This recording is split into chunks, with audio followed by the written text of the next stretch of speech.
Chapter 100, Stirring Things Up. Previously, Brook had relied on a cast iron pot for his culinary endeavors. However, one fateful day, he stumbled upon Hagrid, who was utilizing a cauldron to prepare a hot pot. After sampling the dish, Brook discerned that the broth simmered in the cauldron possessed a richness and depth, while the meat absorbed flavors more profoundly. Consequently, he commissioned a sizable cauldron from the shop. Hermione, unable to tolerate spiciness, opted for a milder, self-heating hot pot. Meanwhile, Draco, enticed by the pungent aroma of the spicy broth, felt an overwhelming desire to partake in Hermione's clear soup. Yet he hesitated. Nevertheless, upon daring to taste the spicy pot, he found himself utterly enamored. With Ron on his left and right, they both emitted sounds of delight, yet their chopsticks remained incessantly in motion. Brook, proficient in parcel tongue, discerned from their murmurs that they were exclaiming, "Delicious, delicious." At this rate, should the pair indulge in several more hot pots, they might very well master the Serpentine language. Notably, Hagrid had somehow procured a few capybaras. The creatures were aptly named, for they indeed appeared rather dim-witted. When faced with danger, they would stand upright and emit a loud cry towards their adversary, after which they would remain motionless, offering no resistance even if captured. Remarkably, they were seldom preyed upon by other magical beings, as they tended to inhabit the vicinity of powerful herbivorous magical creatures. The largest capybara den in the Forbidden Forest resided within the territory of unicorns. Hence, Brook was pleasantly surprised by Hagrid's acquisition. The flavor of capybara meat was astonishingly exquisite, tender, and succulent. Furthermore, consuming it had the effect of clearing one's mind, casting aside all worries and purifying the spirit. Draco, burdened by the weight of Dobby's predicament, found a smile breaking through, thanks to the influence of the capybara meat. Meanwhile, at Malfoy Manor, Lucius was unexpectedly enraged upon receiving Draco's letter. His most trusted servant, one he believed would never betray him, had gone to inform Harry. Fortunately, no calamity had befallen Hogwarts, yet otherwise, it would have equated to placing a weapon directly in Dumbledore's hands, with dire consequences to follow. He contemplated ending Dobby's life to resolve the matter, but Draco's letter, which implored him 3 times to spare the elf, left Lucius in a state of indecision. Draco had undergone significant transformation over the past year, maturing greatly. He now engaged with his father as an equal, presenting perspectives that even Lucius found gratifying. Of course, he recognized who was responsible for this change. This realization was also why he was reluctant to defend Flint. Could Dobby's reprieve be Brook's suggestion? If so, it warranted further contemplation of its deeper implications. Yet, no matter how hard he tried, he could not fathom the reasoning behind Brook's peculiar decision to take the blame for Harry. Had he known, he would have undoubtedly urged for swift retribution. In the end, Lucius resolved against taking Dobby's life. However, he would not easily absolve the elf of his transgressions. Otherwise, this matter will spread, and Malfoy shall become the laughingstock of the pureblood families. He employed the Obliviate charm on Dobby repeatedly until the house elf could no longer recall how to perform magic, at which point he ceased. He also shattered Dobby's legs and cast him out of Malfoy Manor, leaving him to fend for himself. The following morning, Brook and Hermione made their way to the Great Hall for breakfast, as was their custom. Upon reaching the entrance, they encountered a throng of young wizards gathered around the notice board. Brook instinctively approached the crowd, though he soon realized that many of the older students towered over him, leaving him at a distinct disadvantage. Before he could squeeze into the cluster, he spotted Harry and Ron pushing their way out of the crowd. "Harry, over here." Brook called to them that we're having a dueling club tonight. Ron exclaimed, brimming with excitement. "Who do you think will teach us?" Harry asked eagerly. "Flitwick was a dueling champion in his youth. Perhaps he will be our instructor," Hermione speculated, glancing at Brook. Upon seeing the slight smirk on Brook's face, she knew he was up to no good once again. "Brook, who do you think it will be?" "It's a duel. Who else could it be?" Brook replied with a smile. A sudden wave of apprehension washed over Harry. "It won't be Lockhart, will it? It can only be him after all. He is the defense against the dark arts professor," Brook mused, pondering whether Lockhart had grown complacent due to a lack of recent chaos. Surely, he could simply perform in a play, avoiding unnecessary trouble. "Then we should probably skip it," Harry muttered. "Absolutely not, we must go," Brook insisted, glancing at the time. "You two head to class, I have something to attend to." With that, he hurried off. "What's up with Brook?" Harry asked, confusion etched on his face. Hermione sighed in resignation. Observing Brook's excitement, she realized that this little troublemaker was undoubtedly concocting yet another scheme. Tonight was unlikely to be tranquil. "Let's head to class," Hermione declared, not wishing to elaborate further. She felt drained.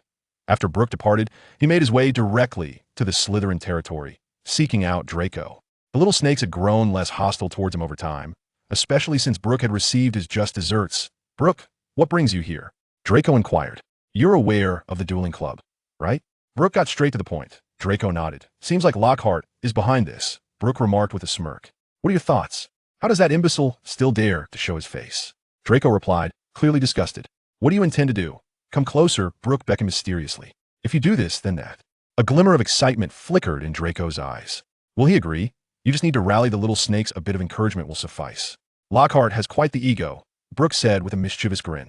All right, but I'm afraid Draco hesitated, trailing off. Brook understood immediately. With a swift motion of his hand over the ring, a notebook materialized in his grasp. He promptly handed it to Draco, declaring, "A day should suffice for you to master the first one." Very well. Draco responded with confidence. As the clock struck 8 in the evening, Brook and Hermione entered the Great Hall, accompanied by 2 accessories. The original dining tables had vanished, replaced by an ostentatious golden stage that emerged against one wall. Hundreds of candles floated above, illuminating the hall with a warm glow. Almost all the students of the school had gathered, their faces alight with excitement. Brook and her companion secured a prime position at the front, perfectly situated for witnessing the unfolding spectacle. "It is indeed him," one could not help but exclaim. As the words left his lips, Lockhart ascended the stage, adorned in a flamboyant crimson robe, while standing beside him was the ever-somber Severus Snape. Chapter 101. Draco Seeks Revenge on Harry. Lockhart strutted about like a peacock displaying its plumage. I established this dueling club to ensure that everyone receives ample training, enabling them to apply the techniques detailed in my books for self-defense when necessary. He gestured toward Snape. My assistant, Professor Snape. Rest assured, I shall return him to you unscathed. Snape's lips tightened further. Those familiar with him knew this to be a sign of his extreme displeasure. It was best not to provoke him at this moment, lest the consequences be dire. However, Lockhart remained blissfully unaware. Brook, do you think Lockhart can leave here in one piece? Hermione inquired anxiously. Well, that depends on whether Snape wishes to continue teaching defense against the dark arts, Brook replied, having had an encounter with Snape before. Although he had gained the upper hand in that instance, it was largely due to Snape underestimating him. In terms of spellcasting technique and precision, Snape was undoubtedly a master. They commenced. Harry reminded from the sidelines. The two stood at opposite ends of the stage. 3, 2, 1. Snape and Lockhart raised their wands almost simultaneously. Snape's lips moved rapidly. Expelliarmus. A beam of red light struck Lockhart, sending him crashing into the wall. He then slumped down like a puddle of mud. How tragic. Hermione remarked with a hint of sympathy. Ron shook his head. He can still stand?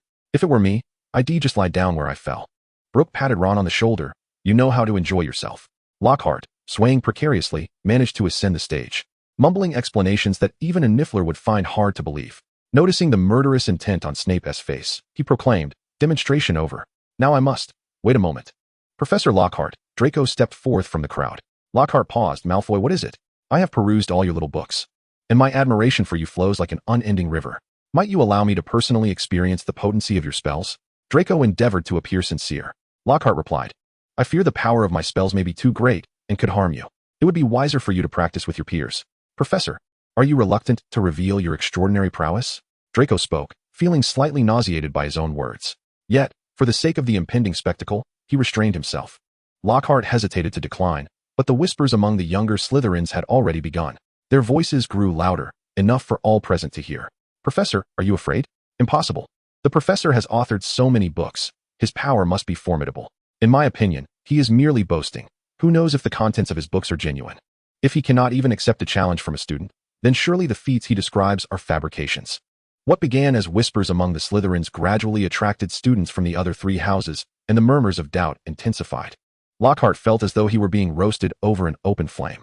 His face fluctuated between shades of red and white, and beads of sweat emerged on his forehead. If he were to lose, he could at least find an excuse. However, should he refuse to engage, his reputation would likely be irrevocably tarnished. Very well. Let him experience it. Upon hearing this, Draco strode confidently to the opposite end of the stage. As he passed Snape, he caught the faint murmur of Snape's voice. Should you lose, 10 buckets of slug. A shiver ran through Draco's entire being. When he turned around again, his eyes glinted with menace. Observing that both participants were prepared, Snape bypassed the customary bow and initiated the countdown. 3, 2, 1. Draco swiftly raised his wand and muttered, "The hanging charm." A brilliant flash erupted, and before Lockhart could even finish his incantation, he emitted a terrible scream. He found himself suspended upside down in midair, his robes cascading downwards to reveal his purple, patterned undergarments. This spectacle provoked uproarious laughter from the young wizards in the audience. The Slytherin serpents laughed the loudest. some even stamping their feet in delight. Purple, what a truly unique taste. Many young witches covered their faces, yet their fingers gaped wider than their eyes. Brook cleared his throat. Wasn't I the one who instructed Draco on the stinging spell? Why has he instead mastered the hanging charm? This spell bore little harm, but was immensely insulting. Its effect, indeed, was far more impactful. However, he patted Hermione on the shoulder. Let's go. She promptly followed Brook away. Yet as they squeezed through the crowd, they could not help but overhear the buzzing discussions of their seniors. Snape cast a complex gaze upon the upside-down Lockhart. Draco, are you not going to release Lockhart? Draco feigned innocence, saying, Professor, I cannot undo the spell.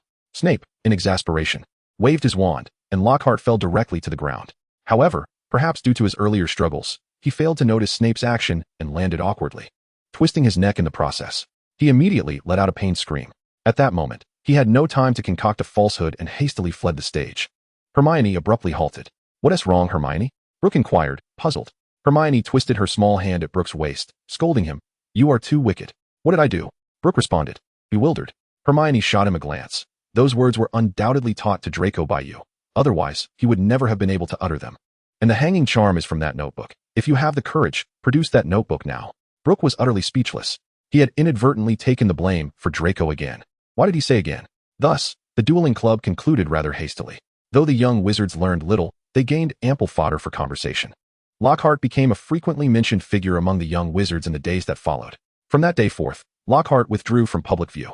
Snape once again assumed the role of acting professor for defense against the dark arts. The little wizards were filled with immense joy, as they once again had fine crumbs to feast upon.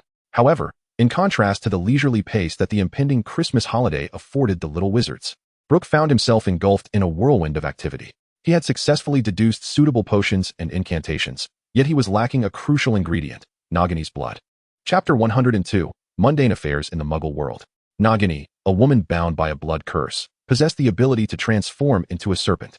Yet, as time elapsed, she gradually lost her capacity to revert to human form, ultimately becoming a full-fledged python.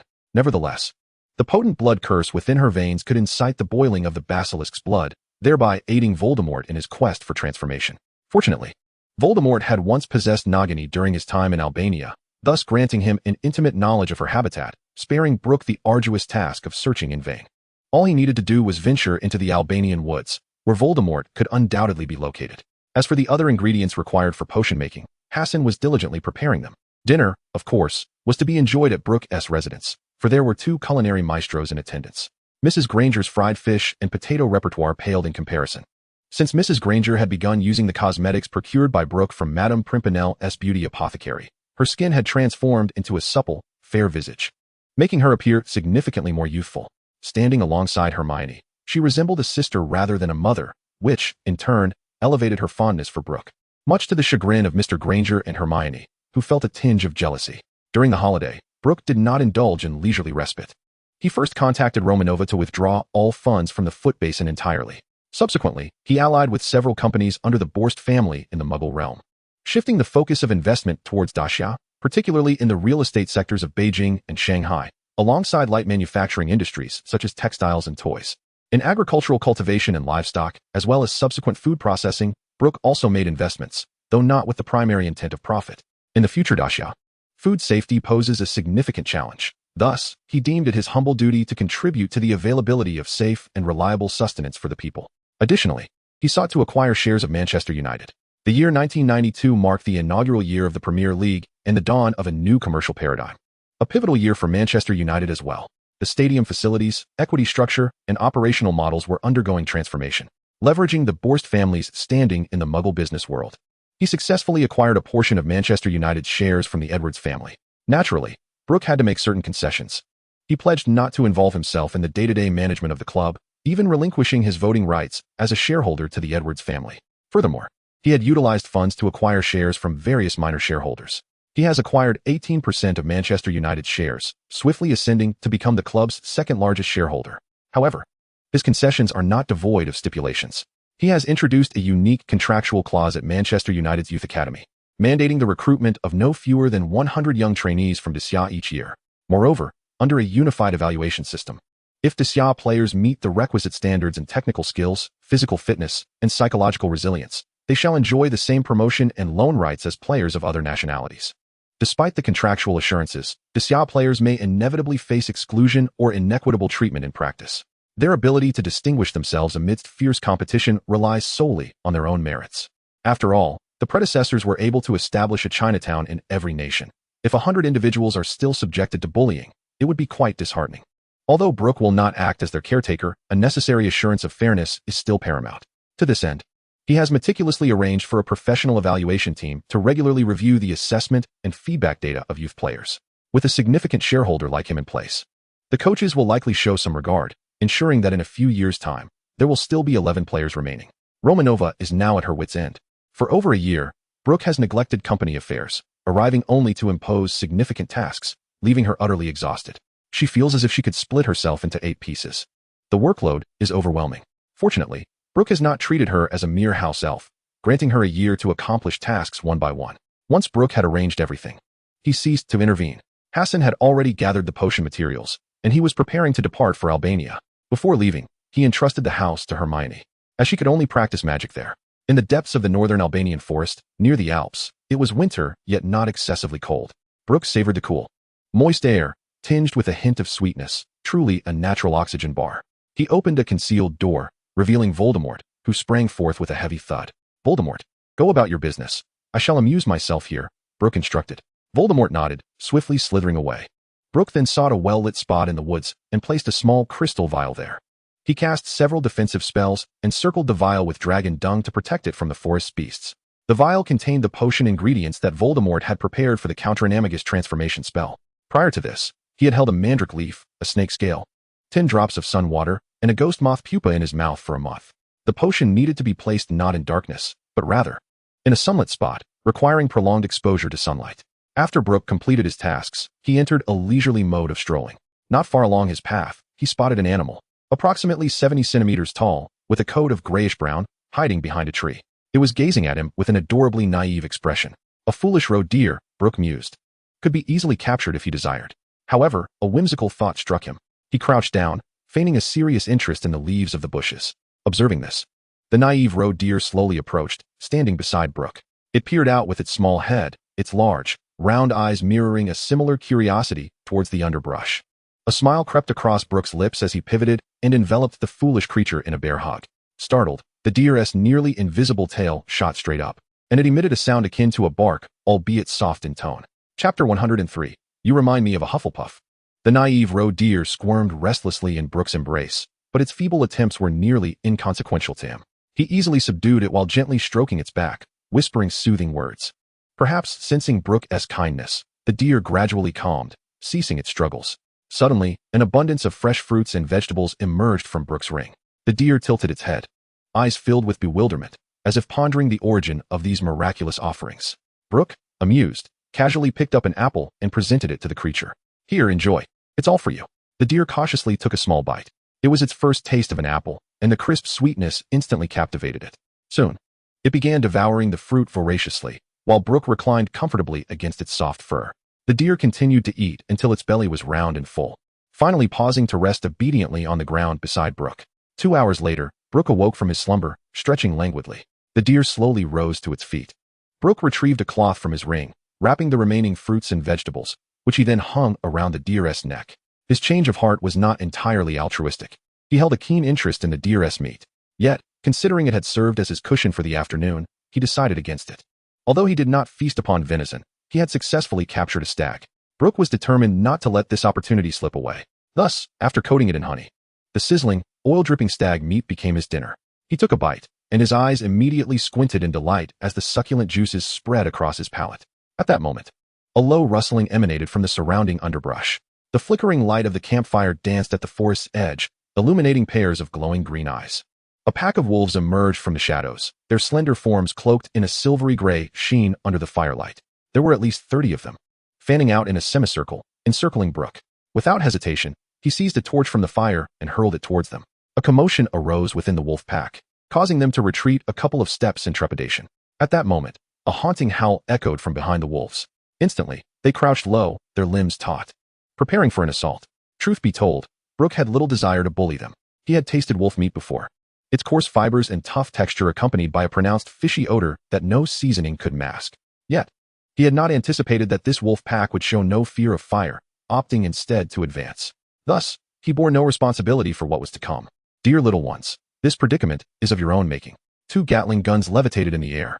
The lead wolf emitted a sharp howl once more, and the entire pack lunged toward Brook with ferocity. The barrels of the Gatlings began to spin, producing a resonant hum. Flames erupted forth as bullets rained down upon the wolves like a torrential downpour. The sounds of the air being torn apart intertwined with the wolves' anguished cries, painting a grim tableau. Despite the frontmost wolves collapsing, the pack did not waver. Rather, they surged toward Brook with even greater fervor. However, as shell casings fell like raindrops, their numbers dwindled rapidly. Finally, when fewer than 10 remained, the lead wolf, begrudgingly, issued a retreat command. The Gatling guns gradually ceased their whirling. Brook refrained from exterminating them entirely. After all, had he wished to kill, this wolf pack would not have endured for so long. Yet, it was wise to maintain the ecological balance. Days passed swiftly. Brook found himself resting between 2 brown bears, cradling a red fox in his arms. Nearby, 2 large and 3 small silly roe deer leisurely munched on apples. A golden, oil-dripping wild boar roasted over the campfire, while a large cauldron simmered with an enticing aroma wafting through the air. Upon sensing the approach of Voldemort, the 2 brown bears abruptly rose, adopting a defensive stance. The once sleeping little fox also sensed danger, its fur bristling. The 5 silly roe deer took refuge behind a tree, poised for a hasty escape. Brook, roused by the commotion, recognized Voldemort and gently tapped the paw of the bear beside him. You've been enjoying a rather leisurely time these past few days, he remarked. Voldemort glided closer to Brook. As fate would have it, I just prepared a pot of Scottish hen stew. Care for a taste? Brook inquired. The crimson hue of Voldemort's eyes revealed a hint of curiosity. Without further explanation, Brook beckoned with a finger, and a tender, chicken-like morsel flew toward Voldemort's mouth. The Dark Lord opened his enormous serpentine jaws and swallowed it whole. Brook shook his head, recalling that he had forgotten the peculiar eating habits of snakes. Such wastefulness. That wild boar is mine. I haven't eaten for days while searching for Nagini, Voldemort declared. Brook sliced off 2 substantial pieces of the boar's hind leg and offered them to the bears, whom he had affectionately named Bear 1 and Bear 2. The remaining meat he levitated directly before Voldemort, who wasted no time in devouring it. You remind me of a Hufflepuff, Voldemort mused. The house I most desire to join is Hufflepuff, Brook remarked with a smile.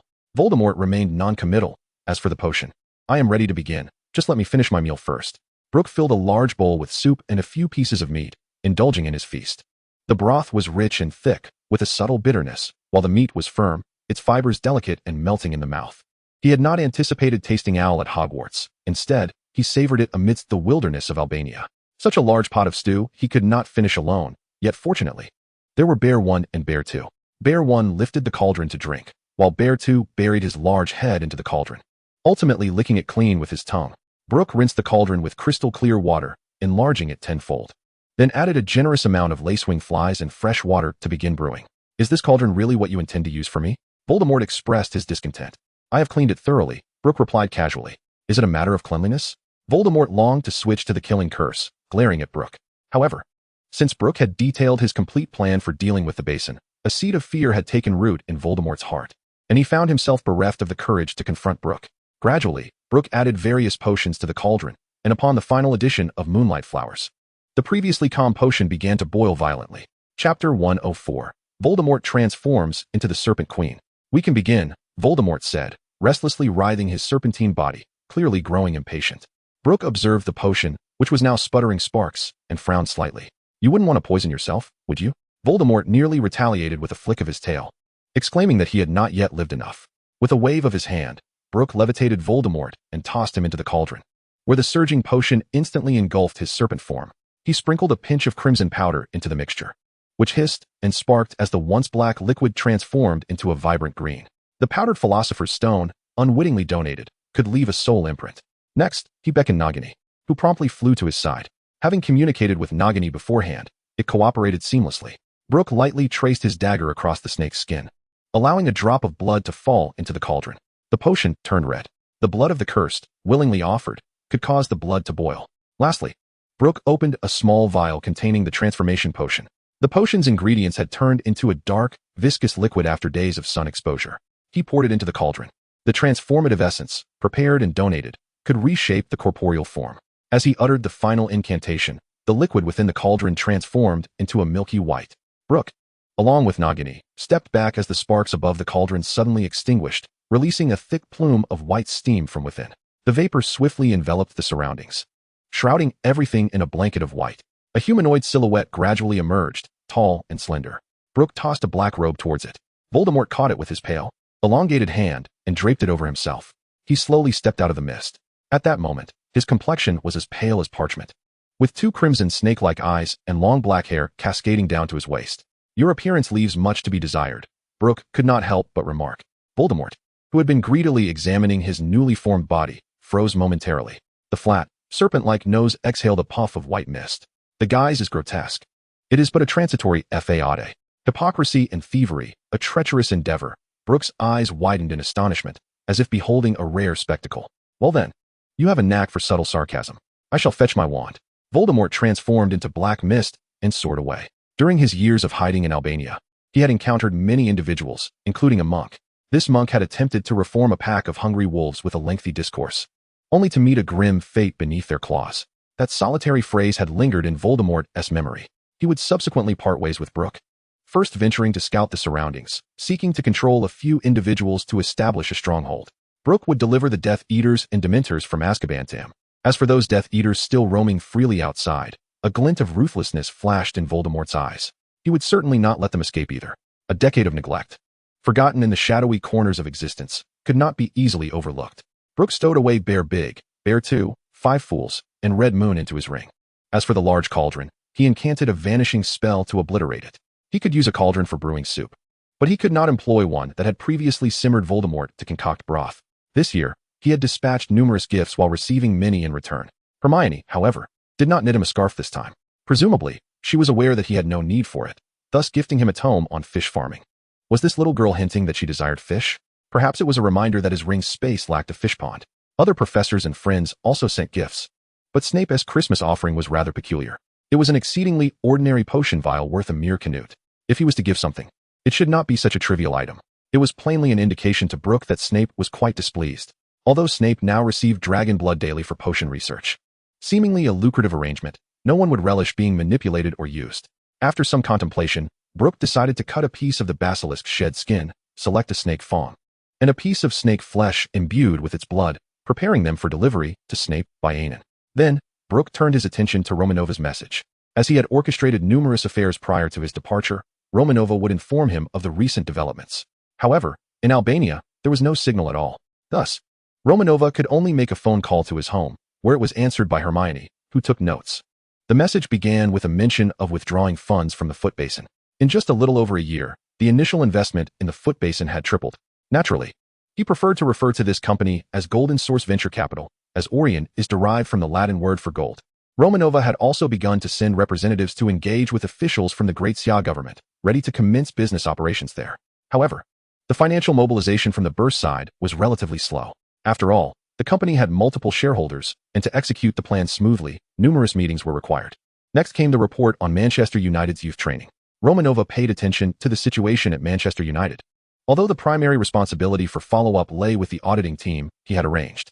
At that moment, a short list of selected youth training candidates from Great Xia was already placed on his desk. Brook opened the list and recognized many familiar names: Sun Jihai, Li Weifeng, Yang Chun, Zhao Juanjia, Chen Tao, Wang Chu, Li Jinyu, Li Yi, Fan DePeo, among others. These individuals were from a generation that had faced criticism from Great Xia fans, but were also deeply cherished by them. Brook closed the report, hopeful that with Manchester United as a better platform, they could shine even brighter on the field. At this time, Snape was not at Hogwarts, but in a dilapidated neighborhood known as Spidertail Alley. As a house elf of Hogwarts, Anna naturally knew the location and appeared directly at Snape's doorstep. Upon learning that Anna had come to deliver a gift from Brook, Snape rejected it outright without a second thought. Could he be dismissed with just a trivial gift? However, when Anna mentioned that Brook would apologize to him in person once school began, Snape accepted the items. Chapter 105, The Incineration of the Divine Toilet.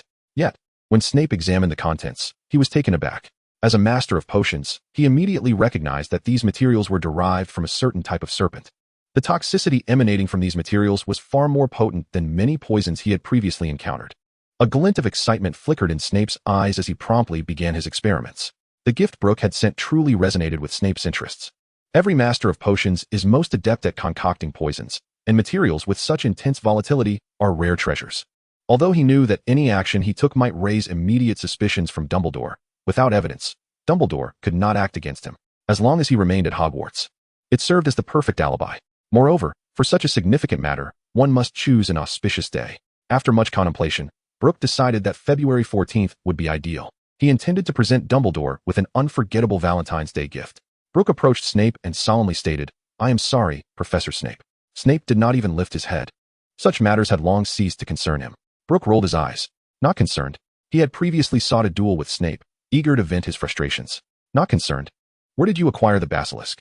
Snape inquired. "Is there more?" The basilisk's skin was ample, yet the fangs and flesh were scant. After a moment's hesitation, Snape proposed, "I will take half. I shall share the fruits of my research with you." Brook brushed his fingers over the ring, and the materials from the basilisk accumulated upon the podium. Snape's pupils constricted sharply. The limited quantity of fangs and flesh revealed little, but the numerous pieces of basilisk skin, each measuring a square meter, were astonishing. If this was not the entirety of the skin, how immense must the basilisk have been? However, he refrained from further inquiries and simply collected the materials.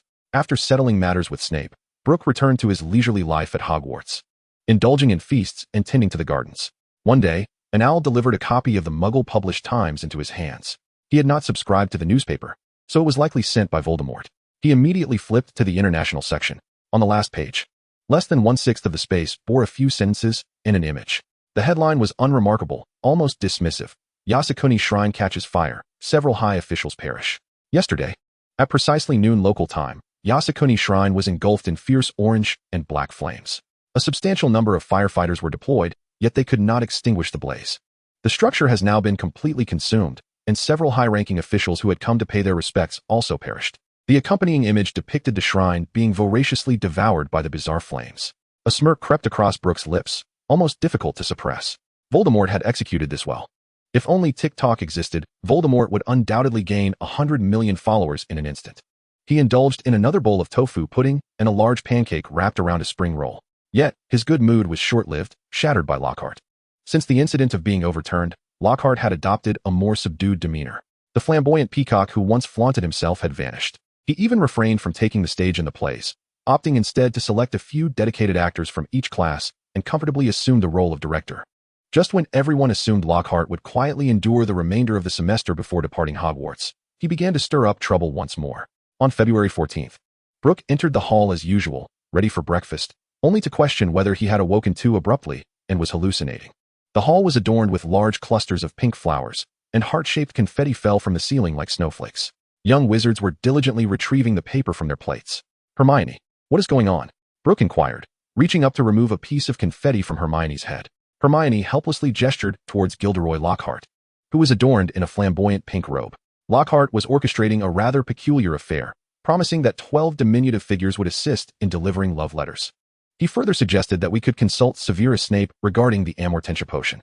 However, the mere thought of Snape's piercing gaze sent a shiver down Harry's spine. Brook, recalling Hermione's analysis of Snape and the information he had gathered, looked at Harry with a knowing expression and remarked, "Harry, if you were to go, you might actually succeed." He left the thought unspoken. Harry could not only learn, but perhaps even have the opportunity to sample the potion. Instantly, Harry shook his head vehemently. "I certainly wouldn't seek my own demise." Initially indifferent to the matter, Brook was on his way to class when he was intercepted by a diminutive figure adorned with golden wings, clutching a harp. "Brook, I have a musical message to convey to you." Just as the creature prepared to strum its harp, Brook unleashed a floating spell in a whimsical manner, promptly sending the little being tumbling out of the castle through the window. After all, Brook was undeniably charming, his allure rivaling that of the esteemed readers. Consequently, a succession of dwarfs continued to appear before him, some bearing love letters and others ready to deliver musical messages. At first, Brook managed to maintain his composure, sparing their lives. However, as the incessant interruptions escalated, his frustration surged. When the seventh dwarf materialized before him, he cast the Banshee's wail spell. The dwarf emitted a harrowing scream, clutching its head and relentlessly colliding with the wall until it succumbed to unconsciousness, bloodied and battered. Following this incident, no dwarf dared approach Brook again. Under different circumstances, Brook's use of such a harsh spell would have prompted Hermione to intervene. Yet today, her own anger was palpable. Rather than concerned for the fate of the dwarfs, she was far more intrigued by who was sending love letters to Brook. After dinner, Brook excused himself under the pretense of gathering cherries for an und and entered the realm of his ring. In truth, he had traversed countless miles to reach Azkaban. The prison, cloaked in night, appeared even more sinister. Brook ventured directly into the depths of the prison, first summoning the 107 followers he had previously recruited into his ring. He then ascended to the 6th level. The sounds of cheers and shouts from below incessantly jangled their nerves. In this bleak and forsaken Azkaban, what could possibly bring joy other than the prospect of escaping this wretched place? Therefore, when they heard the creaking of the staircase, their hearts raced in anticipation. "Greetings, everyone," Brook called out. Rodolphus was the first to respond. "Are you here to set us free?" A smirk curled at the corners of Brook's mouth. "Well, sort of. You think we would pledge our loyalty to you? Dream on." Bella's shrill voice pierced the air, inciting a chorus of outrage from the other prisoners. "Madwoman, your mind seems to have been caught in the door, uttering nonsense. If you, my lord, can rescue me, I am willing to serve you like a humble beast. Indeed, if you do not wish to leave, do not obstruct our path. My lord, I implore you to save me. I pledge my loyalty." "You?" Brook scoffed disdainfully, surveying the restless prisoners. "Do you truly believe you are worthy of my allegiance?" The prisoners fell silent, their eyes filled with confusion. If he did not desire their loyalty, what was his purpose in approaching them? Was he merely here to mock them? Time was of the essence.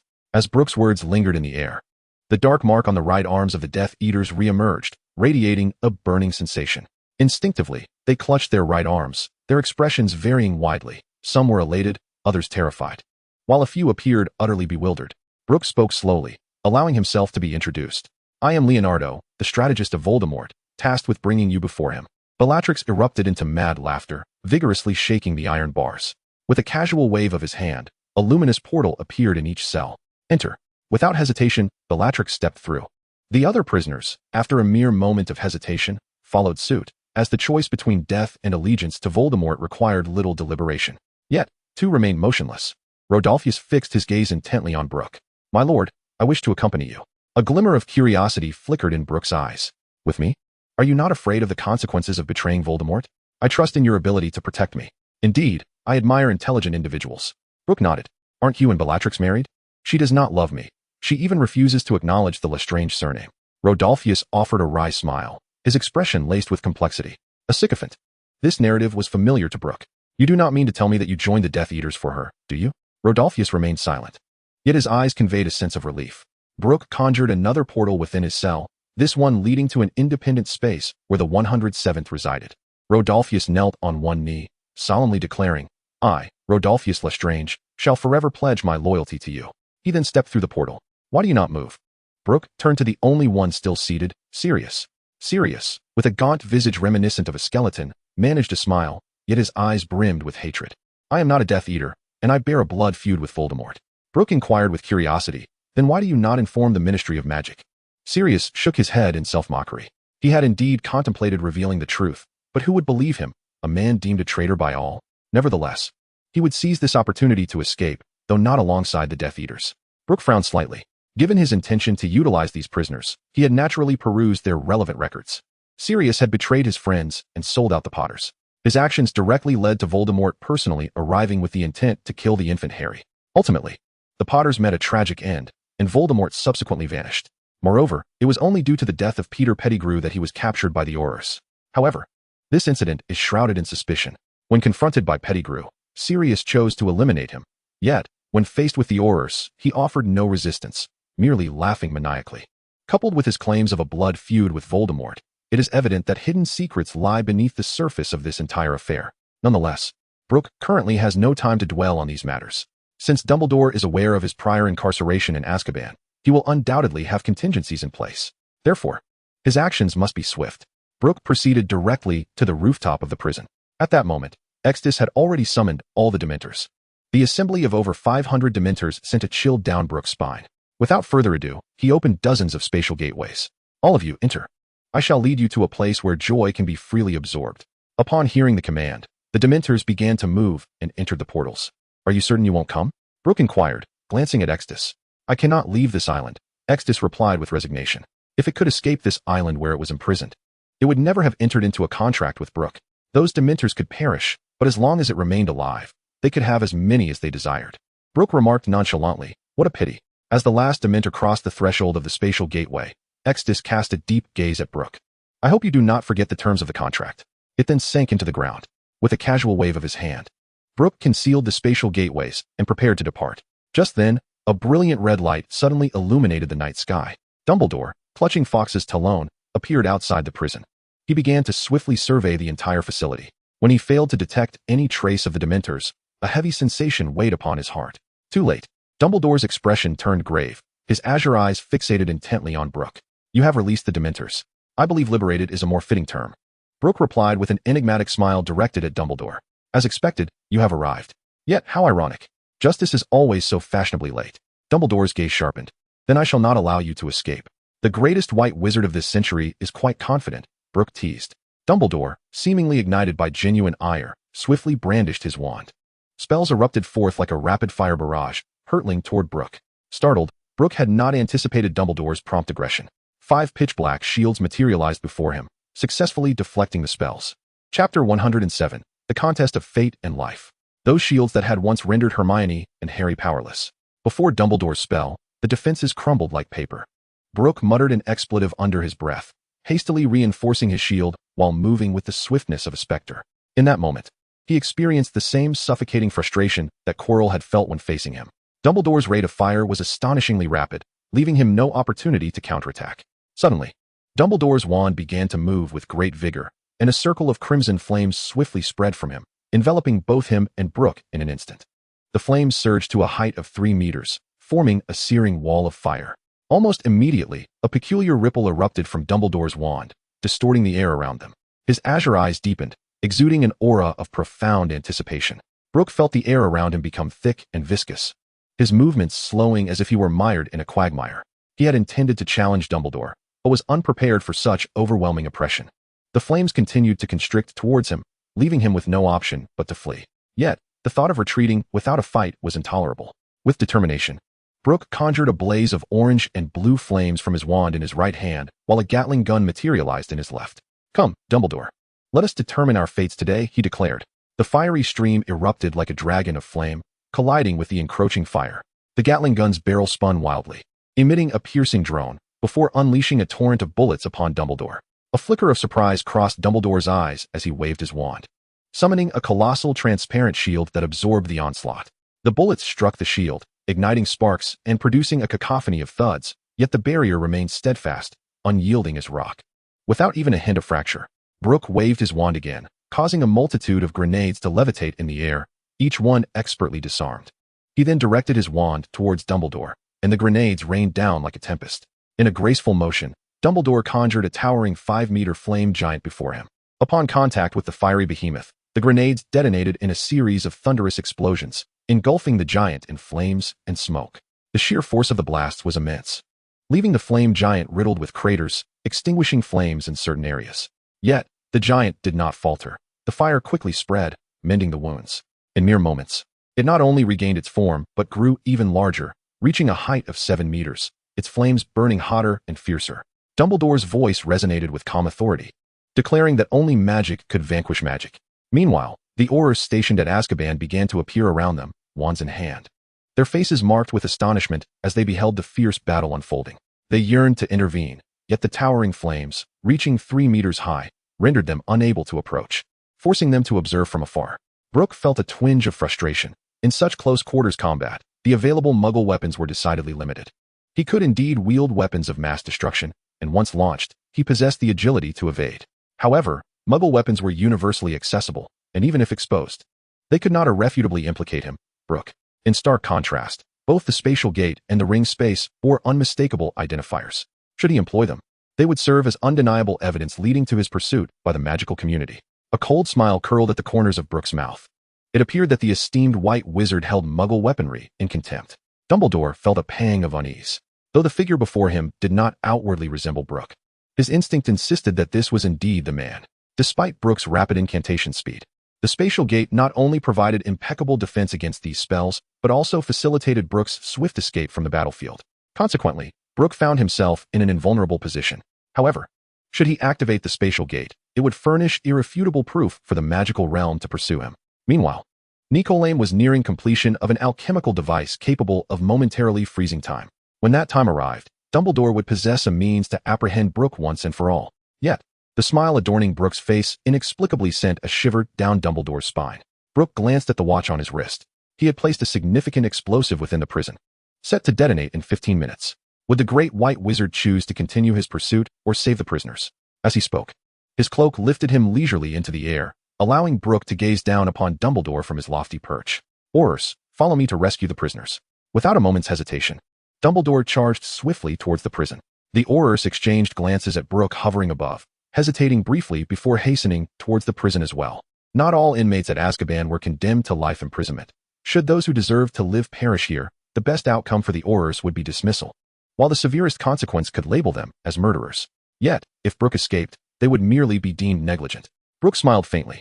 Reputation was the greatest shackle one could bear. Subsequently, his cloak whisked him away swiftly, disappearing into the night. Brook had indeed buried a significant explosive within the prison, but under the influence of the magical magnetic field.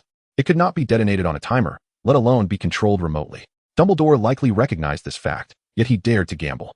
Brook activated the spatial gate and arrived at Left Island, situated within the basin. This place had once served as a site of exile for the aristocracy of the basin, now transformed into Voldemort's stronghold. Voldemort approached slowly, remarking, "You have arrived later than anticipated. Did you encounter some trouble?" Brook maintained a relaxed demeanor, dismissing the encounter with Dumbledore as a mere skirmish. Voldemort's face betrayed a flicker of surprise. Despite being constrained by the binding spell, he was confident that he could easily overpower Brook in a direct confrontation, let alone Dumbledore. However, he had no desire to undermine the situation.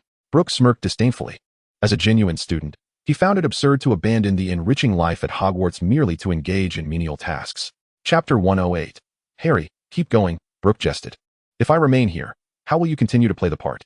Voldemort was momentarily taken aback. Although the entire scheme was devised by Brook, in the eyes of the world, he was still the feared Dark Lord.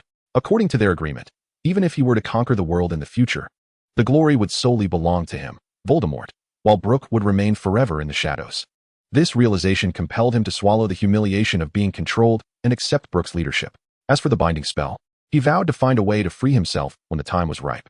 The Ministry of Magic has already taken notice of me, and my identity has been compromised, necessitating a change in our subsequent plans, Voldemort confessed, a hint of embarrassment creeping into his tone. Originally, he intended to operate from the shadows, discreetly manipulating key figures to establish a stronghold. Once the Death Eaters from Azkaban arrived, he would further exert control over the ministry. However, no one could have anticipated that during his operation at noon, he would be unexpectedly ambushed by the Aurors. Reluctantly, he resorted to using some of his signature spells and, in a moment of exhilaration after eliminating his foes, inadvertently revealed his identity. Brook was somewhat speechless. Had he truly exposed himself so carelessly? This Voldemort was far too reckless, almost laughably inept. Should the Ministry of Magic become wary, capturing them would require significant effort. Moreover, there were further complications. We still have time. The International Confederation of Wizards will not convene for at least 10 days to a fortnight, he continued. We must prepare for contingencies and establish additional strongholds for easier relocation. Understood, Voldemort replied, acknowledging his oversight, even though he prided himself on his power and was unafraid of Dumbledore. The latter's arrival through the Confederation would undoubtedly hinder the progress of the Death Eaters and impede his resurgence. Brook chose not to elaborate further. If every matter required his strategic input, then controlling Voldemort would be a futile endeavor. After releasing the Death Eaters and Dementors, he proceeded directly to the old Burstead estate. With the 107 talents he had gathered from Azkaban, combined with the later addition of Rodolphus, they formed a formidable group of 108. He even bestowed upon Rodolphus the moniker the Wise Star. Henceforth, the management of the Magical and Scientific Research Institute would be entrusted to Rodolphus. Certainly, what is referred to as management is merely a euphemism. In reality, Rodolphus serves as a mere errand boy, tasked with collating the experimental needs of others and reporting them to Hassan, who is the true authority within the Research Institute. Brook, on the other hand, solely receives the results of the experiments and sifts through them to identify what is of use. Meanwhile, after Dumbledore burst into the prison, he commenced the search for the location of the Great Goblet. A few Aurors who had followed him were responsible for the rescue operation. It was at this moment that they were horrified to discover that the Dementors, who had originally guarded the prison, had completely vanished, and a multitude of prisoners had escaped. A sense of dread settled in their hearts. Yet, regardless, they had to proceed with the rescue. Just as they freed the first layer of inmates, Dumbledore located the Great Goblet. The control panel, which was meant to indicate the timing, was no longer illuminated. Nevertheless, Dumbledore remained undeterred. He employed the levitation charm to gently extract the Great Goblet and subsequently submerged it in the nearby sea, thereby deactivating the alarm. Voldemort had returned, and he was within the basin. Just as Fudge intended to inform Dumbledore, a brilliant red light suddenly materialized in his office. Dumbledore emerged, grasping the foot of Fawkes. Fudge, lacking the inclination to chastise Dumbledore for his sudden appearance, hurriedly disclosed the news of Voldemort's resurrection. Dumbledore's expression instantly turned more somber, realizing that the situation was far graver than he had anticipated. Fortunately, it was the weekend, allowing him the luxury of a restful slumber. However, upon opening his eyes, he found Hermione seated beside his bed, engrossed in a book, while Harry and Ron paced near the dormitory door. "Hermione, what is this?" Brooke inquired. "You've finally awakened." "Brooke," Hermione replied, a glimmer of joy in her eyes. Hearing this, Harry and Ron rushed over, clamoring excitedly. "The Dark Lord has returned. The Daily Prophet, he is in the basin. The prisoners from Azkaban have escaped. Hermione wouldn't let us wake you. The Dementors have vanished." "Silence." Hermione raised her voice. "Can you speak so that Brooke can comprehend?" Harry and Ron immediately fell silent, their demeanor resembling that of two chastised children. Hermione produced a copy of the Daily Prophet and handed it to Brooke, proceeding to narrate the contents. This edition of the newspaper was a special midday supplement delivered by Draco. The front page headline detailed Voldemort's resurrection, accompanied by a photograph of him casting the killing curse upon an Auror. Furthermore, there was an in-depth report on the Azkaban incident, emphasizing the escaped Death Eaters and the vanished Dementors, with Sirius also listed among the escapees. This prison break was attributed to Voldemort, which was not entirely unjustified, given that both the Death Eaters and the Dementors were indeed under his command. The persona Brooke had assumed, Leonardo, also featured in the newspaper, described as a member of the Death Eaters. Harry, upon learning that Brooke had grasped all the information, spoke urgently. "Brooke, the Dark Lord has returned. What shall we do?" Brooke calmly folded the newspaper and inquired, "Harry, what do you wish to do?" Harry was momentarily taken aback, but soon a resolute expression adorned his face, his eyes brimming with vengeance. "I shall avenge my parents. I must kill him, eliminate Voldemort." "Excellent. Such ambition," Brooke applauded. "Harry, go for it." Harry was bewildered. What is this? Chapter 109, Delivering Harry to Snape. Hermione and Ron were equally perplexed. Hermione patted Brooke on the shoulder, urging him to communicate more clearly. Brooke, somewhat speechless, wondered how he had failed to articulate well. Had he not encouraged Harry to pursue his ambitions? Was that not sufficiently direct? "Brooke, you possess keen intellect. Please help us analyze this," Ron implored earnestly. Hermione coughed lightly. "What does that mean?" she interjected, asserting her own intelligence. "No, Hermione, I did not imply you lack brains. I meant your intellect is not as sharp as Brooke's." No. Your intellect is quite commendable, just not as sharp as Brooke's." "Oh dear. I am the one lacking in intellect." Ron hurriedly tried to explain, only to muddle his words further, his face reddening in distress. Brooke, observing Hermione's increasingly darkening expression, nearly burst into laughter but managed to restrain himself. "All right, Ron, Hermione is magnanimous and will not hold this against you."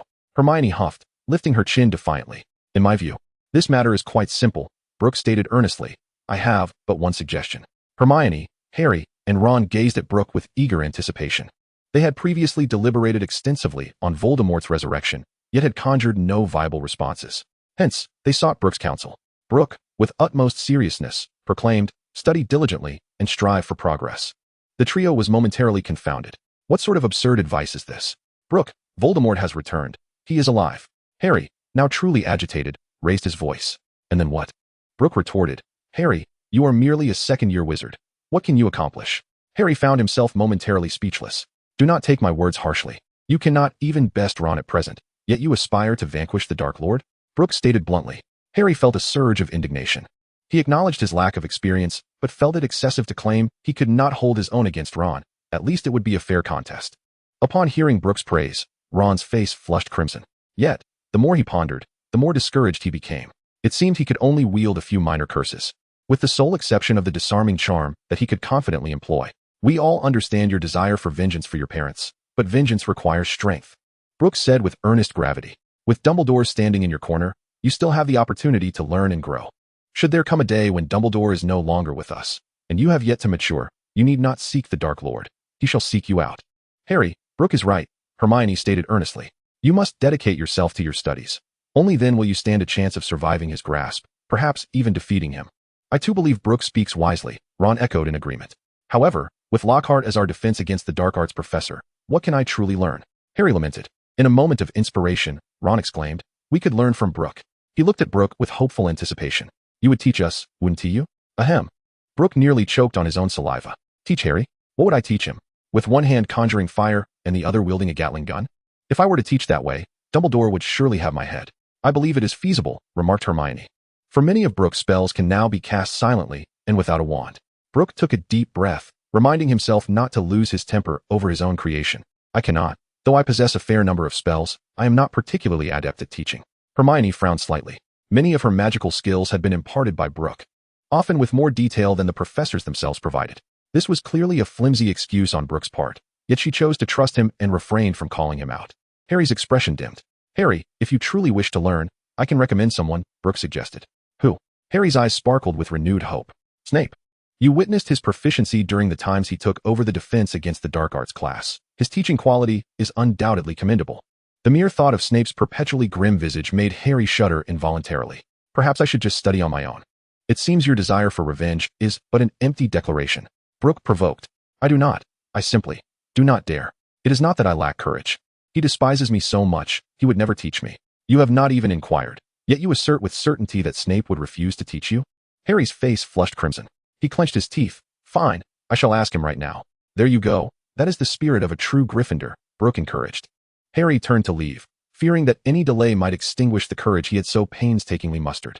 Harry, do not claim this is for revenge, Brook reminded. Harry halted. Then what should I say? For survival. You desire an increased chance of living when confronted by the Dark Lord. Very well. Harry exited the common room. His silhouette evoked a sense of melancholy, reminiscent of a lone figure amidst a chilling breeze.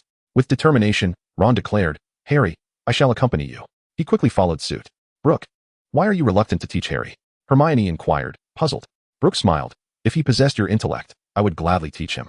Hermione replied, I am not that clever. In truth, Harry has considerable potential as well. Should Harry struggle to grasp a lesson, I have patience. Once, twice, thrice, I am willing to wait. But what of the fourth or fifth attempts? I do not wish to end up friendless. Brook sighed. Recognizing that only Snape could exert the necessary pressure on Harry to facilitate his rapid growth.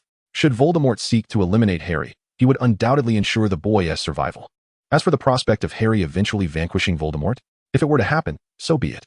All he required was Voldemort to assist him in clearing the debris. Whether Voldemort ultimately perished was of no concern to him. Additionally, Brook had deceived Snape, feeling a sense of indebtedness. Thus, he presented Harry to him, likely believing that Snape would be quite pleased. Hermione nodded, acknowledging, you are right. Let us hope for Harry's success. In Chapter 110, The Soft-Hearted Snape. Harry, filled with determination, dashed to the door of the potions office. Yet, his raised hand lingered in hesitation. Ron, breathless from his pursuit, exclaimed, Harry, you run too fast. I nearly couldn't keep up. Ron, what are you doing here? Harry's face flushed with embarrassment. However, with Ron's arrival, he felt compelled to enter. At that moment, he could only pray that Snape was not present in the office. You left, leaving just the three of us. I felt a bit out of place, Ron explained helplessly. Harry was momentarily speechless, having assumed Ron was there to bolster his courage. Yet, this rationale seemed quite lacking. Ron, will you accompany me inside? Ron shook his head vigorously. I want to go in. I'll wait for you here. After speaking, he took 2 quick steps back, as if fearing the repercussions of being implicated. Harry's resolve hardened. Initially apprehensive about entering, seeing Ron's demeanor only exacerbated his trepidation. Harry, hurry and knock, Ron urged. Harry lifted his fist once more, not wishing to rap on the door, but rather to strike Ron instead. Just then, the door to the potions office creaked open, revealing Draco, who looked perplexed at the sight of Harry with his fist raised. Harry, what brings you here? Draco, you're here. Harry's eyes brightened, as if he had found a savior. Before they could exchange further words, a calm voice emanated from within the office. Come in. Harry and Draco stepped inside. Snape regarded Harry with a complex gaze as he entered. He had long anticipated Voldemort's return, yet, when the day finally arrived, he found himself unable to maintain his composure. What is it? Professor Snape. I wish to learn magic, Harry stammered. Snape paused, bewildered. Had Harry lost his mind? Why? Voldemort has returned. I wish to safeguard my life. Harry replied candidly. A slight tremor passed through Snape's lips. Potter, look at me. Taking a deep breath, Harry raised his gaze, his green eyes meeting Snape's for the first time. Snape, in turn, locked eyes with Harry. As the image of Lily began to merge with that of the boy before him, the scene of him holding the weeping Lily continually flashed in his mind. Why did you come to me? Because you taught us so much in your defense against the dark arts class, Harry replied earnestly. But that's not enough. I wish to have a greater chance of survival when facing the Dark Lord. Severus, gazing into Harry's pleading eyes, felt a pang in his heart. Professor, I too wish to learn magic from you. Draco suddenly interjected from the side. He was perplexed by Harry's audacity to approach Severus rather than Professor McGonagall. Yet he thought that if he could join, perhaps Harry's burden would be lessened. Severus's lips moved slightly. Every Tuesday, Thursday, and Saturday, you too will be confined. Harry was momentarily taken aback before realizing what this entailed. Confinement. in essence, was merely a euphemism for special instruction. To his surprise, Severus had indeed agreed. Harry and Draco chorused, "Thank you, Professor. I will continue brewing potions. You may observe," Severus said, turning directly towards the cauldron bubbling with potion. Harry found himself bewildered. Aren't we supposed to be learning spells? Why suddenly potions? However, he dared not inquire, fearing Severus might retract his consent. Thus, he obediently followed. As for Ron, he had long been forgotten. The cauldron's potion exhibited an extraordinarily vivid green hue. His first instinct was that this potion was toxic. For the first time, Harry discovered that potion brewing could possess such aesthetic beauty. Severus's every movement was fluid and precise, executed with exceptional grace. Moreover, with each step he took, he elaborated on the principles behind it. As Severus explained, Harry confirmed that this indeed was poison, likely of a deadly nature. 6 hours later, Severus finally ceased his actions. The potion still required further brewing time before it could take form, and its final completion would not be suitable for Harry and Draco's presence. Originally, this potion was not devised for healing, but for killing. The questions swirling in Harry's mind were finally answered.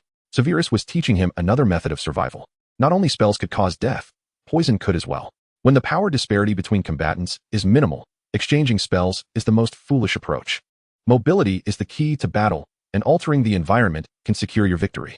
Harry's eyes sparkled with understanding. This was not the first time he had encountered such a theory. Brook had previously shared similar insights with them, even demonstrating a technique called the disillusion step. At that time, he had paid little heed, but now it seemed he too must practice it. Severus observed Harry nodding vigorously and could not resist a jibe. "I do not expect your grass-filled brains to grasp this combat philosophy, but I hope that when you truly face an enemy, you will not stand there foolishly, motionless. Now, be gone." In contrast to Harry's rigorous lessons with Severus, Brook enjoyed a far more leisurely experience. At that moment, he and Hermione were strolling along the road. Hogwarts was indeed rather expansive, particularly the Black Lake, which was their favored destination. In the distance, they spotted Minister of Magic Fudge, accompanied by several Aurors. Wearing a troubled expression as he exited, Hermione nodded subtly, refraining from further inquiry, and proceeded towards the castle alone. Brook approached Fudge directly. "Good day, Minister Fudge." "Oh, hello, child. It has been quite some time," Fudge replied, forcing a strained smile. "I've actually been meaning to find you." A flicker of confusion crossed Fudge's face. "Do you recall our previous conversation regarding the donation of gold to the ministry?" Brook prompted. Fudge's expression shifted to recognition. He had indeed been preoccupied with this matter, as it involved a significant sum of money. However, the unexpected resurrection of Voldemort and the mass breakout from Azkaban had caused him to overlook it. Chapter 111, Fudge. "Child, have you prepared that gold?" A glimmer of anticipation sparkled in Fudge's eyes. "I have been ready for quite some time, but I could not reach you," Brook replied with a hint of exasperation. Fudge quickly understood. As Minister of Magic, he received countless letters daily, which were filtered through his assistant. Those deemed unimportant or from ordinary individuals rarely made it to his desk. "I apologize, child. My workload is indeed overwhelming. Many letters are queued up, and it takes time for me to review them." Brook expressed his understanding, acknowledging that as a minister, Fudge's time was precious and that a donation of this nature should not occupy it. In truth, he had never sent a letter. "Child, what brings you here today?" Fudge inquired with curiosity. Brook smiled faintly, pretending to retrieve a small package from his pocket and handed it to Fudge. Fudge accepted the package and examined it closely. It bore the distinct markings of goblin craftsmanship, a product authorized for sale by the ministry, imbued with the undetectable extension charm. As he scrutinized Brook, he increasingly appreciated the child's maturity and demeanor, which lightened his previously somber mood. "I shall enlist the most skilled goblins to create this base, and it will be clearly marked as a donation from Mr. Brooklot. Thank you immensely, Minister." Brook beamed, a glint of mockery flickering in his eyes. Such pettiness was almost laughable. Brook feigned hesitation and asked cautiously, "I couldn't help but notice that you seem somewhat troubled." The smile vanished from Fudge's face, replaced by a grave expression. The return of the Dark Lord, the prison break, the entire wizarding community was in a state of alarm, and the ministry was under immense pressure. He instinctively glanced toward the direction of the headmaster's office on the 8th floor, his eyes filled with displeasure. This was indeed a grave calamity for the wizarding world. "But for you." Brook's sentence trailed off, revealing a conflicted look as if he were uncertain whether to continue. Fudge furrowed his brow. Could this possibly be advantageous for him? His curiosity was piqued. "Child, speak boldly." Brook lowered his voice, so softly that Fudge had to concentrate intently to catch his words. "The mysterious figure has returned. Yet why did he choose to seek refuge in a foot basin instead of wreaking havoc directly in England?" Fudge felt as though he were being obstructed by a fragile barrier, one that could be pierced with the slightest effort. He eagerly inquired, "Brook, do enlighten me. What is the reason behind this?" A shiver coursed through Fudge's body, his face a mask of disbelief. Could Voldemort truly fear him? He would not dare to entertain such thoughts, even in his dreams. Yet, if this were to be the narrative, could it not serve a purpose?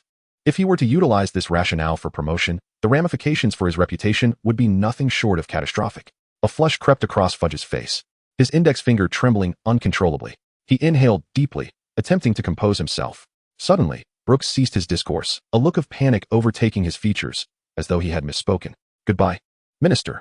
A smirk played upon Brook's lips. Gold was merely a stepping stone for him to approach Fudge. His true ambition lay in dominating Fudge, thereby seizing control of the Ministry of Magic. What he craved was power, and Fudge represented the fulcrum of his plans. For Fudge, ascending to greatness upon the corpse of Voldemort, acquiring unparalleled authority and prestige, was an overwhelming temptation. Brook doubted that Fudge could remain unmoved by such allure. However, given Fudge's timid nature, he would undoubtedly hesitate to make any bold proclamations without concrete evidence. At that juncture, the balance of power would shift. A free ride was utterly out of the question. Brook desired both authority and profit. Fudge stood rooted, gazing at Brook's receding figure, his heart feeling akin to being pricked by a cat's claw, an insatiable itch. 11 years had passed. Did he comprehend how he had navigated this span?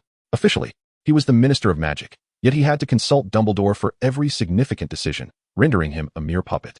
If he were to publicize Brook's claims, the negative ramifications of Voldemort's resurrection and the escape from Azkaban would dissipate in an instant. He could thereby gain immense prestige. At that moment, all notions of Dumbledore and pureblood families would be cast aside. Fudge would finally rise. Nevertheless, after much reflection, Fudge could not grasp the answer he longed to hear. This left him in a state of deep frustration. Yet, the restless seed had already taken root in his heart. Upon entering the lounge, he spotted Percy standing in a corner, sternly reprimanding a young wizard. "Percy, may we converse?" he ventured. Percy sternly addressed the young wizard before him. "Colin, do not dare to use photography as an excuse to harass young witches.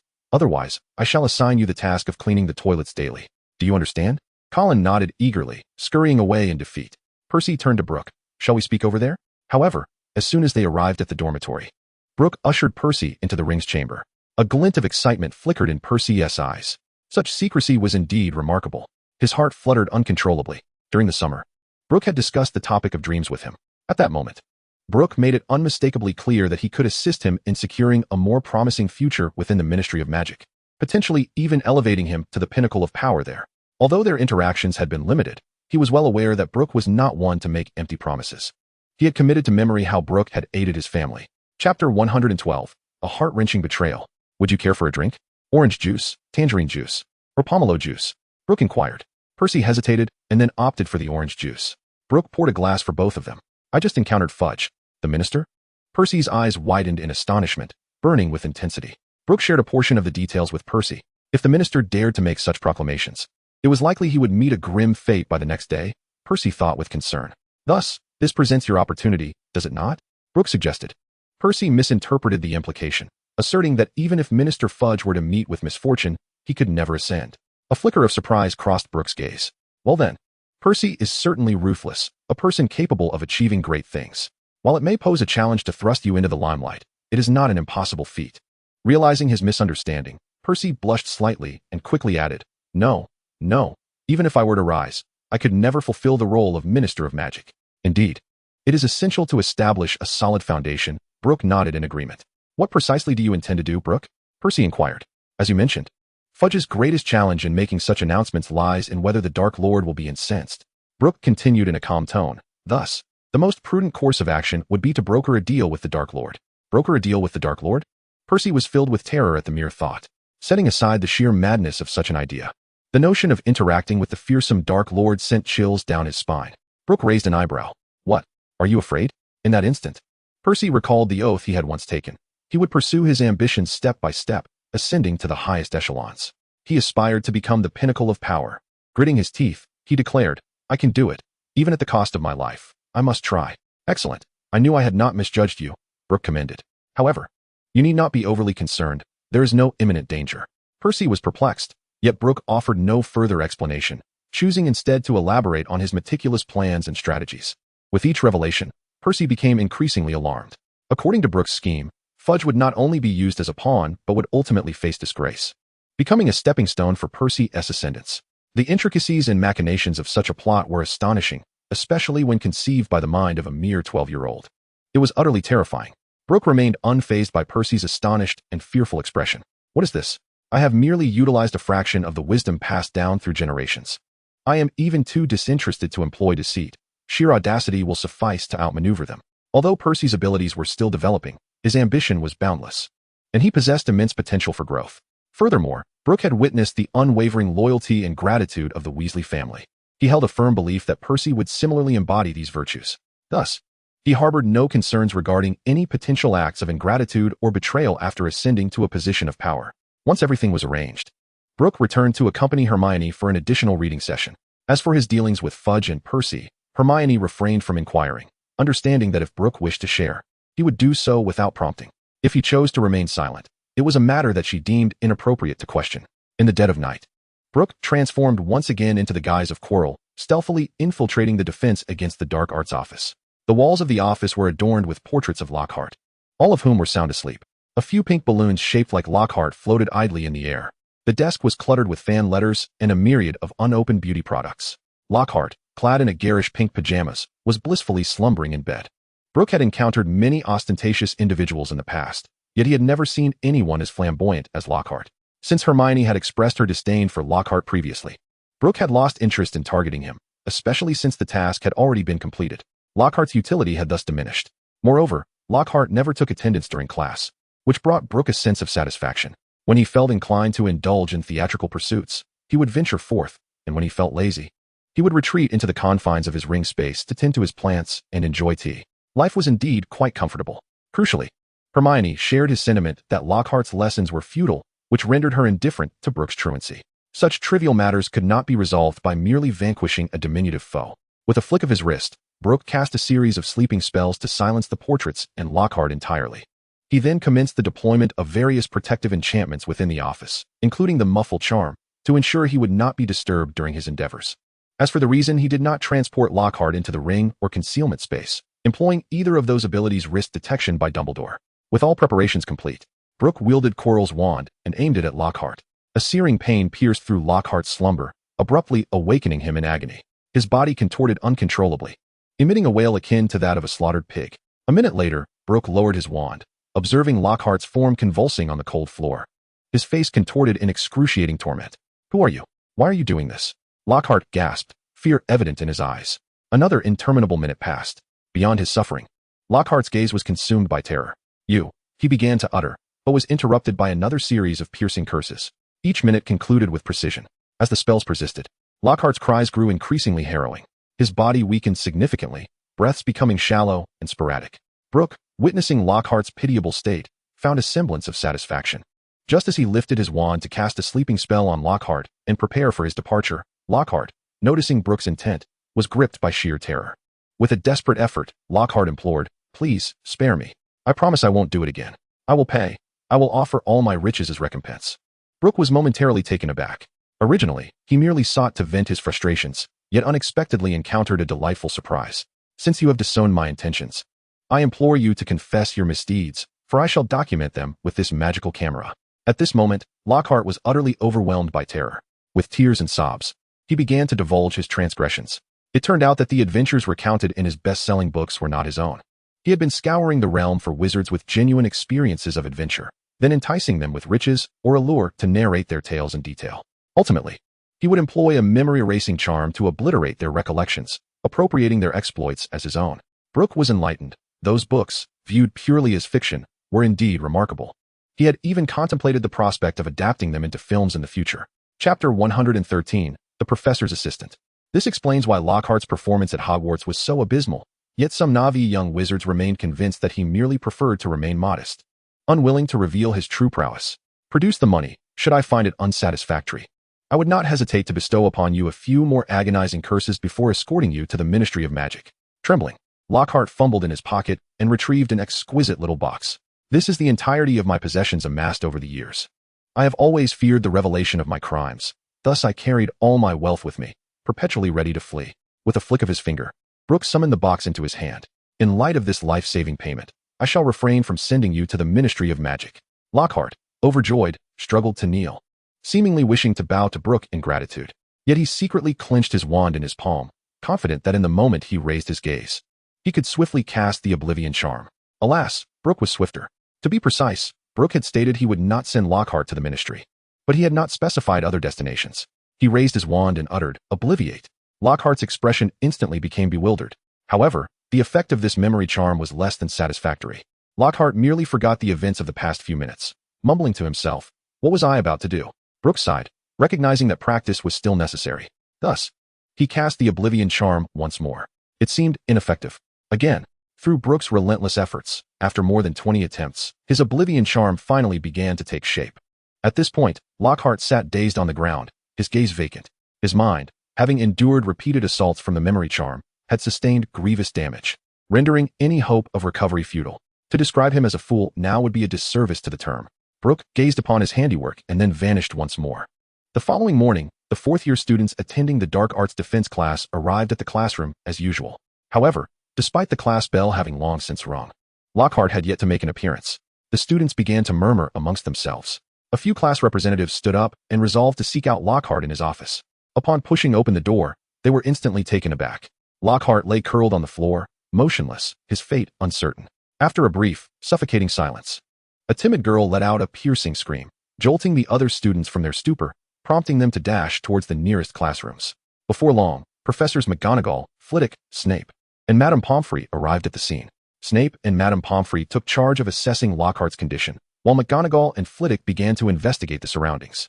The office appeared undisturbed, devoid of any signs of a struggle.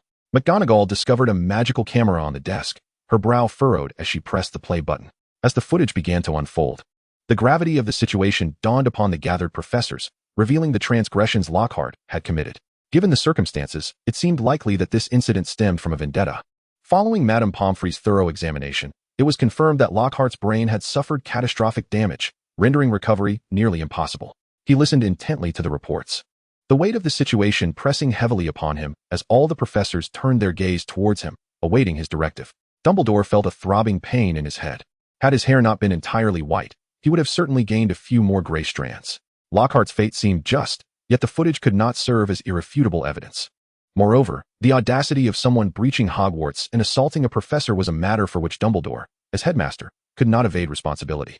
Particularly with Lockhart's legion of fervent fans likely to unleash a barrage of criticism upon Hogwarts and its principal. Madame Pomfrey nodded, then cast the levitation charm, gently elevating Lockhart's body as they made their way outside the school. The young witches and wizards, having learned of Lockhart's predicament from their classmates who had gone to inform the professors, curiously craned their necks from the classrooms to catch a glimpse. As they watched Lockhart being taken away, murmurs of speculation arose among them. However, there was no chaos over the news of Lockhart's permanent departure due to his ailment. In truth, only a handful of young witches felt genuine sorrow. Many more students expressed delight, relishing the prospect of once again attending Snape's defense against the Dark Arts class.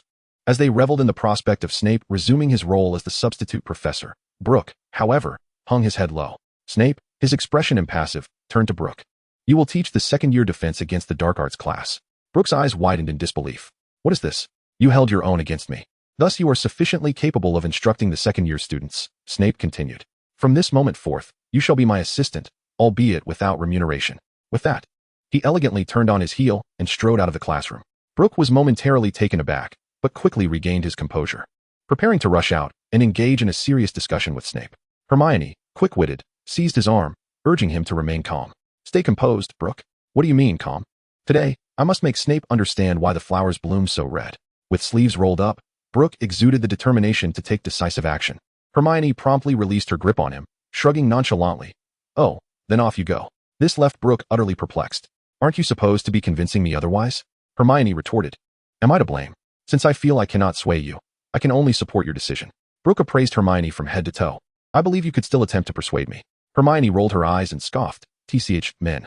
Brook scratched his head, pondering how this young girl had gone astray, wondering whose influence had led her to this behavior. Distressed yet amused by the eager faces of his classmates, he suddenly smirked. "Fine. This is Snape's own doing. If he dares to initiate conflict, he ought not to be surprised by the consequences." Chapter 114, The Unforgivable Curse. With confidence, Brook strode to the podium. "Since Professor Snape has appointed me as his assistant to lecture you all, today I shall impart some valuable knowledge." The young wizards turned their attention to Brook, their faces alight with anticipation. "Now, who can tell me why this class is titled Defense Against the Dark Arts?" The students were momentarily taken aback. Was this really a question? Hermione, eager to contribute, promptly raised her hand. "Miss Granger, Please enlighten us, Brooke said earnestly. Hermione rolled her eyes, realizing that this was the first time Brooke had addressed her in such a formal manner. It involves learning various defensive spells to protect against dark magic and malevolent creatures. As a teaching assistant, Brooke now had the authority to award points, a privilege recognized by Hogwarts. He was indifferent to whether the points were warranted or not. The students were already familiar with several dark creatures, such as the Cornish pixies, which elicited a chorus of laughter from the classroom. Now, can anyone tell me what constitutes dark magic? Brooke inquired once more. Hermione instinctively raised her hand again. Miss Granger, dark magic is typically defined as using magic to harm, control, or destroy others, representing malevolent sorcery. Brooke had transformed into an unyielding point-awarding machine, causing a stir among the students. Is he really so blatant in his point-giving? Doesn't he even attempt to disguise it? Hermione was at a loss for words, now only hoping that Brooke would not incur Snape's wrath. So, who knows which spells are deemed the most malevolent? Brooke continued to pose questions. All the young wizards turned their gaze towards Hermione, who clutched her right hand, resolutely refusing to raise it again. Brooke felt exasperated. Without Hermione's participation, none of the other Gryffindors seemed inclined to respond. This might be his only opportunity to teach. The lack of enthusiasm for point earning was truly troubling. Ron was taken aback. What does this have to do with him? However, as a pureblood, he indeed possessed knowledge on the matter.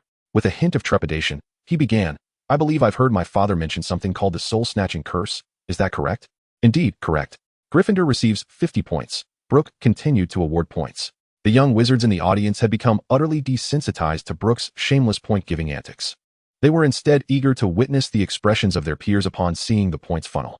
With a flourish, Brooke waved his hand across his ring, and a plump rabbit materialized upon the podium. The little creature appeared adorably bewildered, nibbling on a half-eaten tuft of grass. Its petite head swiveled curiously, pondering how it had ended up in this peculiar situation. Brooke aimed his wand at the rabbit. Egress of the soul. In an instant, the formerly innocent rabbit stood upright on its hind legs and began to dance. Its head swayed dramatically from side to side, while its front legs lifted and fell in a wave-like motion.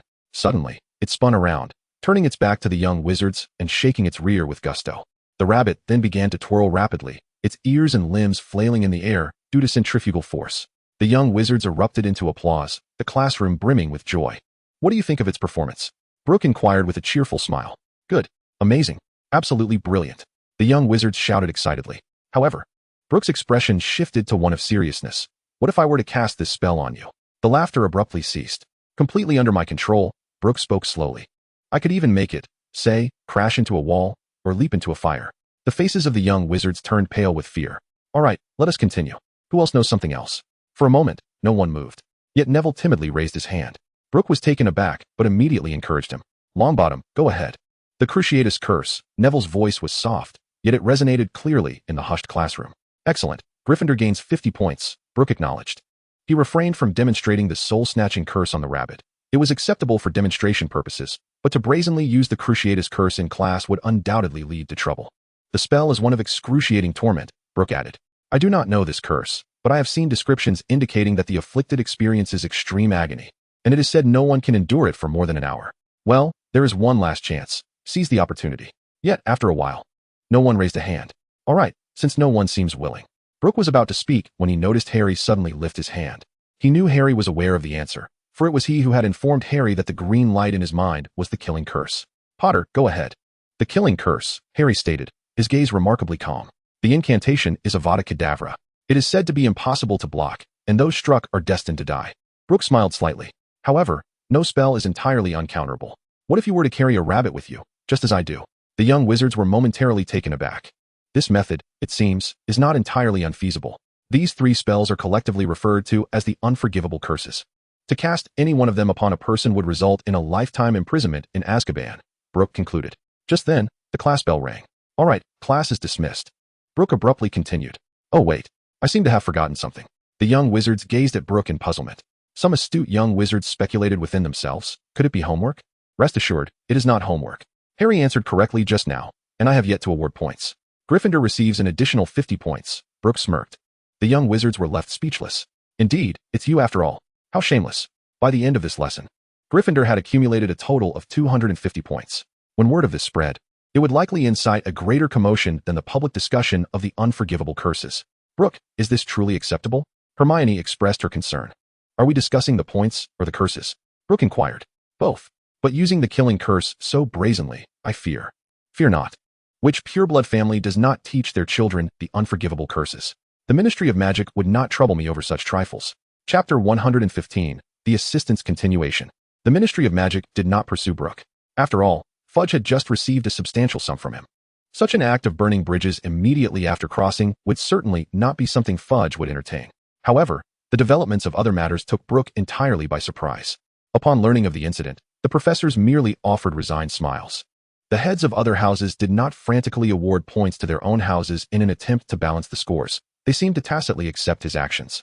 Brook had initially believed that he had orchestrated such a spectacular lesson that Snape would be compelled to hastily revoke his teaching assistant position and personally instruct the second-year students.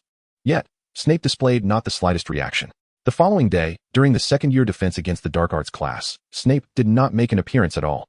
It was evident that he intended for Brook to continue teaching. This left Brook utterly flabbergasted. He had not anticipated Snape could be so nonchalant. In truth, this situation was partly Brook's own doing. Had he actually cast the Cruciatus Curse and the Killing Curse on a rabbit during class, even as a demonstration, Snape would undoubtedly have forbidden him from continuing. However, since Brook managed to exercise restraint, what spell could possibly possess greater impact than the unforgivable curses? Snape felt assured in allowing Brook to proceed with his instruction. He understood that Brook would never be negligent in his teaching. He could not afford to lose face.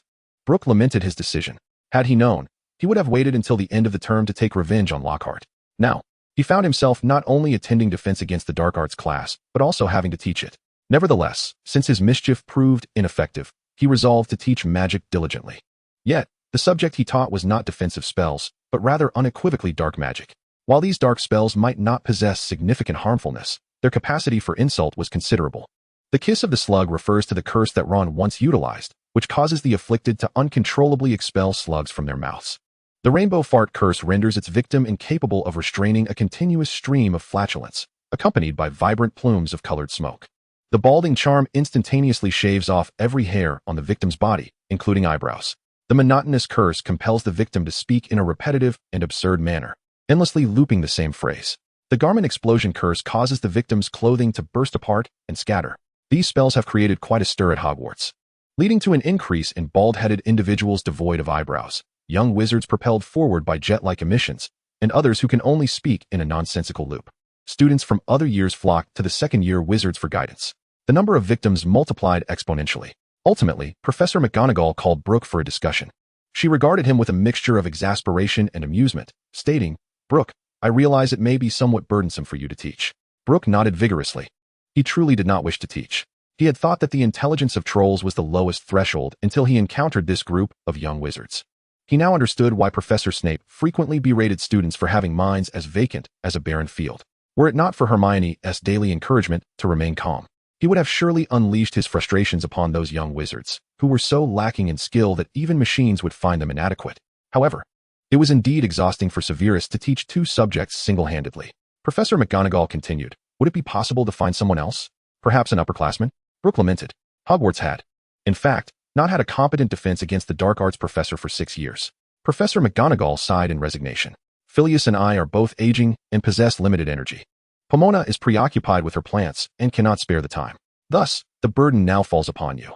Initially, she had been adamantly opposed to this arrangement, as it seemed inappropriate to delegate responsibilities to a child that should rightfully belong to them.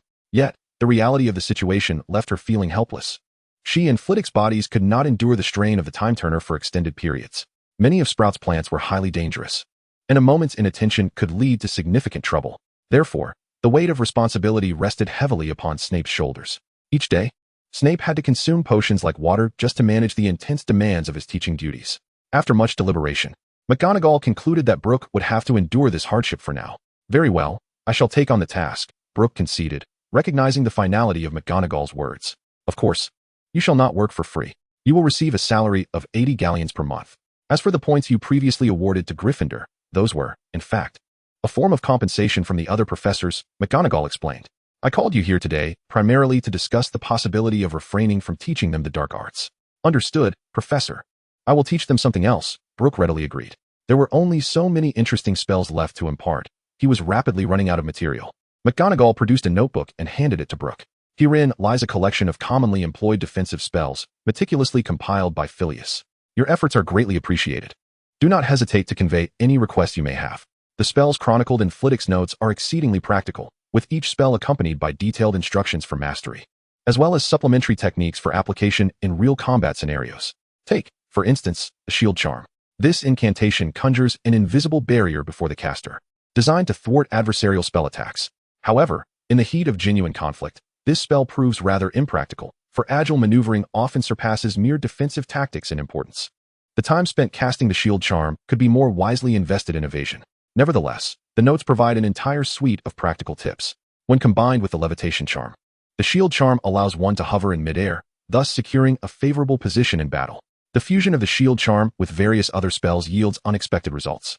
In these combinations, the emphasis lies not on the defensive capabilities of the Shield Charm, but rather on its transparency. The notebook contains numerous such combinatory spellcasting methods, each tailored to distinct combat scenarios and requirements. It could be said that Flitwick bestowed upon Brook not merely the techniques for spellcasting, but rather the combat philosophies he has amassed over years of experience. Brook is acutely aware that he owes a considerable debt to this individual. However, imparting these techniques to the younger wizards, that is an endeavor he is reluctant to undertake. He truly does not wish to unleash a torrent of chaos upon them. Chapter 116, Assault on the Grasshopper Mansion. Following his acquisition of Death Eaters and Dementors, Voldemort prepared to initiate his plan. Heeding Brook's counsel, he had previously procured extensive intelligence regarding the Basin Ministry from the goblins. The intricate web of relationships within the Basin Ministry had been thoroughly unraveled. The power structure of the Basin Ministry closely resembles that of the British Ministry of Magic. Yet their attitudes toward Muggles and the nature of their relations diverge significantly. In Britain, the Minister of Magic and the Muggle Prime Minister theoretically stand as equals. Despite sharing the same land, they adhere to a principle of non-interference, governing independently. Moreover, wizards hold the Muggle Prime Minister in disdain, regarding him as a mere triviality. Communication is minimal, limited to matters of necessity. In contrast, the Minister of the Basin Ministry is utterly subservient to the Grasshopper Emperor. He has even established a 12-member Auror team, entirely at the Emperor's disposal. While there may be dissent regarding the control of the Basin Minister, dominion over the Grasshopper Emperor equates to absolute authority over the Ministry of Magic.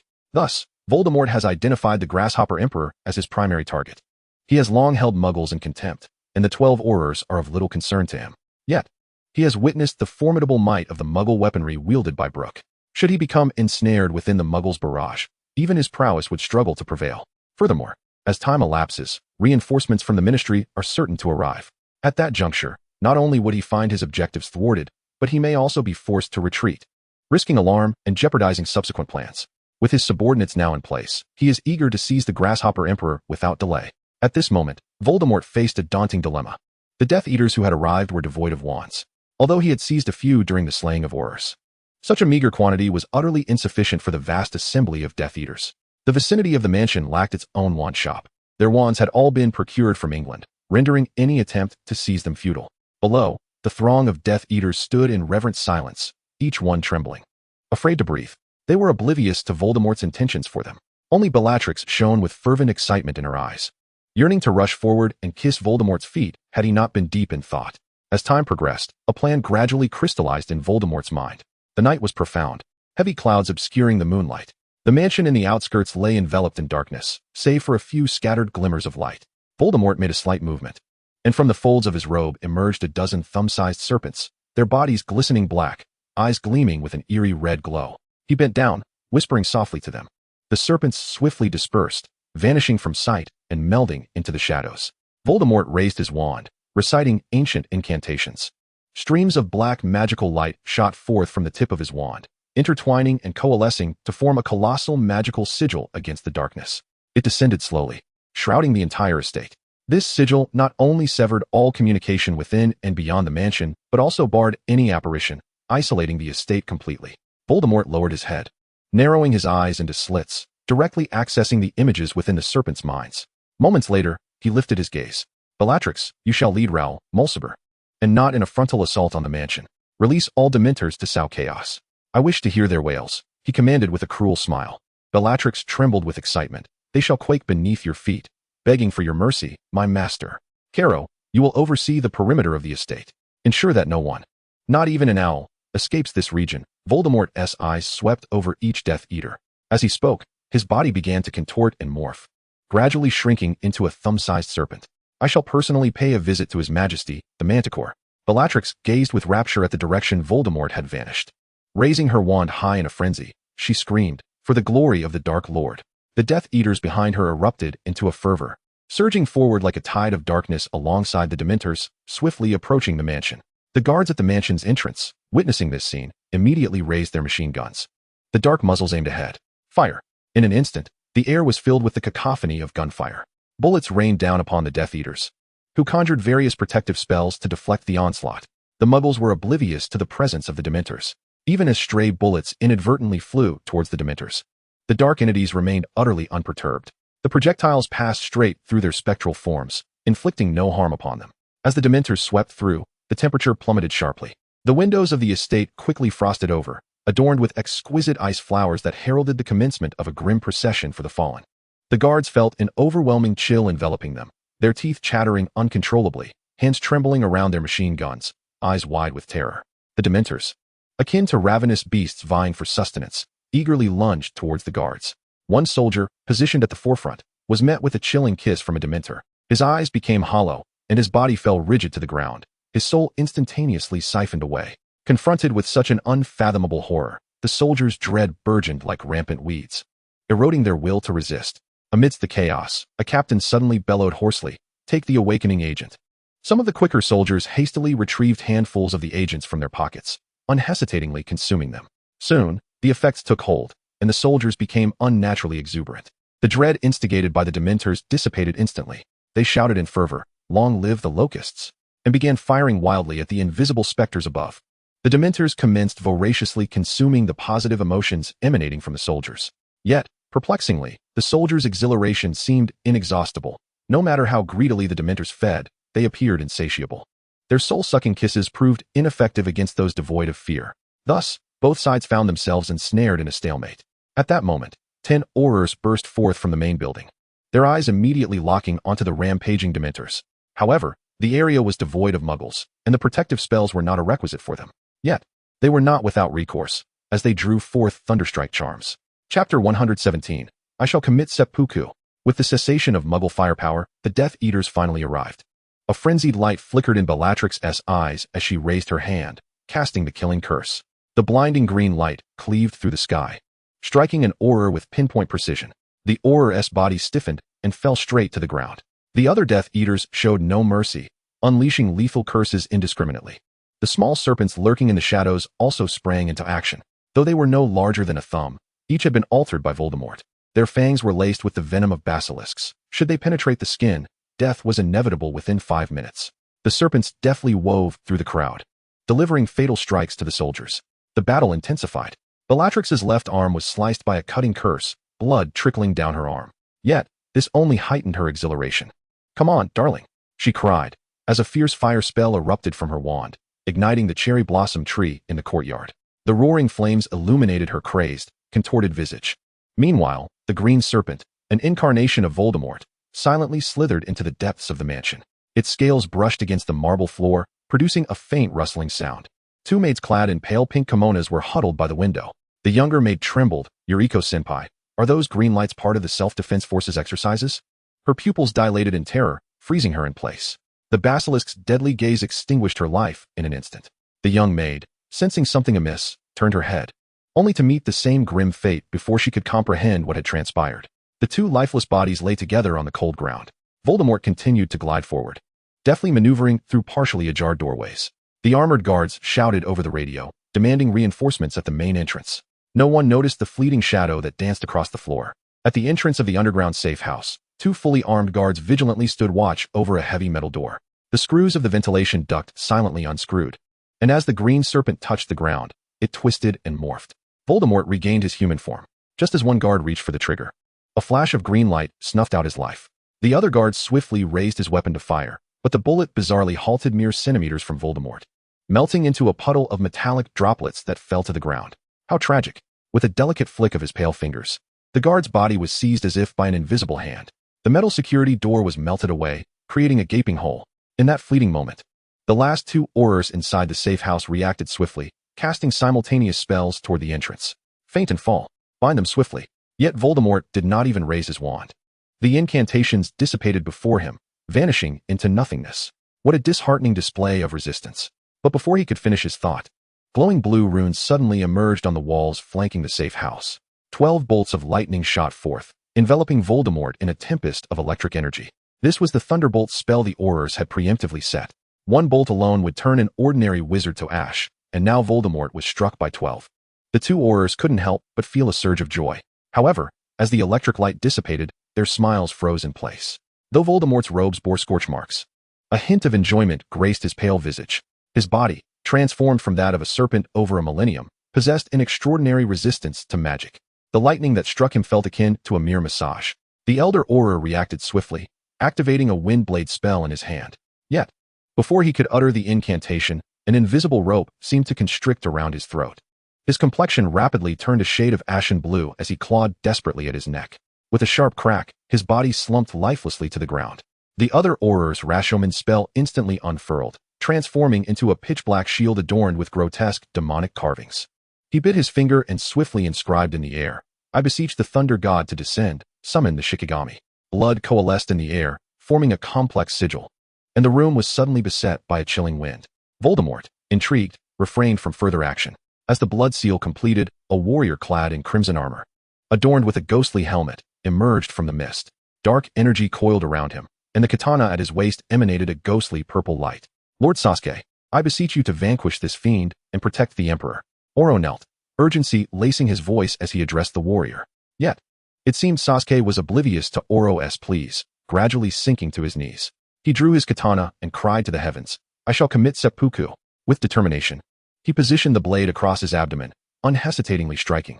The sharp blade clashed against the armor, producing a dull metallic thud. "Lord Sasuke, I implore you." Oro's voice trembled, his eyes brimming with despair. Yet, Sasuke, in a frenzy, continued to shout, "I shall commit seppuku." Oro's face turned ashen. This was the third time he had summoned such an unreliable spirit. The last one, Toku, had clung to his leg, lamenting over a heartbreak. Boredom settled in. Voldemort's patience waned as he waved his wand. The Rashoman shield exploded, countless shards hurtling towards Oro, pinning him against the wall. With Oro's demise, the spirit he summoned dissipated as well. Cowering in the corner, Naruto clutched the collar of his garment, embroidered with 16-petaled chrysanthemums. His 60-year-old visage glistened with beads of sweat under the light. "I am a descendant of Amaterasu. How dare you?" He attempted to maintain the dignity of his lineage, but the tremor in his voice betrayed him. Voldemort gazed down upon this so-called descendant with scorn. "Kneel." Naruto retained a semblance of defiance, his body quaking, yet his posture remained resolute. "Even if my soul is extinguished, I shall never." Voldemort, having lost all patience, raised his wand. Crucio. The chilling scream reverberated through the safe house. Naruto convulsed violently, akin to an electrified frog. His facial muscles contorted in excruciating pain, features nearly collapsing into one another. Voldemort lifted his wand, coldly observing Naruto. At that moment, Naruto curled on the ground, murmuring, "The Imperial Grasshopper prefers death to dishonor." Voldemort's eyes glimmered red, a cruel smile emerging. He relished such tenacity. It made the torment all the more engaging. Chapter 118, Impact. Another piercing curse. Naruto's screams gradually morphed into suffocating gasps, bloodshot eyes nearly bulging from their sockets. His body quaked in agony, a pool of yellow liquid spreading across the floor. 3 minutes passed. Voldemort raised his wand once more. The last flicker of defiance in Naruto's gaze faded, replaced by boundless fear and pleading. "Spare me, I beg you." Crawling like a dog, he brought his forehead down heavily against the marble floor. I kneel." Voldemort regarded the grasshopper before him with disdain. After such a brief resistance, he had expected more fortitude. Yet, the battle outside raged on, and time was of the essence. In due time, there will be ample opportunity to concoct this Narutoshi. Meanwhile, all the Death Eaters engaged in battle felt the searing burn of the dark mark emblazoned upon their arms. "Retreat! Retreat!" Bellatrix cackled with wild delight, exclaiming, "My little darlings, allow me to leave a memento." Her wand unleashed a torrent of pitch-black flames as she madly brandished it, spreading the inferno in all directions. 20 minutes later, reinforcements from the Ministry of Magic finally arrived. The Emperor's residence lay in utter disarray, with lifeless bodies strewn haphazardly across the courtyard, and the wounded groaning in agony. Upon storming the safe house, the reinforcements beheld Naruto sitting upon the throne, his gaze somewhat vacant. Surprisingly, the previously slain Shoyuta Ampii stood beside him, very much alive. 3 days later, the headline was so diminutive it was nearly illegible. Death Eaters' attack on the Muggle royal family foiled. Were it not for the involvement of Death Eaters and Dementors, such news likely would not have been published at all. After all, in the eyes of British wizards, The Emperor of the Muggles was merely a figure of slightly elevated status. The report was shorter than Gilderoy Lockhart's works, merely listing the names of a few participating Death Eaters, concluding abruptly that the Aurors had successfully thwarted the Death Eater scheme. Brook gazed at this piece of news with a voracious appetite, devouring 2 additional bowls of rice and finishing an entire pot of stew made from giant-tailed beast meat. He then energetically tilled 10 acres of land. Alas, it was 1992, and show had long since passed. Otherwise, he would have surely relished the opportunity to let that war madman experience the agony of the Cruciatus Curse firsthand. Despite the brief coverage by the Daily Prophet regarding the Death Eaters' recent antics, the headline was predictably sensational. Shock. Death Eaters go on a transcontinental vacation while the Ministry is preoccupied counting owl droppings.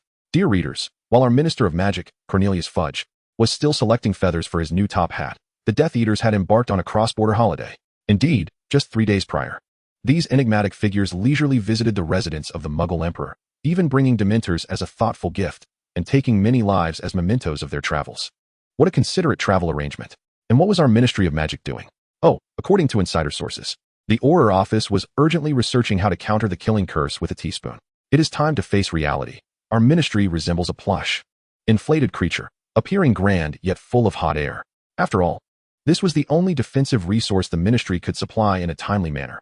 Items included a quill that automatically pinned last wills, a teacup that could detect the Avada Kedavra curse 3 days post-factum, and a most important certificate personally signed by Minister Fudge stating, "I warned you, limited quantity, while supplies last."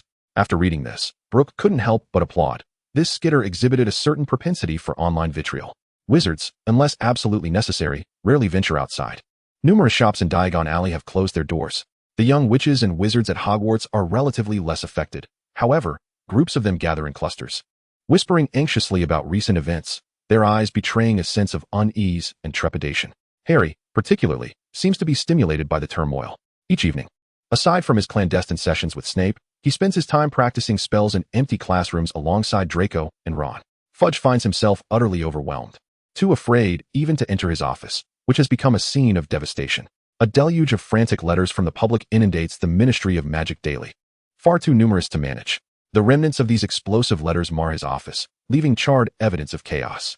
Occasionally, Fudge's temporary office echoes with his exasperated outbursts, lamenting the incompetence of those around him. How could Voldemort and his Death Eaters create such havoc even before setting foot in Britain? The absurd demands from those who know nothing of international law only exacerbate his frustration. Even if he wished to send forces against the Dark Lord, he required the permission of the ministry's higher-ups. Moreover, even with such permission, he hesitated to dispatch anyone. Yet, as Fudge attempted to feign ignorance and evade responsibility, the ministry's reprimanding letters made it impossible for him to remain aloof. The head of the International Magical Cooperation Department, Artemius Crouch, coldly reminded him of his obligations. Reluctantly, Fudge found himself hastening back to Hogwarts in search of Dumbledore's assistance.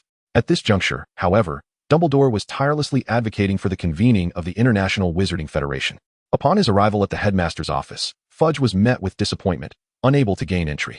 He paced anxiously outside, furrowing his brow and muttering to himself, "What am I to do? What am I to do?" Just then, a sickly sweet voice, grating to the ears, echoed beside him. "Perhaps we should consider that little fellow's perspective." She chuckled gleefully. Chapter 119, Recommend Percy Weasley. Hearing Umbridge's suggestion jolted Fudge into realization. Earlier, Brook had hinted at a potential solution, though the details remained vague. Glancing at his pocket watch, he noted that it was nearing noon. It might be time to consult Brook. Desperate times call for desperate measures. Thus, Fudge, accompanied by Umbridge and several Aurors, hurried to the Great Hall. He quickly spotted Brook, who was noisily consuming his meal at the table. With a broad smile, Fudge approached and took a seat across from him. "My dear boy, it has been quite some time." "Hello, Minister," Brook replied, shaking his hand. Then he noticed the woman beside Fudge, a diminutive figure clad in a fluffy pink cardigan, sporting a pink bow atop her head, her multiple chins resembling a plump toad. Brook had a faint recollection of the woman. After all, her abstract appearance coupled with such peculiar attire was undeniably striking. She seemed to be called Umbridge, a professor who had taught a course on dark arts defense. "Hello, Locke. I am Dolores Jane Umbridge, Deputy Minister of the Ministry of Magic." As Brook listened to Umbridge's affectedly youthful voice, he felt a wave of nausea wash over him, nearly forcing him to expel the meal he had just consumed. He suppressed the urge and managed to conjure a faint smile. "Good day, Deputy Minister." Fudge, ever direct, interjected. "I am here to discuss the idea you proposed last time." Brook was not one to act without assurance. "Unless we discuss the benefits, I shall remain silent, Minister." That was merely the fanciful notion of a child, hardly worthy of serious consideration. Dear Student Locke, Umbridge deliberately elongated her words, as Deputy Minister. I must remind you that every citizen has the obligation to alleviate the Minister's burdens. Brook smiled slightly. It was evident she intended to intimidate him with her position. Had this been someone else, they might have been cowed. But he was not swayed. He was neither an employee of the ministry nor of age. Umbridge would be unwise to provoke him. You are correct, Deputy Minister. He paused before continuing, but that notion was merely a fleeting inspiration, now long forgotten. Fudge cast an irritated glance at Umbridge. Anyone bold enough to request a trip to Azkaban would hardly be easily intimidated. Child, would you care to accompany me on a tour of Hogwarts? Of course, Minister, Brook replied, feeling quite nauseated by this toad-like woman. Moreover, subsequent plans necessitated the Deputy Minister's cooperation. As they stood to leave, Umbridge attempted to follow. Her expression soured instantly, as though she had ingested a dead fly. Yet she quickly restored her smile. Certainly, Minister. Once Fudge turned away, she shot Brook a venomous glare. He paid her no heed, merely marking her down on his mental blacklist. This was not out of pettiness. The Deputy Minister's position was part of his grand design. This toad was merely a hindrance. After all, how often had he seen someone harbor resentment and seek revenge over a single remark or glance? Fudge's so-called tour of Hogwarts was merely a ruse to find a secluded spot for a more detailed discussion. He led Brook straight to the edge of the Black Lake. Dolores, having spent too long in the ministry, tended to be rather blunt in her speech and actions. The minister worries too much.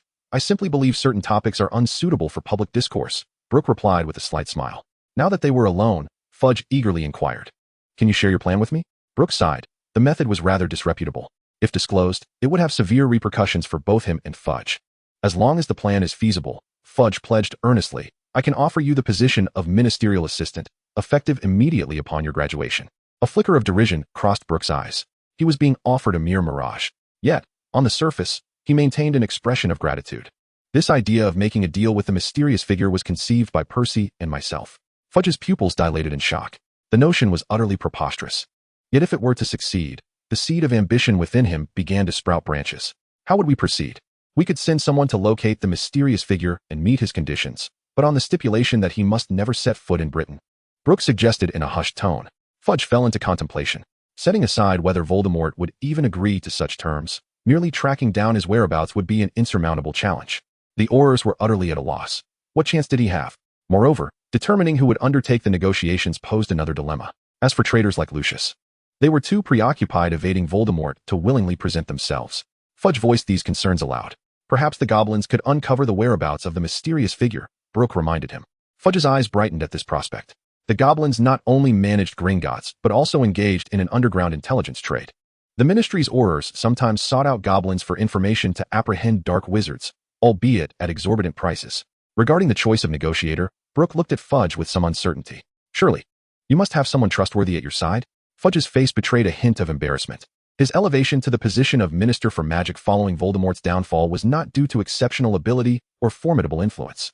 On the contrary, it stemmed from his relative weakness. At that time, the Pureblood faction was severely weakened by Voldemort's defeat.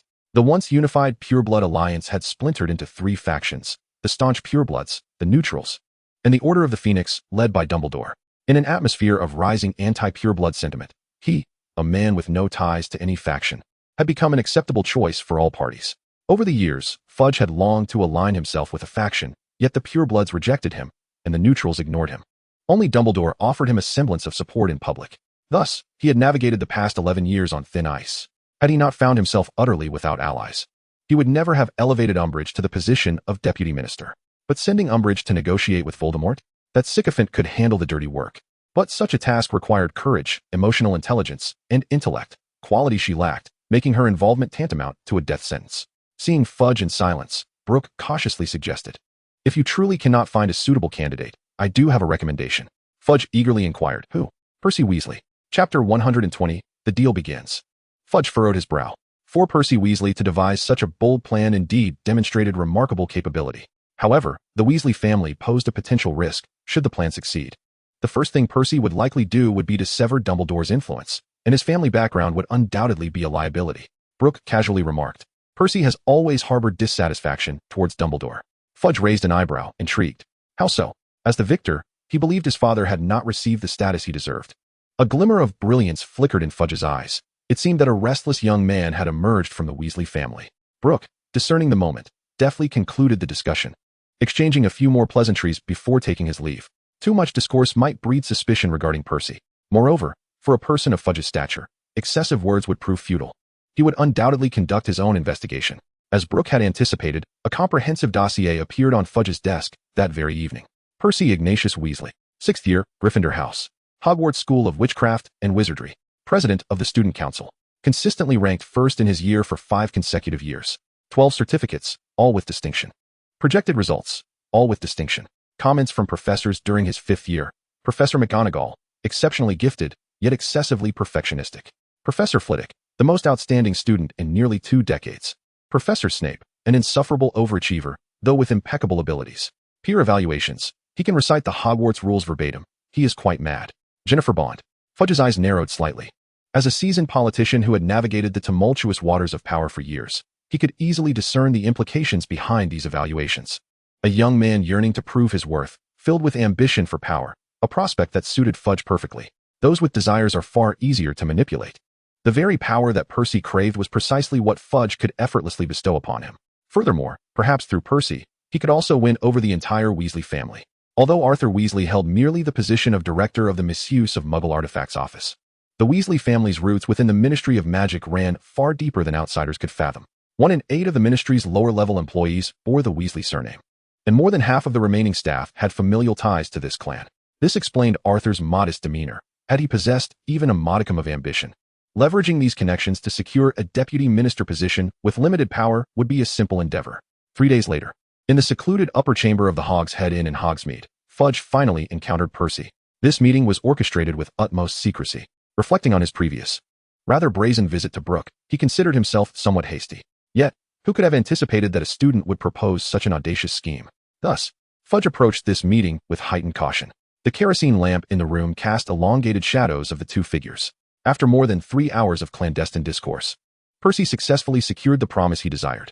Provided he accomplished the transaction with Voldemort, he would be granted the position of assistant to the Minister of Magic. Moreover, Fudge had diverted 5,000 galleons from the ministry to provide Percy with funds for intelligence purposes. However, Percy had already learned from Brook the precise location of Voldemort. Ultimately, this sum found its way into his pocket, adding to the previous 10,000 galleons gifted by Brook. Thus, Percy's foray into the ministry was amply funded. Students wishing to pursue their certifications could continue their studies at school. Consequently, Percy's application for leave was swiftly approved. During his clandestine journey to the Cauldron, news arrived from the International Wizarding Federation.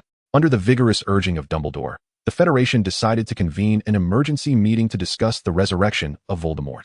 However, the timing was rather unfortunate. The efficiency with which wizards conducted their affairs was far more sluggish than Brook had anticipated. On February 14th, the Ministry of Magic issued a global communique regarding the discovery of Voldemort's whereabouts. On February 17th, Death Eaters and Dementors attacked the Cauldron's imperial residence, resulting in over 200 casualties. In light of such a dire situation, Dumbledore, as the president of the International Wizarding Federation, spent 14 days writing letters and rallying support, only confirming the meeting's impending occurrence in early March. The meeting was scheduled for April 1st, a month later. Brook shook his head and closed the Daily Prophet. Percy had also arrived at the Cauldron by this time. Brook had previously negotiated the terms of this transaction with Voldemort. In essence, it was merely a formality, intended to appease Fudge. The objective was to showcase Percy's capabilities before Fudge, thereby accumulating merit and enhancing Fudge's trust in him. However, one must fully commit to the charade. Upon reaching Voldemort's location, Percy faced considerable challenges and intimidation orchestrated by Voldemort to make the performance more convincing. After nearly 7 days of meticulous negotiations, the carefully staged transaction finally bore fruit. An agreement was reached between Voldemort and Fudge. Voldemort conceded 2 terms that held little significance for him. First, he promised that neither he, nor his Death Eaters, nor the Dementors would set foot on British soil for the next 5 years. In truth, Brook's task was quite burdensome, encompassing 30 million individuals. Not to mention, 5 years was hardly sufficient, let alone 10. Second, he permitted Fudge to utilize the pretense of suppressing him to conduct related propaganda within the magical community, thereby enhancing Fudge's standing among the populace. Voldemort was indifferent to this. Reputation is built on bloodshed and terror.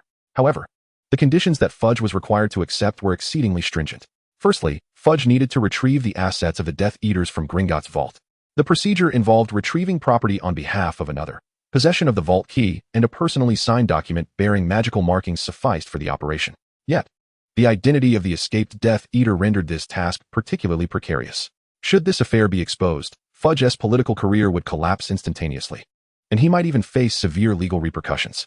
Percy stepped forward, offering to handle the matter without Fudge's direct involvement, but required financial support to silence the greedy goblins. After careful consideration, Fudge ultimately decided to accept this proposal. To appease those avaricious goblins, he would need to divert substantial funds from the ministry. Nevertheless, with sufficient caution, the risks remained manageable. Chapter 121. Continuation of the transaction. The second condition demanded by Voldemort stipulated that Fudge supply 50 complete sets of Auror equipment. Furthermore, there are 200 sets of Auror equipment, which must include wands. Fudge's initial reaction was one of disbelief. Was Voldemort truly mad? The equipment for the reserves was manageable. With sufficient funds, it could be cobbled together. However, the complete set of Auror gear was far more intricate. It encompassed items such as anti-hex glasses, protective cloaks, hex-proof hats, spell-resistant gloves, tactical watches, broomstick compasses, tactical bags, medical kits, flying broomsticks, and a model of a dark magic detector. Moreover, each team of 10 was required to be equipped with a small anti-apparition device. The entire Auror division barely had fewer than 100 sets. Voldemort's demand for 50 sets was nothing short of outrageous.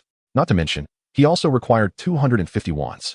Each wand sold by Ollivander necessitated meticulous documentation. Where could he possibly acquire them? Just as Fudge's brow furrowed in distress, Percy suddenly laughed. Minister, this is actually the simplest part. Fudge was taken aback, his mind swirling with questions. Simple? Where was the simplicity in this? Percy then proposed a chilling suggestion that sent shivers down Fudge's spine. Dispatching 250 Aurors to encircle the mysterious individual would suffice. Fudge's pupils dilated sharply. This was not an encirclement. It was a blatant invitation to sacrifice lives. Should those Aurors perish, their equipment would inevitably fall into Voldemort's hands.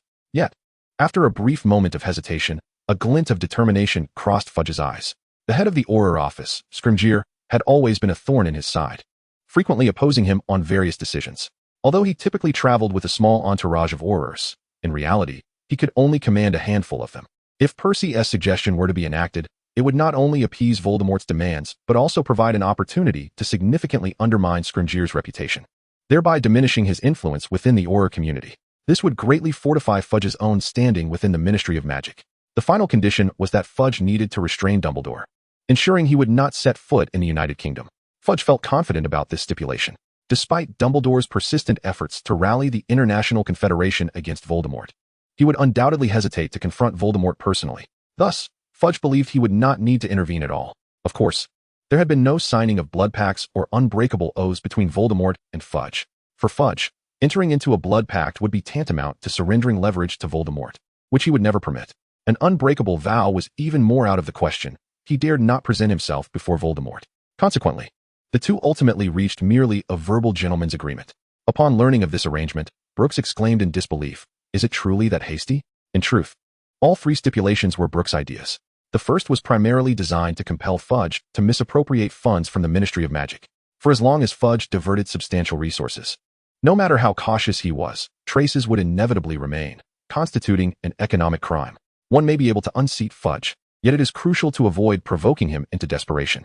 Due to the implications of economic crimes and war crimes, Fudge, if not foolish, understands which matters are permissible for discussion and which are not. As for the funds intended for the dark entities, it is impossible to allocate them to such beings. The treasures stored in the vault of the Death Eaters will be personally retrieved by him, armed with the key after his transformation. Moreover, he harbors a keen interest in the vaults beneath Gringotts. This venture serves a dual purpose, to gather intelligence and perhaps seize an opportunity. What underpins warfare? It is logistics and, in essence, finances. With ample funds, one can recruit and sustain a greater number of soldiers and even enlist other factions for one's own advantage. Wealth transforms weapons and provisions into trifles. Hence, in Brook's strategy, Gringotts represents a pivotal element, a territory he claims as his own. It is noteworthy that within the entire magical realm, unofficial estimates indicate that dark wizards constitute nearly 1/3 of the population. Among these dark wizards, a staggering 80% have resorted to such paths because they graduated from various magical institutions without finding suitable employment, struggling to maintain their basic livelihoods. Why do they resort to petty theft? Is it purely for monetary gain? In truth, their primary aim is often to secure a few hearty meals while incarcerated. Take England. For instance, not all captured dark wizards are confined to Azkaban. Only those who have inflicted significant harm upon the magical or muggle worlds face the stringent scrutiny of the Wisingamot before being sentenced to Azkaban. Conversely, those who merely engage in minor theft or robbery without causing injury are judged directly by the Department of Magical Law Enforcement. If every one of these individuals were to be summoned for Wizengamot trials, could Dumbledore still indulge in his slumber at Hogwarts? It would be utterly unfeasible. Such dark wizards are confined in prisons overseen by the Department of Magical Law Enforcement, watched over by specialized officers. Typically, they are released after a brief stay of 10 to 8 days.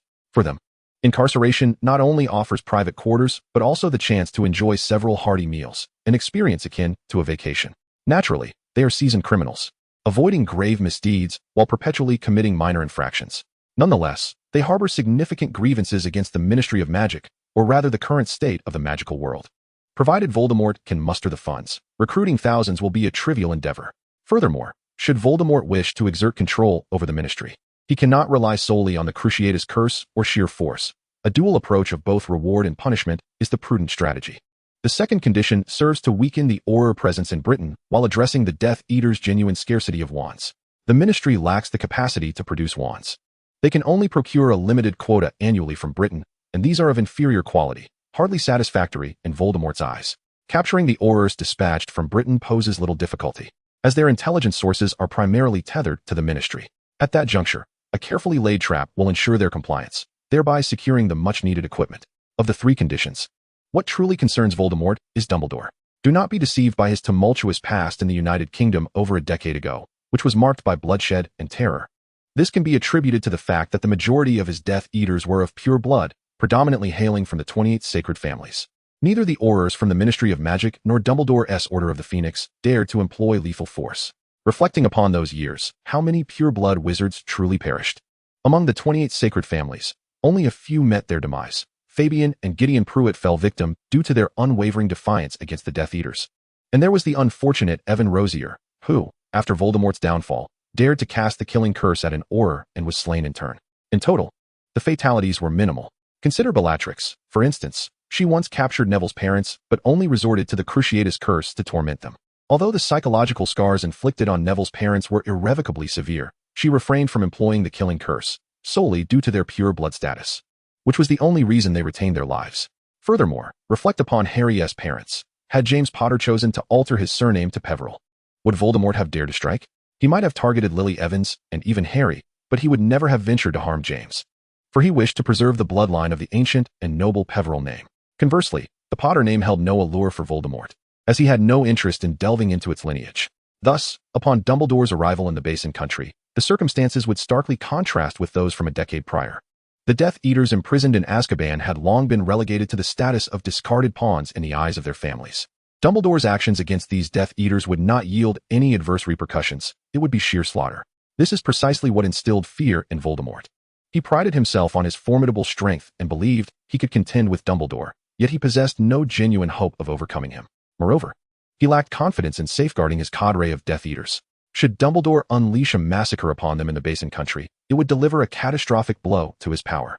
Fudge's imposition of restrictions on Dumbledore's journey to the Basin Country serves to ensure the stability of his own influence, while simultaneously igniting the beginning of escalating tensions between the two. On March 31st, the day prior to the International Magical Confederation meeting, Brook, as was his custom, indulged in hot pot and song, not aboard a train but in Hagrid's hut. Draco rushed in, clutching a special edition of the Daily Prophet. Brook, Hermione, Harry, Hagrid, and even Fleur halted their activities, all eyes fixed upon Draco. While Ron continued to merrily savor his meal, Hermione seized the newspaper and, with a quivering voice tinged with astonishment, read aloud the headline. Minister of Magic Fudge delivers an important address today. Under his astute leadership and stringent measures, Voldemort has been thoroughly intimidated, deterred from setting foot on British soil. Fudge asserted that the Dark Lord had lost his former might and was now merely a fugitive, devoid of any means to retaliate. Harry's eyes widened, filled with disbelief, while Hagrid couldn't help but gasp in astonishment.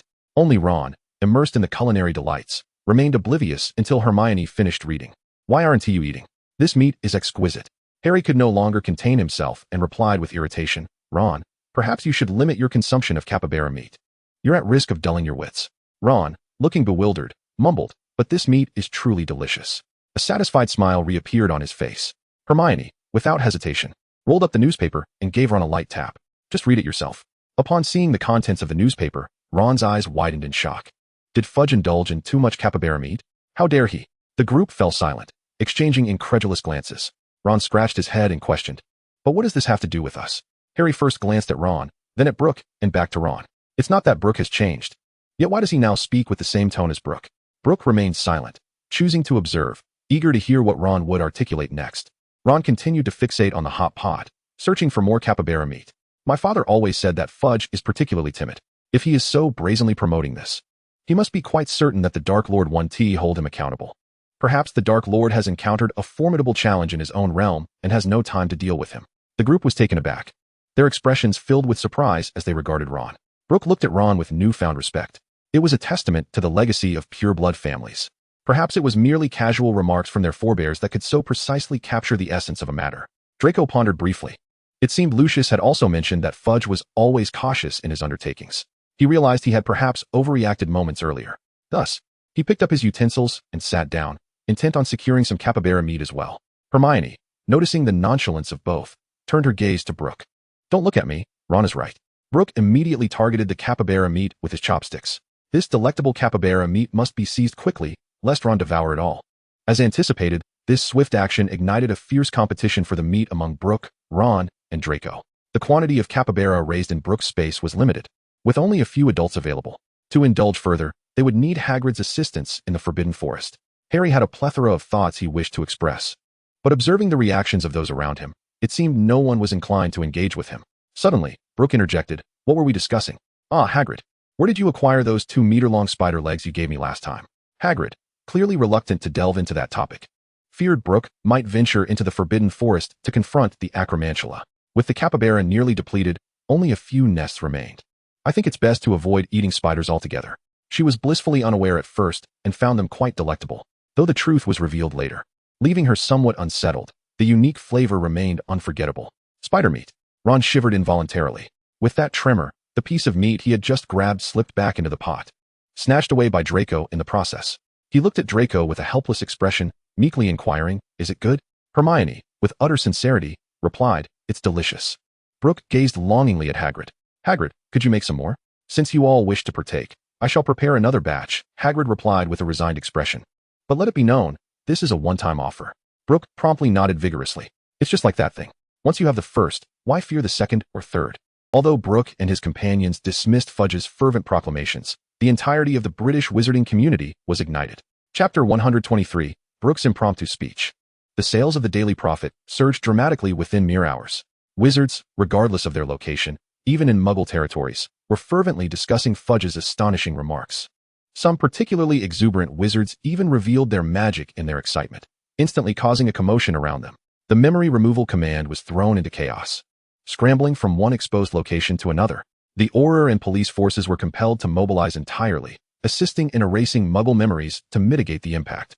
Remarkably, the major newspapers maintained an unusually restrained demeanor during this incident.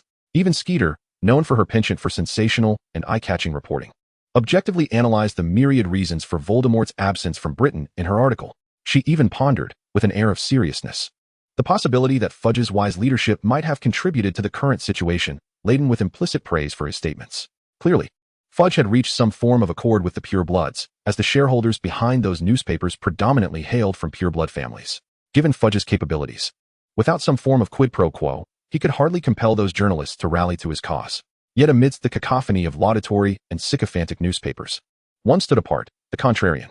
Its front page boldly proclaimed in glaring fluorescent pink letters, "Exclusive revelation. Fudge's secretly trained fire sprite army has engaged the Dark Lord 3 times. Accompanying this was a blurred photograph depicting several stick-like figures performing a peculiar dance. The young witches and wizards of Hogwarts fared no better. The discussions among classmates revolved entirely around Fudge's declaration. Even in class, they couldn't help but murmur their opinions to one another. The professors were left exasperated.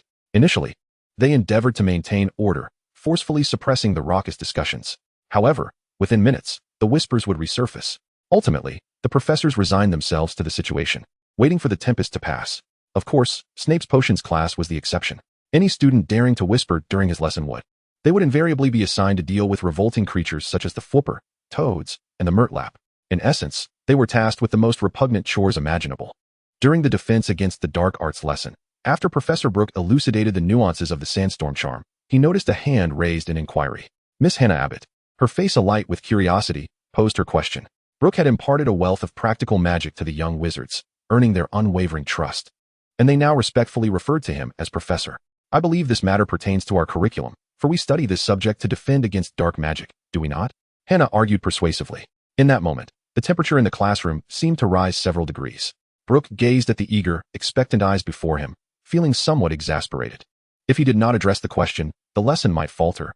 Yet, if he did offer a response, the class might very well derail. Reflecting on his modest salary of 80 galleons a month, he questioned the necessity of such earnestness. I do have some personal views on this matter, he began. Over a decade ago, Voldemort indeed unleashed a tempest of darkness upon this land. His reign of terror plunged countless wizarding families into despair, enveloping the magical community in profound fear. A collective gasp interrupted him. Indeed, I have spoken his name, Brook stated calmly, continuing, 10 years ago, he was vanquished.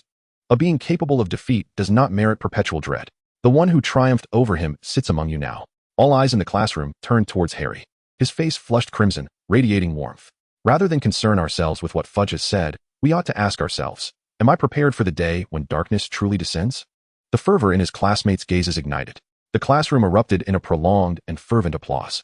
Brook's words swiftly circulated among the young wizards, leaving them astonished by his audacity. Deep within, many quietly planted a seed named belief. The professors were taken aback to witness the previously boisterous young wizards suddenly transformed into models of decorum. When they later learned of Brook's remarks, they exchanged knowing smiles. Meanwhile, on April 1st, the International Confederation of Wizards convened in Gaul. 5 days later, the conference's main discussions graced the pages of the Daily Prophet.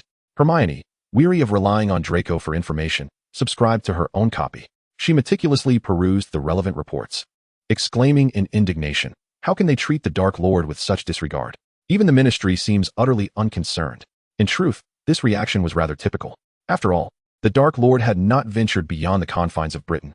During his years of terror, the death toll among wizards was fewer than 100. Such a figure, elevated to the status of Dark Lord in Britain, was largely a reflection of the country's standing within the magical realm, Brook commented nonchalantly.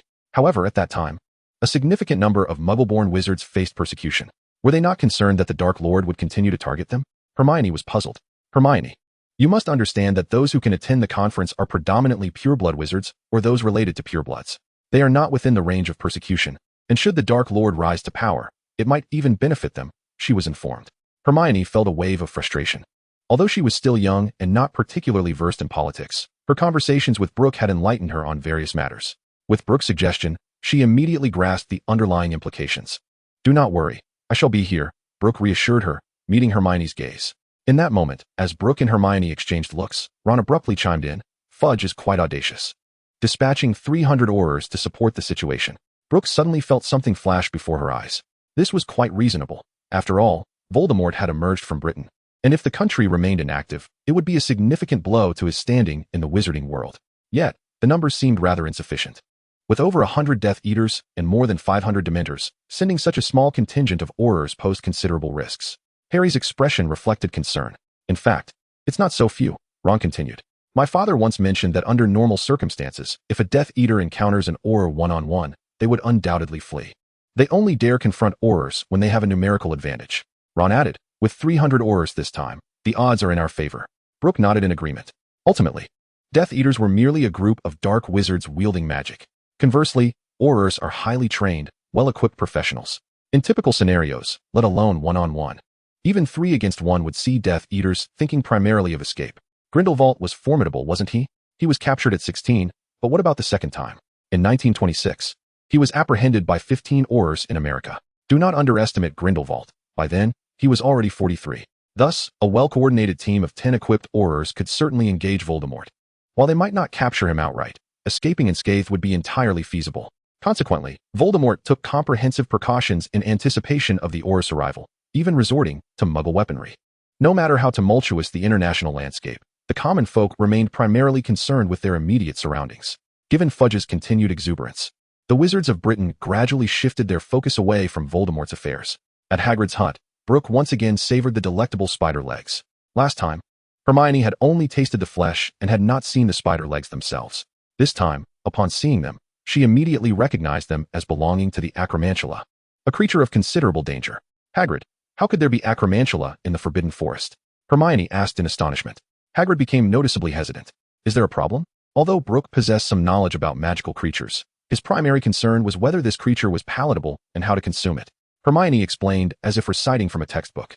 The acromantula predominantly inhabits the tropical rainforests of Southeast Asia, reaching lengths of several meters in adulthood, classified as a level 5 dangerous creature.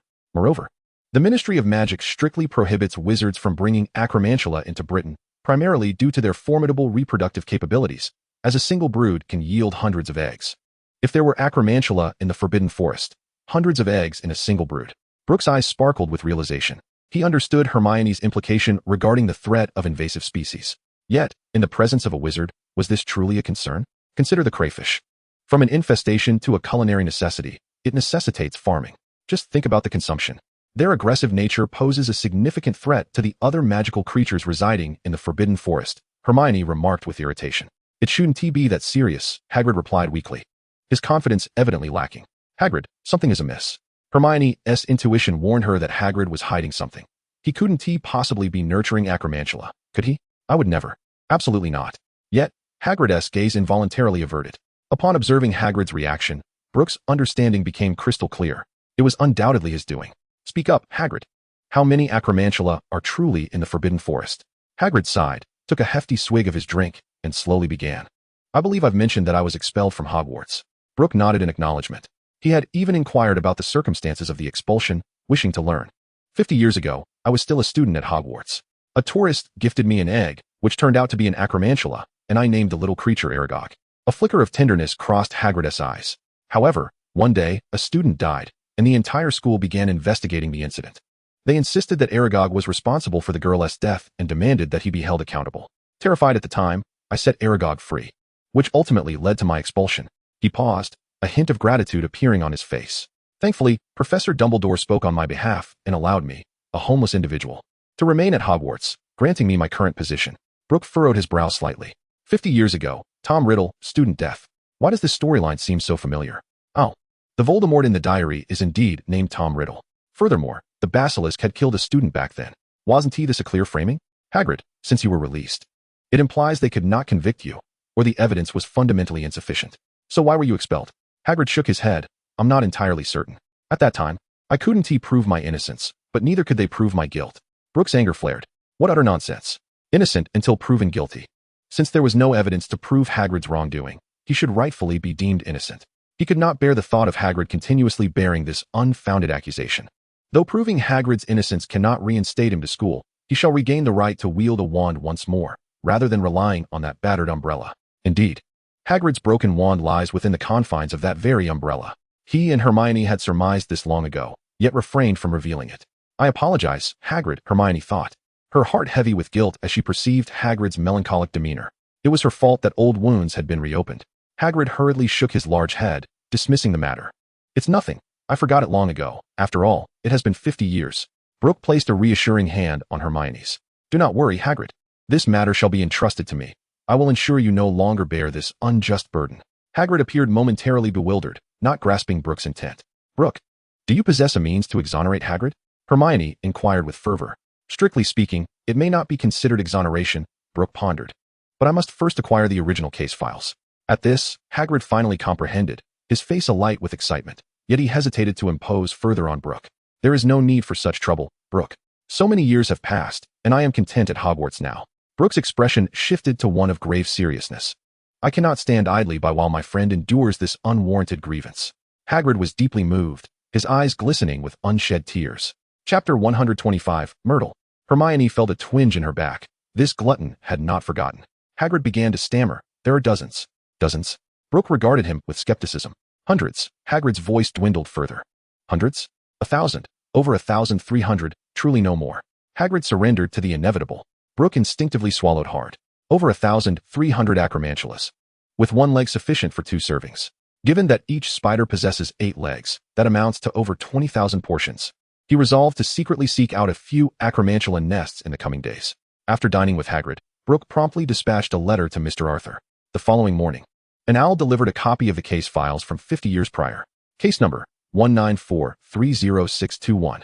Deceased, Myrtle Elizabeth Warren, Ravenclaw, 4th year. Cause of death, unknown, no external injuries. Location, girls' lavatory, 2nd floor, Hogwarts. Case summary. reported by Tom Marvolo Riddle, head boy, Slytherin. Rubeus Hagrid, Gryffindor, 3rd year, was suspected of clandestinely harboring dangerous magical creatures, species unspecified, with substantial grounds for suspicion. Outcome: suspect detained in Azkaban, 1943615194391, later released due to insufficient evidence, yet subjected to expulsion and wand-breaking punishment, 194,392. The content of the files was exceedingly perfunctory. Brook's brow furrowed deeper. Merely based on a single student's report, another could be incarcerated in Azkaban for investigation. Moreover, to impose expulsion and wand-breaking punishment under such glaringly inadequate evidence was unconscionable. This is clearly an attempt to forcefully categorize the case. He rubbed his throbbing temples. According to the fundamental principle of presumption of innocence, this should be a straightforward matter of overturning the case by merely pointing out the lack of evidence. Yet, the Ministry of Magic seems to have played a trick. They neither convict nor dismiss the case, leaving Hagrid forever burdened with the stigma of a suspect. This complicates matters. To remove the suspect label from Hagrid's head, one must present irrefutable evidence proving that the creature responsible for killing Myrtle bears no relation to him. However, the case file does not even record the type of magical creature involved. Even if he could prove the true culprit was a basilisk, the opposing party could insist that Hagrid indeed kept a basilisk. As for calling Aragog as a witness, that is preposterous. The words of magical creatures have never been accepted as evidence. Their political standing is even lower than that of house elves. Brook scratched his head in frustration. Although resolving the issue with galleons could work, he preferred that Hagrid could stand upright in the sunlight with dignity. It seems he must consult Dumbledore. Time has passed too long. If he wishes to find witnesses, he must rely on Dumbledore. First, he should meet the involved party. Brook tucked away the file and made his way to the abandoned lavatory on the 2nd floor. He knocked on the door of the last stall. "Myrtle, are you there?" With a splash, the translucent, ghostly girl emerged from the toilet, her damp braids still dripping. "Oh, you're a boy?" she exclaimed, her eyes widening in surprise. Brook felt a wave of exasperation. "Was it not obvious?" "You're quite charming," Myrtle said, her eyes sparkling as her misty fingers propped up her chin. "If only you had long hair." "I'm a guy, a real man." Brook quickly interrupted her dangerous train of thought. The last time he had come to collect the basilisk carcass, he had interacted with Myrtle. He had found her rather amusing then. Could it be that he lacked the handsome features of a certain actor? No, that was impossible. "Well, this little handsome fellow," Myrtle said playfully as she spun around. "Even though this is the girls' lavatory, I don't mind you using it. I'm here specifically to find you." Brook got straight to the point. "You're looking for me?" Myrtle suddenly floated out of the toilet, curiously circling Brook, inspecting him from head to toe. She had been dead for 50 years, and no one had ever come to seek her out. "Do you remember how you, passed away 50 years ago?" Brook inquired. "Oh, that." Myrtle suddenly flipped in excitement through the air. "It was so thrilling. I was crying here because that horrid Olive Hornby said I looked like I wore glasses." Myrtle rambled on, and then she suddenly puffed out her chest, proudly declaring, "And then I died." Brook felt a bit dazed. He replayed her words in his mind, feeling as though she had said something, yet simultaneously nothing at all. "Could you elaborate on the process of your death?" "Actually, I'm not quite sure." Myrtle shook her head. She tugged at her translucent skirt. Brook let out a sigh, finally hearing what he longed to hear. "Thank you, Myrtle." While the words of a ghost cannot serve as direct evidence, as a victim, Myrtle's testimony holds significant reference value. Now, it suffices to prove that the creature Hagrid nurtured does not possess a pair of yellow, large eyes, or that its eyes lack lethality. Hagrid took no precautions while caring for the creature. The fact that he has not been harmed by its gaze for such a long time can serve as compelling evidence.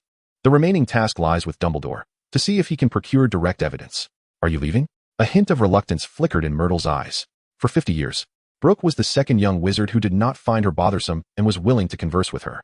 The first was Leonardo. Yet she searched throughout Hogwarts and found no trace of him. Brook's left hand shimmered with a silvery light as he gently ruffled Myrtle's hair. Myrtle was taken aback, her pale cheeks glowing with a pearlescent hue. "Why, you can actually touch me," she exclaimed in surprise. "It's merely a little trick of the Patronus charm," Brook explained. He had initially thought that due to the darkness of his heart, he would be incapable of casting the Patronus charm.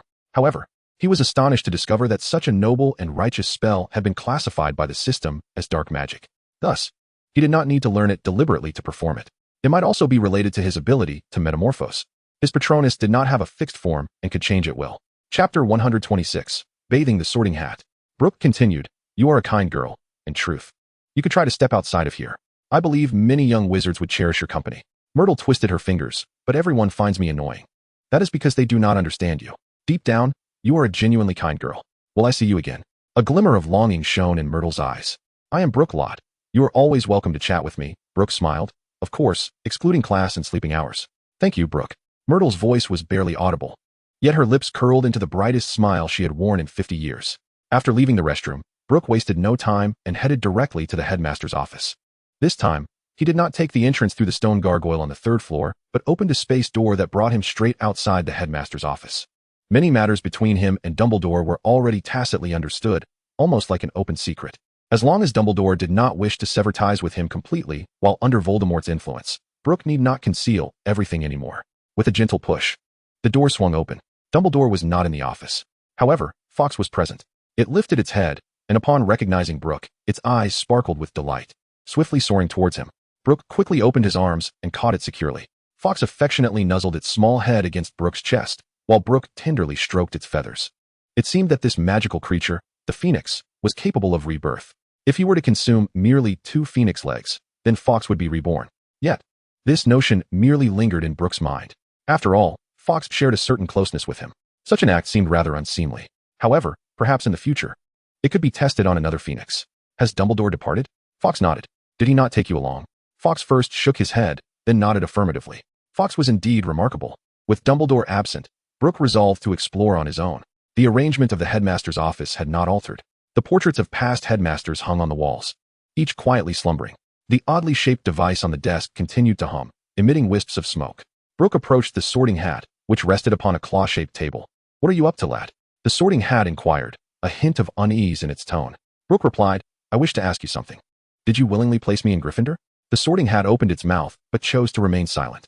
With a flick of his finger, Brook levitated the sorting hat into the air. The hat immediately erupted into a state of panic, exclaiming, What are you doing?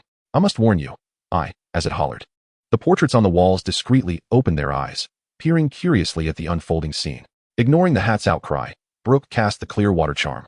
Under the influence of the levitation spell, the sorting hat spun wildly as if caught in a washing machine. You little rascal, the hat spluttered. The once clear water was quickly tainted by the grime from the hat, darkening progressively. Brook felt a wave of nausea wash over him. After spinning for what felt like an eternity, he ceased the incantation. The thick layer of filth had been thoroughly cleansed, revealing the hat's original yellow hue tinged with red. The brown patches appeared somewhat out of place. Breathing heavily, Brook then cast a vanishing spell, instantly erasing the large puddle of black water. See, isn't this much better? The sorting hat, now deflated, showed no desire to engage with Brook any further. Fawkes had been watching the spectacle with curiosity. Suddenly, its little head perked up, and it blinked at Brook. Then, it soared into the air, transforming into a flash of fire before vanishing. Brook waited in silence. Before long, a brilliant red light reappeared in the headmaster's office. Dumbledore emerged, grasping Fawkes' foot. Good evening, headmaster, Brook greeted politely. Dumbledore paused momentarily, then a gentle smile graced his face. Good evening, Brook. Brook, uninterested in trivial pleasantries, delved straight into the matter at hand. He recounted Hagrid's situation and the evidence he had gathered. Headmaster, I wish to vindicate Hagrid and clear his name. Is there any information you can provide? Dumbledore's expression suddenly grew complex. He quietly initiated an investigation, although there was no conclusive evidence implicating Brook. Nevertheless, based on his judgment of these events, he instinctively felt that only Brook possessed the ability to stir such turmoil. Thus, his sentiments towards Brook were exceedingly complex. However, since this matter involved Hagrid, he felt compelled to assist. Dumbledore raised his wand, lightly tapping his temple, as a glimmering silver thread was gently extracted. He then retrieved a massive stone basin from a cabinet behind him, its surface intricately adorned with enigmatic patterns. With a subtle flick of his wand, the silver thread fell into the basin, swaying gently in the liquid within, emanating an extraordinary luminescence. Brook followed Dumbledore as they both immersed their consciousness into the pensive. The imagery gradually clarified, revealing a young Tom Riddle standing upright in the headmaster's office.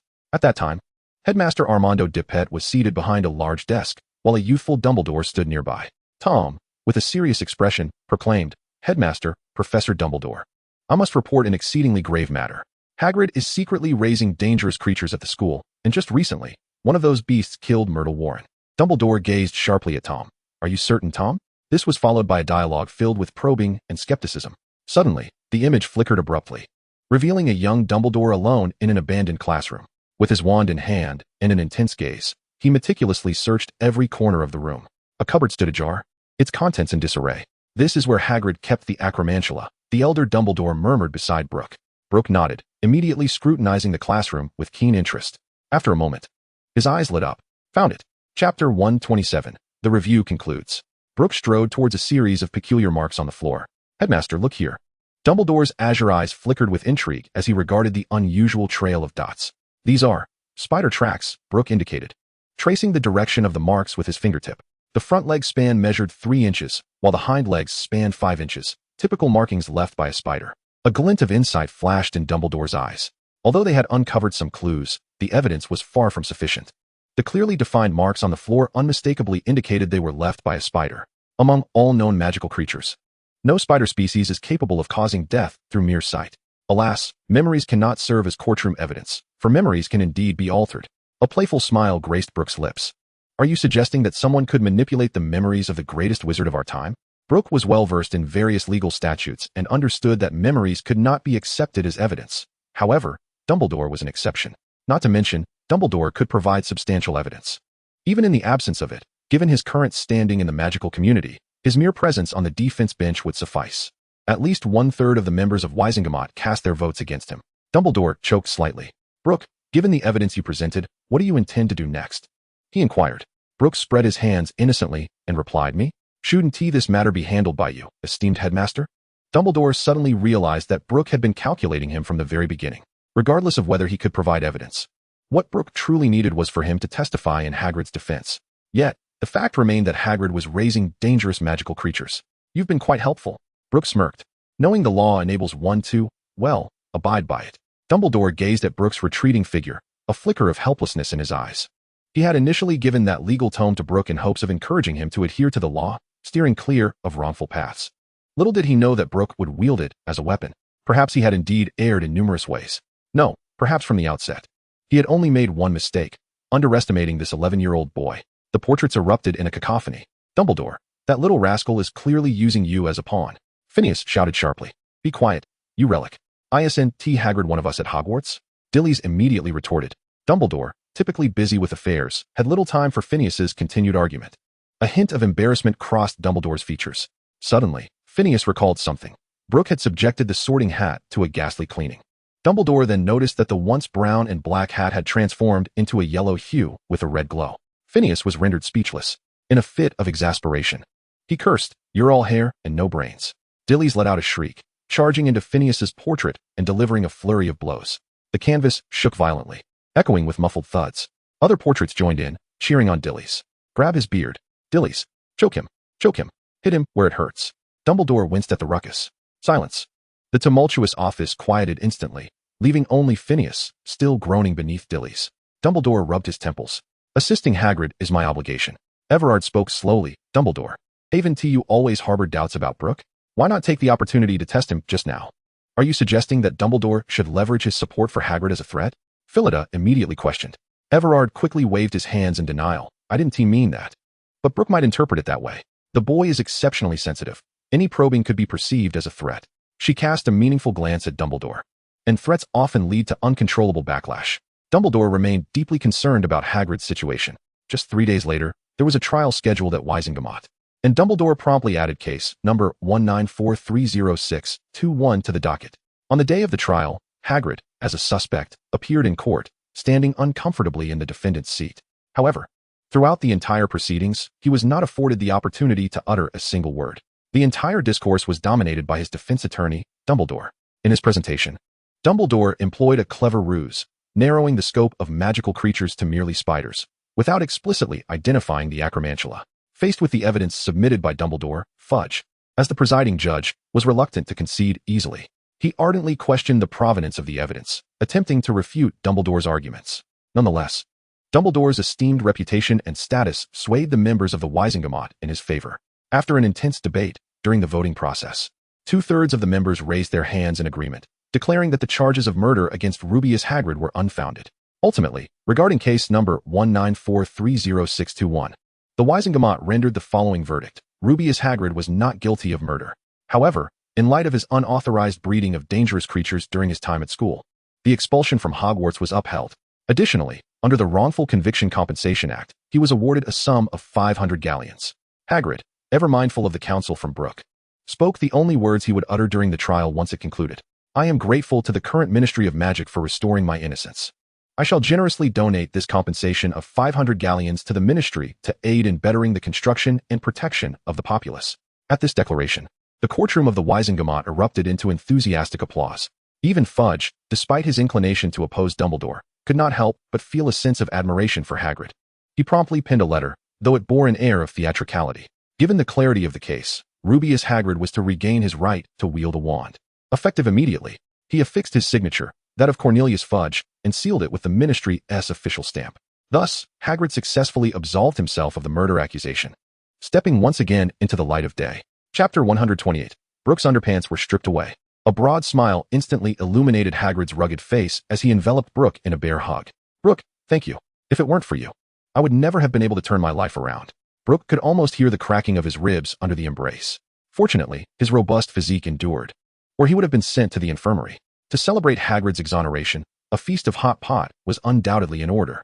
Hagrid hummed an unknown tune while deftly preparing the ingredients, occasionally pulling out his new wand to gently caress it. Crafted from oak with a core of unicorn hair and measuring 17 inches in length, the wand glimmered in his hands. Draco, witnessing Hagrid waving the wand about, promptly took a few steps back.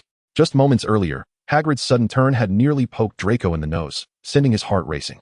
Eager to showcase his newfound wand, Hagrid, in his excitement, inadvertently turned what should have been potato chips into mashed potatoes, while a winter melon was unexpectedly transformed into a charred lump. Merlin's underpants. Hermione could not suppress a gasp as Hagrid's wand continued to emit bursts of red sparks. The neatly arranged vegetables were now careening chaotically through the air, transforming the entire kitchen into a veritable pandemonium. Brook swiftly drew his wand, returning the rebellious vegetables to their rightful places. Yes, I'm sorry," Hagrid exclaimed. His face flushed as he nervously tugged at his untidy beard. The others chuckled merrily, no one truly holding Hagrid accountable. After all, it had been 50 years since he had wielded a wand, and such exuberance was entirely understandable. The news of Hagrid's triumphant reinstatement soon reached the professor's ears, and congratulations began to pour in. Professor Sprout was the first to arrive. As she pushed open the door and beheld the chaotic scene, she wasted no time in donning an apron, shooing everyone out, and rolling up her sleeves to tackle the ingredients. She chopped some mandrake leaves and mixed them with the meat of a five-legged creature. Before long, a freshly baked mandrake and five-legged creature pie emerged from the kitchen. Brook stood by, eagerly watching. As soon as the pie was out of the pan, he risked the heat and grabbed a piece, blowing on it before taking a generous bite. His eyes narrowed in bliss, a look of rapture spreading across his face as he gave Professor Sprout a thumbs up. It was delicious beyond words. Seeing his delight, Professor Sprout chuckled. "Let us serve it out, so everyone can satisfy their appetites first." She then began preparing bubblebean pods, enoki mushrooms, and tender shoots of venomous tentacles to create a stir-fry of beans and mushrooms. Shortly thereafter, Professors McGonagall and Flitwick arrived together, each carrying several bottles of wine. Following them was Sylvanus Kettleburn, who arrived with a basket of fire ash snakes and fire crabs. Despite having only one arm and half a leg, his gait was vigorous, and his spirit belied that of a nearly centenarian. The group gathered around the bubbling hot pot, where various magical creatures and herbs swirled, releasing an enticing aroma. As they sipped wine and enjoyed the feast, laughter echoed throughout the room. Hagrid beamed with happiness, his face creased with joy. Just as the professors were enthusiastically engaging in a drinking game, the door creaked open. Severus Snape entered, holding a small box, evidently a gift for Hagrid. Typically, it was Hagrid who brought dragon blood to Snape, but on this occasion, he felt obliged to offer a congratulatory present. However, upon witnessing the professors concocting a hot pot in a cauldron, Snape's lips twitched in irritation. Suppressing his displeasure, he set down the gift and turned to leave. Yet, before he could take a step, Professor McGonagall, her cheeks flushed and slightly tipsy, halted him by grasping his shoulder. "Severus, since you're here, join us for a drink," she insisted, extending a wine glass toward him. Snape wore a look of resigned exasperation. Throughout all of Hogwarts, even Dumbledore could be disregarded. Yet he felt compelled to give Professor McGonagall the respect she deserved. Reluctantly, he took a seat, leaving the drink untouched in his hand. When Snape beheld the array of mystical creatures and herbal ingredients in the hot pot, the veins on his forehead throbbed with agitation. How dared they? Did they not fear that the concoction of these potencies might lead to their demise? He picked up a spoon and cautiously sampled a small sip of the broth. Although the flavor of the spicy Sichuan base was overpowering, his refined senses swiftly discerned the gentle nature of the ingredients within. They were all remarkably mild, and their interactions posed no toxicity.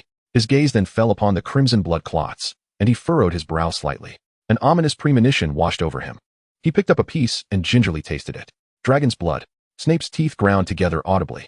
At that moment, a singular thought consumed his mind. He wished to deliver a precise and swift retribution to Brook. Meanwhile, Brook remained blissfully unaware that Snape had stripped him bare of dignity.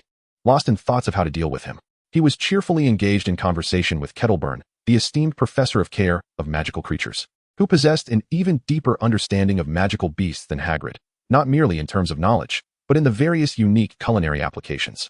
He had an unquenchable passion for studying and caring for perilous magical creatures, having faced disciplinary scrutiny 62 times over his 50 years of teaching, earning him a reputation as a trouble magnet. To him, the likes of the twins and Hagrid were mere novices. In one notable incident, SlowBurn had enchanted a fire snake to perform as a worm in a play called The Fountain of Good Fortune, only for the creature to go rogue and ignite the entire hall. "Hagrid, I shall retire this year," SlowBurn suddenly declared, a hint of amusement gracing his features. Hagrid, flushed with confusion, scratched his head, struggling to grasp SlowBurn's implication. "If you leave, what will happen to care of magical creatures?" Brook quickly grasped SlowBurn's meaning. "Are you suggesting a recommendation for Hagrid?" SlowBurn affirmed, "Hagrid's understanding of magical creatures is no less than mine. I believe he is entirely capable." Chapter 129. The forgetfulness charm cannot erase her from my memory. Hagrid's face reddened further as he stammered. I truly cannot." "What do you mean you cannot, Hagrid?" "I believe you can," Brook encouraged, patting Hagrid's elbow. Hagrid fidgeted like a bashful bride. I haven't even graduated." Harry chimed in supportively. "Hagrid, you will undoubtedly teach this course splendidly. We all believe in you." With his mouth full of food, Ron could only nod vigorously. Draco added, "Hagrid, you can do it. Stop hesitating." As Hagrid absorbed the encouragement from his friends, he felt the warmth of emotion welling in his eyes. He abruptly tilted his head back, downing the contents of his cup in one swift motion, and then bellowed at the top of his lungs, "Good. Since everyone trusts me so much, I shall give it a try." The crowd erupted into applause and cheers. Severus Snape, initially intending to sit for a while before leaving, found himself approached by Professor McGonagall before he could rise. As glass after glass of whiskey was consumed, Snape began to feel the effects. He carelessly plucked a piece of meat from the cauldron and consumed it, hoping to quell the sensation. Soon, he felt as if he were perched upon a cloud. A wave of alarm washed over him. He had ingested the meat of a capybara, just as he attempted to employ the mental occlusion technique to resist this state. He saw Harry approaching with a glass of butterbeer. The boy's emerald green eyes grew larger in Snape's vision. His mind began to blur, and Harry's features shifted before him. The boy's hair appeared to lengthen gradually, transforming into a brilliant shade of deep crimson. Although Snape often mocked him during their lessons, Harry had indeed learned much practical magic from him, particularly the spell known as the Killing Curse, which, according to Draco, was invented by Professor Snape himself. And until this day, he had never imparted it to anyone. This fueled Harry's gratitude towards him, which inspired him to muster the courage to propose a toast to Snape on this occasion. After speaking, Harry gulped down a large mug of butterbeer, leaving a ring of white foam around his mouth.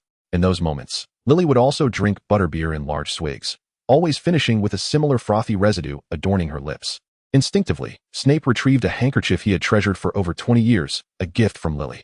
His hand moved almost involuntarily, gently wiping the foam from Harry's mouth. For a moment, Harry was taken aback, standing awkwardly in place, afraid to move. Professor McGonagall, who had previously been somewhat inebriated, suddenly regained clarity in her gaze. Observing Snape with a complex expression, Lily had once been distressed over Snape's obsession with dark magic, believing he had strayed from the right path. Yet McGonagall knew well that nearly all powerful wizards were well versed in the dark arts. She had even attempted to counsel Lily at the time. Ultimately, however, Lily chose to part ways with Snape. McGonagall could hardly have anticipated that, years after Lily's passing, Snape would still hold her memory so dearly.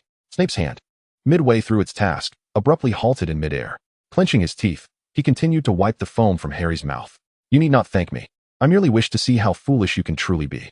He drained his glass and said, "Minerva, you all carry on. I have potions to brew, so I must take my leave. Some matters, once past, should be attempted to be forgotten. Do not place too great a burden upon yourself," Professor McGonagall advised. Snape's body quivered involuntarily. There existed no magic in this world that could allow him to forget her, not even the spell of oblivion. Professor McGonagall gazed at the retreating figure of Snape, her eyes uncharacteristically moist. Harry, on the other hand, was left in a state of bewilderment. What was happening? Just a moment ago, everything seemed perfectly fine. Perhaps he should not have come to toast. McGonagall gently took Harry's hand, guiding him to sit beside her. "Harry." This was the first time Professor McGonagall had addressed him by his first name. She had always referred to him as Potter. Harry was momentarily taken aback. "Harry, if one day you find that Severus is especially kind to you, I hope you will consider him as your godfather." Her voice was unusually tender. Harry contemplated for a moment before solemnly nodding. At that moment, Professor Flitwick, quite inebriated, was singing the ballad of the Fat Friar at the top of his lungs, instantly elevating the joyous atmosphere in the small room to its zenith. Alas, joyous moments are fleeting, and before long, the clock struck late into the night. Hagrid lay beside the fireplace, cradling a barrel of ale, snoring thunderously. Kettleburn had discarded his prosthetic limb, nestling deeply into his chair, lost to slumber. Flitwick continued to hum incomprehensible tunes intermittently. Professors McGonagall and Sprout exchanged banter, their words delightfully disjointed. As expected, everyone had indulged a bit too much. 3 days later, in the potions classroom, Brook stared blankly at Snape's departing back. What was going on now? Just moments prior, Snape had hurriedly scrawled the steps for the invigorating potion on the blackboard, and then unexpectedly left the teaching duties to Brook. With a flourish, he had swept out of the classroom, his billowing cloak trailing behind him. Brook felt utterly disoriented and decidedly displeased. He had tolerated being asked to teach defense against the dark arts. After all, that was not Snape's primary responsibility, and he could begrudgingly accept being used as a stand-in. However, to now be entrusted with the second-year potions class, he knew well that Hermione's potion-making skills surpassed his. And Draco was no slouch in that department either. There was no justification for him to take over the class. Moreover, Madame Pomfrey was also a consideration. The more Brook pondered, the angrier he became. Snape was clearly taking advantage of him. Drawing his wand, he was ready to storm out when Hermione swiftly grasped his arm. Hermione, please don't stop me this time. I must let Snape know why the flowers bloom so brightly today, Brook exclaimed, frustration evident in his voice. Hermione, however, held firm, softly uttering a few words, Dragon Blood Tofu. Chapter 130, Electives. Brook froze in place. How could he have forgotten this detail? Previously, he had asked Snape for assistance in tending to dragons, intending to research the effects of dragon blood on potion making. Yet, in Snape's eyes, he was merely seeking to indulge himself. It was evident that Snape was seizing this opportunity for revenge. Unfortunately, Brook had no choice but to endure it. With a resigned sigh, he approached the podium. Class, please gather your ingredients. The young wizards had long grown accustomed to Professor Brook's lectures. Therefore, as soon as he finished speaking, they sprang into action. Draco, pay close attention to Slytherin. Hermione, I trust you to oversee Gryffindor. Brook positioned himself beside Neville and Seamus, unwaveringly vigilant. The absence of Snape from potions class had evidently relaxed the students considerably, yet their meticulousness in potion-making had plummeted. Brook noticed this decline but chose to remain unperturbed. His sole focus was on ensuring that Seamus and Neville did not create any mishaps. Initially, they performed adequately. Although their handling of ingredient quantities and heat control left much to be desired, at least no accidents occurred. However, when Neville, without waiting for the potion to cool, poured in the moon dew all at once, Brook acted decisively. He cast a bubblehead charm to cover the cauldron, preventing the splattering liquid from wreaking havoc. Brook inwardly marveled at Snape's remarkable composure in tolerating these two in his potions classroom. The blackboard had been explicitly marked in larger letters, instructing them to wait for the potion to cool before adding the moon dew. Yet, these two appeared oblivious, blatantly disregarding the warning. Nonetheless, Brook refrained from further admonishment. He could withstand it. What transpired next, however, shattered Brook's expectations entirely. According to the proper procedure, after adding the moon dew, one should stir the potion clockwise 7 times, which would cause small white bubbles to appear. Subsequently, stirring counterclockwise 5 times would complete the concoction. Yet, as soon as Seamus began to stir, the potion erupted like a lit powder keg, exploding without warning. Even Brook was taken aback. Fortunately, the invigorating potion's ingredients were relatively mild and had already cooled, resulting in him merely being splattered with a sticky, oddly scented liquid. He swiftly cast a cleaning charm on himself. As the examination dates approached, the second-year students entered the course selection season, preparing to choose their elective classes for the third year. They had a total of 5 subjects to choose from, with a minimum requirement of 2. Hermione scrutinized the new course list, combining it with insights garnered from older students, and activated her scholarly analytical mode. Divination primarily involves predicting the future through interpreting tea leaves, observing images in crystal balls, and analyzing dreams. Arithmancy, on the other hand, focuses on the magical properties hidden within numbers, using them to forecast future trends. Ancient runes involves studying ancient magical manuscripts and exploring their mysteries. Muggle Studies examines Muggle culture from the unique perspective of wizards. Care of magical creatures teaches students to accurately identify various magical beasts and how to care for them diligently. Ultimately, divination bears a resemblance to statistics, summarizing and generalizing from a multitude of similar instances. Certainly, there exist genuine seers, yet their abilities are bestowed by the heavens, reliant on innate talent. If you harbor an interest, you may select one to explore. Brook remarked from the side. What do you mean by explore? This concerns our future, Hermione said, her brow slightly furrowed. What about the other 3 subjects? Muggle studies demands considerable time and effort from Muggles themselves to achieve any semblance of success. From a wizard's perspective, it seems utterly nonsensical. The professor teaching the class might not even recognize the Glock in your hand. Hermione felt a flicker of uncertainty. Yet it might prove to be quite intriguing. I place greater emphasis on the latter two courses. The Care of Magical Creatures class will allow us to encounter a wider array of fantastical beings. Before Brook could finish, he heard Hermione mutter softly, "You're only interested in it for the food."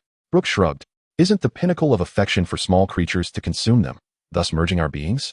The crux of the matter is, next year, Hagrid will most likely teach this class, and if we do not attend, it would surely sadden him." Hermione promptly marked a check next to the Care of Magical Creatures course. As for ancient runes, it involves the study and research of runic scripts. This can lead to extensive exploration, such as ancient magic and alchemy, both of which are grounded in runes, Brook elucidated. Hermione nodded, marking a check next to ancient runes as well. Observing that Hermione had settled on 2 courses, Brook swiftly snatched the course selection sheet from her hands. "All right, since the choices are made, I shall submit this." "No, wait, Brook, I haven't yet decided on the remaining 3. Hermione exclaimed, hastily stopping him. "Haven't you already selected the 2 most essential courses? But I still wish to deliberate on those 3. Hermione's face was a picture of indecision. Brook, however, would not grant her the luxury of time to ponder. Knowing Hermione's insatiable thirst for knowledge, he feared that if she continued to deliberate, she might end up selecting all 5 elective courses. While there would be nothing wrong with that, Brook did not want Hermione to become so preoccupied that she would have no time left to assist him with his assignments. Thus, with a swift movement, Brook bypassed Hermione and dashed towards the Transfiguration office. "Professor, here are the course selections for Hermione and myself." Hermione quickly followed. "Professor, Professor McGonagall glanced at Brook, who was frantically gesturing at her, before taking a cursory glance at their course selections. "Well chosen, both are highly practical courses." She leaned in closer, lowering her voice. "I have always found divination to be rather vague. As for Muggle studies, given that both of you come from Muggle families, I suspect you might score rather low if you choose it. Professor Charity Burbage advocates strongly for the study of Muggle knowledge. Yet her understanding of Muggles differs greatly from yours." Brook discreetly gave Professor McGonagall a thumbs up.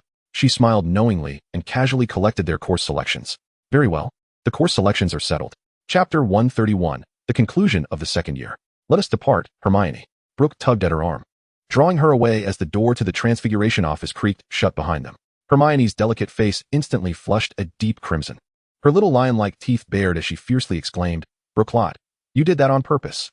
Brook nodded earnestly. "Indeed, I did it intentionally." Hermione's small chest heaved violently as she threatened, "I shall bite you to death." With that, she seized Brook's arm and sank her teeth into it. Though she was angry, a semblance of reason remained within her. The seemingly fierce bite was not executed with much force. "Ouch, you really did bite." Brook thought of retorting with a quip about reciprocity, perhaps presenting Hermione with a pocket watch, but he refrained. "I merely feared you might overburden yourself with too many classes," he explained. Hermione lowered her head, her cheeks still flushed. Her earlier bite had been somewhat impulsive. Yet, she insisted, "I still wish to learn more. I do not want to miss out on any subject. If you do not wish to become a seer after graduation, then the divination class holds little significance for you." Brook suggested, "How about we head to the library, Hermione?" Despite her lingering reluctance, she ultimately acquiesced. Very well. For Hermione, there was no trouble that a visit to the library could not resolve. If there was, then 2 visits would suffice. As she immersed herself in the stacks of books, the earlier discomfort regarding her course selections was cast aside into oblivion. "Brother." Brook was engrossed in his reading when a melodious voice chimed next to him. He looked up to find Evelyn standing there. "Long time no see, Evelyn." Evelyn pouted, her face a picture of grievance. "How can you even say that? Oliver told me to get closer to you upon arriving at Hogwarts. Yet, an entire year has passed, and you have never once reached out to me. I have always come seeking you. Have you ever shown concern for your sister?" Although her relationship with Brook was not particularly intimate, the sudden immersion into such a foreign world made having a brother feel reassuring. However, Brook's aloof demeanor left this enchanting girl feeling somewhat despondent. "What you said is quite incorrect. You have indulged quite liberally in Duke Honey-esque candies, haven't you?" Brook remarked, recalling how he always presented her with generous bags of sweets. Evelyn, in a huff, threatened, "You better not forget, Brook." A slight smirk danced upon Brook's lips. 3 days without a reprimand, and the roof will come tumbling down. With a subtle gesture, he summoned the exam review materials Hermione had compiled the previous year. He thrust the documents into Evelyn's embrace. "Do not say your brother neglects you. These are indeed invaluable review materials from last year's examinations. Study them well. My top-ranking grades were solely due to them." Evelyn's face fell. The unfolding scenario was utterly contrary to her expectations. Shouldn't her brother be filled with guilt and then acquiesce to her every request, signing a series of unequal treaties? Instead, she found herself burdened. Thus, she gazed pitiably at Hermione. Hermione, with utmost sincerity, assured her, "These review materials are exceedingly practical. I have faith in you. Keep it up." Evelyn's despair deepened. Her face clouded with sorrow. She felt as though these two were veritable demons, neither inclined to fulfill her desires. Brook, however, was aware that this little girl would not be seeking him out without a reason. There must certainly be something she required his assistance with. However, the little one dared to play tricks with him. "Speak, what is it that you need from me?" Evelyn hesitated for a moment and softly replied, "Brother, I wish to visit a friend's house this summer." "Is it a boy?" Evelyn's cheeks flushed slightly as she nodded. "Oliver listens to you. Could you please speak to him on my behalf?" Brook couldn't help but sigh, recognizing the precociousness of British girls. Nevertheless, as an older brother, he felt it necessary to clarify certain matters. "Who is it?" This question seemed to make Evelyn reluctant to share. "Even if you want me to speak to Oliver, I must know who the individual is," he insisted. "Rolf Scamander." Brook's eyes lit up. Although he was unfamiliar with Rolf, he was well acquainted with the Scamander name. He had read Fantastic Beasts and where to find them multiple times, yearning for many of the creatures described within. "What relation does he have to Newt Scamander?" "He is Mr. Scamander's grandson." Evelyn pleaded, "Brother, please help me. Rolf is a wonderful person." Brook pondered for a moment and replied, "All right, study diligently. If you place first in your year, I will consider it." Evelyn's face fell completely. While she was not a poor student, she lagged far behind the top scholars of Ravenclaw. Achieving the first rank in her year seemed nearly impossible. "Brother, would placing in the top 50 suffice?" Brook chuckled. "There are only a little over 60 students in your grade. How can you expect to rank in the top 50? Evelyn muttered softly. "That still means I need to surpass a dozen others." Hermione, having interacted with Evelyn a few times and taken a liking to her, chimed in, "Evelyn, focus on your studies. As long as your performance is commendable, I will persuade Brook to assist you." Evelyn wrapped her arms around Hermione, exclaiming, "You're the best." Unlike someone else, time passed swiftly, and the exam week arrived as scheduled. Brook, now at a level where 7th grade questions posed little challenge, found the 2nd grade exams to be a mere game. The only subject he struggled with was history of magic, not due to an inability to memorize, but rather a lack of desire to do so. Thus, he resorted to using the enchanted pig to aid in his cheating. However, this time, Brook intentionally answered a few questions incorrectly. He had no intention of securing first place in his year again. If he did, Hermione would undoubtedly lock herself away for the summer, consumed by her studies in a bid to keep pace. It was better for a 13-year-old girl in her bloom to enjoy the outdoors. This year, the Hogwarts Quidditch Cup was triumphantly claimed by Gryffindor, thanks to their outstanding performance, successfully defending their title.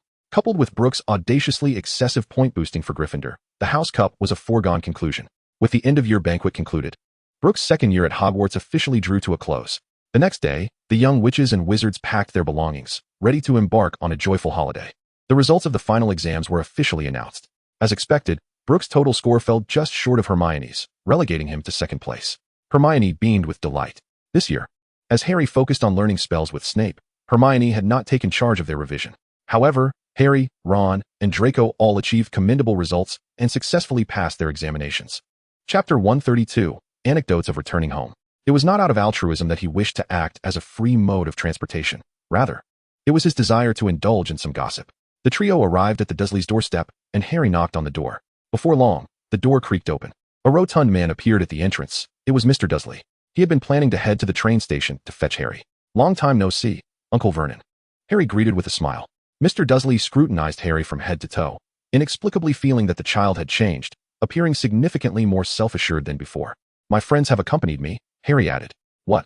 You dare to bring those?" Mr. Dursley's words trailed off as his gaze inadvertently fell upon the Rolex watch adorning Brook's wrist, causing the latter part of his sentence to stick in his throat. He recognized that watch all too well. It belonged to the company's CEO, and there was no mistaking it. He forced a grimace that was more akin to a grimace than a smile, and said, "Come in with your friends." At that moment, Mrs. Petunia was in the kitchen washing dishes, and, upon hearing the commotion, leaned out to inquire, "Who is there?" "Oh, it's Harry," Brook politely greeted them. "Hello, I am Lot, and this is Granger." Mrs. Petunia's expression initially stiffened, but she quickly regained her composure. "Please, have a seat. I shall prepare some tea." "What about Dudley?" Harry casually inquired. Mr. Dursley's demeanor shifted slightly. "He has gone out to play." The group settled in the living room, and it wasn't long before Mrs. Petunia appeared with a tray of red tea, even serving Harry. Harry understood Brook's character and the purpose of his visit. Therefore, without hesitation, he retrieved 5 checks he had prepared beforehand from his pocket and handed them to Mr. Dursley. Mr. Dursley's eyes widened as he examined the checks. Each was for £10,000. To put it in perspective, his annual salary was only £30,000. What is the meaning of this, boy? Harry replied earnestly. I have stayed at your place all these years and have caused you considerable inconvenience. This is merely a token of my gratitude. He then anxiously glanced at Mr. Dursley. After speaking, Mr. Dursley looked towards Brook, evidently having deduced the source of the funds. Why must I wait until I am of age? Harry had no intention of leaving. However, he was quite curious about Mrs. Petunia's statement. Mrs. Petunia's fingers trembled slightly, yet her tone remained firm. I am not entirely sure of the specifics, but you must remain until you come of age. Harry produced another check and placed it alongside the previous 5 on the coffee table. I do not intend to leave. Henceforth, I shall provide £10,000 each year as my living expenses here. Mr. Dursley gazed at the checks on the table, his expression a mixture of emotions. Boy, you really need not do this. Excuse me, Brook, who had been quietly observing, finally interjected. Though Harry's funds were borrowed from me, his inheritance far exceeds this amount. Inheritance? Didn't they destroy even the house? Mrs. Petunia exclaimed. Brook discreetly cast a subtle emotional charm. It appears you know more than we could have imagined. Could you share with us? Mrs. Petunia said slowly. Lily, before her demise, had invoked a blood magic that ensured as long as Harry resided with me, he would remain hidden from malevolent forces. Mrs. Petunia, you truly do care for your sister, Brook gently remarked. Petunia, as if stepped on a thorn, screamed, I do not. I detest that freak. Yet, Harry remained remarkably calm, devoid of anger. Brook had spoken the truth once more. The nostalgia in Petunia's eyes for her mother was undeniable. Rising to his feet, Brook announced that Groening's company would soon receive a significant order, at which point Mr. Dursley would be designated to negotiate. Having consumed enough of the fruit, it was time to depart with Hermione. His impression of the Dursleys was fairly decent, even though their attitude towards Harry was less than commendable. However, few thrive while living under the roof of another. And considering they were aware of the threats Harry faced yet still chose to shelter him, they had done reasonably well. Mrs. Granger's current state could easily be described as youthful rejuvenation. An uninformed observer would surely believe she was merely 18. In contrast, Mr. Granger appeared to have aged somewhat. His demeanor noticeably weary. Midway through their meal, Mr. Granger abruptly excused himself to the restroom, pulling Brook aside. What is it, Mr. Granger? Brook inquired, puzzled. Mr. Granger hesitated, stammering, do you have any potions that can? Brook furrowed his brow slightly, but upon seeing Mr. Granger's flushed face, he quickly understood. With a gentle sweep of his hand over his ring, 2 vials of potion materialized. 1 bottle a week will help replenish your vitality, he assured. Mr. Granger swiftly tucked the potions into his pocket, nervously instructing, do not mention this to Hermione. Rest assured, I am not foolish, Brook chuckled. By the way, I've heard that brewing goji berries in a thermos is beneficial for health. Although Mr. Granger was unfamiliar with goji berries, he nodded earnestly, observing Mr. Granger's cheerful retreat. Brook sighed, the trials of middle age. He resolved to concoct a few batches of potent restorative potions in the coming days, fearing that mere goji berries might not suffice for Mr. Granger's needs. For Brook, vacation meant retirement. Thus, he reverted to a routine of eating, sleeping, and tending to the land. Meanwhile, the Auror office had finally selected 300 individuals, preparing to launch an assault on Voldemort and the Death Eaters at the Cauldron. Chapter 133, The Aurors Arrive at the Cauldron. During a joint conference, Fudge brazenly proclaimed the dispatch of 300 Aurors to the Cauldron. When Scrimgeour learned of this announcement, he nearly choked on his own blood. The entire Auror office comprised only 72 Aurors. Where would he find the remaining 228? In Britain, Scrimgeour could disregard Fudge's proclamations, but Fudge's words had already reverberated internationally. If he could not produce the required personnel, it would be a disgrace to the British Ministry of Magic. Scrimgeour unleashed a torrent of invective towards Fudge. However, despite the tirade, matters needed resolution. With gritted teeth, he commenced the arduous task of assembling personnel. His first step was to urgently recruit reserve members. Ultimately, through persistent negotiations with the Magical Law Enforcement Squad, he managed to secure over 50 additional individuals. Thus, he finally gathered the requisite 300, leaving only 22 stationed in Britain. Yet, even with the numbers sufficient, Scrimgeour refrained from hastily dispatching this motley crew to the Cauldron. They were all seasoned veterans, capable of responding promptly and engaging in battle. Conversely, the reservists and those reassigned from the police force were not so readily prepared. They required rigorous training. Otherwise, sending them forth would be tantamount to endangering lives. This training would span 3 months. Fortunately, after this period of rigorous preparation, these new recruits barely achieved the combat proficiency of an average Auror. Under Fudge's incessant urging, Scrimgeour ultimately dispatched this assembled squad of 300 Aurors to the Cauldron. Charlotte Vanno, a seasoned Auror, had seen many notorious dark wizards imprisoned in Azkaban. Yet he nostalgically recalled the tumultuous era of Voldemort's reign. To him, it was during those times that he truly grasped the mission and honor of being an Auror. Thus, when Scringer issued the call, he was the first to respond. With his formidable prowess and extensive experience, Charlotte led the team to the Ministry of Magic at the Cauldron. The interior of the ministry was eerily vacant, save for a few wizards clad in dark robes who hurried past without a glance. It seemed our allies were not particularly welcoming. Edgar Wilson, a young Auror, muttered under his breath. Charlotte frowned but continued forward, the sound of his boots echoing heavily against the marble floor. At that moment, a disheveled man in a black robe leaned against a stone pillar. As they approached, a perfunctory smile crept onto his face. "Welcome, friends from England," he greeted, his English thickly accented and devoid of any genuine warmth. "I am Takuya Fujiwara, the acting head of the International Magical Cooperation Department." Charlotte raised an eyebrow at the term acting. Fujiwara shrugged. "The official head is quite busy. Please follow me." With that, he turned and strode into the depths of the ministry without waiting for a response. The Aurors behind Charlotte exchanged glances, each reflecting a flicker of indignation. They had traveled a considerable distance to assist, only to be greeted by such a person.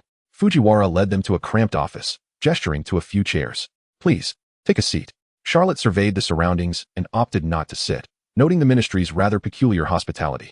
Fujiwara feigned ignorance and pulled a scroll of parchment from his robes, handing it to Charlotte.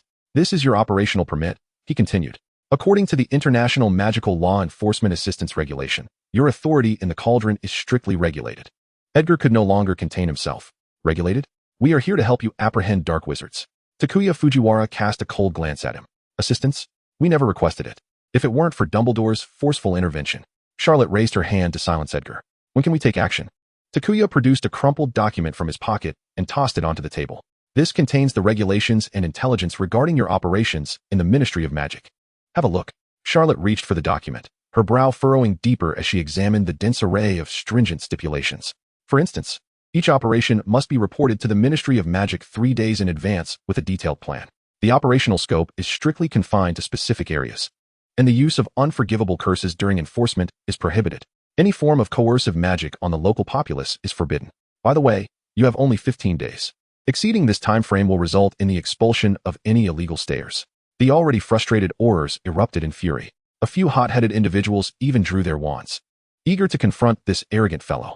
Takuya crossed his arms, exuding a disdainful air, his modest height somehow amplifying his imposing presence. Charlotte remained calm. "We shall adhere to the regulations. You may leave now."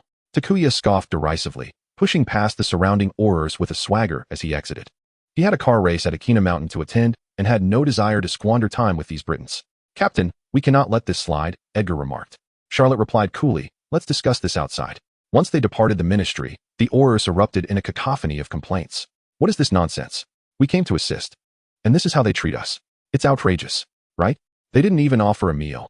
Who wants to endure this indignity?" Charlotte scanned the faces of those speaking, noting they were all personnel drawn from the Magical Law Enforcement Squad. The original Aurors and reserves, while displaying anger, still maintained their composure.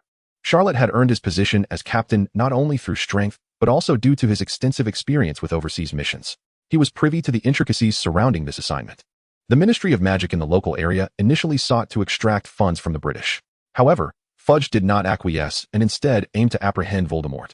The local ministry vehemently opposed this plan. Yet, Dumbledore, as president of the Confederation, forced the resolution through a vote. Under such circumstances, the local ministry's restraint in not causing further trouble was commendable. After all, should Aurors from other countries dare to enforce laws on British soil, the response from the British Ministry of Magic would undoubtedly be far more drastic. Chapter 134, A Battle Looming.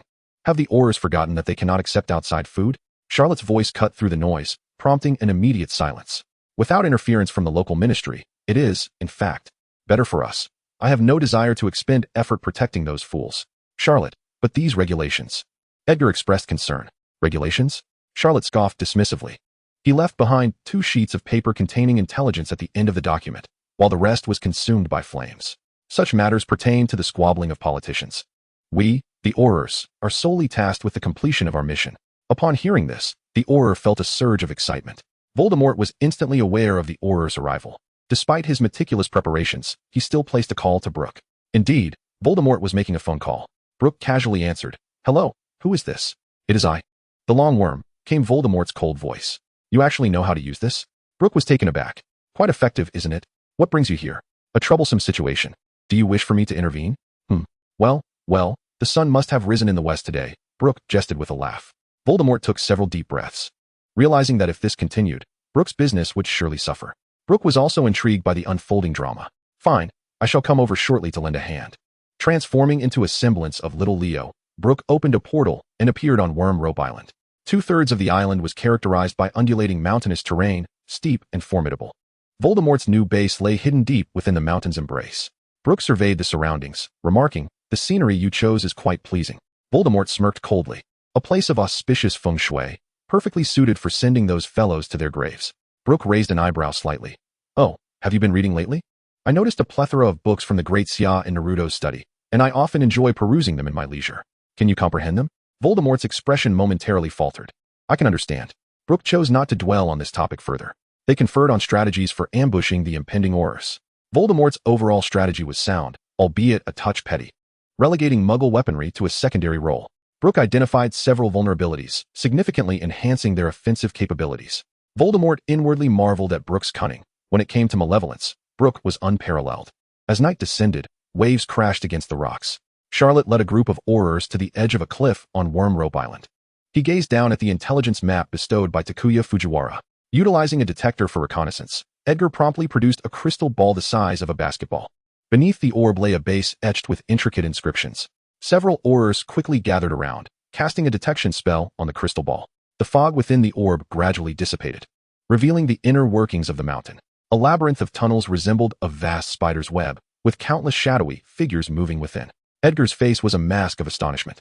They've entirely hollowed out the mountain, and why are there so many people? Charlotte observed the dark figures above. They must be Muggles. Edgar frowned slightly. So? Is this truly the case? Should I take a few individuals to investigate? Charlotte decisively shook his head. No, it would be unwise to alert them.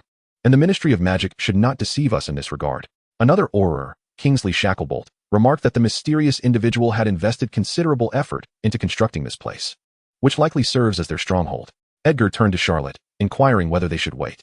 Charlotte's gaze was resolute as she looked into the distance. "We cannot afford to wait. The news of our arrival will not remain concealed for long. Once it leaks, our situation will become even more perilous." The Aurors behind her exchanged solemn glances, grasping the implication of Charlotte's words. She intended to launch a direct assault, and not a single individual wished to retreat. Instead, they were ignited with fervor. "Let us proceed as planned," Charlotte commanded. "Team 1 will advance head-on. Team 2 will secure all exits, and Team 3 will maintain perimeter vigilance." The expressions of the Aurors turned serious as they nodded solemnly. Charlotte led the 259 Aurors, who had cast the disillusionment charm, quietly towards Voldemort's base. The remaining 40 Aurors swiftly dispersed around the perimeter, forming 2 encircling rings. As Charlotte and her team drew closer to the base, they sensed an exceptionally powerful surge of magical energy. A heavy weight settled in Charlotte's heart. The entire base was fortified with an anti-disillusionment charm. Once they entered, retreat would be exceedingly difficult. Yet, the arrow was already knocked. It must be released. Remember, if we find ourselves overmatched, retreat immediately. Do not engage in a futile struggle. At the entrance of the base, 2 soldiers clad in military uniforms were idly leaning against a stone wall, smoking. Charlotte signaled, and 2 Aurors skilled in silent charms moved stealthily into action. Stupefy! Stupefy! The soldiers collapsed to the ground in an instant. The Aurors continued to tread cautiously into the tunnel. The tunnel was spacious, capable of accommodating 6 or 7 individuals walking side by side. Charlotte led the way, growing increasingly uneasy. They had ventured nearly 500 meters into the tunnel. Aside from the soldiers at the entrance, they had not encountered any guards, nor had they come across any defensive or alarm spells. This was evidently quite abnormal. Unbeknownst to them, a tiny, pitch-black snake, no larger than a thumb, silently trailed behind. Its perspective was being displayed before Brook and Voldemort on a watery screen. Brook smirked. Let the first wave of attacks commence. Voldemort lightly tapped the metal plate in his hand, causing one of the symbols to illuminate instantly. A barrage of magical beams and bullets shot from the depths of the tunnel towards the Aurors. The bullets traveled at an incredible speed. The frontline Aurors had no time to react before they were struck. Fortunately, those leading the charge were seasoned Aurors, clad in specially crafted protective robes. These robes provided excellent defense against magical attacks and offered some cushioning against physical ones. Thus, the bullets merely caused them pain without resulting in casualties. Charlotte conjured a shield charm, standing firm at the forefront. The others followed suit, casting their own shield charms. In an instant, the sounds of explosive spells and bullets colliding filled the air. They've discovered us. Advance rapidly, Charlotte shouted while continuously reinforcing her shield charm alongside the members of Team 1. Amidst the onslaught deep within the tunnel, they surged forward with haste. After advancing approximately 70 to 80 meters, they finally burst into an expansive cavern. Bellatrix, along with a dozen other Death Eaters, lurked behind cover, their faces adorned with sinister grins.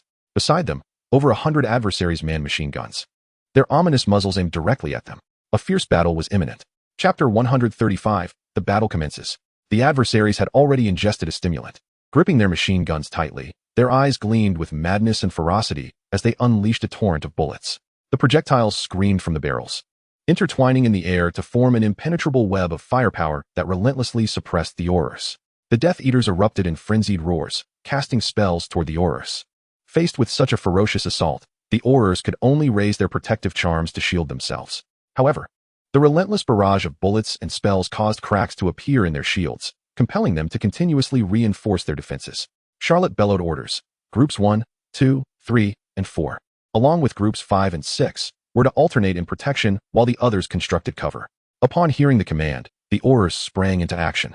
The two larger groups began to alternate casting their protective charms, creating a cohesive barrier for those behind them. Meanwhile, the remaining Aurors swiftly took refuge behind the shields, seizing the moment to cast transfiguration spells. The stones and soil on the ground gradually accumulated into sturdy earthen walls, forming a makeshift barricade. However, just as the Aurors began to organize their defense, more than 50 adversaries produced grenades and hurled them toward the Aurors and the surrounding rock walls. The deafening explosions erupted in rapid succession, shaking the entire cavern violently. Charlotte's eardrums buzzed, flying debris grazed his cheek, leaving a trail of blood. Yet, a young Auror beside him was far less fortunate. This reservist, lacking the luxurious gear of a fully fledged Auror, was struck by shrapnel from a detonated grenade, piercing his heart. He fell into a pool of blood before he could even utter a cry. The surrounding Aurors rushed forward, attempting to carry him to safety in a desperate bid to save him. This single wave of grenade attacks had already removed 13 Aurors from the battlefield, their fates unknown. Damn it, Edgar roared, vigorously waving his wand as a blazing inferno shot toward the adversaries. However, the flames merely collided with the cover in front of the enemies, inflicting no damage. Charlotte suppressed his simmering rage, forcing himself to regain composure. The enemy's firepower was strategically dispersed and maintained an unyielding assault. Even during the brief intervals for reloading, other positions would resume fire, ensuring continuous suppression. Nevertheless, fortune smiled upon their side as their cover was nearing completion. Everyone took refuge behind the barricade. Groups 1 and 2 remained vigilant against the grenades. Groups 3 and 4 fortified the cover, while the others retaliated with lethal curses. Charlotte once again issued a command. Subsequently, he concealed his entire body behind an earthen wall, leaving only his raised wrist and wand exposed. Regardless of whether he could strike the enemy, he frantically cast the killing curse towards the direction of the adversaries. The other Aurors followed suit, taking cover and unleashing the deadly curse in a frenzy. In an instant, the cave was illuminated by flickering emerald light. A handful of curses found their mark, eliminating the enemies, yet many more were thwarted by the barriers. Nevertheless, a killing curse remained formidable. Each strike against the cover triggered a violent explosion, shattering the barrier amidst the agonizing cries and splattering blood of the foes. Faced with such a barrage of curses, the Death Eaters were too intimidated to reveal themselves, retreating behind their shields. The confrontation devolved into a stalemate, with both sides cowering behind their defenses, while the magical sparks and bullet fire danced through the air. Charlotte began to alter his strategy. He summoned 4 teams of his comrades to unleash thunderous explosions upon the rocky ceiling above the enemies. Under the impact of the magic, the rock began to fracture, with debris cascading like rain. The previously tight net of firepower began to show vulnerabilities. At this moment, the Aurors grew increasingly coordinated, seizing the opportunity to amplify their area attacks. More and more enemies were directly struck, collapsing into pools of blood, and the tide of battle began to shift. The Death Eaters, sensing the peril, displayed signs of panic. Suddenly, Bella felt the coin hidden in her chest grow warm, a signal for retreat. She shouted, "Flee, flee." A dozen Death Eaters, hearing her call, wasted no time, swiftly splitting into 6 groups and darting down different tunnels. Charlotte understood that this dispersal meant great risk. Yet, if he allowed these Death Eaters to escape today, they would never have another chance. Gritting his teeth, he shouted, 3 in a group, pursue separately. The Aurors, upon receiving the order, sprang into action, rapidly dividing into 6 small teams, each pursuing the fleeing Death Eaters. Edgar's team chose the leftmost tunnel. While sprinting through the narrow passage, he continuously unleashed the killing curse at the fleeing shadows ahead. However, the tunnel was too constricted, with numerous twists and turns, making it nearly impossible for him to strike his target. Unbeknownst to him, the 2 fleeing Death Eaters were not merely running but gliding effortlessly. Boom! A series of deafening explosions erupted as dozens of landmines buried beneath their feet detonated. The tremendous shockwave shook the entire tunnel, hurling 5 Aurors into the air. The 2 closest to the epicenter were torn to shreds. A rain of blood fell within the narrow tunnel, littered with severed limbs and dismembered bodies. Edgar found himself engulfed in an abyss of darkness, his body feeling as though it had disassembled. He struggled to rise, only to realize that his lower half had vanished. Meanwhile, other pursuit teams encountered a myriad of ambushes. Bella, in a frantic flight, cackled nervously, occasionally casting deadly curses at the Aurors trailing behind. Kingsley, leading a small squad, was in pursuit of Bella and her companions, adopting a more cautious approach. As he chased, he not only defended against incoming spells with protective charms, but also remained vigilant, observing his surroundings. Thus, when several shooting apertures suddenly opened along the tunnel walls, he reacted swiftly, shouting for the use of protective charms. However, a few Aurors were a moment too slow, unable to cast their shields in time, and their bodies were torn apart by gunfire, blood misting the air. Retreat! Retreat! Kingsley shouted anxiously, but it was too late to withdraw. Chapter 136, a history forever etched in Brook's memory.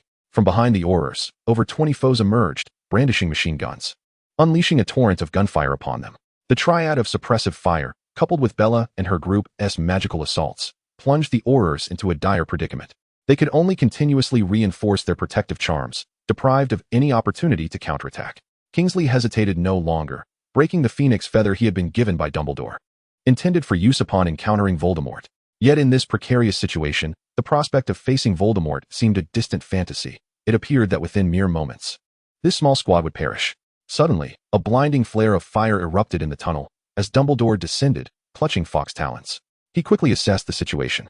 The foes were hit by their own bullets, collapsing to the ground with anguished cries. Flames ignited along the tunnel walls, melting dozens of gun barrels under the intense heat. Upon sighting Dumbledore, Bella screamed in terror and fled backward. The other 2 Death Eaters dared not linger, turning to flee alongside her in desperation. Brook observed the water curtain before him, now divided into 6 segments, each displaying the status of the 6 pursuing Auror teams. Except for the team led by Dumbledore, which had suffered relatively few casualties, only Charlotte remained alive among the other 5 teams. The Death Eaters were methodically cleaning the battlefield. Voldemort scoffed, deeming them meddlesome. Brook encouraged, "Why not have a duel? If you seek entertainment, look elsewhere," Voldemort retorted, pressing all the buttons on the metallic panel. In an instant, the entire base's anti-apparition wards vanished. The dark marks on the arms of all Death Eaters began to sear with heat. This was the signal for evacuation, specifically for leaving the base. "Are you really this cowardly?" Brook was taken aback by Voldemort's audacious maneuver. A smirk crept across Brook's face. It seemed that merging the soul of the diary had been the right choice. The crimson glint in Voldemort's eyes flickered ominously. He grasped the detonator beside him and unhesitatingly pressed the red button. It was time to leave. Brook's lips twitched. He immediately opened the portal and departed the worm base with Voldemort. Once they vacated the premises, the 20,000-ton warhead buried beneath the worm base was instantaneously detonated. In an instant, an intensely blinding light erupted from the center of the base, without warning. Following that, a deafening roar filled the air. A colossal mushroom cloud swiftly ascended from the explosion site, its base a deep black and its summit a pristine white. Everything in the vicinity was reduced to mere dust. The earth trembled and the sea raged. Brook hovered in midair, his gaze fixed on the horizon, where the area engulfed by the explosion lay. This was the first time he had witnessed such a cataclysmic explosion. The sheer magnitude of the experience was beyond description. Although he had advocated for the warhead's burial, he had never intended to use it. After all, Okinawa was perilously close to the Great Xia, and an explosion could potentially affect its waters. It was merely a contingency plan against Dumbledore, similar to what he had orchestrated in Azkaban, facilitating his escape. However, he had never anticipated that Voldemort would so carelessly trigger it, and without a delay mechanism at that. His heart raced even now. Beside him, Voldemort was equally taken aback. Despite having studied numerous aspects of Muggle knowledge over the past 3 months, he still regarded Muggle weaponry with disdain. Yet, the sheer power of this explosion had utterly shattered his preconceptions. Even 100 simultaneous large-scale magical attacks could not replicate such devastation. It was at this moment that he began to acknowledge the strength of the Muggles. "Isn't this fireworks display exquisite, Voldemort?" Brook steadied his nerves. Although he remained deeply shaken within, he had to maintain his facade. After a prolonged silence, he self-deprecatingly remarked, "It seems you were indeed correct. The International Confidentiality Act truly protects wizards. So, has this one warhead obliterated your confidence, Voldemort?" Brook teased. A flicker of complex emotion crossed Voldemort's eyes. Each has its advantages, but in terms of population, Wizards indeed resemble magical creatures, as you say. Do you still wish to dominate the Muggles? With a glimmer of red in his eyes, Voldemort smiled wickedly.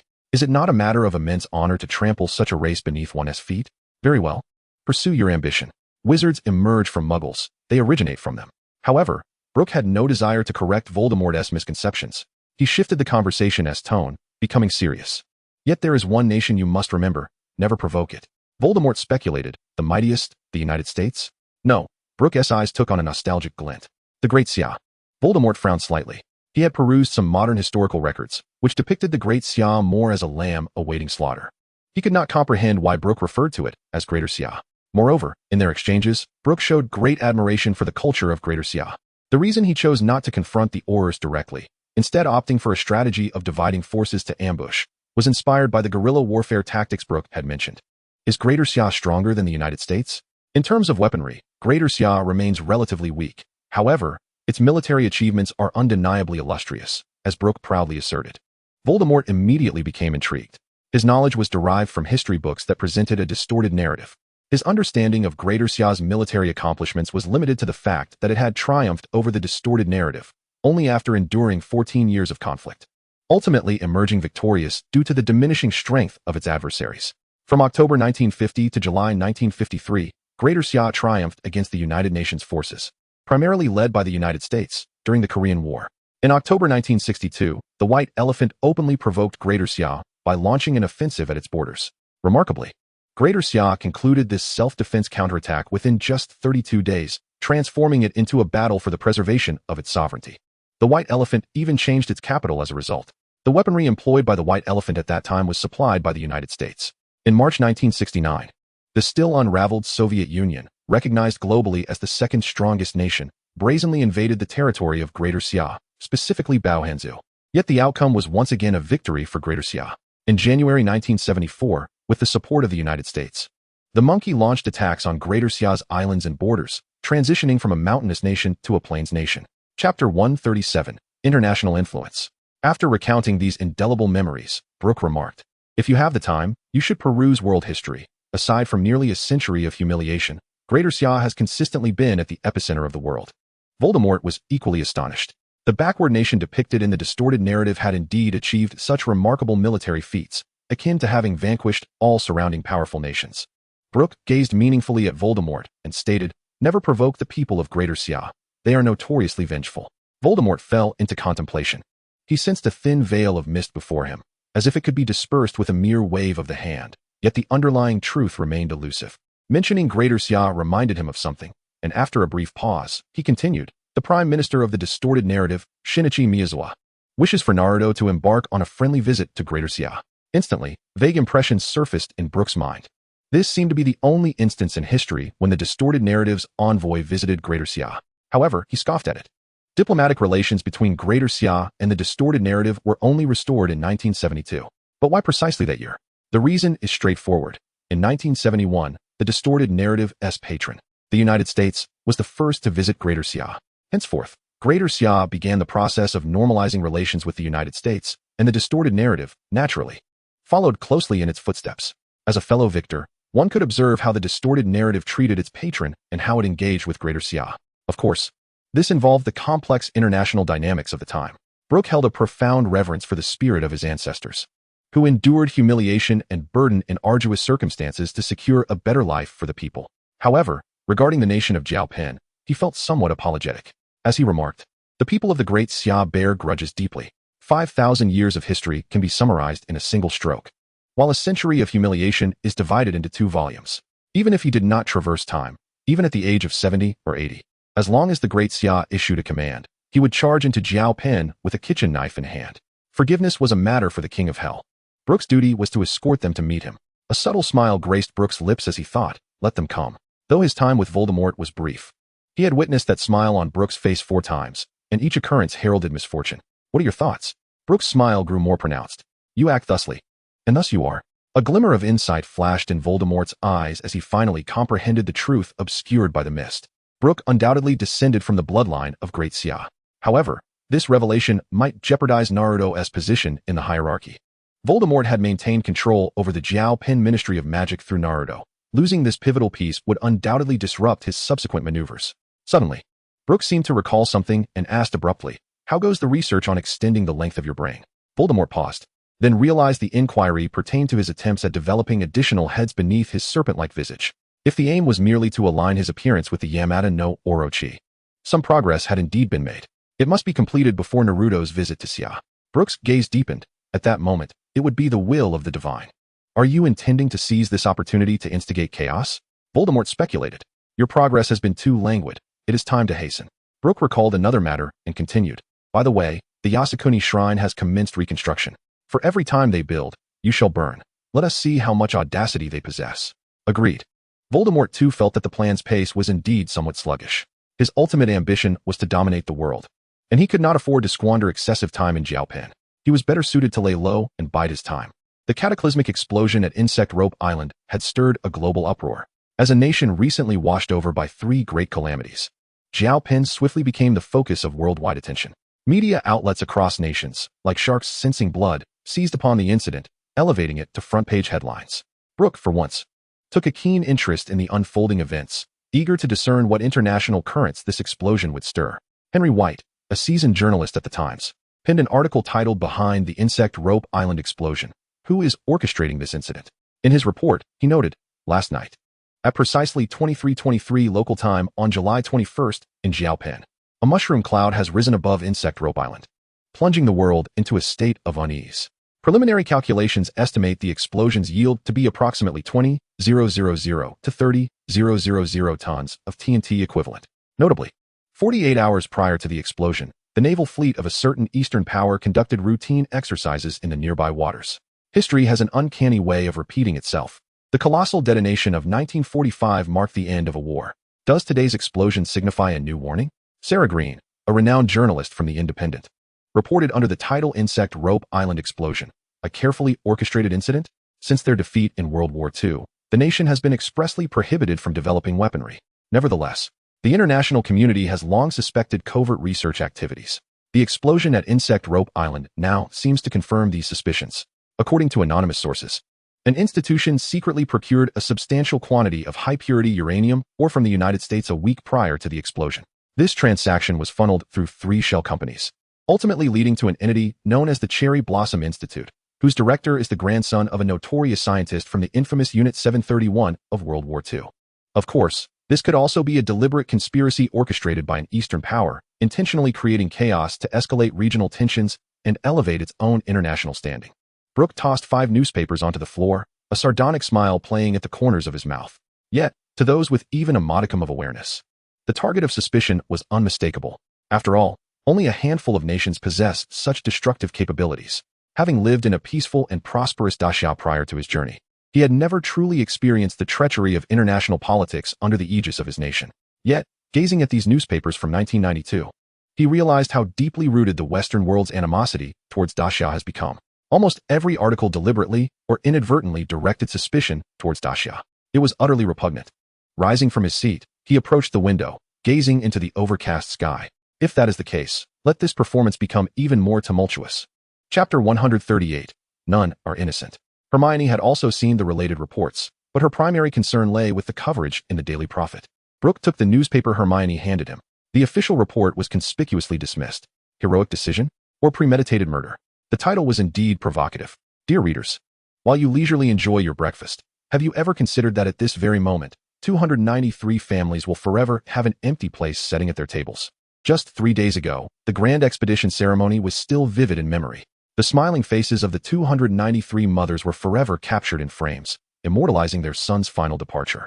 Our illustrious Minister of Magic, Cornelius Fudge, stood at the podium of the International Wizarding Federation, fervently declaring that Britain would dispatch 300 elite Aurors to vanquish the Dark Lord.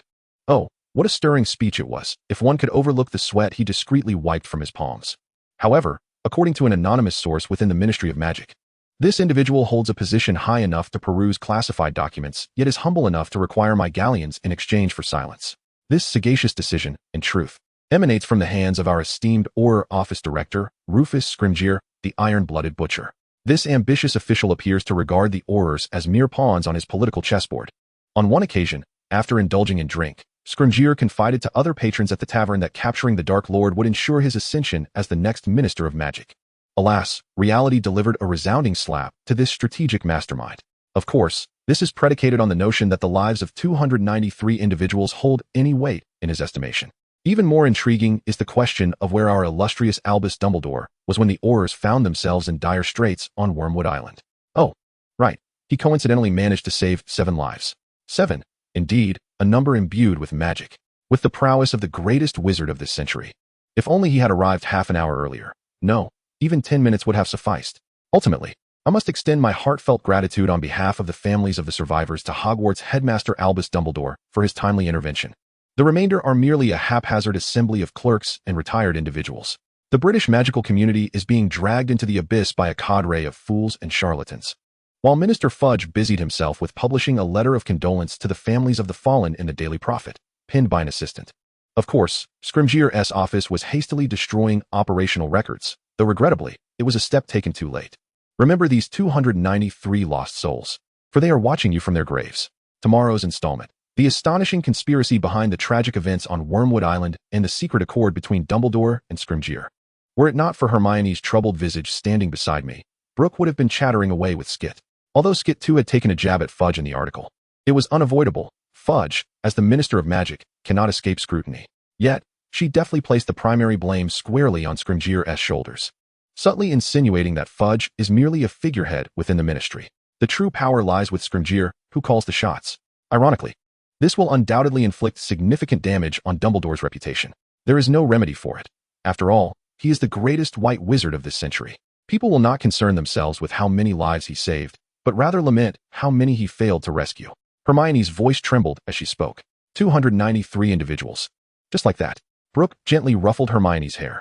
In the pursuit of ideals and victory, necessary sacrifices are inevitable. Hermione inquired, is what Skit wrote true? Who knows? Brook cast the newspaper aside, yet none of the 3 mentioned therein are innocent. You mean, Hermione said incredulously, gazing at Brook. There's no way Headmaster Dumbledore could do such a thing? Fudge needs to make a statement, to ensure the world remembers that there exists a Minister of Magic in Britain. Scringer finds himself in need of a bold gamble to seize an opportunity for advancement. Meanwhile, Dumbledore pauses, recognizing the necessity for everyone to fully comprehend the terror and peril posed by Voldemort. Hermione's pupils constrict slightly, still grappling with disbelief that Dumbledore would deliberately allow such a tragedy to unfold. Perhaps I am overthinking this. Brook shrugs, remarking that those who engage in politics are inherently corrupt. Fudge's vanity, Scringer's ambition, and Dumbledore's so-called vision of the greater good, all intertwined in a web of deceit. Hermione clenches her fists, her eyes ablaze with indignation. Politics? This is nothing short of murder. Brook gently taps her tightly clenched fist. You know, even if you were to exhaust yourself with anger, it would make no difference.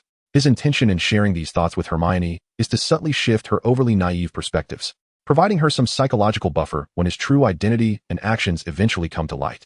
After all, no matter how meticulously Brook conducts himself, perfection remains unattainable.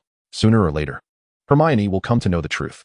Yet, Hermione feels a lingering sense of dissatisfaction. She yearns to take action, even if it means sending a few howler letters to the Ministry of Magic.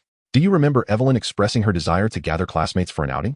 Hermione nods, recalling how she had specifically checked Evelyn's grades on the notice board, discovering the girl ranked 11th in her year. Truly commendable. A few days ago, I had a conversation with Oliver. Brook remarks with a hint of resignation. He agreed, but as the elder brother, I must accompany her. Hermione's eyes narrow slightly. Is Rolf living with Mr. Newt Scamander? I'm not certain. Brook feigns ignorance, observing his demeanor. Hermione is utterly convinced that the Scamander grandfather and grandson must be residing together. What does it mean that the brother must tag along? This is merely a ruse devised by Brook and Oliver to ensnare Evelyn. With a touch of exasperation, she states, inform Evelyn that I shall join as well. Although she holds little interest in magical creatures, she fears Brook will indiscriminately gather them all. By accompanying him, she can at least keep a watchful eye. Chapter 139. A Journey to the Scamander Residence. I had intended to bring you along from the very beginning. Brook smiles faintly. Hermione exclaims, really? That is wonderful. Thus, Brook and Hermione, accompanied by the ever-eager Evelyn, set forth to the idyllic countryside of Dorset, England. The early summer sun casts a gentle glow upon the verdant fields, and the air is suffused with the fragrance of fresh grass and wildflowers. Rolf Scamander has been waiting beneath the oak tree at the village's entrance. This tall, slender boy waves shyly upon their arrival, his expression tinged with nervousness. This is Hermione Granger, a dear friend of my brother, Brook, Evelyn affectionately introduces, linking her arm with Hermione's, then gesturing towards Brook with a slight grimace. And this is my brother, Brook. While it is thanks to Brook that they are able to visit Rolf's home, she is not naive.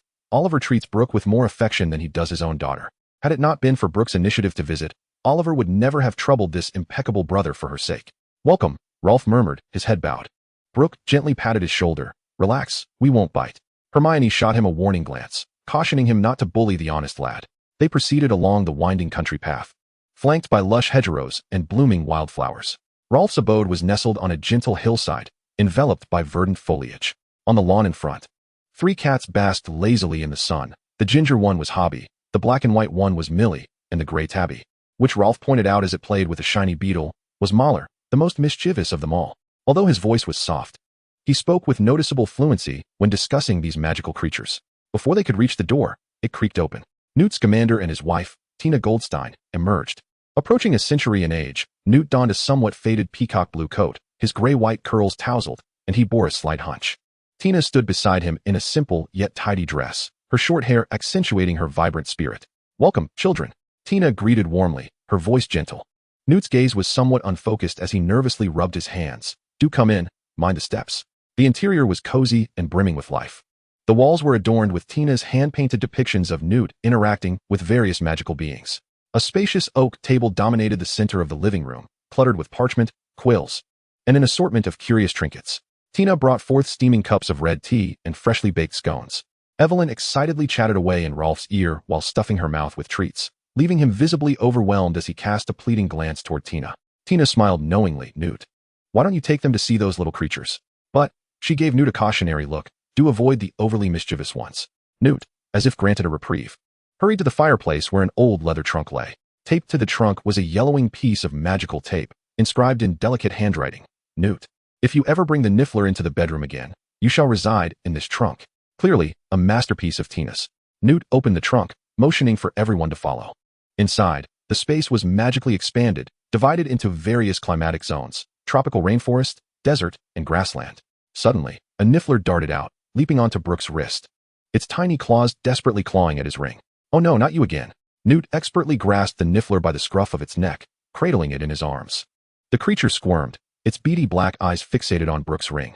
Though Newt was not particularly adept at conversation, his words flowed freely when discussing magical creatures. This is Niffler, an enchanting creature particularly fascinated by all things that glimmer. Yesterday, it pilfered Grandmother Tina's earrings once more, prompting Rolf to interject quietly, which resulted in Grandfather receiving a thorough reprimand for the entire morning. Newt chuckled shyly, yet continued to affectionately scratch Niffler's belly. The little creature immediately closed its eyes in bliss, emitting a contented hum, presenting an utterly adorable sight. Brook is not unfamiliar with Nifflers, as Hagrid has several of them. His reluctance to keep one is not due to their penchant for thievery, but rather because their meat is rather unpalatable, sour, and exceedingly tough. However, today he is well prepared. Newt possesses a plethora of rare magical creatures, and he certainly would not return empty-handed. Hence, Brook adopted his usual inquisitive demeanor. This little fellow is quite charming. He feigned curiosity. What sort of entertainment do they indulge in? Newt blinked in confusion. Aren't Nifflers simply a group that gathers to frolic? They play with one another. He mused. I wonder if their desire to escape their confines is perhaps due to a lack of shiny objects here. Brook gently probed. Are you suggesting we provide them with items to steal for their amusement? Perhaps we could create a theft-proof vault. Brook proposed. Design some contraptions with faux coins and gems to allow them to steal. This way, we can satisfy their instincts without incurring any loss. Newt's eyes widened in astonishment. Merlin's beard. What an extraordinary idea. He began to whirl in excitement, pulling out his wand as if ready to implement the plan immediately. Grandfather, Rolf called out. How did you come up with this? Brook had seen numerous reports on animal husbandry in his previous life. Providing animals with music, toys, and designing foraging games can elevate their spirits, thereby increasing their appetite and vitality, leading to firmer and tastier meat. Caring for animals requires consideration not only of their physiological needs, but also their psychological well-being. Newt, exhilarated, grasped Brook's hand tightly, as if encountering a kindred spirit. They began to converse animatedly. Brook, eager to share, elaborated on concepts such as music therapy and environmental enrichment. Newt nodded enthusiastically, his gray-white beard quivering with excitement. Brook feared that the nearly century-old man might become overly animated, so he pulled back slightly. Thankfully, Rolf was present to help manage the situation, as Brook and Newt had become quite engrossed in their discussion. Standing idly was not an option for the three of them. Their next destination was the jungle area. 7 blue-violet bird snakes coiled around specially designed structures. They somewhat resemble snakes with wings, but possess heads resembling birds. Chapter 140. Ilvermorny School of Witchcraft and Wizardry. The bird snakes are remarkably intelligent and sensitive. As Newt walked, he explained, they can stretch and contract at will, altering their size to adapt to their surroundings. So do not provoke them in confined spaces. Hermione observed the bird snakes with curiosity, remarking on their beauty. She had previously read about them. Brook nodded in agreement.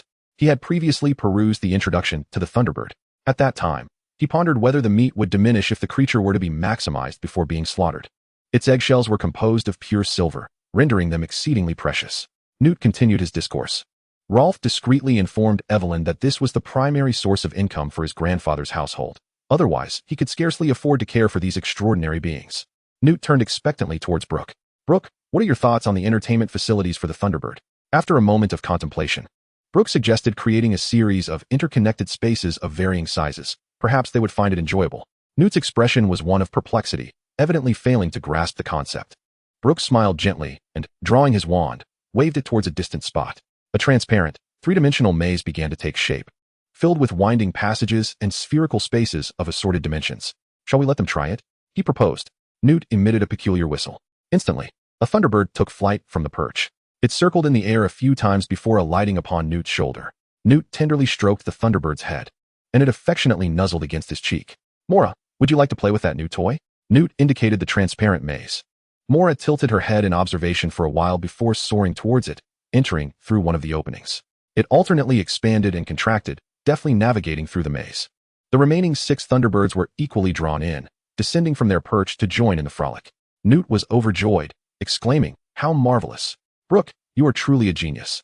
The corners of Brook's mouth curled upward slightly.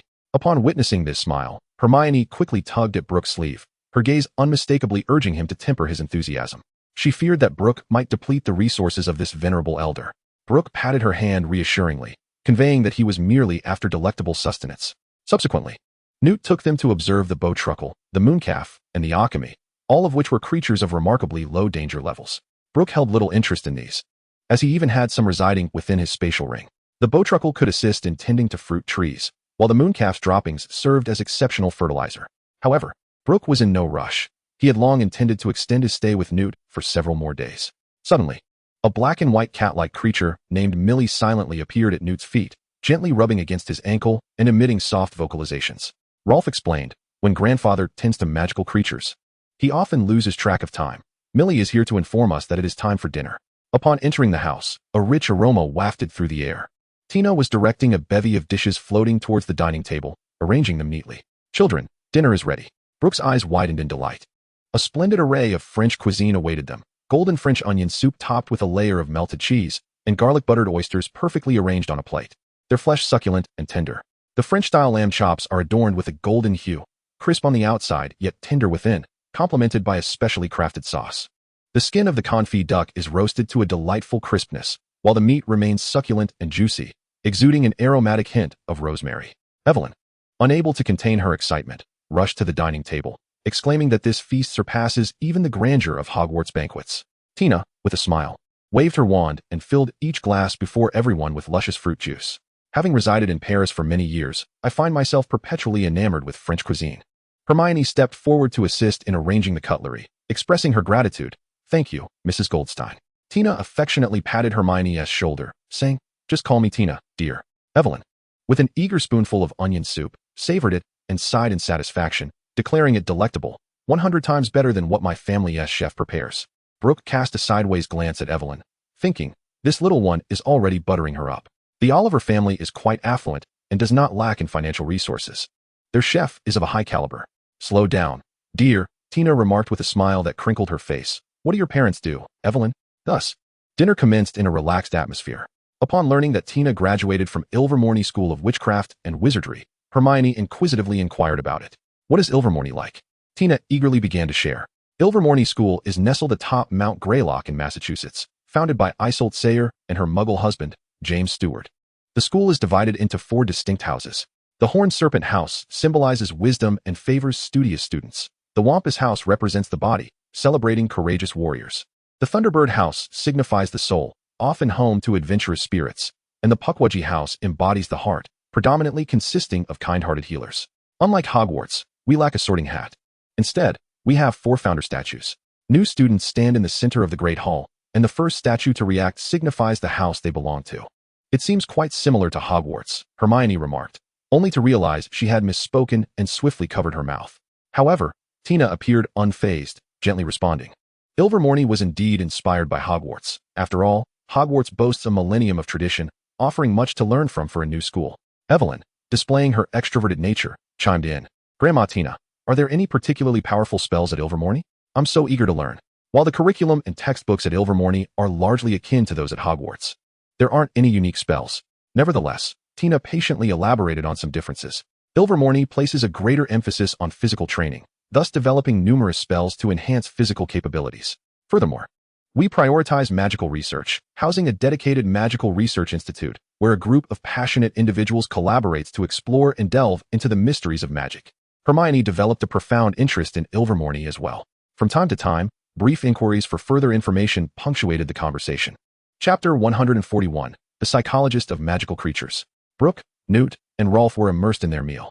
Rolf occasionally stole glances at Evelyn, while Newt appeared decidedly preoccupied, frequently casting eager looks towards Brook. Yet Brook seemed oblivious, leisurely savoring his meal, the slowest of the trio. Once Brook finally relished the last morsel of lamb, Tina waved her wand, presenting the dessert, churros, to the table. These were sugar-dusted fried dough, accompanied by 3 dipping sauces, chocolate, peanut butter, and caramel. Hermione shot a glance at Brook, unable to suppress an exaggerated eye roll. Despite his aversion to sweets, save for ice cream, Brook was now indulgently enjoying the churros. Under the table, Hermione kicked Brook, her eyes seemingly pleading. How long do you intend to maintain this charade? Brook blinked innocently. Only when he finally swallowed the last bite did Tina announce the conclusion of dinner. The restless Newt was the first to leap up. Brook, he exclaimed, eagerly grasping Brook's wrist. We must discuss the design of the anti-theft vault. Brook was taken aback by Newt's strength, nearly pulled from his chair. He feigned hesitation. Now? Of course now. Newt's eyes sparkled with excitement. I have several ideas already. Tina glanced out the window at the darkening sky, suggesting, it's quite late. Why not stay the night?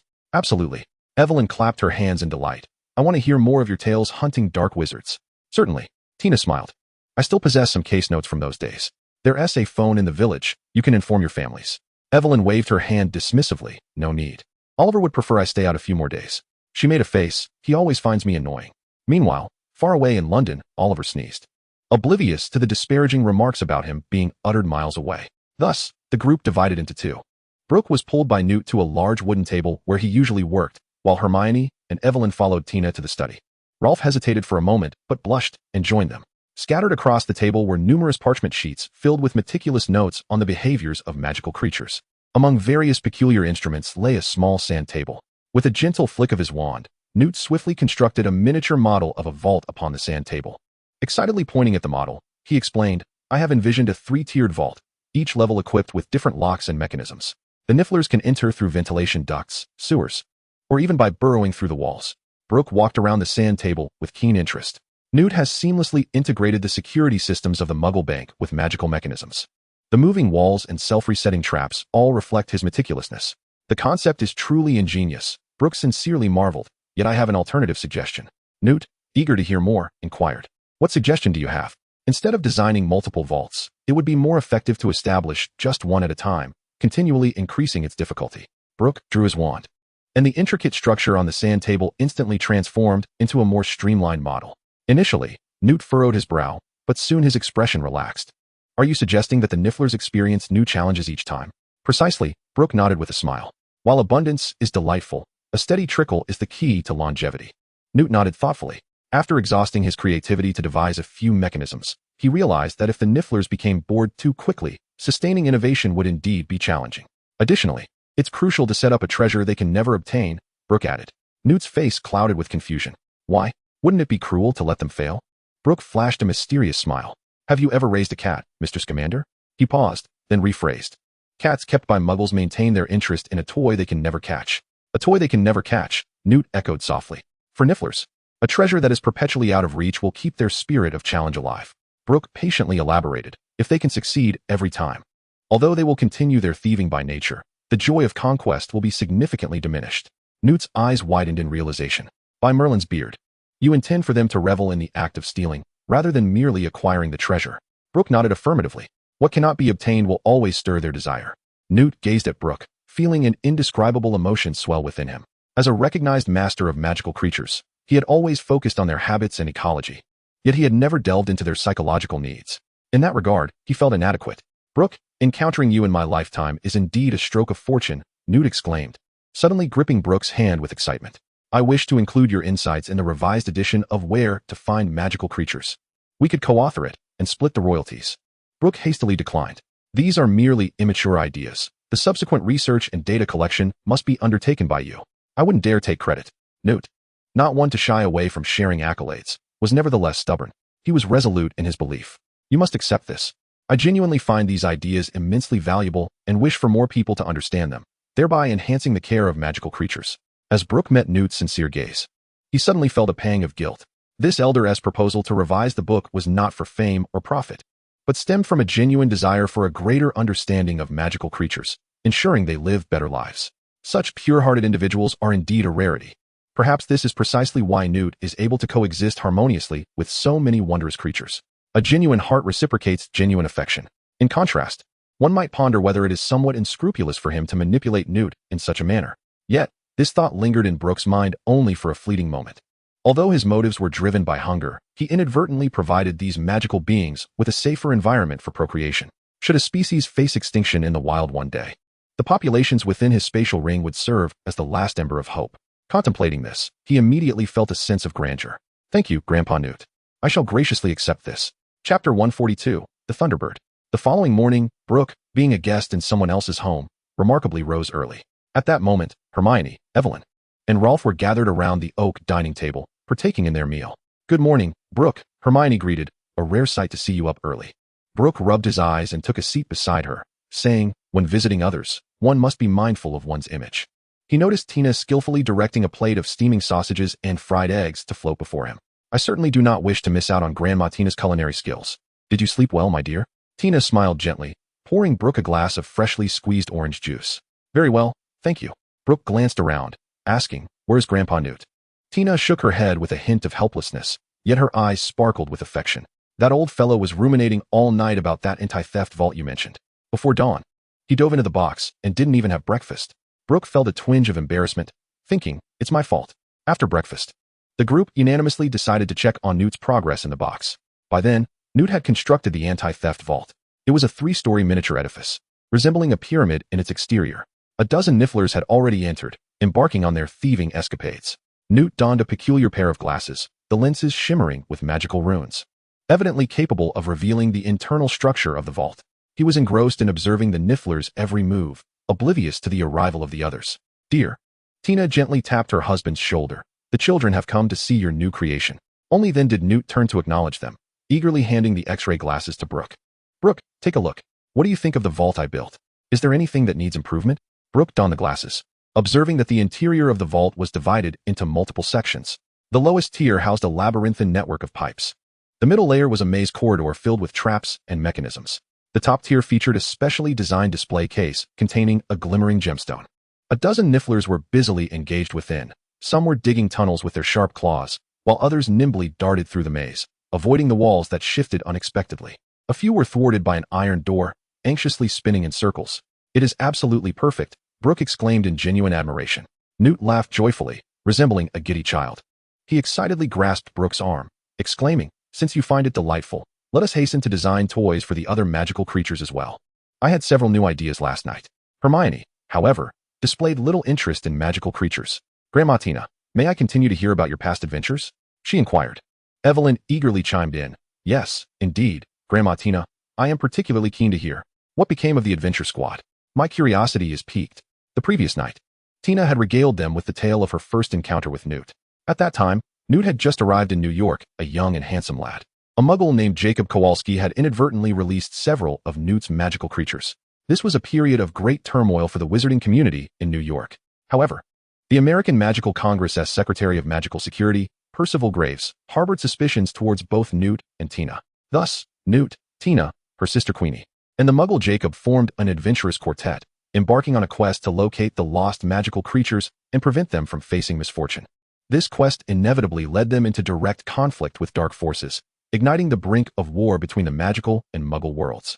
Hermione and Evelyn were left restless throughout the night. Tina smiled knowingly. Of course, my dear children. Let us retire to the sitting room for tea and a leisurely chat. I have some old photographs to share with you. She turned to Rolf. Would you care to join us, darling? Rolf cast a furtive glance at Evelyn, influenced by Newt. He too had developed a fondness for magical creatures. He had initially wished to accompany Newt and Brook in crafting toys for the other creatures. Once they departed, Newt immediately pulled Brook further inside. I believe the spatial maze for the Niffler could be even more intricate. Last night, I envisioned incorporating pathways that change randomly. For the next few hours, they redesigned the Niffler's maze to alter its structure over time. They crafted three-dimensional puzzles from various bark fragments for the tree-hugging Bowtruckle. And they constructed a dance platform for the mooncalf that could reflect moonlight, among other creations. Newt had entirely forgotten Tina's admonishments. In his eyes, Brook's passion for magical creatures had already established him as trustworthy. Thus, Newt led Brook through an ecological zone simulating the Arizona desert. Suddenly, a low rumble of thunder echoed from a distance.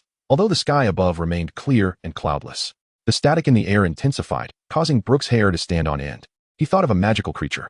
A golden bolt of lightning streaked across the sky. Frank, Newt whispered. A magnificent avian creature, with 5-meter-long golden wings, soared towards them. Allow me to introduce a new friend, Brook. Newt waved at Frank. With each beat of his wings, small arcs of lightning crackled in the air, as he gracefully descended before them. How strikingly handsome, Brook exclaimed with genuine admiration. The Thunderbird perfectly aligned with his aesthetic. Frank lowered his head, scrutinizing Brook with his sharp golden eyes. He emitted a thunderous call. Newt, upon hearing it, beamed with joy, as it was welcoming you. He elaborated that the Thunderbird could sense human intentions, and it felt your goodwill. You may now gently touch its beak. Frank settled onto the ground, bowing his head. Brook extended his hand, barely able to reach. He lightly tapped Frank's beak, and a subtle current coursed through his body, not painful, but rather imbued with an unusual warmth. In 1926, I rescued it from poachers in Egypt, Newt said affectionately, stroking the Thunderbird's neck feathers. Later, I released it in Arizona. But it returned to me a few years later. Brook noticed a gruesome scar on Frank's left wing. What is this? He inquired, his voice dropping. I have tried many methods, but greed is a powerful motivator. Brook silently nodded. It was common knowledge that without trade, there would be no slaughter. Yet, who in this world could claim to be entirely free of avarice? Brook, what kind of entertainment facility shall we construct for Frank? Newt asked with anticipation. Brook began to ponder. There were indeed few options suitable for birds to play. As for lightning, he suddenly recalled his previous life and the little Xiaomi 7 he once owned. How about a racetrack? A racetrack? Newt paused momentarily. He knew of racetracks, but could not quite link a Thunderbird to racing. We could modify a vehicle to be powered by lightning for Frank, Brook explained. Perhaps it would relish the sensation of dashing across land. Although Newt found this notion somewhat peculiar, he could not conceive a better idea. However, creating a lightning-powered race car was beyond his capabilities. They would need to seek assistance from a master alchemist. They decided to plan in greater detail later. As they spoke, Newt led Brook through the desert into a tropical rainforest area. I shall introduce you to my next friend, but be cautious. It can be a bit temperamental. The humid air enveloped them, and strange calls echoed around. Newt called out loudly, Green Bean, I have a friend to show you. A rustling sound emerged from the bushes. And then a creature the size of a leopard sauntered out, its body adorned with fluorescent green spots, particularly striking in the dim light. Most remarkable was the bulging venom sac on its back, quivering slightly with each breath. The venomous sac leopard. Its venom can kill an elephant in 3 seconds. Newt explained as he crouched down. The creature affectionately nudged its head against his hand. This is Green Bean. I rescued him in the Congo after he was injured by poachers. Newt, this is Brook, he introduced. Green Bean cast a glance at Brook before settling beside Newt, utterly disregarding Brook's presence. Brook, however, was unperturbed. He is certainly not a tortoise, and it is entirely natural for him not to be fond of green beans. Suddenly, the Green Bean let out a sneeze, releasing a small cloud of green mist. Newt appeared to be well prepared, with a swift motion of his wand. He conjured a bubble to encapsulate the toxic vapor. Although the Green Bean would not intentionally harm me, it could inadvertently produce some venom, so caution was warranted. Brook curiously inquired why it was named Green Bean, as the moniker seemed quite uncharacteristic of British naming conventions. Newt pulled a handful of green beans from his pocket, chuckling as he tossed one into the air, which the venomous pouch leopard deftly caught. It had a particular fondness for green beans, especially when cooked. Brook could hardly fathom that a venomous pouch leopard would possess such an unusual preference. He quickly devised an idea for entertainment facilities tailored to the Green Bean. Being a member of the feline family, the venomous pouch leopard was essentially a larger version of a domestic cat. Thus, he equipped the Green Bean with scratching posts, climbing structures, automatic toys, and an assortment of balls in various sizes. The green bean reveled in the playtime, soon summoning its entire family to join in the fun. Its demeanor towards Brook had softened. While still distant, it accepted the food he offered. As they ventured deeper, they arrived at an expansive meadow. The moment Brook stepped onto the ground, he felt a slight tremor beneath his feet. Be careful. Newt suddenly grasped his arm. Clara has been a bit too enthusiastic lately. No sooner had he spoken than a colossal rhinoceros-like creature charged out of the woods, its horn glinting with a menacing shine. Brook recognized it as a venomous horned beast and involuntarily swallowed hard, recalling the descriptions of its flesh from the comprehensive guide to Asian venomous creatures. The book lauded the tender strips of meat on the inner thighs of the venomous horned beast as the pinnacle among hundreds of magical creatures. Consumed raw, it was said to possess an exquisite freshness, and its meat, rich in sinew, was known for its remarkable elasticity and crispness. While taste is subjective, its ranking among magical beings suggested an exceptional flavor. Clara, stop! Newt shouted. However, the venomous horned beast paid no heed and charged towards them. Newt swiftly produced a shimmering silver coin from his pocket. Clara skidded to a halt a few meters away, her massive hooves carving deep furrows into the ground. Her large nostrils flared, drawn to the glimmer of the coin.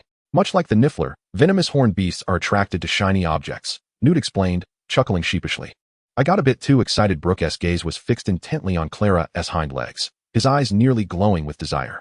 Newt interpreted this as a passionate love for magical creatures, blissfully unaware that Brook's mind was consumed with thoughts of braised or steamed preparations. Brook soon formulated an idea for the venomous horned beast's entertainment, constructing a sparkling little hill for them to lounge upon, which would surely bring them immense satisfaction. They subsequently arrived at an area shrouded in mist, home to the invisible beasts. The invisible beast is a creature resembling a gorilla, with a particular fondness for silver objects. A silver vault akin to the one belonging to the Niffler would suffice, filled with an array of silver trinkets to surely delight the invisible beast. Brook, however, harbors little interest in this creature. Its fur, while exquisite, serves primarily as the material for crafting invisibility cloaks. Yet, according to the Asian Antidote Compendium, it ranks among the top 10 on the blacklist. Its meat is notorious for its unbearable taste and adverse effects. Brook is not averse to sampling it, but he lacks any significant desire to do so. Eventually, Newt guides Brook to the area dense with mist. Here, two paths diverge in different directions. Newt leads Brook down the right-hand path, shrouded in mystery, remaining silent throughout their journey. After approximately 10 minutes, Brook notices something shimmering within the mist. Squinting, he catches a glimpse of a vague silhouette. As they draw closer, a colossal snail comes into view, moving languidly as if time itself has slowed in its presence. Its shell is the size of a car, adorned with strange, glimmering patterns. Chapter 144. The Mysterious Girl of the Prophetic Snail. There are only 2 prophetic snails left in the world. Newt lowers his voice, explaining that they are favored by time itself, with the patterns on their shells revealing glimpses of the future. This is the first time Brook has encountered such a marvelous creature. He squints, intently observing the shifting, indistinct images on the snail's shell. Among them is a girl with black hair, standing amidst a wasteland of collapsed skyscrapers, unmistakably a scene from the Muggle world. In her hand, she holds a flag radiating a golden light, surrounded by dark, ghostly apparitions. The entire tableau exudes an eerie atmosphere. What is this? Brook inquires. A possible future, Newt explains, though interpretation is exceedingly challenging. Prophetic snails never predict proactively. Their displays are entirely random. Brook fixates on the flag, a wave of inexplicable familiarity washing over him. He is convinced he has seen or ought to recognize this flag, yet the memory eludes him. Who do you think that girl is? He asks. Newt shakes his head, pondering. Perhaps she is a significant figure in the future, or a source of some calamity. All that remains is the enormous shell, shimmering softly. Brook observes the patterns on the shell's surface slowly transforming, giving rise to a new image. This time, it depicts a vague scene where a group of strange shadows appears to be traversing the moon. Newt has not devised any entertainment for the prophetic snail. After all, it spends 90% of its time withdrawn within its shell, indifferent to its surroundings. Even if activities were designed, it is unlikely it would engage. Upon reaching the fork in the path, Newt chooses not to take him down the left path, but instead leads him away entirely. Brook casts a curious glance in that direction. Within the white mist, a hint of dark light seems to intermingle. Yet, he refrains from asking further questions. Newt had shown him the wondrous creature known as the Alchemy, one of only 2 such enchanting beings in the world. Thus, the creatures residing along the left path either did not exist or were secrets that Newt deemed too precious to reveal. As they emerged from the box, a rich aroma wafted through the kitchen. Tina was already preparing dinner, with Hermione assisting her. Although Hermione's culinary skills had not significantly improved over the past 2 years, she had mastered the domestic magic applicable to food preparation. In the living room, Only Evelyn and Rolf remained. Evelyn chattered incessantly, while Rolf, with a faint blush, occasionally responded with murmurs of agreement. Dinner was once again a French feast. French onion soup topped with melted cheese, pan-seared foie gras that was golden on the outside and tender within, accompanied by a special sauce, and creamy braised veal that was succulent and fragrant with a hint of dairy. The dessert had transformed into a vibrant array of macarons. This time, though Brooke still savored her meal at a leisurely pace, she was no longer the last to finish, and the reason was simple. They could not leave just yet. Although Brooke and Newt had made initial strides in establishing entertainment for magical creatures, the afternoon had yielded little evidence of success. The creatures appeared to enjoy the activities at present, yet none could ascertain how long this fondness would endure or whether there were aspects in need of refinement. Moreover, how could they design entertainment for creatures not found in Newt's box? This necessitated collaborative research between Brooke and Newt. Thus, before dinner commenced, Newt invited Brooke to stay a few more days. Furthermore, neither Hermione nor Evelyn wished to depart, as Tina's tale of where to find magical creatures captivated them like a magnet. The adventurous team formed by Newt discovered a mysterious and formidable force wreaking havoc in the streets while searching for lost magical creatures. This force emanated from a quiet boy named Credence Barebone.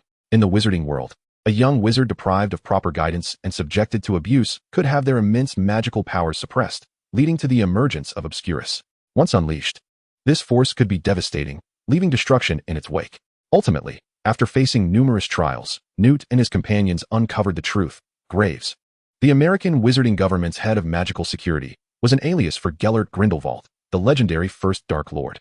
Grindelwald sought to harness Credence's power to incite war between the magical and muggle worlds, aiming to establish a realm ruled by wizards. Just as Tina revealed Grindelwald's true identity and the Aurors prepared to apprehend him, Hermione and Evelyn would not leave without hearing the conclusion. Hermione nudged Brooke, asking if she would join. "I'll pass. I have matters to attend to with Newt later," Brooke replied with a smile. Hermione gazed at Brooke with a look of astonishment. Brooke was renowned as the foremost enthusiast for gossip. When someone who relished such news suddenly refrains from indulging, it undoubtedly raises suspicions. However, Hermione quickly conjured a rationale to assuage her concerns. Brooke was more invested in sustenance. The reason he abstained from listening to the narrative was that he had already experienced the trilogy of fantastic beasts in his previous life. Should Tina decide to recount the story of the fourth installment, he would be more than willing to partake and enjoy the unfolding spectacle. After dinner, the group divided once more into two factions. Hermione, Evelyn, and Rolf accompanied Tina to hear the tale, while Brooke and Newt continued their exploration of designing various entertainment facilities for magical creatures. Brooke had successfully endeared himself to Newt, and it was high time to progress to the next phase. "Grandfather Newt, I also have quite a number of creatures," Brooke declared, as Newt's eyes instantly sparkled with intrigue. "What sorts do you have?" he inquired eagerly. Brooke responded with a mysterious smile. "Shall I show you?" "That would be splendid," Newt exclaimed, for he was the type to traverse the globe in pursuit of magical creatures. Naturally, he was keen to visit Brooke's menagerie. "Are they here, or?" Brooke placed a hand on Newt's shoulder. "Grandfather Newt, let us be off." With that, they vanished from sight, entering Brooke's ring space. The scene before Newt shifted dramatically, revealing an expansive farm bathed in gentle moonlight. Rows of orderly vegetable greenhouses glimmered under the soft glow. Through the translucent coverings, one could vaguely discern the vibrant life within, from succulent, dew-kissed lettuce to branches laden with peppers and heavy pumpkins resting on sprawling vines. In the distance, an orchard of varying heights sprawled, some branches bearing unripe fruits, while delicate white blossoms dotted the tender green leaves. "This place must be akin to my suitcase," Newt mused, surveying his surroundings. Despite not perceiving any magical fluctuations from the undetectable extension charm, the vastness of this space imparted an air of surrealism. "Welcome to my little world, Grandfather Newt," Brooke said, smiling broadly as he opened his arms wide. This realm was, in fact, the interior of a treasure known as the Map of Mountains and Rivers. Though he had primarily utilized it for breeding and storage, it was indeed a formidable artifact, capable of both offense and defense. Merely transporting someone into this space would compel even Dumbledore to concede. While Newt's suitcase was impressive in its own right, it paled in comparison to the grandeur of the map. With a soft pop, a well-groomed house elf adorned in a neat tea towel appeared before them. Brooke affectionately ruffled the elf's head. "Well done. This is Mr. Newt Scamander, the renowned magizoologist." The elf's eyes widened in astonishment, and it began to bow profusely. "Mr. Scamander, I know you. I am truly honored." Newt, taken aback, stumbled back a half-step. Although he had encountered numerous domesticated house elves, he found their exuberance quite overwhelming. Brooke promptly intervened, engaging in a brief conversation with Anon, reminding her to rest early. A blush crept across Anne's cheeks as she joyfully bowed to the two of them once more before skipping into the greenhouse to resume her busy activities. Newt exhaled a sigh of relief. As they traversed the vegetable greenhouse area, the two of them entered the orchard. The air was suffused with the sweet fragrance of ripe fruit. Suddenly, the bushes ahead began to shake violently, accompanied by the sound of snapping branches. Two large brown bears emerged from the thicket, Big Bear and Little Bear, those two lovable oafs. Each clutched a massive jar of honey, their faces smeared with the golden delight. As they feasted, they meandered through the orchard, occasionally tossing fruit to the 5 playful little roe deer that bounced behind them. Passing a fruit tree, they casually plucked some fruit and threw it to the 5 silly deer. The 5 deer joyfully caught the fruit, chomping down with delight. Big Bear and Little Bear were once again indulging in honey. Brook chuckled. The 2 bears immediately emitted cheerful grumbles and clumsily approached. Big Bear presented a freshly picked peach to Brook with a plea for affection, while Little Bear extracted a cluster of glistening grapes from a satchel slung over his shoulder. The 5 silly deer also emerged from the bushes, affectionately nuzzling Brook's legs with their fluffy little heads, emitting soft, endearing sounds. Newt observed this scene with a profound sense of nostalgia, as if glimpsing his younger self. Countless individuals raise animals, yet only a rare few forge profound bonds of trust and friendship with them. These are Big Bear and Little Bear. Brook shared the peach with Newt, opting not to take any grapes. I affectionately refer to these 5 little ones as the 5 silly ones. He gently rubbed the head of one of the roe deer, which immediately squinted its eyes in blissful enjoyment. As Newt accepted the peach, he keenly noticed a few tree guardians perched upon the branches of the fruit trees, their diminutive forms nearly blending into the bark, making them difficult to spot unless one looked closely. These little creatures, attracted by the commotion, paused their activities, watching Newt with vigilant curiosity. However, as Brook approached, they relaxed, with one even leaping onto Brook's shoulder. Meanwhile, from the cave behind the orchard, a group of moonlit beasts began to emerge. Their elongated forms shimmered softly under the moonlight, their fur aglow. They lined up in an orderly fashion, making their way to a clearing. They were about to dance, Brook whispered. The moonlit beasts lifted their front hooves, gracefully twirling and leaping in perfect unison. Leaving the orchard, the 2 men arrived at the pasture area. The night had deepened, and the pasture lay in serene quietude. Cows and sheep leisurely ruminated within the enclosures, while a few fawns frolicked beside the brook. Occasional snorts echoed from the stable. As for the other creatures, chickens, ducks, geese, pigs, horses, snakes, and so forth, old Newt remarked, "Tomorrow during the day, we shall return. That will indeed be a lively affair." Brook responded with a smile. Newt nodded, feeling an overwhelming fondness for Brook. While he himself had always focused on magical creatures, Brook had managed to care for ordinary animals with such meticulous attention, showcasing his profound affection for them. Behind the farm lay the area designated for the magical creatures. The layout resembled Newt's suitcase quite closely. Each section was carefully designed to replicate the natural habitats of the respective creatures, catering to their unique lifestyles. However, the variety of magical creatures Brook tended to was considerably fewer than those of Newt. The billywig insects danced through the air, their bodies shimmering with a blue luminescence. The Akami lounged lazily on the ground, its enormous tail resembling a robust python, gracefully undulating across the earth. The bowtruckle, with its butterfly-like wings, flitted among the flowers, occasionally emitting a sound akin to silver bells. The capybaras gathered at the fence, their large, round eyes gazing innocently at the approaching Brook and Newt, appearing utterly adorable. The area housing the moon frogs featured a small pond, adorned with sprawling lily pads and blooming lotus flowers. The moon frogs either perched on the lily pads or submerged themselves, revealing only their bulging eyes. Whenever the moon peeked through the clouds, they would croak melodiously, as if performing a nocturnal serenade. The Nundus lay coiled within its cavern, the friction of its scales producing a soft rustling sound. "You even keep the acromantula," Newt exclaimed, peering through the magical barrier at the separated acromantula within, his eyes wide with astonishment. The massive webs between the trees were laden with prey. Dozens of spiders, larger than cattle, savored their meals, occasionally emitting low growls, creating a truly spectacular scene. "Their venom is still quite useful," Brook commented casually. "Last time I heard Hagrid mention the acromantula in the Forbidden Forest, I couldn't resist. So, I stealthily ventured into the Forbidden Forest and caught dozens. Given the vast population of acromantula there, Hagrid would hardly notice. Moreover, they are incredibly easy to care for. Now, the acromantula has laid over 100 eggs. Once they hatch, I shall feast upon them. Additionally, the venom can be sold or used to bribe Snape.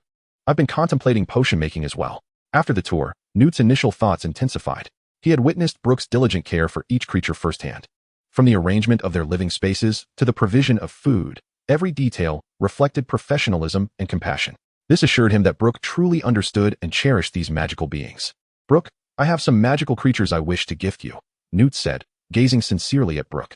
Due to his advanced age, his stamina and vitality were no longer what they once were. Tina had long urged him to part with some of his magical creatures, yet he had always found it difficult to do so. Over the decades, he had scarcely relinquished a few. However, at this moment, he was willing to entrust his precious beings to Brook, for he believed that Brook would care for them as tenderly as one would a child. Brook's eyes sparkled with excitement. He had finally achieved the purpose of his journey. "It would be my honor, Grandpa Newt. I promise to take excellent care of them. However, I must consult with my magical creature friends about which ones to send you." Of course, Brook nodded in understanding, recognizing that sending away these creatures was akin to parting with children, necessitating parental consent. Under the moonlight, the elder and the youth exchanged smiles. Brook was not one to hastily depart, particularly since Hermione was still enraptured by Tina's tales and had no desire to leave. Thus, Brook remained behind. They stayed for a full week, during which Newt gifted Brook several magical creatures from his suitcase, with the exception of the time snail. Brook designated a special area within his spatial ring to care for the young creatures and eggs. He, of course, lacked the time and energy to tend to these little beings, but he had already envisioned the perfect caretaker, Hagrid. He planned to entrust these younglings and eggs to Hagrid's care once he departed from Newt's home, knowing that Hagrid would be delighted to nurture a new magical creature. It was a win-win situation. At that moment, Brook and Newt stood in the desert area, marveling at Frank's performance. She was maneuvering a specially crafted, oversized convertible off-road vehicle, racing between the sand dunes. The vehicle was powered by Frank's lightning manipulation, achieving astonishing speeds, and each sharp turn sent clouds of sand billowing into the air. Frank had truly fallen in love with this game. Newt chuckled and shook his head, his eyes brimming with satisfaction. Ever since the racing car had been completed, Frank had lost all interest in soaring through the skies, spending her days immersed in the desert, playing with the vehicle. Brook had not anticipated such a delightful outcome, but just as he was about to speak, Newt suddenly adopted a serious demeanor. "Brook, follow me." Tomorrow, Brook would depart, and today marked his final day here. Newt resolved to introduce him to a unique presence, or rather, a person. They once again ventured into the mist-laden area, arriving at the familiar fork in the path. This time, Newt did not choose the right path leading to the time snail, but instead turned to the left. This path was quieter, flanked by barren earth. Before long, Brook encountered a massive, transparent magical barrier, behind which a swirling mass of black mist writhed and twisted. It resembled Voldemort's state before his resurrection, though on a much grander scale. The black mist occasionally coalesced into a vague humanoid shape, only to disperse into chaos, intermittently emitting a deep, haunting howl. Newt slowly began to introduce the entity. "This is Credence Barebone, the one who remained silent." Brook exclaimed, astonished, glancing at Newt. "Did Grandma Tina not say he was dead?" Newt let out a bitter smile, his gaze unwavering from the swirling black mist. "Some truths are not meant for the ears of many, which is why Tina did not fully disclose the reality to you." Brook nodded in understanding. Taking a deep breath, Newt began to recount the concealed tale. Credence, it turned out, was a discarded scion of the Dumbledore family, the nephew of Albus Dumbledore. His early years were fraught with suffering and torment, in such an oppressive environment. His innate magical powers were severely stifled, giving rise to the entity known as Obscurus. Eventually, he fell prey to Grindelwald's seduction and joined the Saints. Fortunately, he ultimately came to his senses and reconciled with Dumbledore. Dumbledore entrusted him to my care, hoping I could assist in his healing. Brook listened intently, his eyes fixed on the black mist. For reasons unknown, he felt an inexplicable connection to this individual. "So what can you tell me?" Brook inquired, puzzled. "I have tried various methods," Newt replied with a sense of helplessness, "but they have only managed to preserve a flicker of Credence's consciousness, preventing him from being entirely consumed by Obscurus." He turned to Brook, a glimmer of hope igniting in his eyes. "You possess such imaginative insights into magical creatures. Hence, I hope you can lend your assistance." Brook cautiously approached the magical barrier, close enough to sense the chilling aura emanating from the mist. "Grandfather Newt, can he feel our presence here?" "It's difficult to ascertain. Perhaps when he is lucid, he might perceive us, but for the most part, he is ensnared in a dark realm, lost to himself," Newt responded. At that moment, the black mist began to churn violently. The formerly indistinct shapes began to sharpen. In the hazy depths, Brook seemed to glimpse a tormented, contorted face, a young man's visage flickering within the darkness. A faint, raspy voice emerged from the mist. "Who are you? Why do I sense a familiar presence?" Chapter 147, The Mystery of Bloodlines. Brook's brow furrowed deeper. If it were merely his own inexplicable sense of familiarity, it could perhaps be dismissed as an illusion. But if Credence felt the same way, it could not simply be a coincidence. "I am Brook Lot." Credence fell silent. Due to prolonged erosion by Obscurus, his memories were somewhat muddled. "Lot, Lana should remember why. The black mist began to convulse violently, its shapes morphing at an increasing pace. Credence's voice became increasingly shrill. No, no, that surname, what is it? A heart-wrenching scream erupted suddenly, and the black mist swirled as if caught in a tempest. The magical barrier trembled violently, its surface runes igniting with a silvery glow. I can't remember. Why can't I remember? That name. Credence's voice was laced with a primal roar as the mist suddenly expanded dramatically, crashing against the magical barrier with a spine-chilling creak.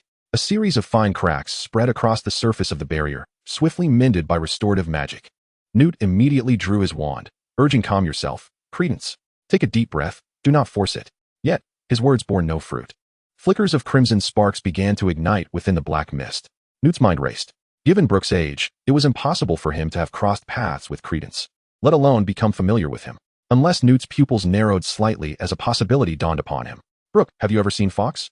The phoenix belonging to Dumbledore. Although Brook was puzzled by the sudden shift in topic, he answered truthfully. Yes, I have. What is your relationship with it? A hint of urgency tinged Newt's voice. It's quite fond of me. A glint of insight flashed in Newt's eyes, and he was about to speak when the previously frantic Credence suddenly calmed. The black mist began to coalesce slowly, forming the shape of a vague hand that gently touched the magical barrier, compelled by an unseen force. Brook extended his hand to meet the misty hand across the barrier. In that instant, a strange warmth erupted from his fingertips, rapidly spreading throughout his body. He felt his blood surge, as though each drop was boiling. Behind Brook, a hazy apparition gradually took form in the air. The silhouette became increasingly distinct, outlined by a fiery red glow that traced the contours of a phoenix. Though Brook could not see the phenomenon behind him, he distinctly sensed something within him awakening. The phoenix apparition suddenly emitted an ethereal cry, soaring into the sky. As Brook gazed at the vanishing figure of the phoenix, a realization struck him. The phoenix is a remarkably loyal magical creature, historically devoted solely to the Dumbledore family. Child, Credence uttered in a near whimper. However, his words were interrupted by a beastly howl. The black mist began to whirl violently again, forming a colossal vortex. The magical barrier trembled violently, the silver light on its surface threatening to solidify. Newt swiftly grasped Brook and retreated, simultaneously aiming his wand at Credence, its tip erupting in dazzling golden light. He intoned an incantation, seemingly in runes. Several golden chains shot forth from the wand's tip, entwining around the magical barrier to reinforce its protection. No, Credence let out a heart-wrenching scream. The black mist gradually calmed, reverting to a disordered swirling state, but it was noticeably less dense than before.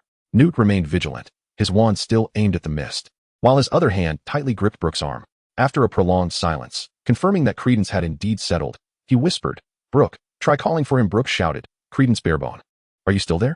The black mist remained unresponsive. He attempted several more times, but to no avail. Credence appears to have succumbed once more to a prolonged slumber. Or rather, has been silently suppressed anew. Brook turned to Newt, his voice unusually calm. Grandfather Newt, I hope you will not speak of this to anyone. Newt regarded him with a complex expression. You have guessed correctly. Brook nodded. Given such a prominent characteristic of the Phoenix, how could he have been oblivious? Based on the timeline, it is highly probable that Credence is indeed his grandfather. The maternal lineage has been traced back to the Burst family, suggesting that his paternal line likely originates from the Dumbledore lineage. Unexpectedly, the origins of the original body are quite remarkable. Both parents and grandparents may be mute, yet they hail from the 28 sacred families. A look of hesitation crossed Newt's face regarding Dumbledore. Brook decisively shook his head. It is not yet the right time. Grandfather Newt. Newt gazed at him deeply before finally patting his shoulder. I respect your wishes and shall not disclose this to anyone. Brook was indifferent to the origins of this body. As a transmigrator, he arrived in this world as an orphan, bereft of parents. The only one with whom he shared a close bond was Oliver. Had the Burst family not been so generous, he would not have even bothered with Hassan. As for Dumbledore, he simply disregarded this relative's existence. However, the next time he encounters Fawkes, he might inquire whether Fawkes would be willing to accompany him. After all, according to Tina's account, Fawkes was initially summoned by Credence. The following morning, after Brook, Hermione, and Evelyn had breakfast, they bid farewell to the Scamander family. Can I not stay a few more days? Evelyn pouted, tugging at Tina's sleeve with a pitiful expression. This little girl now seemed closer to Tina than to Oliver. Were it not for Tina's gentle persuasion, she might have insisted on staying. Do remember to visit often, Tina said affectionately, stroking Evelyn's head. She then turned to Hermione. My dear, your understanding of the law is quite profound. I eagerly anticipate your internship at the Magical Congress of the United States after your graduation. Hermione smiled slightly. I will certainly give it serious consideration, Grandma Tina. Farewells are always protracted. It was not until the sun had fully risen that the three finally set off on their journey home. He snapped his fingers, and newspapers flew into the living room, hovering above the coffee table as they sorted themselves automatically. Brook sank comfortably into the sofa, beginning to peruse the accumulated news. Chapter 148. The candidates for the Auror Office Director. The Muggle world still featured numerous follow-up reports regarding the explosion of the Great Gurgler in Hiroshima. However, the fervor had evidently waned. Investigators from the Foot Basin country discovered metallic fragments bearing clear Cyrillic letters at the explosion site. This revelation instantaneously shifted the direction of international public opinion. The Daily Telegraph showcased a special report on the United Nations General Assembly, occupying half a page. In the accompanying photograph, the Foot Basin representative, looking grim, pointed accusatorily at the representative of the bear, who wore a countenance of disdain. The headline boldly declares, United Nations debate. The Foot Basin and the bear accuse each other of orchestrating the Hiroshima explosion. The report meticulously details the fierce exchanges between the two nations at the United Nations General Assembly. Kentaro Yamada thumped the table, shouting that the bear was deliberately undermining stability in the Asia-Pacific region. The letters on the debris serve as irrefutable evidence. Lavrov retorted with a sardonic smile, declaring, absurd. This is clearly a self-inflicted ploy by the Foot Basin, seeking excuses for military expansion with these so-called evidences. Who knows if you planted them yourselves? Ah, indeed. The dogs have begun to bite each other, Brook mused, a smirk curling at the corner of his mouth. However, both the Times and the Sun steadfastly maintained their original narratives. Their front pages boldly proclaimed, experts, the explosion may be a conspiracy by Eastern powers and the Red Shadows behind the mysterious attack. Pathetic little garbage, Brook scoffed, watching as those papers turned to ashes in an instant. He understood all too well why the British media was so intent on discrediting the Great Xia. During the Korean War of the 1950s, numerous British officers became prisoners of war, including several members of the families now controlling these newspapers. Yet, such impotent barking could alter no facts. In reality, during this era, Britain was even more reticent in the face of the Great Xia than in later years. The old generation of leaders still recalled the humiliation of the 1953 Battle of the Pearl River, where the Royal Navy was soundly defeated by the Great Xia Navy, and the terror they felt at the hands of the Great Xia Army on the Korean battlefield. During the negotiations for Hong Kong's return in 1997, Thatcher and her cabinet had considered reneging on agreements. There were incessant outcries, but a single remark from the military high command, who dares to lead troops against the Great Xia, silenced the entire cabinet. The great leader, with his forward-thinking strategic vision, made the decision. As he stated, if we do not fight this war, our descendants will. This decision afforded the Great Xia decades of peaceful and stable development. Nevertheless, Brook had no interest in dealing with these buffoons for the moment. Killing off this batch would only lead to another that would continue to smear the Great Xia. After all, dignity resides solely upon the edge of the sword, and truth lies within the cannon's range. Setting aside the mundane newspapers, Brook picked up the Daily Prophet. The front page no longer reported on the deaths of the 293 Aurors. Instead, Minister of Magic Fudge and Auror Office Director Scrimgeour had become the darlings of the publication. One must admit, Rita Skeeter is indeed a talent. She did not simply exonerate Fudge. Articles such as Fudge, a misunderstood reformer, and 11 years of trials. The difficult choices of the Minister of Magic subtly guided readers' emotions towards sympathy for Fudge. While criticizing the disastrous Auror expedition, she primarily directed her ire at Scrimgeour, merely glossing over Fudge in passing. This strategy satisfied the public's demand for accountability without inciting excessive disdain toward Fudge. Moreover, Fudge was quite adept at theatrics. In all public interviews, the esteemed minister, indulging in various missteps and expressions of regret, occasionally sheds a few crocodile tears to evoke the sympathy of the populace. In stark contrast, Scrimgeour's furious outbursts during interviews, along with his vehement denials and attempts to deflect responsibility, render him as an irresponsible brute. This juxtaposition has inevitably swayed public opinion in favor of Fudge. Today's prophet has revealed explosive news, Scrimgeour to be tried by Wisingamot, facing up to 50 years in prison. Accompanying the article, a grim image shows Scrimgeour being escorted by two Aurors, his countenance dark enough to reign. Brook's fingers gently drummed against his thigh, lost in contemplation. The downfall of Scrimgeour signifies an imminent vacancy for the pivotal role of head of the Auror Office, a position commanding the ministry's most elite armed forces. Fudge would undoubtedly seek to position his own confidant in this crucial role. However, Brook was equally determined not to let this opportunity slip away. Yet, who should he choose? After much deliberation, he found himself at a loss. What a headache, Brook murmured to himself. His tenure in the magical realm had been all too brief, leaving him with but a handful of individuals he could truly trust, none of whom seemed fit for such a position. Percy was certainly out of the question, lacking both Auror experience and the necessary prestige. Even if he were to force him into the role, it would not only fail to garner respect, but also provoke Fudge's wariness and disdain. Am I being infected by that fool Ron? Brook slapped his forehead. Indeed. One should not frequently associate with the dim-witted, lest one's own intellect dulls. While he felt he had no viable candidates, he was certain that Havisham would possess someone suitable. Despite the Burst family having their enterprises seized by Lucius, Havisham had kept a low profile, focused solely on the matter of succession. Now, with Brook nearing adulthood, Havisham would undoubtedly seek ferocious retribution against Lucius. Havisham was a concealed viper, poised to strike with lethal precision once the moment was ripe. Without delay, Brook opened a portal to the Burst ancestral home. As he materialized, the silver bell on the desk trembled silently, an alarm charm set by Havisham. Within 3 minutes, the study door swung open, revealing Havisham gliding in his wheelchair. A rare visitor indeed. Havisham's voice carried a hint of mockery. What wind has blown young Master Brook to my humble abode? He feigned a glance at the calendar on the wall, noting that summer was nearly over, and this was Brook's first visit. Brook, whose skin was thicker than castle walls, remained unfazed by Havisham's jibes. Do you have anyone suitable for the position of head of the Auror office? Havisham smiled slightly, leisurely preparing tea. I surmised you would come seeking me, given that you find yourself without any candidates. Not for lack of options, Brook replied, casually biting into a pastry. I believe Arthur Weasley would be quite suitable. Enough of this. That surely isn't your true sentiment. Hassan slowly pushed the steaming cup of tea towards Brook.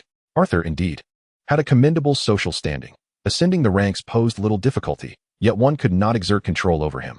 Brook shrugged, aware that further inquiries were futile. Hassan's slender fingers tapped lightly against the armrest of his wheelchair. I speak of Gadwin Robas, the current deputy director of the Auror Command, known for his seriousness and impartiality, and holds considerable prestige within the Auror community. Brook squinted, questioning whether he could truly be controlled. For someone of that caliber, possessing leverage felt rather precarious. If he obeys, he is useful. If he defies, he is to be discarded, Hassan remarked nonchalantly. Isn't that how the game is played? Very well, Brook replied, preparing to leave. How heartless of you, Hassan softly said. You come to me when you need assistance, yet depart when you do not. Brook hesitated, feeling a twinge of guilt. Though Hassan had initially devised his predicament, he had also provided the antidote, thus clearing the slate. Moreover, he had entrusted Brook with the key to the Burst family vault and mobilized the family's financial resources in the Muggle world to support Brook's endeavors. All right, let us converse a while longer, Brook decided, taking his seat once more. A smile blossomed on Hassan's face. As Brook's grandfather, Hassan's understanding of his grandson was derived entirely from second-hand accounts. Despite his extensive knowledge, he yearned to hear Brook's words directly. Thus began the elder's inquisitive tone. How does it feel to study at Hogwarts? How do you fare with your friends? I hear you served as a temporary defense against the dark arts teaching assistant. Do you aspire to remain at school as a professor, or perhaps even as headmaster? He chuckled at the thought of that elderly figure, who toiled away in the fields, unable to grasp the complexities of Brook's urban existence, yet listened with cheerful attentiveness, occasionally posing questions that evoked laughter. The sunlight filtering through the branches of the old locust tree cast dappled shadows across the yard, further lifting Hassan's spirits.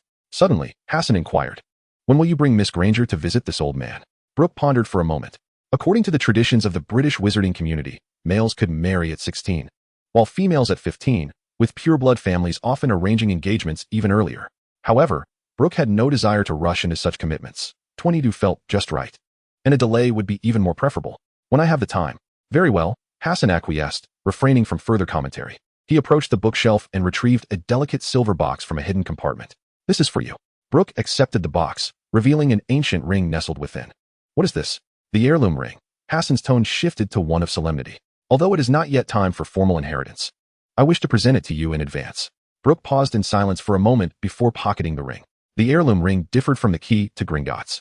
While the latter merely allowed access to the vault's contents, the former commanded the loyalty of every member of the Burst family, including Hassan himself.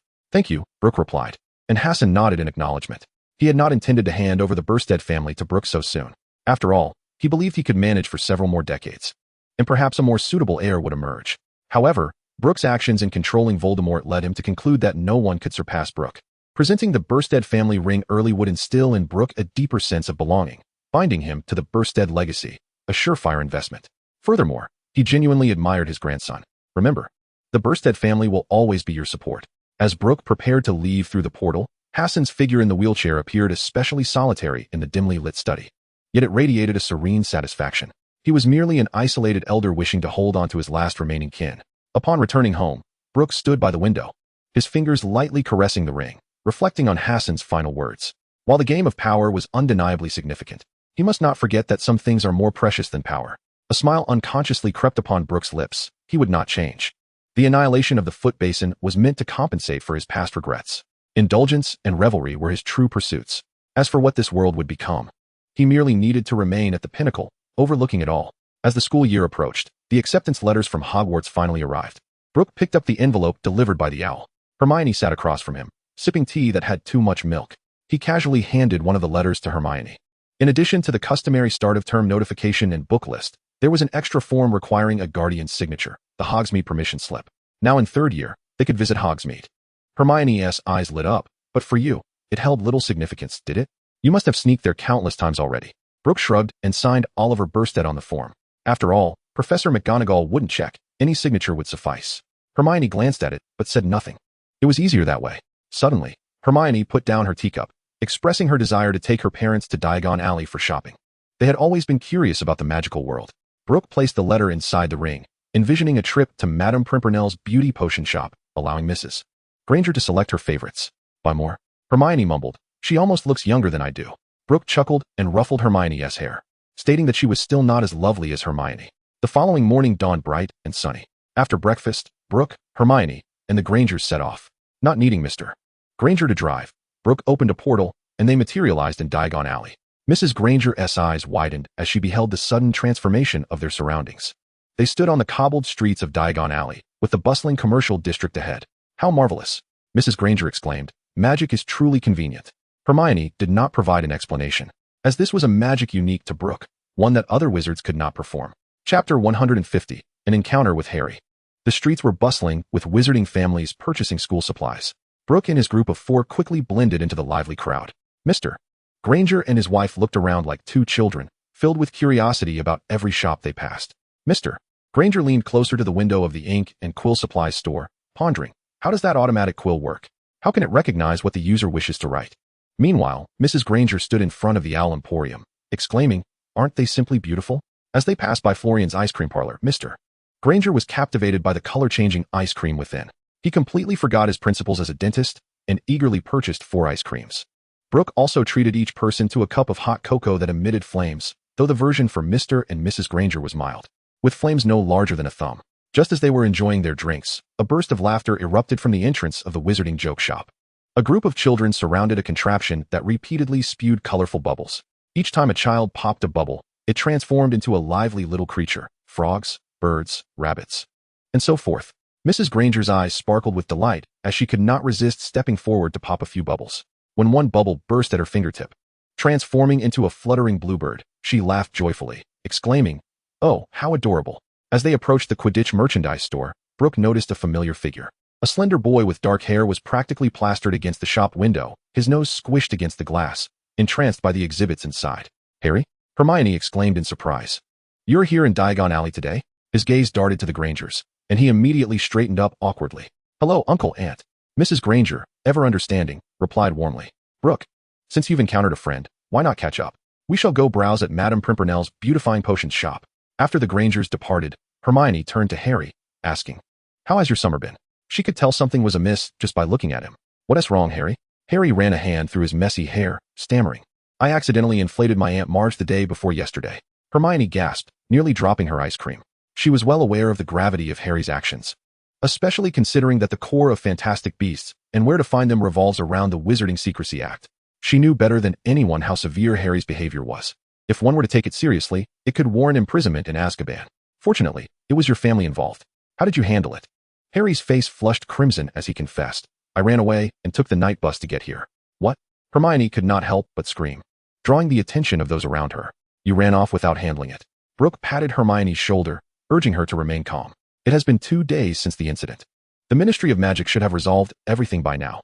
However, Harry wore a look of deep concern.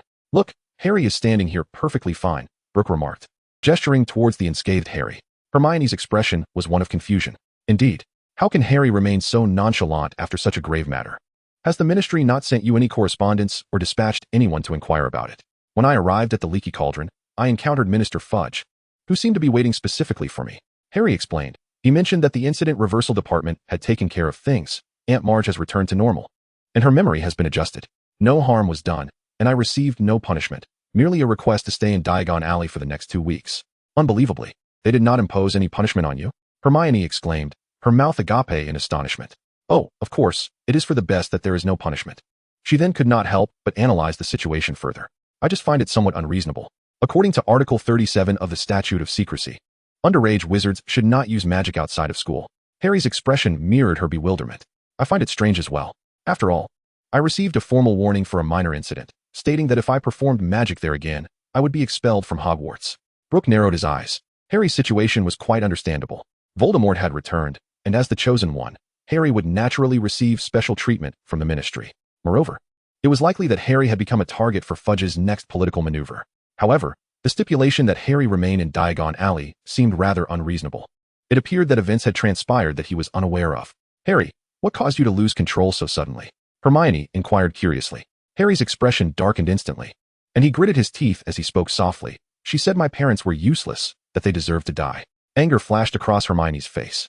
Harry, you only used the engorgement charm. You did not employ the killing curse, which shows remarkable restraint. Brook interjected. Harry, would you like a gun for protection? That won't be necessary, Harry replied, having witnessed the devastating power of a gun firsthand, involuntarily shivering at the thought. If he had possessed a gun at that moment, the consequences would have been unimaginable.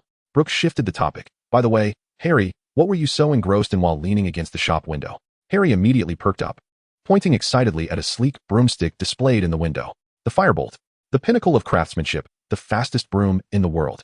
His eyes sparkled with enthusiasm. It can accelerate to a speed of 150 miles per hour in 10 seconds, and the handle is crafted from the finest willow wood, with each broomstick branch meticulously selected by hand. Observing Harry's animated demeanor, Hermione let out a gentle sigh. Ever since learning of Voldemort's resurrection, Harry had been pushing himself to an overwhelming extent.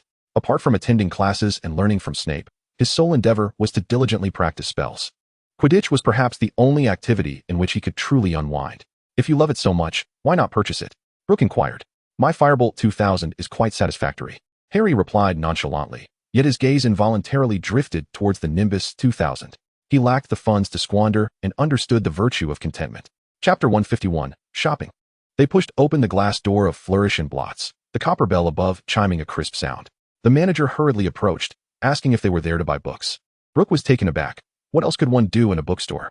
Harry wore a knowing expression, having previously experienced this scenario just the day before. He cast a sympathetic glance at the manager and held up 2 fingers, 2 books. The manager's face immediately contorted into a grimace. He retrieved a pair of sturdy dragonhide gloves and a scarred wand from beneath the counter, advancing towards the iron cage. I must be mad to agree to handle these books, he muttered, extending the wand between the iron bars. Aiming at a book that was savaging its companion, he struck it with a swift motion. The targeted book merely wobbled, while several others promptly redirected their attention and latched onto the wand. Damn it, let go. You uncouth beasts. The manager cursed, vigorously shaking the wand. The books, however, clung on like rabid dogs, producing an excruciating creaking sound. After a fierce struggle, the manager finally subdued one book, hooking it with his wand to the iron bars. Yet, as he reached for it, several other books lunged at his fingers. These tomes patrolled the cage's perimeter like sentinels, baring their teeth in readiness to attack should he dare extend his hand. Merlin's foul socks, the manager exclaimed in despair, tugging at his tie. I would rather confront those wretched werewolves than tend to you mad tomes. Brook could no longer bear to watch. Was this man a muggle or merely inept? Was this truly the return of knowledge to the educators? He snapped his fingers, and the tomes within the cage immediately froze in place. The freezing charm, magic Hermione had mastered in her first year. The manager's eyes widened in astonishment as he beheld the suddenly tranquil books, a look of elation spreading across his face. He swiftly retrieved 2 volumes, expertly binding them with a strap, and handed them to Brook and Hermione. Thank Merlin. No, thank you, kind sir. The manager stammered, overwhelmed with gratitude. You have been an immense help. Brook waved his hand dismissively, indicating no thanks were necessary. As Hermione accepted the books, she couldn't help but remind him. Shouldn't you bind all the books while you have the chance? The manager, realizing his oversight, quickly called to his staff, Jim, come here. Hurry and bind them all. Brook and Hermione disregarded the busy manager and began searching for additional textbooks. Intermediate Transfiguration, Standard Spells, Level 3, an Introduction to Ancient Runes, and a hefty dictionary of magical terms. Hermione also purchased a volume titled The Compendium of Magical Symbols, which was recommended to her by Autumn Zhang as being quite beneficial for the study of ancient magical scripts.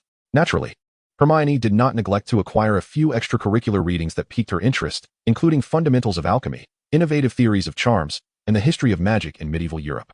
As Brook observed the towering stack of books beside Hermione, he could not help but inquire, "Do you truly intend to read all of these?" "Absolutely," Hermione exclaimed, her eyes sparkling. "I have seen these books in the Hogwarts library, but the hassle of borrowing them repeatedly is quite tedious." At the checkout, she spent a staggering 1,275 galleons, a testament to the sheer volume of her purchases. Brook watched with amusement as Hermione contentedly stowed the books into a bag enhanced with the undetectable extension charm. He couldn't help but smile. This young girl, much like those prodigies, likely had her emotional intelligence interwoven with her intellect. Upon leaving Flourish and Blots, Brook and his companions parted ways with Harry and proceeded to Madame Pimpernel's beautifying potions, where they found Mr. and Mrs. Granger. Contrary to their expectations, it was not Mrs. Granger indulging in extravagant purchases, but rather Mr. Granger, who was engrossed in listening to the shopkeeper, Alicia's presentation. Alicia remained as enchanting as ever. Her dark green robe slightly unfastened at the collar, revealing her delicate collarbone and porcelain skin. Her chestnut curls cascaded lazily over her shoulders, swaying gently with her graceful movements. "This Tears of the Moon serum is our latest product," Alicia spoke in a languid tone, "crafted from dew collected under moonlight and the tears of flower fairies. It effectively smooths fine lines. Buy it," Mr. Granger declared with a flourish of his hand, his gaze never leaving Alicia's face. Mrs. Granger sat calmly in a nearby armchair, her expression serene as still water. Brook wagered that tonight, Mr. Granger would have little chance of joining Mrs. Granger in their bed. He nudged Hermione and exchanged a knowing glance. Hermione immediately understood and rushed to her father's side, linking her arm with his. "Dad, Mom, we finished purchasing everything we need." Mr. Granger, as if awakening from a dream, cleared his throat awkwardly. "Oh, right, let's be off then." At the checkout, Mr. Granger shockingly spent over 3,000 galleons on beauty potions. Lacking such wealth, he could only gaze longingly at Hermione. With a resigned sigh, she pulled out her wallet to settle the bill. Upon witnessing Hermione's ample funds, Mr. Granger finally exhaled in relief. After exiting the shop, Mrs. Granger gently remarked, "Dear, it seems you have quite the knowledge of beautifying potions." Mr. Granger's forehead glistened with beads of sweat. "Ah, this was all chosen for you. Is that so?" Mrs. Granger replied leisurely. "Then that bottle of enchanting night perfume is also for me? The label does state designed especially for young ladies." Brook felt a sense of duty as a gentleman to intervene. "Auntie, considering your current appearance, are you not, in fact, quite youthful yourself?" Madame Granger wore a smile upon her face, yet her gaze remained firmly fixed upon Mr. Granger, did it not? With a meaningful hum, Madame Granger acknowledged this. Brook shrugged nonchalantly. He and Hermione, in perfect harmony, quickened their pace to distance themselves from the Granger couple. "Father is in quite the predicament this time," Hermione whispered, though the corners of her mouth betrayed her amusement, reminiscent of Brook when he was plotting mischief. The perfume worn by Alicia must be some sort of enchanting elixir for men. Those untrained in the art of mental shielding would find it nearly impossible to resist. Brook intentionally raised his voice, asserting that he had done all he could. The rest would be left to Mr. Granger's own devices. Hermione rolled her eyes dramatically. Did he really think she was oblivious? An enchanting potion could only be ingested. When had it ever been effective when merely sprayed on? Nonetheless, upon hearing this, Madame Granger's expression softened considerably. As the sun dipped low, the cobbled streets of Diagon Alley were bathed in golden hues. The shadows of the four friends stretched long behind them. Chapter 152, Headmaster of the Nursery, Hagrid makes an entrance. The following noon, Brook lazily rose from his bed. After a leisurely wash, he indulged in a sumptuous lunch. Brewing a pot of authentic Dahong Pao, he casually picked up that day's Daily Prophet. The front page bore a striking photograph, a gaunt-faced man with tangled hair, laughing maniacally. The bold headline read, "Sirius Black resurfaces in Britain." 7 months prior, when he had rescued Azkaban prisoners, Black had escaped alongside them. Yet no one anticipated his reappearance after such a lengthy absence. The Ministry of Magic confirmed today, with Minister Cornelius Fudge adamantly declaring, "We shall soon apprehend Black." The public need not panic. No wonder the Ministry had shown such leniency towards Harry this time, imposing not even a hint of punishment. They must believe that Black was targeting Harry. After all, according to official accounts, Black had been imprisoned in Azkaban for betraying the Potters to Voldemort, which led to their tragic demise. In the days that followed, Brook embraced a leisurely retirement, waking naturally each day. Within his spatial ring, he tended to his flowers, plucked fresh fruits at will, and sourced ingredients for hot pot as the mood struck. He would often recline in a rocking chair, sipping tea and listening to music, dozing off whenever fatigue set in. His days unfolded with unparalleled ease and comfort. As for the pure white kitten gifted by Professor McGonagall, Brook had wisely bestowed it upon Hermione as a birthday present. This prudent decision successfully deterred Hermione from acquiring that unsightly ginger kitten with a flat face and crooked legs. known as Crookshanks. To Brook, that cat was utterly hideous. However, blissful days always pass in a flash. Brook felt as though only 2 or 3 days had gone by. And yet Hogwarts was once again preparing to open its doors. This time, Hermione did not dwell on any sense of ritual. She readily agreed to the suggestion of returning to school early. On the morning of September 1st, the sun shone brilliantly. Brook directly opened the portal, bringing Hermione to the front of Hagrid's cottage. Hagrid was busily tending to his vegetable garden behind the house when he heard the commotion and immediately turned around. "Brook, Hermione," he exclaimed with delight. His massive frame rushed towards them like a small mountain, nearly trampling the pumpkins in his path. "What brings you here so early? It's been 2 months, and I've missed you both. Of course, we come bearing good news." Brook replied with a cheerful grin. Hermione rolled her eyes dramatically. Having anticipated Brook's intentions, Hagrid warmly welcomed them into his cottage, bustling about to prepare tea. "What good news? First of all, congratulations on becoming the Professor of Care of Magical Creatures." Brook and Hermione exchanged glances and exclaimed in unison, "Professor Hagrid." Hagrid's face flushed a deep crimson as he waved his hands, almost knocking over his teacup. "Oh, don't do that. Just call me Hagrid. Professor sounds so odd." A mischievous smile spread across Brook and Hermione's faces. Clearing his throat, Brook continued, "To celebrate your appointment, I've brought you a plethora of delightful surprises." With a gentle swipe of his finger over his spatial ring, an array of eggs appeared on the table. Some gleamed with a metallic sheen. Others were covered in fine scales, and some exhibited a curious semi-translucent state. Hagrid's eyes widened in astonishment, nearly pressing his face against the eggs. "This is a snakebird egg. This one is a wicked bird egg, and this..." He meticulously identified each egg, his rough fingers delicately caressing them. When his gaze fell upon a particularly large egg adorned with lightning patterns, he froze in place. "Could this be a thunderbird egg? Hagrid, your knowledge is truly profound." Brook praised. Hagrid stammered with excitement. "This is simply incredible. By Merlin S. Beard, I never imagined I would have the chance to care for a thunderbird egg." Brook exchanged a knowing glance with Hermione. But the surprises don't end there. Brook winked. Hagrid looked at him with eager anticipation. "Come, let us discuss this in the box." Thus, they all entered the box together. A colossal figure soared freely through the sky.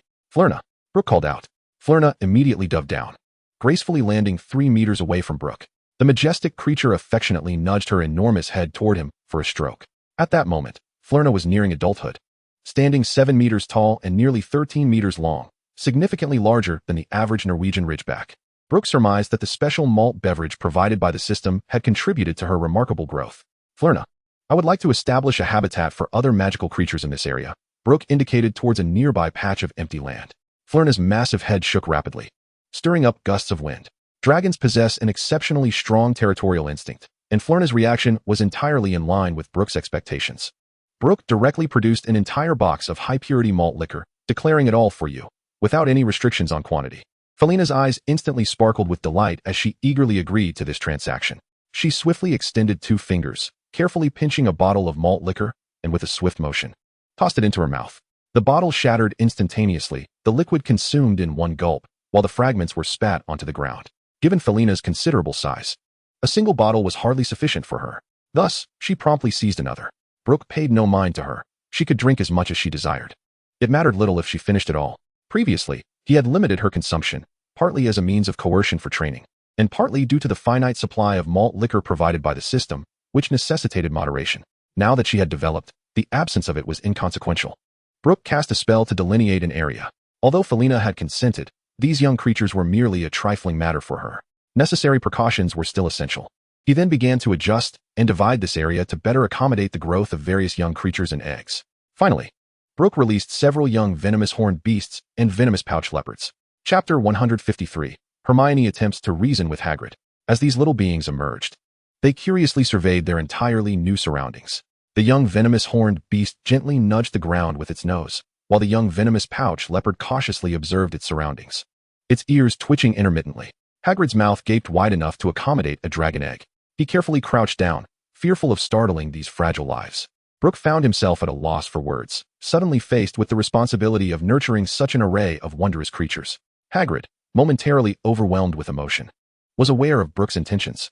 "You know my purpose," Brook stated plainly, to which Hagrid had become immune to Brook's gluttonous tendencies. "Let him indulge. I merely need to care for them." He nodded repeatedly, eagerly beginning to assess the health of each young creature. Though the young ones were somewhat intimidated by Hagrid's massive stature, they still bared their teeth in warning. However, given their minuscule size, Hagrid could easily subdue them with a mere finger. As for the eggs, Hagrid planned to visit the library to thoroughly research the relevant information before making further arrangements. Hermione, although filled with curiosity, bore a greater expression of concern. The tome The Book of Fantastic Beasts contained no creatures below level 4, and she feared that Hagrid's curriculum might prove overly stimulating. Hagrid smiled mysteriously, assuring them that he had given it considerable thought, promising to astonish them. Hermione sighed in exasperation. It was not Hagrid's lack of focus she feared, but rather his propensity for scheming, which clearly spelled trouble. Suddenly, an idea struck her. Hagrid, look. With so many young ones and eggs now, you cannot possibly care for them all alone. Why not introduce them during class? It would serve as both a teaching opportunity and a way to streamline your efforts. Wouldn't it be splendid? Hagrid's rough hand scratched his unruly beard. If those eggs hatched, he would indeed struggle to manage them alone. Yet, a flicker of doubt lingered in his heart. The types of creatures were not an issue. The worst were all of level 4, ferocious and fierce. However, they were too small, lacking in excitement. Hermione instantly discerned Hagrid's reluctance, but felt compelled to persuade him. If any harm befell the young wizards, Hagrid would find himself in a predicament. Hagrid, your enthusiasm for raising magical creatures stems from the joy of watching them grow. The companionship they provide, Hermione pointed to the side, where the tipsy Felinia occasionally hiccuped, emitting tiny sparks. Hagrid gazed at Felinia with a touch of tenderness.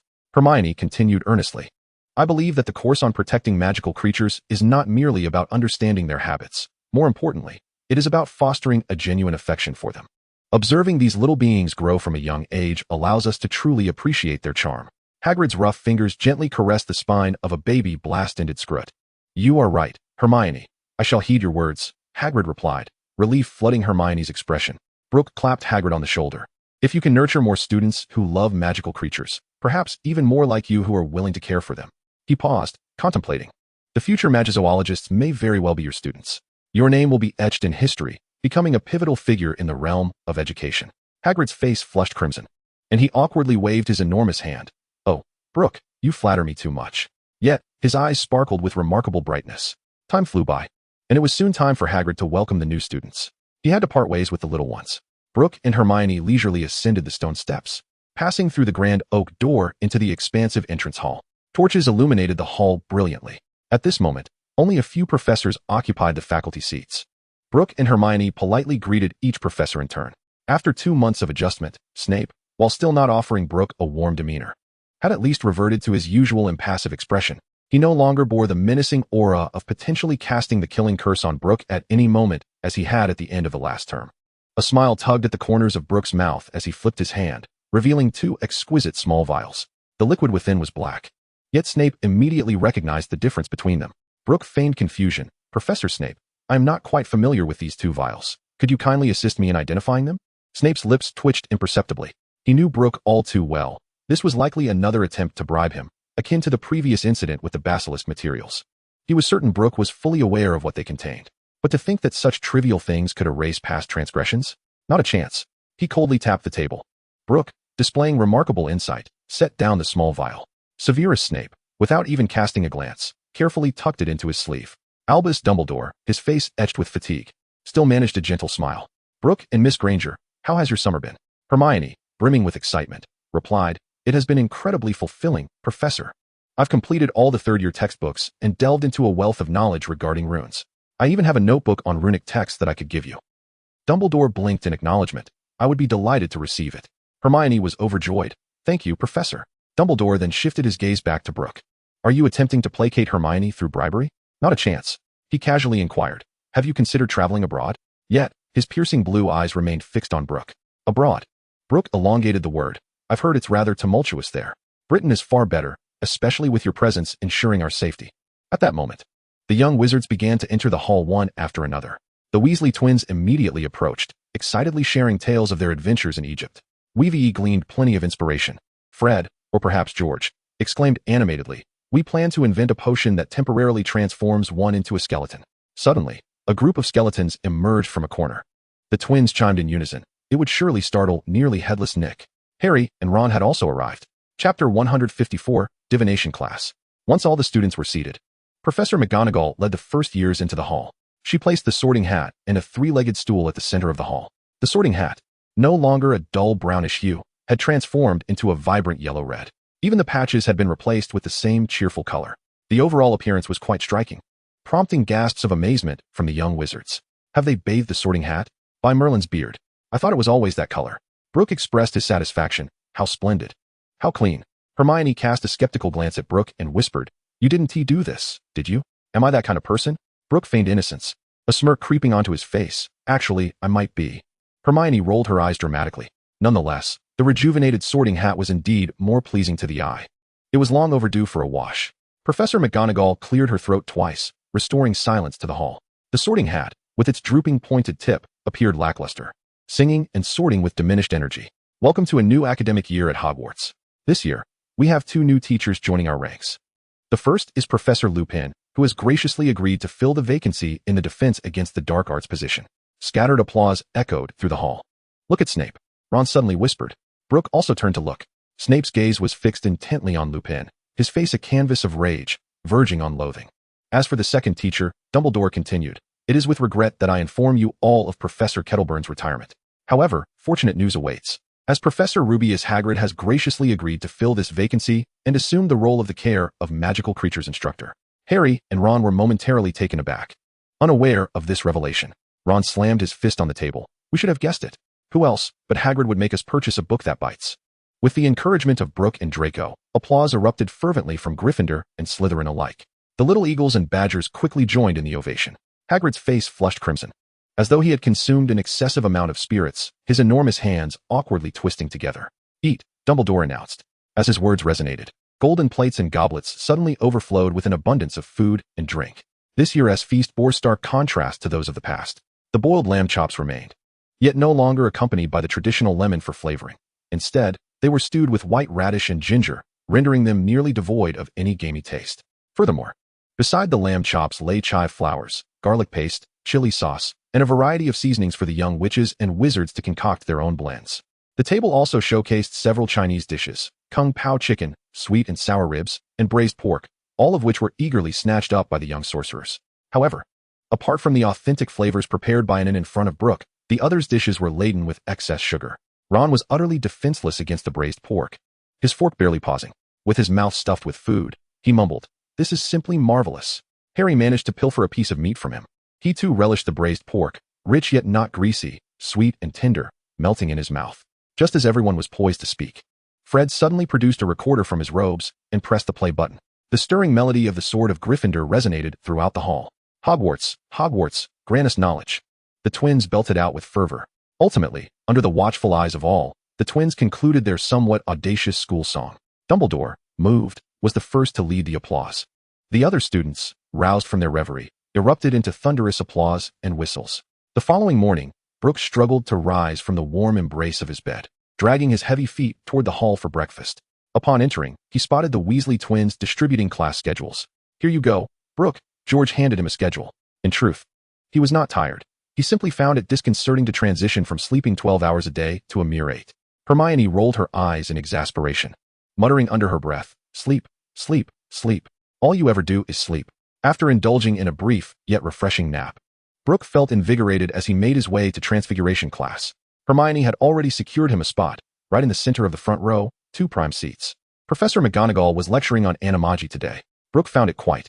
One can only randomly transform into a singular type of animal, and it cannot be a mythical creature. What purpose does this serve? To demonstrate, Professor McGonagall instantaneously morphed into a tabby cat. As she leapt onto the desk before him, Brook instinctively reached out his hand, only to chuckle awkwardly. This was indeed my first transformation that did not elicit applause from you all. The gaze of the entire class turned in unison towards Harry. Brook and Hermione, both bewildered, followed their peers' gaze, entirely oblivious to the unfolding events, having opted out of divination. Lavender cautiously raised her hand. Professor, during our divination class, just now. Of course, Professor McGonagall interjected with a slight frown. Who among you is destined to die this year? A hush fell over the room, with eyes wide in astonishment. Harry murmured, I. McGonagall regarded him with a softened expression. Sybil predicts the demise of a student each year. However, to my knowledge, they are all thriving. She paused. Well, Potter, you appear to be in excellent health, so if you were indeed to perish, you would be exempt from your assignments. Laughter erupted throughout the class. Following the conclusion of their Transfiguration lesson, Brook, Hermione, Harry, and Ron made their way to the Great Hall for lunch. Hermione, filled with curiosity, inquired, What transpired during divination class? Harry, clearly reluctant to discuss the matter, remained silent, prompting Ron to elaborate. During divination, Trelawney taught us how to read tea leaves. She perceived something ominous in Harry's cup. Ominous? Hermione questioned, her brow furrowing in confusion. Ron lowered his voice, a bad omen. The worst kind, a portent of death. Hermione scoffed, really? You can predict someone's death by reading tea leaves? That is utterly ridiculous. Brook, having finished a substantial bowl of rice, chimed in, see, Hermione. I told you divination is useless. I believe you are correct. Hermione nodded earnestly. Cheer up, Harry. Professor McGonagall said it was nonsense. Chapter 155, The Griffin. Harry hesitated before quietly confiding. I truly saw a large black dog on the night I left the Dursleys. Ron's hand trembled, causing his fork to clatter to the ground. Stray dogs aren't particularly rare, are they? Hermione queried, puzzled. Ron, with a look of terror, responded, my uncle once saw one. And then before he could finish, Brook tapped his wand lightly on the water cup before him. Instantly, the cup transformed into a large black dog, barking twice at Ron. Now you've seen it too. Ron, congratulations, you're exempt from homework. Ron was left speechless. Hermione chuckled. Harry's previously heavy heart lightened considerably. Rather than fret over the black dog, perhaps you should consider the summer assignment Snape left you. If they remain unfinished, Harry's expression promptly soured. Though his treatment at the Dursleys had improved significantly, he still faced challenges ahead.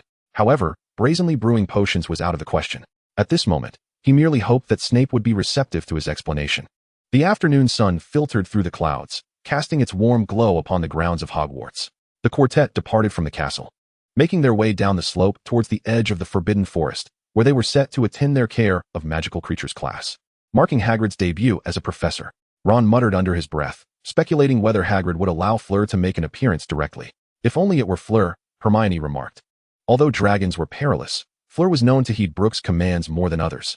Just then, Brook spotted 3 familiar figures ahead. It was Draco and his companions. Harry's eyes lit up with delight as he exclaimed, Draco. Throughout the summer, he had longed to play with Harry, but Lucius had been adamantly opposed. Now that Voldemort had returned, Lucius, a former Death Eater, was in a precarious position. Should he brazenly engage with Harry, he would likely find himself without any opportunity to defend himself, facing Voldemort's wrath directly. Unbeknownst to Lucius, he had already been placed on Voldemort's blacklist. Voldemort was well aware of his treachery. Harry and Draco dashed towards each other, embracing tightly. Hermione felt a faint blush creep on her cheeks. What is the matter? Brook inquired, puzzled. Hermione lowered her voice, Draco's gaze. Brook tilted his head for a closer look. What's the issue? It's merely a look of joy mixed with a hint of affection, isn't it? Goodness. Affection. Truly, this is England, Brook mused. Harry and Draco walked ahead, shoulder to shoulder, engaging in cheerful banter, wholly immersed in the joy of their reunion, oblivious to all else around them.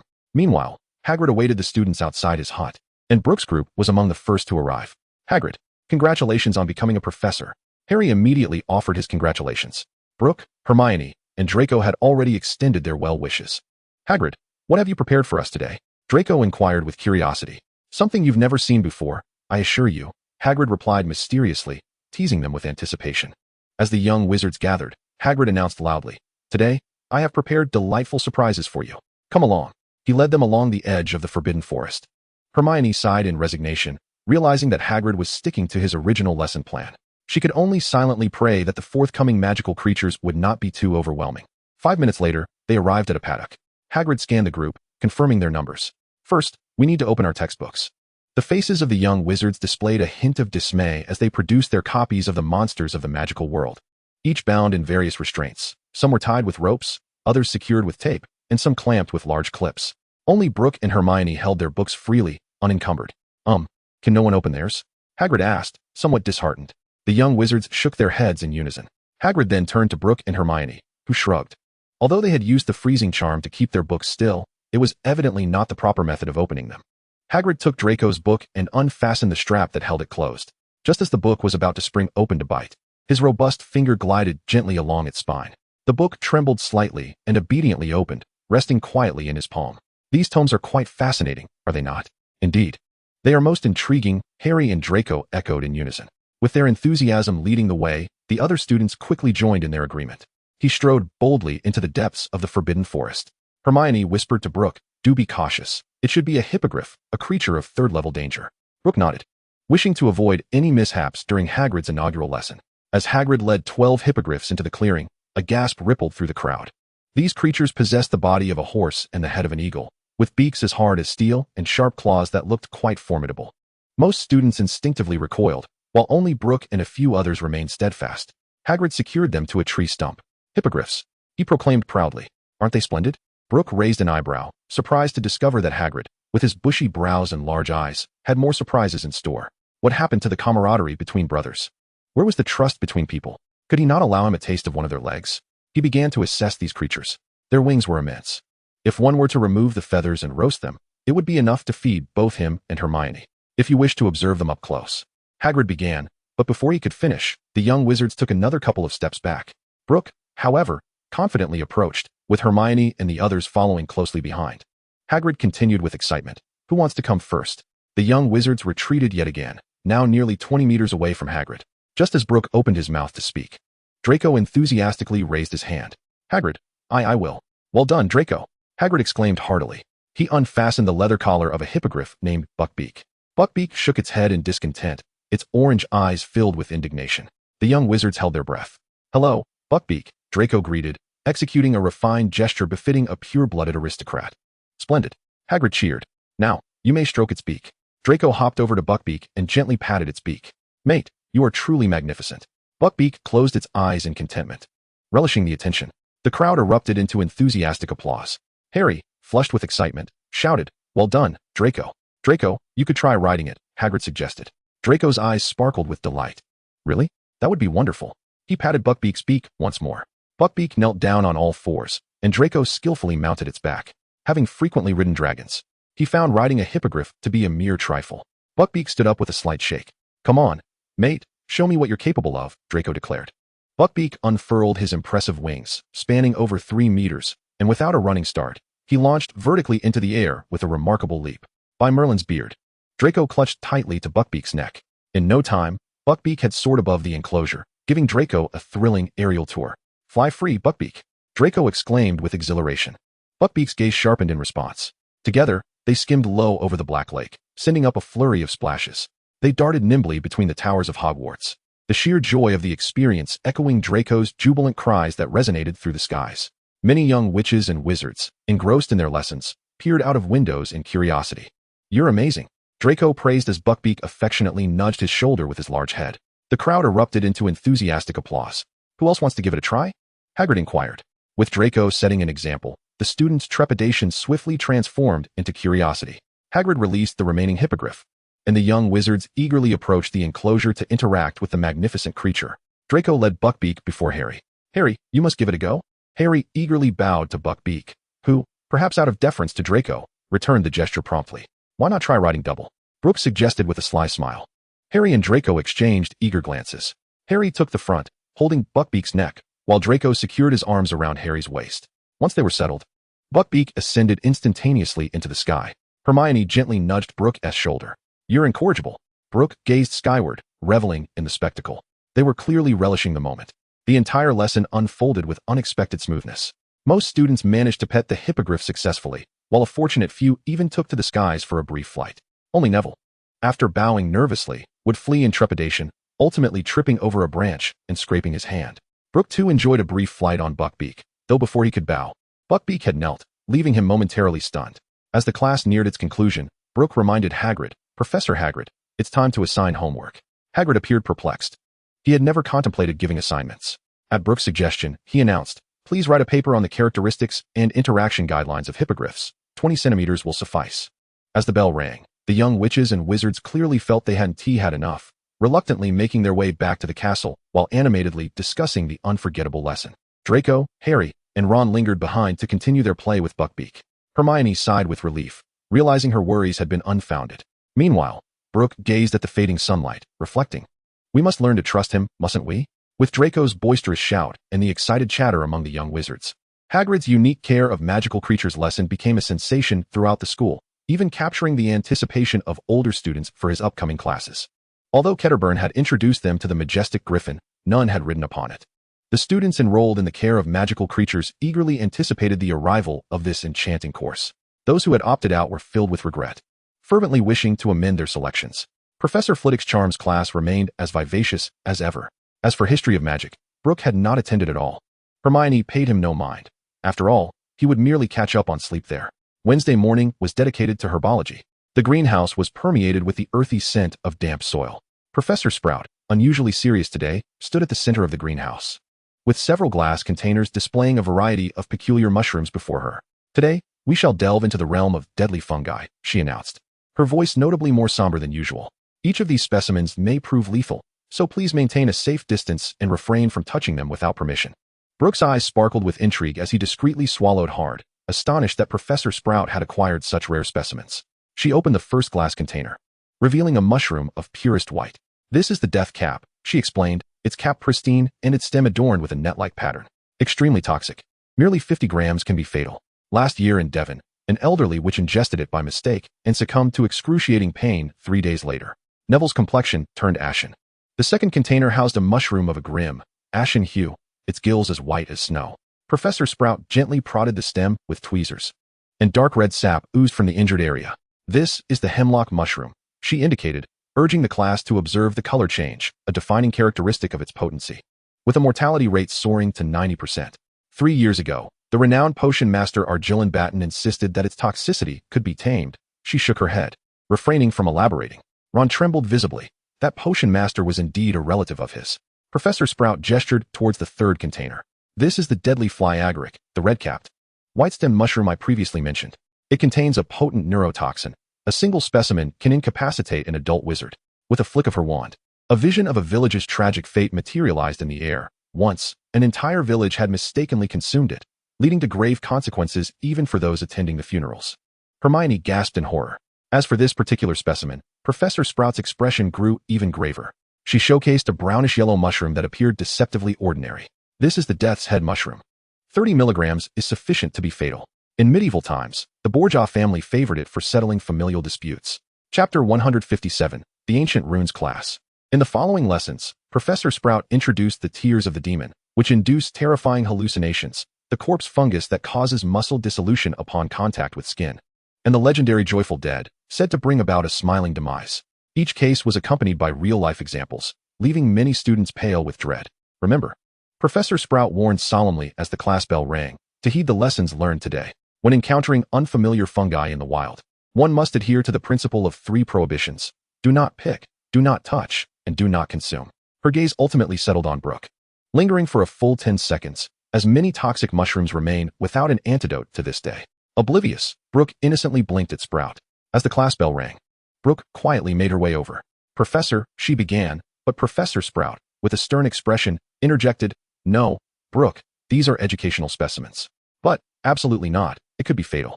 Brook remained silent, casting a pitiful look in her direction. After a tense 5 minutes, Professor Sprout finally relented, shaking her head in resignation while regarding Brook with affectionate exasperation. I am left with no choice but to provide you with 2 relatively safe options. She proceeded to the innermost shelf of the greenhouse and retrieved 2 pots of specimens. This one is known as sea hand poison. She indicated a blue-green mushroom with a black stem, which requires boiling at 120 degrees Celsius for no less than 60 minutes. Consumption can lead to hallucinations, such as seeing little people. She shot Brook a cautionary glance, warning her not to entertain the thought of tasting it, as it was far from a pleasant experience. I promise I will cook it thoroughly, Brook immediately assured her. The other pot contained a mushroom resembling a small bird's nest, exhibiting a peculiar purplish-red cap. This is the bird's nest poison mushroom, Professor Sprout said, gently prodding its gills with tweezers. Its toxicity is 3 times that of the former and requires 6 hours of continuous boiling to eliminate 90 of the poison, allowing for limited consumption. The shamans in the Congo utilize it. Brook's eyes sparkled with excitement. You are the best, Professor, she exclaimed, hastily stowing both pots into her spatial ring with remarkable speed. Professor Sprout, in a serious tone, added, If I see you at St. Mungo's, do not expect to receive any more herbs from me. Understood, Professor, Brook promised. Hermione, standing nearby, wore a knowing expression. Professor Sprout was utterly defenseless against Brook's requests. As Brook and Hermione ascended the spiral staircase, they hurried toward the top of the North Tower. The classroom for ancient rhenology was modest in size, yet suffused with light. The walls were adorned with yellowed parchments depicting various ancient runes and illustrations of spells. Several luminescent rune stones floated from the ceiling, casting a gentle blue glow. At the center of the classroom stood a massive obsidian lectern, its surface etched with intricate Neolithic patterns. The students' seats were arranged in a circular formation around the lectern. Hermione murmured, It seems we won't have to compete for seats anymore. Although Brook and her companions arrived last, they were still able to occupy the front row, as only 7 students had enrolled in the class. As the class bell rang, Professor Banshee de Babbling entered slowly, Her deep blue robes were embroidered with silver-threaded runes. Her amber eyes were sharp and profound, and her dark brown hair was meticulously styled into an elegant updo. "Welcome to ancient Rhenology," she announced, her voice deep and clear. The classroom fell silent in an instant. Modern magic relies merely on the simplified canes of wands, yet the true power lies hidden within symbols that have transcended millennia. Her fingertips glided through the air, conjuring a faint golden rune that materialized from nothingness. The runes, ancient as the Nivian script, were not mere letters. They were living incantations. Primal vessels of magic. She paused momentarily, her gaze sweeping across every face in the classroom. "I am exceedingly grateful that this year so many young witches and wizards have chosen to enroll in this course, for I shall guide you in unraveling the genuine mysteries of magic." The young sorcerers were captivated by Professor Babbling's words, particularly Hermione, who was eager to begin. "Today, we shall commence with the fundamental runes of the four elements: wind, fire, water, and earth." With a graceful wave of her hand, four three-dimensional runes emerged upon the lectern. The rune representing the wind danced lightly. The rune for fire blazed fiercely. The water rune flowed incessantly. The earth rune embodied steadfastness and weightiness. Brook scrutinized the runes, his eyes narrowing slightly. He had not previously perused an easy introduction to ancient magic or the rune dictionary. Theoretically, he should be entirely unfamiliar with them. Yet these symbols felt as familiar to him as his mother tongue. Not only did he understand their meanings, but even their pronunciations seemed etched deep within his memory. A strong intuition surged within him. He sensed that, should he wish, he could wield them effortlessly. Could this be yet another manifestation of his exceptional aptitude for dark magic? If so, such a gift was indeed extraordinary. The correct writing, precise pronunciation, and, most crucially, the resonance of magic. Professor Babbling raised her right hand, her fingertip tracing a smooth arc through the air. Instantly, the students felt a gust of wind sweep past them, their books rustling in response. "Wow!" A chorus of awe echoed throughout the classroom. "Attention! The writing of runes must be executed in one continuous motion without interruption," Professor Babbling emphasized. "For should the flow of magic cease, the runes will become ineffective." In the ensuing time, Professor Babbling meticulously elucidated the writing and pronunciation rules for each rune. Hermione was wholly engrossed, diligently copying the runes onto parchment while repeatedly murmuring their incantations. However, despite her neat script, there was no magical response. Brook refrained from putting quill to parchment and instead turned his attention to the other texts on the lectern. His unorthodox behavior quickly drew Professor Babbling's notice. "Child, are you encountering any difficulties?" She stood before him, her amber eyes fixed upon him intently. Brook pondered. Could he admit that he refrained from writing simply to avoid showing off? "Professor, I have practiced these runes previously, hence." Professor Babbling raised an eyebrow. "Show me." Brook sighed, raising a finger and softly intoning. A crimson rune flickered at his fingertip. In the next instant, a cluster of flames ignited, dancing above his finger. The classroom fell into instant silence.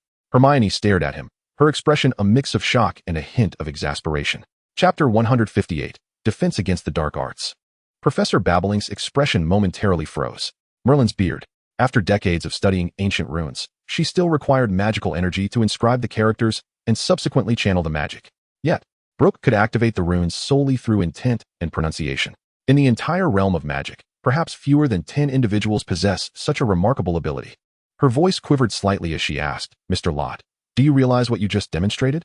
Brook, attuned to the gravity of her tone, attempted to make the flames extinguish more naturally. "Just a simple flicker, perhaps?" "No." Professor Babbling suddenly became animated, exclaiming, "This is the purest form of rune magic." Brook chuckled awkwardly, replying, "Thank you, Professor. It may just have been a stroke of luck." Ignoring the other students entirely, Professor Babbling insisted that Brook demonstrate more runes. Reluctantly, he continued to impress. He casually traced the water rune, and a small spring emerged from the classroom floor. Then he recited the earth rune, causing a small mound to rise beside the podium. The surrounding young wizards gasped in awe, while Hermione appeared somewhat numb to it all. Astonishing. Professor Babbling grasped his wrist, her eyes gleaming with fervor. "Mr. Lott, how many ancient runes do you command?" Brook scratched his head, uncertain how to quantify it. He would need to consult the dictionary of magical terms to ascertain the number, which might very well be more, especially if combinations of runic magic are considered dark magic. He conservatively estimated, perhaps over 100? Professor Babbling gasped sharply. The total number of documentable ancient runes is merely 276, with fewer than 200 accurately interpreted. That Brook could know over 100 was astonishing. Just then, the class bell rang. Professor Babbling's eyes sparkled with enthusiasm. "Mr. Lott, join my research. We can decode the Wendelin scroll and reinterpret the Merlin runes manuscript." Brook felt a pang of unease, realizing he may have said too much. Yet, He could never have anticipated that such a hefty tome as the Dictionary of Magical Terms contained only a little over 100 ancient runes. He caught a glimpse of Hermione, her face flushed as she stifled laughter, silently lamenting in his heart. "Professor," Brook said with a wry smile, "I haven't even finished my transfiguration essay, but we can discuss it anytime during class." Professor Babbling glanced at the sparse number of students in the classroom and sighed gently. As the most obscure elective course professor at Hogwarts, she had long since grown accustomed to students' disregard for ancient runes. "Mr. Lott," she reluctantly released his wrist, "I eagerly anticipate next week's lesson." The moment Hermione stepped out of the classroom, she inquired eagerly, "When did you learn ancient runes?" "Oh, during the summer," Brook replied casually. Hermione placed her hands on her hips, raising her chin in disbelief. "Over 100 runes in less than a summer? Do you think I'm foolish?"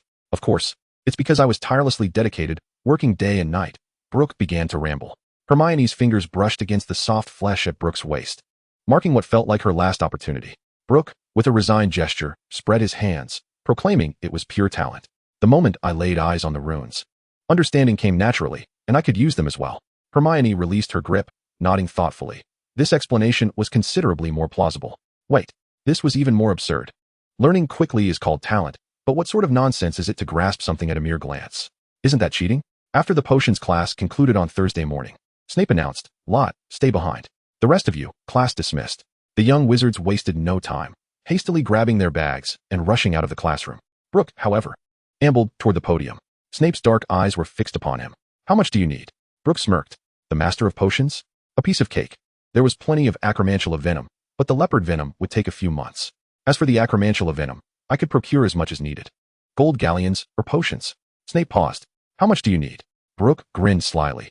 "There must be hundreds of pounds of acromantula venom, and if necessary, I could acquire even more." Snape's mouth twitched. Acromantula venom is a rare commodity. On the market, 30 grams can fetch 100 galleons. When did we start weighing this by the pound? Let's start with 1 pound. He had initially intended to say 100 grams, but felt it would be embarrassing. With a flourish, Brook produced a large crystal vial. Inside, the dark venom shimmered with an eerie purple hue under the light. "Apologies, Professor, but I don't have any small packages. This 3 pounds will be charged at the rate of 1 pound. Snape's mouth twitched even more violently. He took a deep breath. 5,000 galleons or potions? Potions, I suppose. I haven't decided on the specifics yet, Brook replied. Only then did Snape take the vial, lowering his head to feign grading assignments. Brook, sensing the mood, politely said, "Goodbye, Professor," and exited the classroom. During the afternoon's defense against the dark arts class, although his patched robe still appeared rather shabby, Remus Lupin looked healthier than he had at the start of the term. As the young wizards habitually retrieved their textbooks, he smiled gently, saying, "Please put away your books. Today, you will only need your wands." A wave of excited whispers rippled through the classroom. It seemed Professor Lupin was about to conduct a practical lesson. However, it remained uncertain how Brook's skills would measure up. "Now, please follow me," Lupin said with a smile.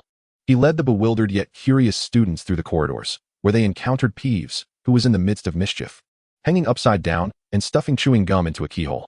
Upon seeing Lupin, he immediately began to sing in a high-pitched tone. "Silly, foolish Lupin, silly, foolish Lupin." Brook raised an eyebrow. Peeves' melody was surprisingly pleasant. He possessed quite a talent for singing. He glanced at Lupin. Despite his mischievous antics, Peeves generally maintained a healthy respect for the professors. Whether or not one can establish authority depends on how Lupin chooses to act. "Peeves, I believe it would be best for you to produce the chewing gum," Lupin calmly stated. "Mr. Filch still needs to tidy up with his broom." Peeves scoffed and continued to hum. Unperturbed, Lupin drew his wand and intently said, "Wadawasi."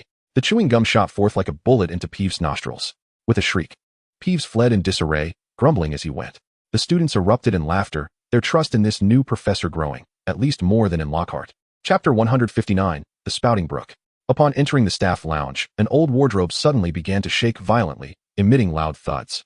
"Do not be alarmed," Lupin reassured them. "There is a boggart inside." He turned to the class. "Who can tell me what a boggart is?" Hermione immediately raised her hand. "It is a shape-shifting creature that transforms into the most feared image in a person's mind." "Very correct," Lupin nodded approvingly. "This means we have a significant advantage.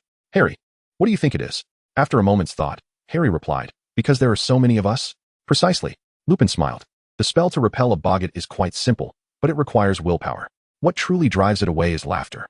Now, without your wands, repeat after me. Ridiculous. Ridiculous." The entire class echoed. "So, who will challenge first?" Lupin's gaze swept over the group, finally resting on Neville. "Neville, would you like to give it a try? What do you fear the most?" Neville's face turned pale, and he trembled as he managed to utter a few words, "Professor Snape."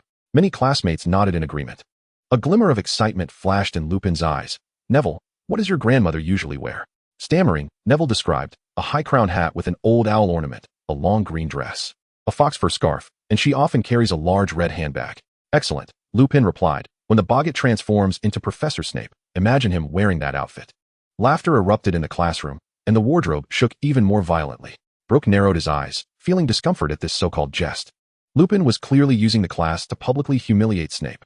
Neville became the unwitting executor of this prank, bound to face Snape's wrath. If Neville succeeds, Lupin's sentence was abruptly interrupted by Brook's icy tone.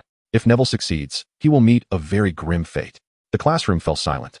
Everyone startled by this sudden proclamation. Lupin appeared momentarily stunned. "Brook, I do not understand." "Do you not understand?" Brook, one of the infamous predators, questioned. "Do you truly not comprehend what I am saying?" Lupin, slightly flustered, stammered, "How could you?"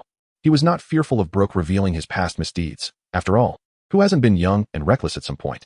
Yet he feared that Brook would unveil his most profound secret. How could Brook possibly know? The answer lay with Hagrid. Suspecting that there was more to Black's case, he inquired about it from Hagrid. Initially reluctant to divulge, Hagrid, after consuming 3 cups of drink, revealed all that ought not to be said. He laid bare the long-standing enmity between the Marauders and Snape. Could the mischief wrought upon Snape by Lupin and the others simply be brushed aside as a jest? Now, it seemed Lupin was intent on reenacting history. Neville's body trembled incessantly, hinting at the dreadful consequences that loomed. Brook stepped forward and patted Neville's shoulder. He held a certain fondness for this round-faced, chubby dorm mate who always shared his delectable treats. Brook fixed his gaze upon Lupin, proclaiming, "Do not treat students as mere pawns, Professor. I merely wish to assist Neville in overcoming his fears." Lupin attempted to argue. "I simply did not think of it at the moment." Brook advanced step by step towards Lupin. "Is that so? Brook, potions can be quite costly, cannot they?" Lupin's countenance shifted dramatically. "It was Snape who permitted you to leave that fetid gutter and remain here." The air in the classroom seemed to solidify, all present holding their breath.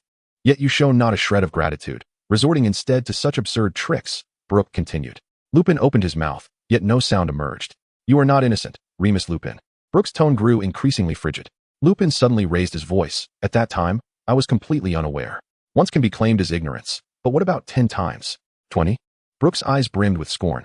"Have you ever felt even a whisper of remorse?" Lupin slumped helplessly to the ground, his eyes losing focus. Brook looked down upon him, declaring, "Snape's generosity towards you is not to be trampled upon." Harry, too, grasped the situation, his face etched with fury as he gazed at Lupin. Brook turned to address all his classmates. "I know many of you harbor disdain for Professor Snape, resenting his sharp tongue and bias. Even I find him vexing at times, especially when he arbitrarily conscripts me into labor." A few students chuckled softly, but silence soon enveloped the room. "However, I respect him. He is an exceptional professor." Brook's tone grew solemn. "Potions, by their very nature, demand rigor. A single misstep in your practice could mean the difference between life and death for you or your companions." A murmur of hushed discussions arose in the classroom. Last semester, Brook raised his voice. Professor Snape undertook the dual roles of teaching potions and defense against the dark arts. He consumed copious amounts of stimulants daily to maintain his alertness. Even so, he never lowered the standards of his lessons.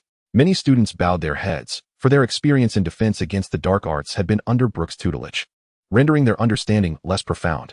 Yet, they could fathom the truth with a mere reflection. Especially as the academic year drew to a close, Snape's unmistakable weariness moved them profoundly. Brook cast a glance at Lupin, curled up on the floor. This lesson was beyond hope. With a casual wave, he sent Lupin sprawling against the wall. "Very well. Let us continue the lesson." They had been under Brook's tutelage for half a semester, so they were naturally accustomed to his teaching. Brook turned to Neville. "Neville, if your greatest fear is Snape, what do you find most ludicrous?" I don't know," Neville stammered, still reeling. Although he recognized the validity of Brook's words, Snape still instilled fear in him. "It's all right. Take your time," Brook encouraged. "It can be anything you deem absurd." Suddenly, a spark of realization lit up Neville's eyes. "Perhaps Malfoy?" Brook almost laughed, but quickly cleared his throat. After all, Draco was his friend, and ridicule was inappropriate. Yet, it was indeed amusing to see Draco through Neville's eyes. Brook refrained from laughter, but Harry erupted into carefree laughter, followed by Ron's cackles.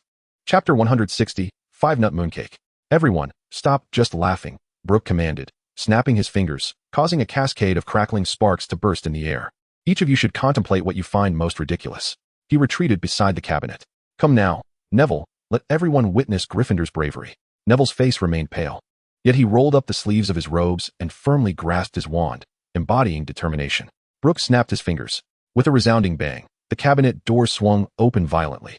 Professor Snape, with his hooked nose and billowing black robes, strode forth, his greasy hair clinging to his cheeks, and his gaze sharp enough to pierce through flesh. Neville visibly trembled, but stood his ground. He raised his wand high and shouted, "Ridiculous!" With a crack like a whip, Snape's robe transformed into the Slytherin uniform. His platinum hair meticulously styled. Draco, with his nose in the air, strutted into view, fingers delicately poised like a languid orchid. Harry and Ron were doubled over with laughter. Even Hermione struggled to contain her mirth behind her hand. The boggart clearly did not anticipate this turn of events, standing bewildered and blinking in place. "Seamus!" Brook called out. Seamus hurriedly crossed in front of Neville. Just as the ghostly screams erupted, it morphed into a speckled mouse chasing its own tail. Ron, the enormous spider, revealing its hairy long legs, was suddenly adorned with bright pink high heels, clumsily skidding about on its 8 legs. Hermione, the spider transformed into Brook's likeness, sprawled on the ground, bloodied and lifeless. The classroom fell into an eerie silence, punctuated by terrified gasps from a few girls. Hermione's wand trembled violently, tears brimming in her eyes. "Ridiculous," she whimpered, her lips quivering as she struggled to complete the incantation. He rushed to Hermione, gently grasping her icy hand. "Look at me." "Hermione." Brook's voice was gentle yet resolute, assuring, "I am right here, thriving." He deliberately made an exaggerated grimace, and I assure you, even in the face of death, he would not choose such an unflattering pose. However, Hermione's tears cascaded forth as she suddenly threw herself into Brook's embrace. Her voice trembled with fear. "I truly believed." "Listen, Hermione," Brook whispered softly in her ear, "in this world, no one can kill me anymore." Hermione lifted her head, gazing at Brook in a daze. "I am serious," Brook continued, meeting her gaze. "Even if the blue planet were to be obliterated, I shall remain unscathed." Just then, the bell rang abruptly, signaling the end of class. Harry and Ron immediately began ushering everyone out. Harry used the levitation charm to carry Lupin away as well. In a considerate gesture, they closed the door behind them. As they looked at the firmly shut door, Brook and Hermione exchanged a moment of surprise before smiling at one another. The incident between Brook and Lupin swiftly spread throughout Hogwarts. With Ron, the storyteller, present, it was nearly impossible for the news not to circulate rapidly. Surprisingly, the young witches and wizards of Hogwarts found themselves siding with Brook and Snape. This was not merely because Brook's arguments were sound, but significantly due to the esteem Snape had garnered among the students over the past year, particularly after they learned about the side effects of the time turner from their upperclassmen. Even those who despised Snape were compelled to admire him. The young wizard spontaneously began to boycott Lupin, with Slytherin's reactions being especially fervent. Tardiness and early departures during defense against the dark arts class became commonplace. They even began to investigate Lupin's background through their families, preparing to expel him from Hogwarts. The situation escalated, prompting an emergency meeting among the 4 heads of houses in their respective common rooms. Eventually, the uproar began to subside. After Professor McGonagall finished addressing the Gryffindors, she retained Brook for a private discussion. Her gaze was filled with appreciation as she said, "Brook, you handled this matter quite well." Brook smiled slightly, replying, "It is every student's duty to uphold the professor's dignity." "Remus, what you did was indeed excessive," McGonagall sighed. "He has already apologized to Severus. So I hope this matter can be put to rest, as he is certainly not a charlatan like Lockhart." She paused. "Hogwarts needs teachers like him."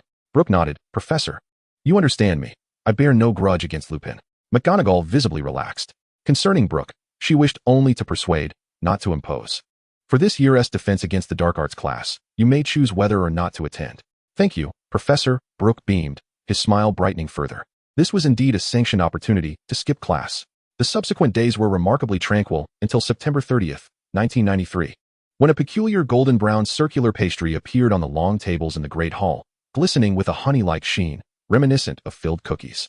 Curious little wizards eagerly picked up the delicacies to taste, their eyes instantly lighting up. The outer crust was crispy, imbued with a moderate sweetness and a hint of oiliness. The filling was a rich tapestry of textures, featuring the crunch of nuts alongside the sweet and sour notes of dried fruits, prompting each of them to indulge in a generous portion. Autumn Jean gazed at the treat, somewhat bewildered. Wasn't this simply a mooncake? A plethora of questions filled her mind. Indeed, Hogwarts had never observed the Mid-Autumn Festival. However, Brook remembered. Around this time last year, he had gazed at the grand, full moon in the sky. For reasons unbeknownst to him, he found himself suddenly craving mooncakes, despite never having had an affinity for them. Thus, he mixed glutinous rice flour with wheat flour and allowed it to ferment, crafting the outer layer of the mooncake. He roasted walnuts, almonds, peanuts, sesame seeds, and sunflower seeds until they were crisp, chopping them into small pieces to create the filling. using molds purchased from Chinatown. He pressed exquisite patterns and the words Happy Mid-Autumn Festival onto the cakes. An nun, who assisted him, also learned the process. This year's 5-nut mooncake was a collaborative creation involving other house elves, aimed at delighting the little wizards. The following morning, a long queue formed outside the Hogwarts infirmary. Over 300 students bore clusters of red rashes on their faces and arms, itching uncontrollably. Furthermore, 23 students had succumbed to shock, their faces pale and breath shallow. The infirmary beds were insufficient to accommodate the demand. All the professors were in a frantic state, with Madame Pomfrey nearly losing her wits. Consequently, on the 1st of October, Hogwarts declared a day off from classes. Chapter 161, Mooncakes More Suitable for British Constitution. After a consultation, Snape wore an ominously dark expression. He swiftly summoned all the upper-year potions students, instructing them to begin brewing an antidote based on his meticulously crafted formula. Harry and Draco were also conscripted, compelled to frantically chop ingredients and stir cauldrons in the potions classroom. Once everything was arranged, Snape stormed into the kitchen. The sole plausible cause for such widespread food poisoning was a problem with the food or water supply. He meticulously checked everything, from ingredients to seasonings, and from drinking water to utensils, employing magic to scrutinize every corner. Yet, perplexingly, all test results indicated no toxins. This was impossible. Snape's brow furrowed deeply. The kitchen, guarded by over 100 house elves around the clock, was a bastion of safety. Even Dumbledore would find it impossible to poison without leaving a trace. His gaze ultimately fell upon the remaining pieces of 5-nut mooncake on the dining table, the only food item not part of the regular menu. Why did you make this? Snape inquired, pointing at the mooncake. Professor Snape, and taught us. She said it was a specific food for the Mid-Autumn Festival, came the response. Snape's intuition told him that this mooncake was indeed the source of the problem. Go, summon Brook. With more than half the students suffering from mass poisoning, Brook was naturally aware of the gravity of the situation. When he saw the 5-nut mooncake in Snape's hand, he was rendered utterly speechless. Where did Snape procure that? Professor, please don't tell me that the little wizards indulged in this last night. Brook sighed, exasperated. Instead, they were gathered in Hagrid's hut, enjoying hot pot and singing, accompanied by Hermione, Harry, Ron, and Draco. Anin had indeed presented 5-nut mooncakes, but he only dared to sample them himself, considering his Asgardian constitution, and refrained from letting others try. He was acutely aware of the devastation such a delicacy could wreak upon the European palate. Just one 5-nut mooncake could incapacitate half of Europe. This was no jest. They were far too delicate.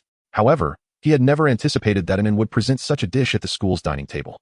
Although it was Anne's creation, the responsibility lay squarely with him. Anin had endeavored to ensure he could enjoy his favorite foods, thus imparting his culinary knowledge of Chinese cuisine to the house elves of Hogwarts.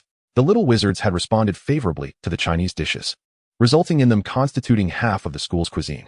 Yet, he had forgotten to advise Anin to refrain from making 5-nut mooncakes for the little wizards. He lamented. They might be allergic to it. Allergic? Snape's brow furrowed even more tightly. This was a concept from Muggle medicine, referring to the immune system's overreaction to certain harmless substances in specific individuals, Brook elucidated. Although Snape still found it incomprehensible, he grasped the general idea. It was akin to someone sneezing upon encountering pollen, despite the pollen being non-toxic.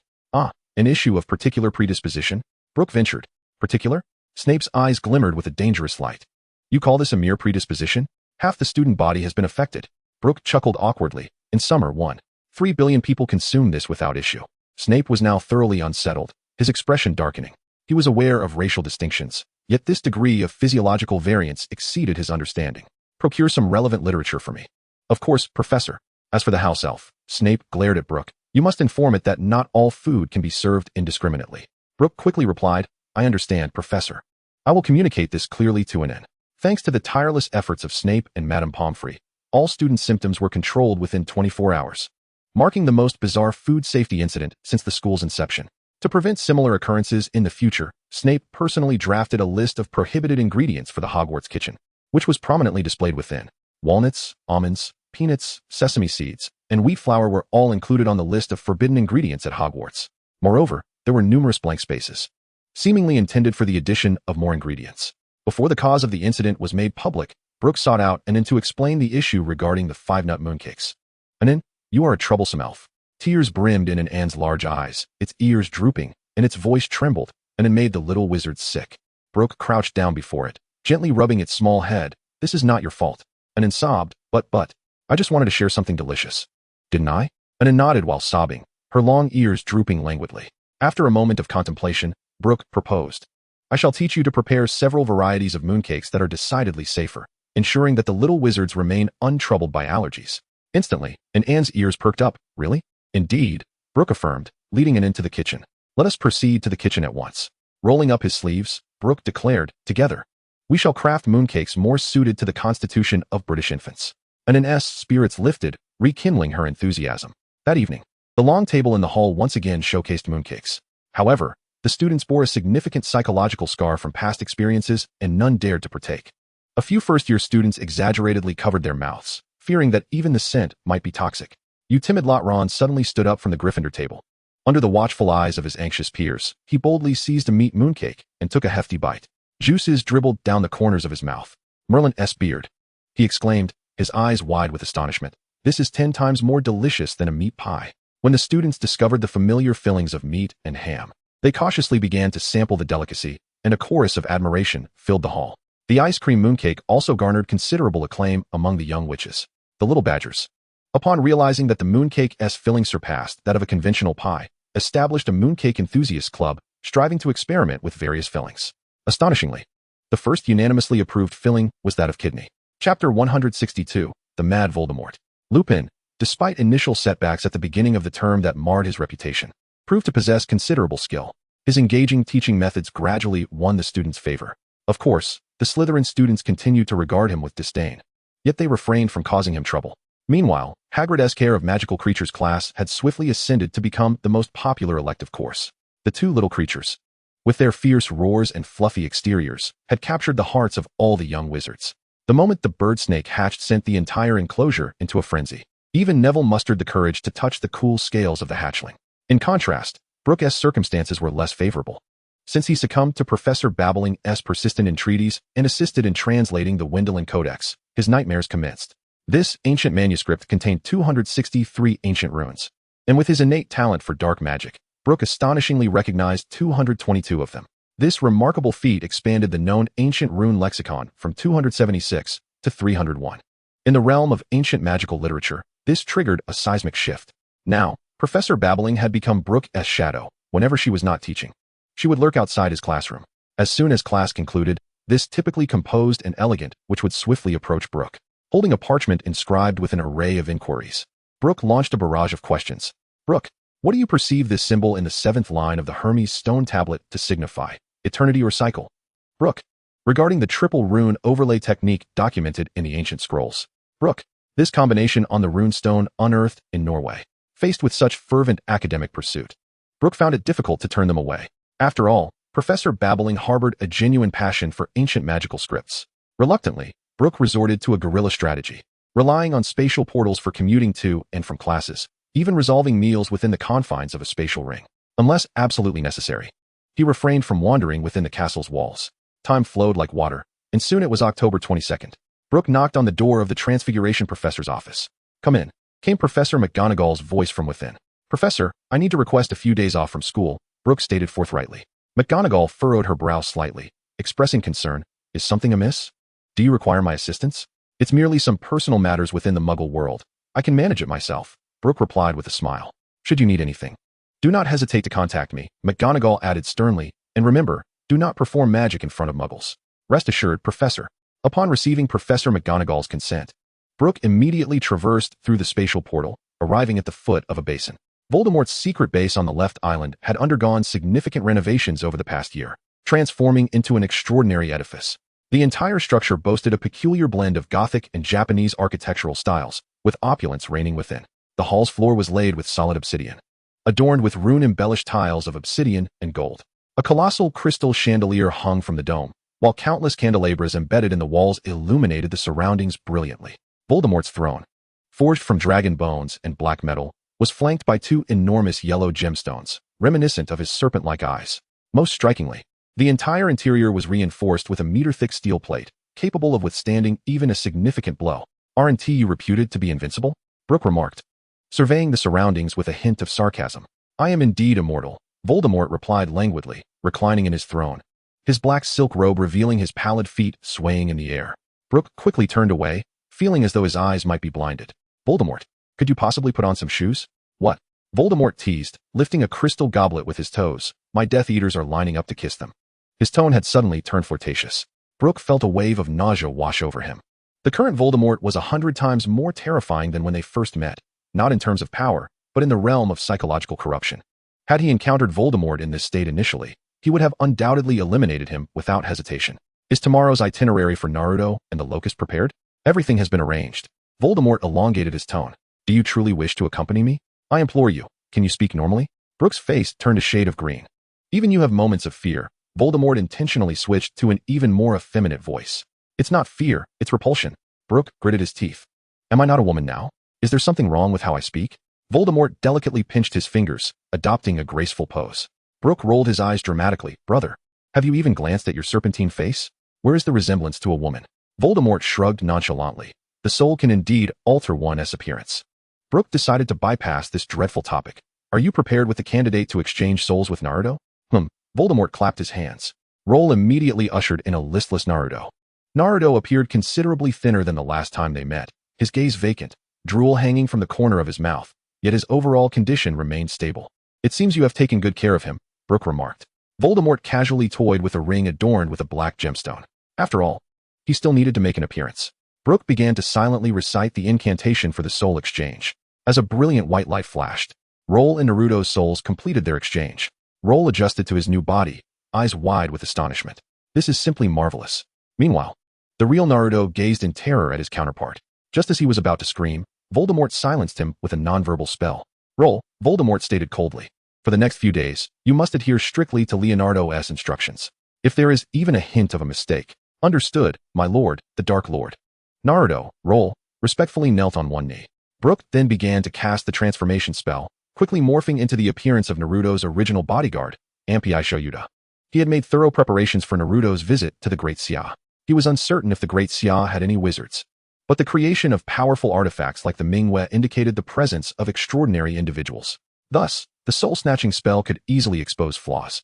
Therefore, he had arranged for Roll to memorize Naruto's memories long ago. This way, after their souls were exchanged, no discrepancies would be evident. He would act as a bodyguard, ensuring the mission's absolute success. As Brook turned to lead Naruto away, Voldemort's alluring laughter echoed behind him. Chapter 163, Arrival in Kyoto. On the morning of October 23rd, Kyoto International Airport was suffocated under heavy clouds. The military band played a solemn welcoming tune. 12 cannon shots resounded beneath the azure sky. The red carpet stretched from the staircase to the welcome area. As the first official visitor to the Great Xia, Naruto, accompanied by his wife, descended the staircase with measured grace, receiving a diplomatic reception of the highest order. Brook, dressed in a black suit, stood behind Naruto, his gaze sweeping over the tall and imposing honor guard. In the eyes of the distant onlookers, a fleeting anger flickered. Yet, at the very moment it touched the camera lens, it transformed into a rehearsed smile. A sudden discomfort welled up within Brook. The older generation had indeed borne far too much humiliation. For some inexplicable reason, he recalled the ever-smiling director, remembering how he earnestly spoke in the studio about absurdities like smog prevention from lasers and seaweed entangling submarines. The most iconic statement, what fourth-generation aircraft do we have? At most, just an upgraded J-10, misled the Americans to the extent that they dismantled even the production line for the J-22. This was still circulating online before his time travel. There were even jokes about the mythical sixth-generation aircraft of the Great Xia being merely an upgraded J-10.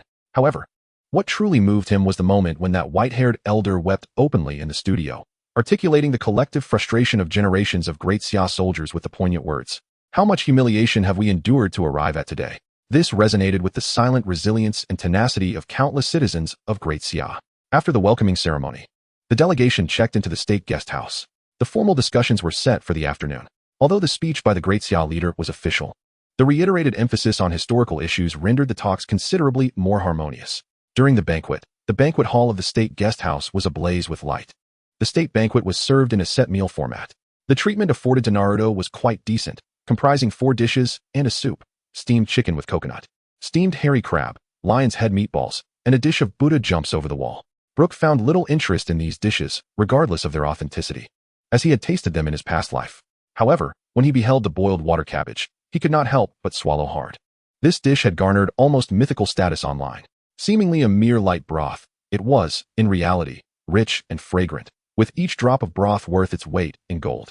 Its preparation was exceedingly intricate, involving old hen, old duck, Jinhua ham, pork knuckles, and dried scallops, blanched to remove any unpleasant odor, then boiled vigorously before being simmered on low heat for 8 hours. Chicken breast was minced, wrapped in gauze, and placed in clear broth to absorb impurities, rendering the soup clear and lustrous, fragrant, yet not greasy.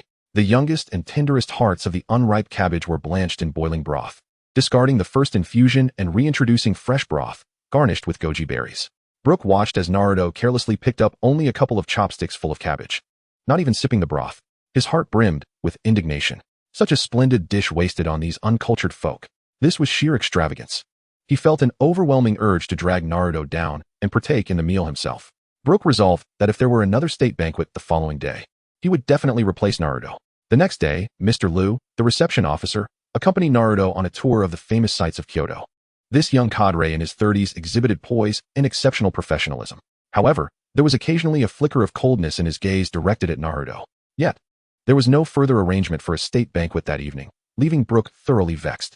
Had he known, he would have surely sent Naruto to the restroom yesterday. Naruto, my friend, Mr. Liu smiled and inquired, where would you like to visit tomorrow? I can make the necessary arrangements. According to the itinerary, Naruto's visit was scheduled to last 6 days. A few days ago in Kyoto, followed by 4 days of free choice of destination. Naruto set down his teacup and spoke slowly, I wish to go to Gatling. Mr. Liu's pupils suddenly contracted, and the smile on his face froze in an instant. His fingers, gripping the pen, turned pale. Gatling, a city burdened with an abundance of sorrow. Yet he quickly regained his composure, forcing a semblance of a professional smile. Currently, the construction of historical sites there pales in comparison to Chang'an. Has Tianlang considered this? Mr. Liu's chest heaved violently, and veins bulged at his temples. He abruptly stood, the chair screeching against the floor with a jarring sound. I need to consult my superiors about this. The moment he exited the room, he slammed his fist against the wall, gritting his teeth and growling. Those damned little devils are courting death. An hour later, Mr. Liu reappeared in the reception room. He still wore a smile, yet the hint of helplessness and anger in his eyes was undeniable.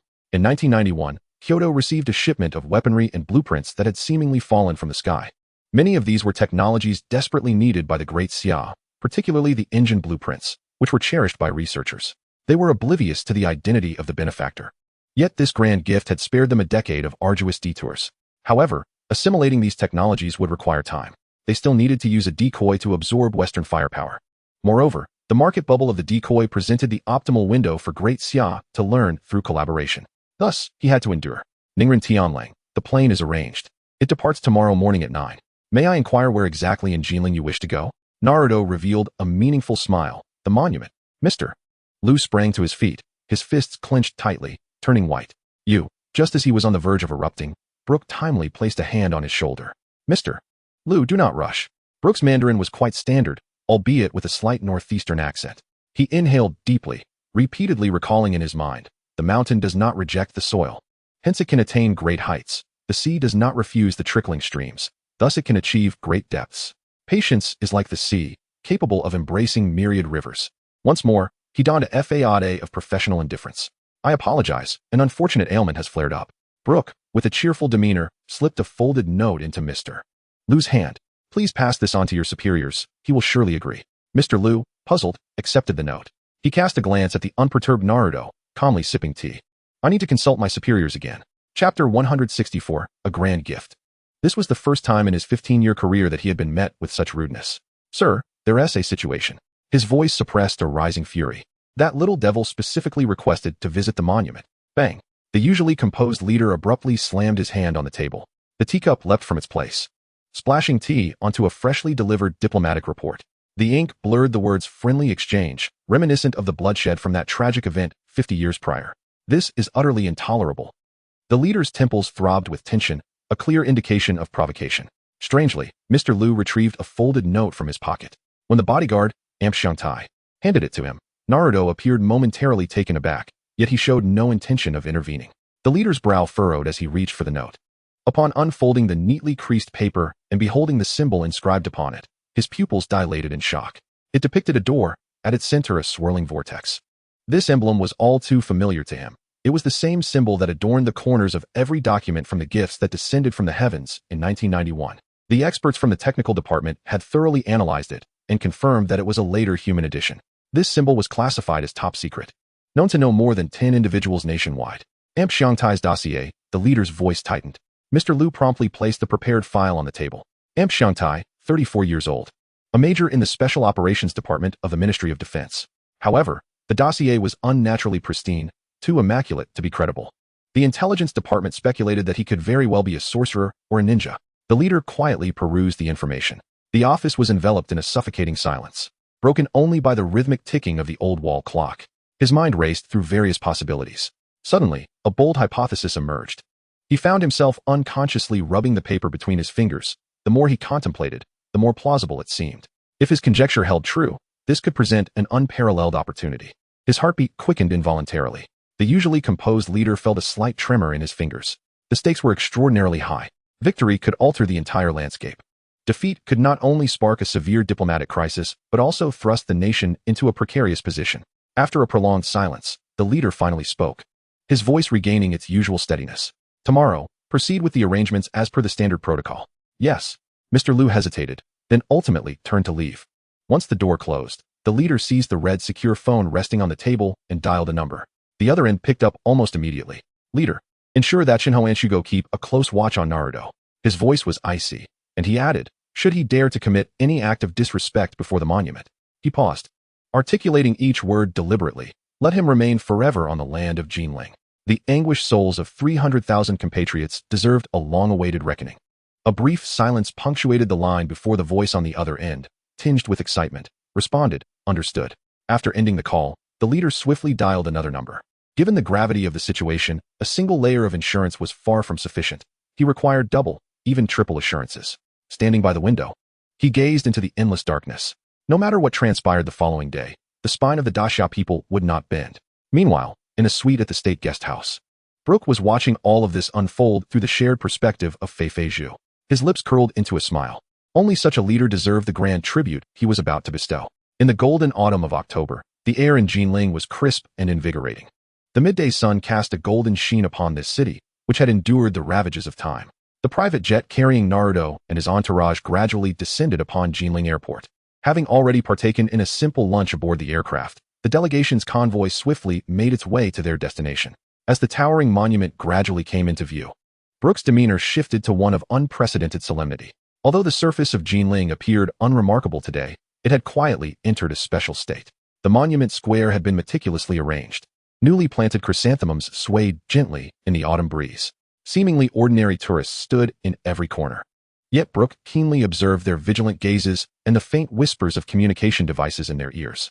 Members of the dog squad had been discreetly integrated among the security personnel, while the monkey squad lay in ambush within the nearby high-rises. The convoy came to a gentle halt before the square. Guided by the staff, Naruto and his wife approached the monument. When Naruto received the bouquet of white chrysanthemums from his aide and reverently placed it before the monument, his wife dutifully bowed. This scene elicited a collective sigh of relief from all those in the know. However, just when everyone believed the ceremony was nearing a smooth conclusion, a shocking spectacle unfolded. Suddenly, Naruto bent his knees, kneeling upright before the monument. The hard stone ground emitted a dull thud. "Are you out of your mind?" his wife exclaimed, hastily attempting to grasp his arm. Yet, Naruto forcefully shook her off, the strength of his action causing her to stagger back a few steps, nearly losing her balance. "This is a burden the foot basin must bear." The accompanying journalists quickly reacted, moving in closer, their cameras clicking in rapid succession.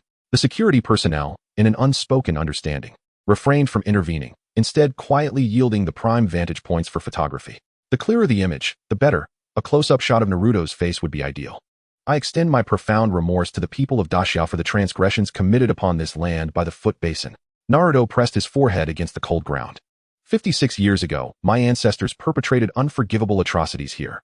Countless innocent lives perished beneath the blade. The cries of infants, the wails of mothers, and the blood and tears of the elderly have all been buried by the dust of history. The square fell into an instantaneous silence, broken only by the rhythmic clicking of cameras. Naruto continued to shout, "We adorned our atrocities with lies. But today, here, before the countless souls, I confess all sins." He rose and then forcefully knelt again. The sound echoed sharply in the hushed square. Once, twice, thrice, 9 resounding blows in total. Each strike connected solidly with the ground. When Naruto lifted his head once more, blood had begun to seep from his forehead, trickling down his nose and dropping onto the pristine chrysanthemums. "On behalf of the Foot Basin royal family, I apologize to the victims." Chapter 165, by Yulong. The surrounding warriors, steadfast and unyielding, bore expressions that were now clouded by tears, yet unfallen. Behind the camera, the reporter's eyes brimmed with tears, yet he resolutely steadied the lens, determined to capture this moment in its entirety. Brook turned to Mr. Liu beside him and softly uttered, "This is my second gift to Dacia. Who are you?" "Mr. Liu's voice trembled, barely audible. He was oblivious to the nature of Brook's first gift, yet the scene before him was already profoundly shocking. "I, merely a citizen of Dacia," Brook replied with a faint smile, his gaze drifting into the distance, where several seemingly ordinary citizens discreetly wiped away their tears. Yet, the gift he offered was far from humble. At that moment, Naruto unexpectedly produced a yellow document from his bosom. This is the original file of the Gatling incident, a royal treasure.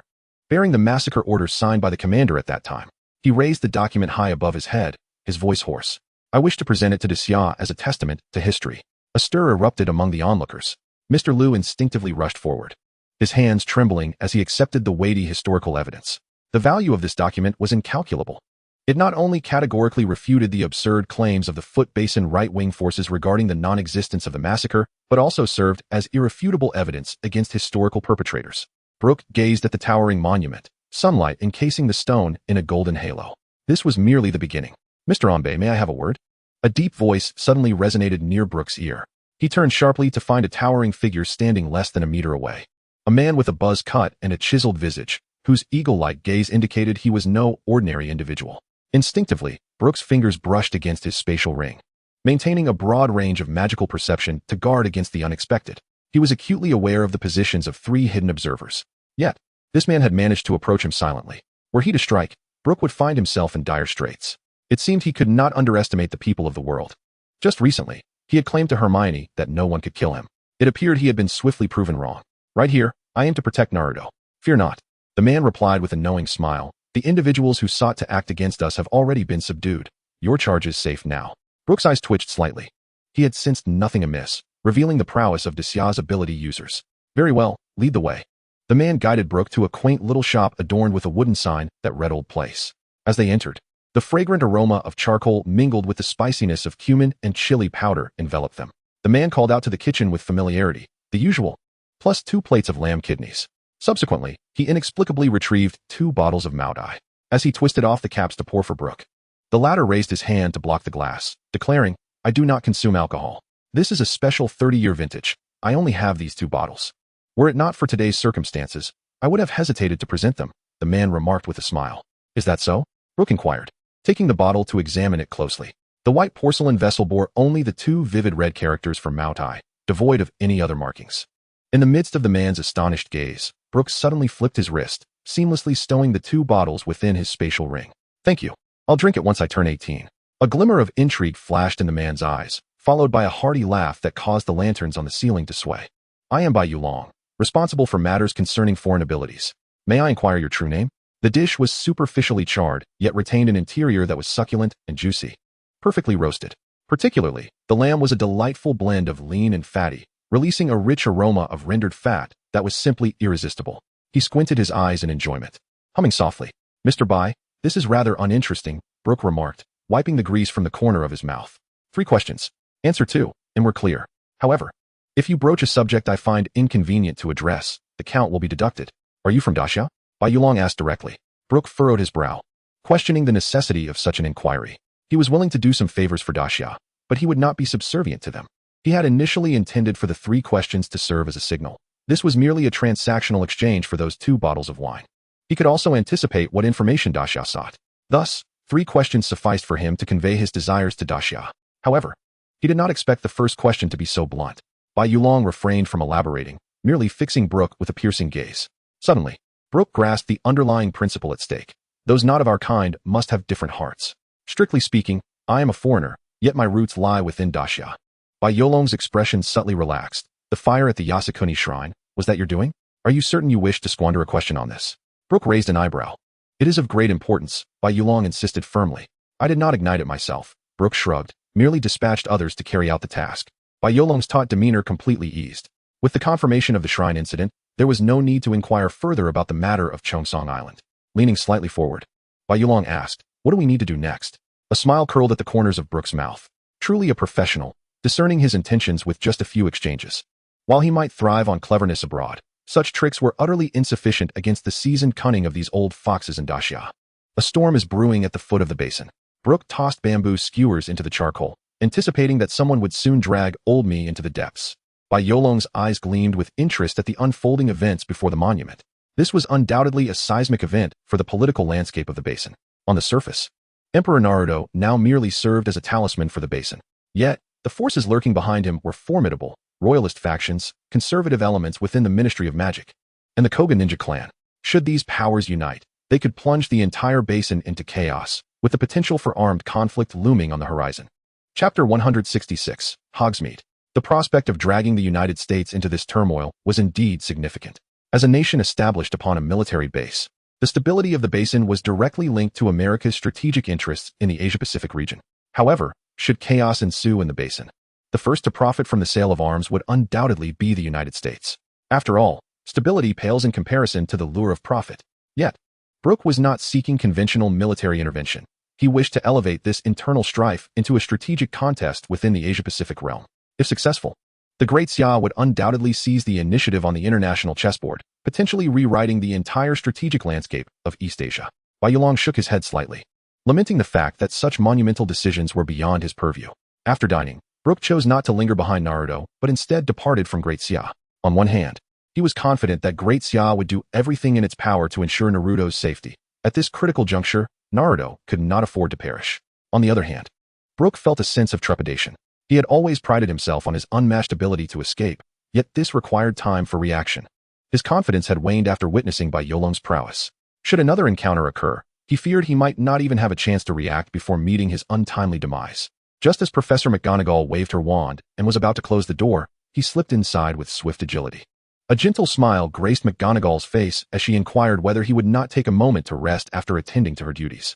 Brook returned her smile, replying, "Professor, I would not want to miss your class." McGonagall's lips curled into a knowing smile. "Please, take a seat." He made his way directly to the empty spot beside Hermione. For regardless of his attendance, that position was perpetually reserved for him. Hermione whispered, "Did everything go smoothly?"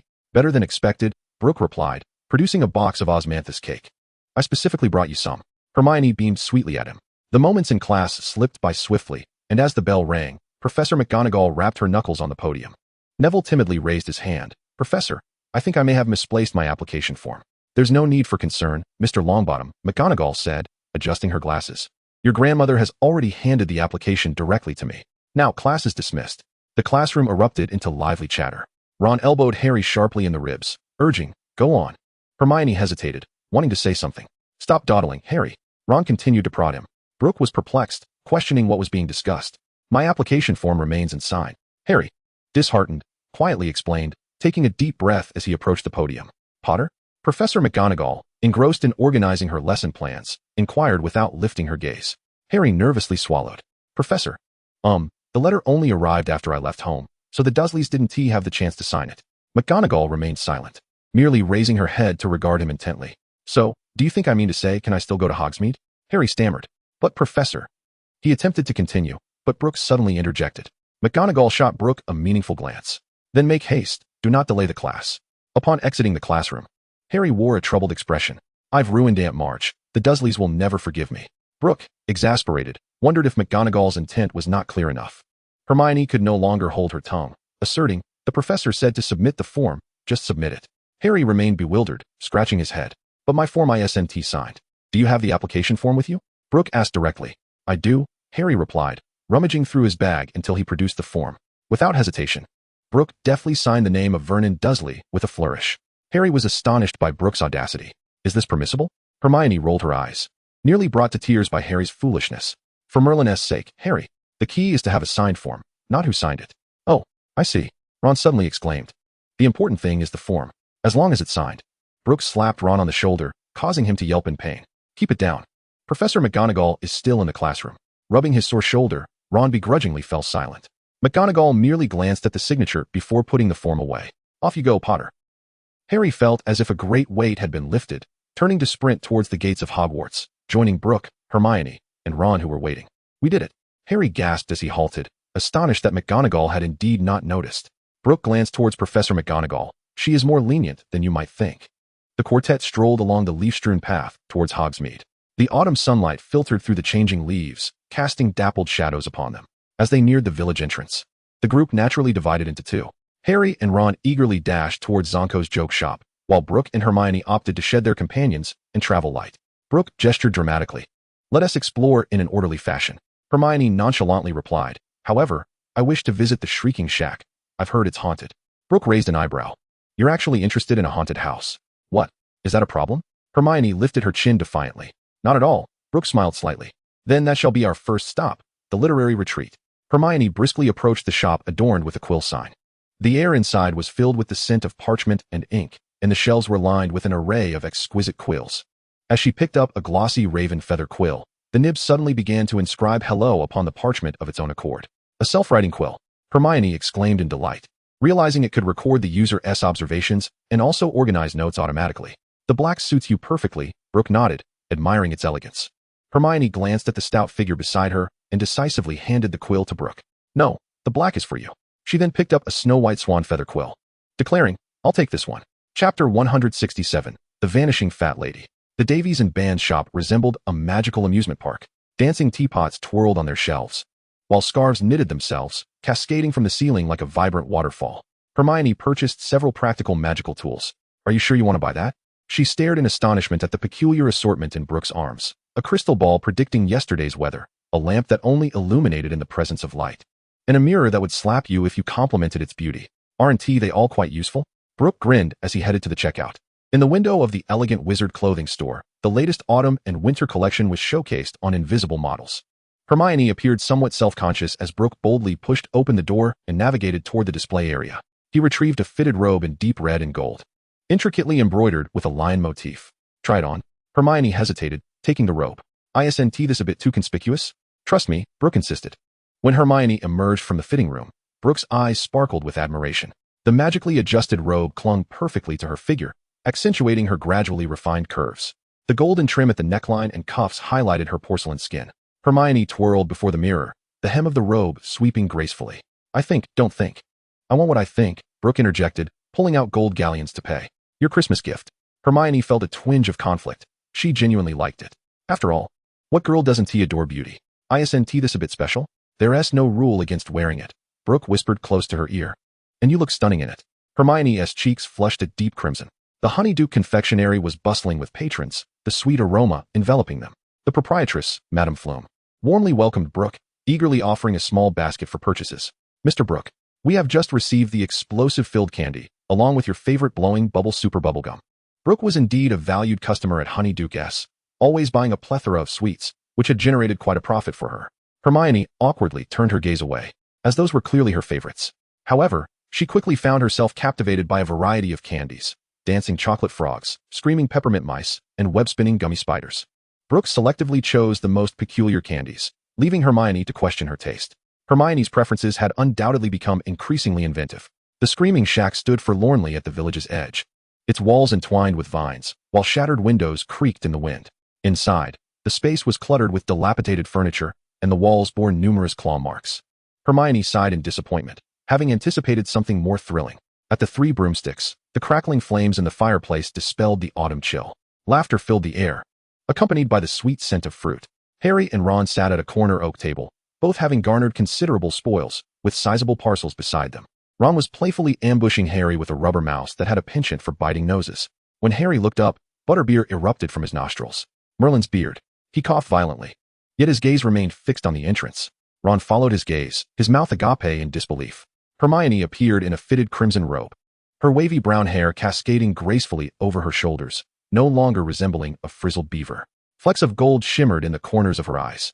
Ron's voice suddenly soared to an incredulous pitch. "Is that you, Hermione?" "Well, obviously," Hermione replied, her cheeks tinged with a blush, a result of her new robe purchased from the elegant clothing store. Alicia had even offered complimentary makeup services, enhancing her appearance just a touch. However, it hardly warranted the astonishment etched on Harry and Ron's faces. Ron swallowed hard, exclaiming, I'll go get some butterbeer." Madame Rosmerta, with her graceful figure and striking features, poured the butterbeer, the froth forming a white mountain atop the glass. Brook remarked meaningfully, "You have an eye for these things." Ron scratched his head in confusion. "What do you mean?" Brook gestured towards Madame Rosmerta's position, which afforded a perfect view of her profile. "I mean, your choice of seating is quite discerning." Harry remained utterly bewildered. Ron's face flushed deeper as he stammered, when we arrived, this was the only seat left. This fellow was truly incorrigible. Floating pumpkin lanterns housed singing sprites, while countless Snapes continued to soar through the air unrestrained, and finally perfected her pancake recipe, presenting Brook with a plate of scallions and a plate of pancakes. Under Hermione's astonished gaze, Brook spread a bit of miso paste on a pancake using the scallion before rolling it up to eat. Hermione scrunched her nose, eating raw scallions? Give it a try. Hermione skeptically spread some miso on the pancake and added the scallion. Tentatively, she took a small bite. The aroma of wheat filled her nostrils, the slightly charred pancake crackling with each bite. The fresh, crisp scallion, with its spicy yet subtly sweet flavor, melded beautifully with the rich, savory miso that burst on her palate. The more she ate, the more delightful it became. The corridor was already crowded with people. Why is everyone blocking the way? Ron asked, puzzled. With the advantage of his height, Brook quickly discerned that the fat lady seemed to be missing. Off to have a drink, perhaps? Hermione speculated. No. Brook replied, his vision keen. This was clearly vandalism. There are scratches on the frame. Hermione gasped, goodness. How could such a thing happen at Hogwarts? Harry exclaimed in astonishment. Brook shrugged, maybe a troll got lost. Hermione nudged him lightly. They had indeed encountered a troll in their first year. Make way. Head girl Alice Sinclair pushed through the crowd. When she saw the damaged portrait frame, a scream pierced the entire corridor. Quick, summon Dumbledore. Peeves was somersaulting above the heads of the crowd, gleefully singing his own ditty. The fat ladies fled, the fat ladies fled, the little lions are in for it. Soon, Dumbledore and Professor McGonagall arrived. Chapter 168, Peter Pettigrew. Peeves, if you know the whereabouts of the fat lady, Dumbledore inquired. TSK. Peeves suddenly became serious. That poor creature is hiding in the 5th floor Venetian landscape, crying her eyes out. Dumbledore calmly continued. Did she say who did this? What a foul-tempered fellow, Peeves replied, resting his head between his legs and blinking, Sirius Black. Dumbledore's azure eyes narrowed slightly, and Professor McGonagall gripped her wand more tightly. Purple sleeping bags covered the entire hall floor. Gryffindor students began to clamorously explain the situation to those from other houses. Black tore the fat lady's portrait to shreds. I heard he barged into the tower with a knife. Merlin, could he be wandering the castle? Dumbledore clapped his hands, signaling for silence. To ensure everyone's safety, we shall conduct a thorough search of the castle. Everyone will need to spend the night in the Great Hall. Meanwhile, Professor McGonagall closed all the hall's doors. Flitwick cast additional protective charms over the windows and doors. Head students, please guard the entrances, Dumbledore continued. The chairpersons of the boys' and girls' student councils are responsible for maintaining order. Report any unusual occurrences immediately. Dumbledore surveyed the room one last time. Get some rest. He strode out of the hall. The moment the professors left, the hall erupted in chatter. The student council chairperson declared, everyone into their sleeping bags. Lights out in 10 minutes. Brook looked around. Shouldn't we find another place to rest? Hermione shook her head. No. If they check attendance and find us missing, it will be problematic. But we have those too. Brook pointed to Harry and Ron. Hermione still shook her head. Brook shrugged and conjured 2 cozy beds draped in velvet in a corner. Harry and Ron joined him with their sleeping bags. How do you think Black got in? Hermione lay on her bed, resting her chin on her hands. Quite adorable, she mused. Perhaps he can open a portal like Brook? Ron speculated eagerly. Please. That is Brook's unique creation, Hermione replied. Isn't that the, what do they call it, the apparition spell? Ron continued guessing. Harry and Ron nodded in unison.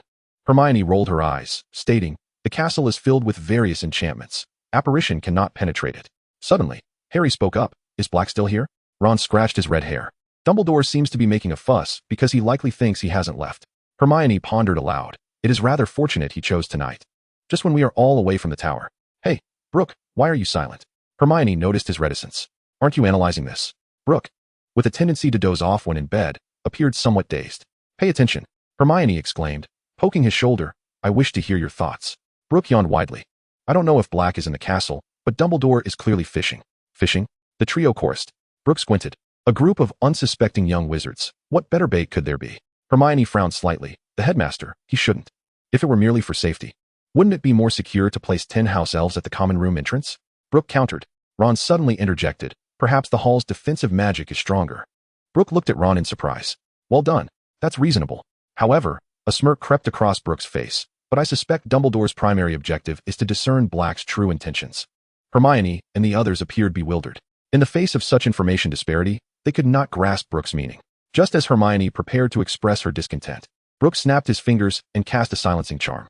Harry, the true reason for Black's conviction is that he betrayed your parents, which ultimately led to their demise.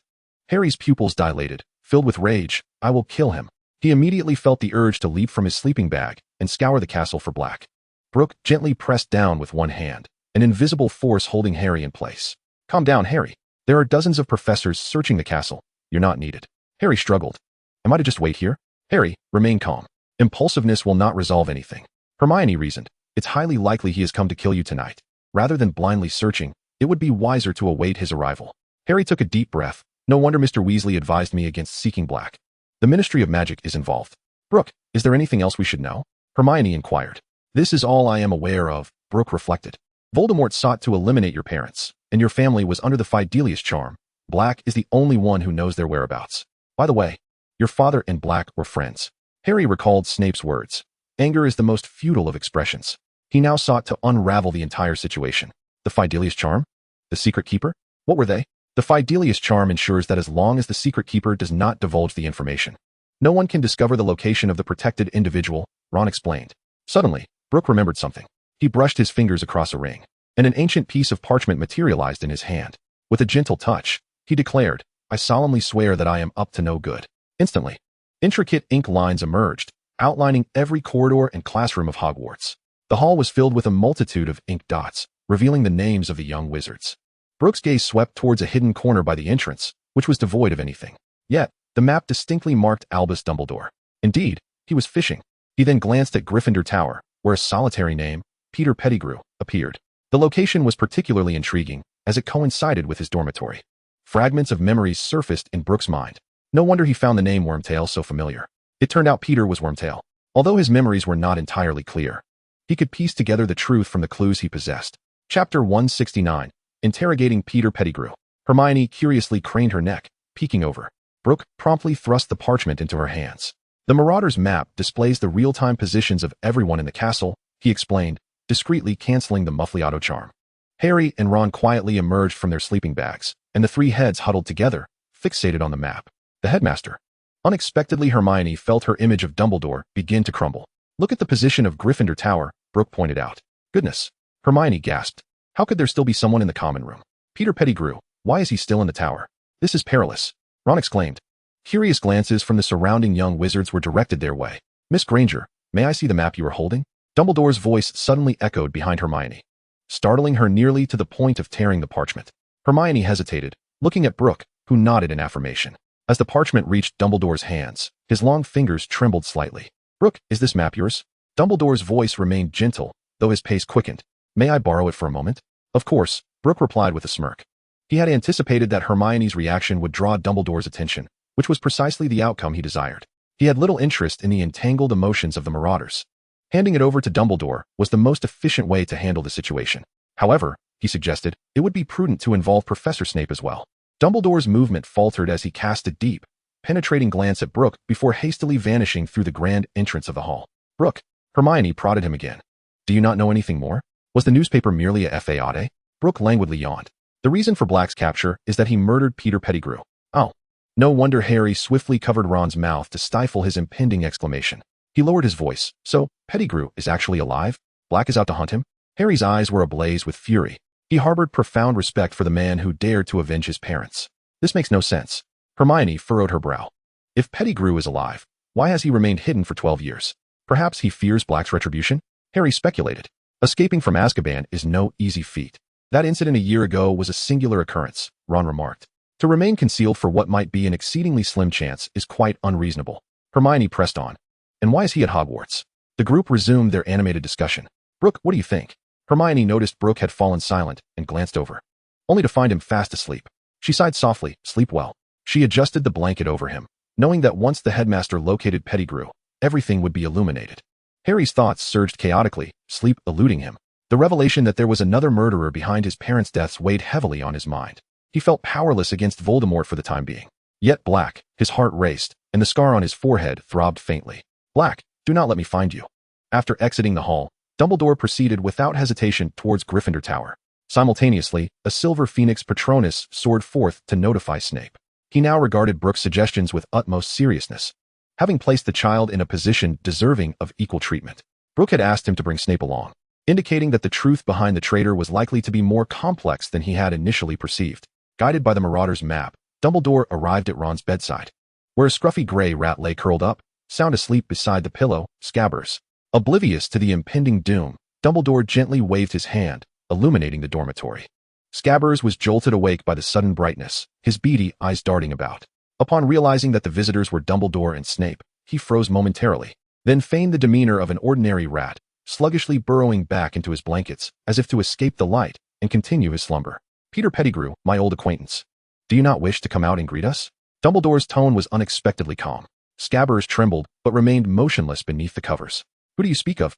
That wretched Peter Pettigrew, blown to smithereens by that rubbish? A flicker of hatred crossed Snape's eyes. This is precisely the enigma we seek to unravel tonight. With a subtle flick of his wand, Dumbledore summoned Scabbers into the air with an invisible force. As a blue and white light flashed, the mouse's body began to contort and transform. Bang! A diminutive, grotesque man plummeted to the ground. A large patch of baldness crowned his head, with sparse, filthy curls. His pointed nose and small eyes retained the features of a rodent. He curled into a ball, his eyes darting in terror. Long time no see, Peter. Dumbledore's tone seemed rather jovial. Peter's voice was thin and tremulous, his fingers nervously scratching the floor. Snape's face contorted. Huh? Black can't even kill a person. What a complete waste. Severus, calm down. Dumbledore's voice remained serene, indicating that matters were far from simple. Let us use him as bait. Snape's voice grew hoarse with anger. I want to personally kill that mongrel. His mind, consumed by hatred, had descended into ignorance, failing to contemplate why Peter had not perished. All he desired was to eliminate Black. Severus. Dumbledore's voice suddenly turned stern. Snape fell silent, his eyes still glinting with predatory fervor. Dumbledore sighed and turned to Peter. I wish to ask a few questions regarding the night James and Lily perished. Beads of sweat formed on Peter's forehead. What else is there? It was merely Black informing the Dark Lord. Peter's voice rose to a shrill scream. Black will kill me. He will kill me. But he was imprisoned in Azkaban. Was he not? Dumbledore gently countered. He escaped. I knew he would come for me. I have awaited this day for 12 years. Peter frantically clutched his hair. Has no one ever escaped before? Dumbledore remarked casually. He must have learned dark arts from the Dark Lord. Peter continued fabricating excuses. This assertion appeared to garner Dumbledore's tacit approval. Chapter 170. The Truth Surfaces. Snape suddenly regained his composure, his black eyes narrowing. To abandon one's humanity for a confined madman for 12 years? That makes no sense. Dumbledore seemed pleased by Snape's calmness, his tone once again gentle. Peter, I have heard that before Black found you, many Death Eaters were also frantically searching for you. How would I know what those lunatics intended? Peter's voice escalated sharply. Snape cast a disdainful glance at Peter, filled with loathing for the Marauders. Yet, he could not suppress his curiosity. Then why did he live with Potter for over 2 years without ever causing him harm? Indeed, that is an excellent point. Peter seized upon this as a lifeline. Turning to Snape with a sycophantic smile, thank you, Snape. Perhaps it was because after Voldemort's downfall, betrayal held no benefit. Dumbledore pondered thoughtfully. Dumbledore, you must believe me. I was simply too afraid. Peter collapsed to the ground. Tears and snot smeared across his face. Severus, did you bring the Veritaserum? Dumbledore suddenly inquired. No, you cannot do this. It is illegal. Peter recoiled in terror until his back pressed against the bedpost. Dumbledore leaned down, his cerulean eyes fixed intently on Peter. It seems you have forgotten that my legilimency is quite adept. Peter trembled uncontrollably, suddenly realizing the formidable presence before him, the greatest white wizard of the age and the most powerful master of legilimency. He could not deceive Dumbledore. I demand a trial by the Wisingamot, he stammered, but Severus cared not for such formalities. His sole desire was to uncover who had betrayed Lily. Gripping Peter's chin, he poured an entire vial of clear liquid down Peter's throat. Peter struggled desperately, but under the threat of Severus's wand, he was compelled to swallow the potion painfully. The effects were swift. Peter's gaze became vacant, and his facial muscles slackened. Peter, can you hear me? Dumbledore inquired softly. Peter's voice came out flat and monotone. Tell us the truth. Dumbledore continued calmly. 12 years ago, who revealed the whereabouts of the Potters to Voldemort? Peter took a deep breath. It was me. A profound silence enveloped the room. Severus's wand erupted with a blinding green light, only to be seized by Dumbledore's firm grip. He must not be allowed to perish so easily. Dumbledore's voice was icy. Tell me, Peter, why would the secret keeper be you? It was that arrogant fool, Black. Peter replied, his tone devoid of inflection. He felt the weight of everyone's gaze upon him, convinced that no one cared for a cowardly, inept wretch. Thus he was hastily appointed as the secret keeper. Severus trembled violently, his eyes brimming with hatred. Foolish. Lily fell victim to such a fool's scheme. He then bound Peter securely with ropes. In the ensuing days, the incident of Black's infiltration became the foremost topic at school, with tales of how he breached the castle growing increasingly fantastical, portraying him as an almost supernatural being. Ironically, Ron, who typically reveled in such stories, grew ever more irritable. Since that fateful night of Black's intrusion into Hogwarts, his pet rat, Scabbers, had mysteriously vanished. On the first day, Ron assumed Scabbers had merely slipped out for food as usual. On the second day, he reassured himself that Scabbers might have gotten lost or was simply snoozing in some hidden corner. However, by the third day, Ron was in a complete panic. "Scabbers!" he cried, crouching in the corner of the Gryffindor common room, rifling through every cushion and blanket, even pressing his face against the carpet to inspect every inch of the floorboards. It was impossible for him to have just run away, though Ron often appeared carefree. His bond with Scabbers was genuine. Scabbers was his first pet, and the only possession that truly belonged to him. Perhaps he was merely trying to comfort Ron. Having found a place brimming with food, Ron tugged at his hair in frustration, but it had never been gone for this long. Brook uttered no words, merely withdrawing his wand and murmuring, "Come here, Scabbers." The tip of the wand flickered momentarily, yet nothing approached. A frown creased Brook's brow. A formidable magical resistance was obstructing the summoning charm. The absence of success suggested that Scabbers was likely not within the castle. Ron's expression shifted to one of deep despondency.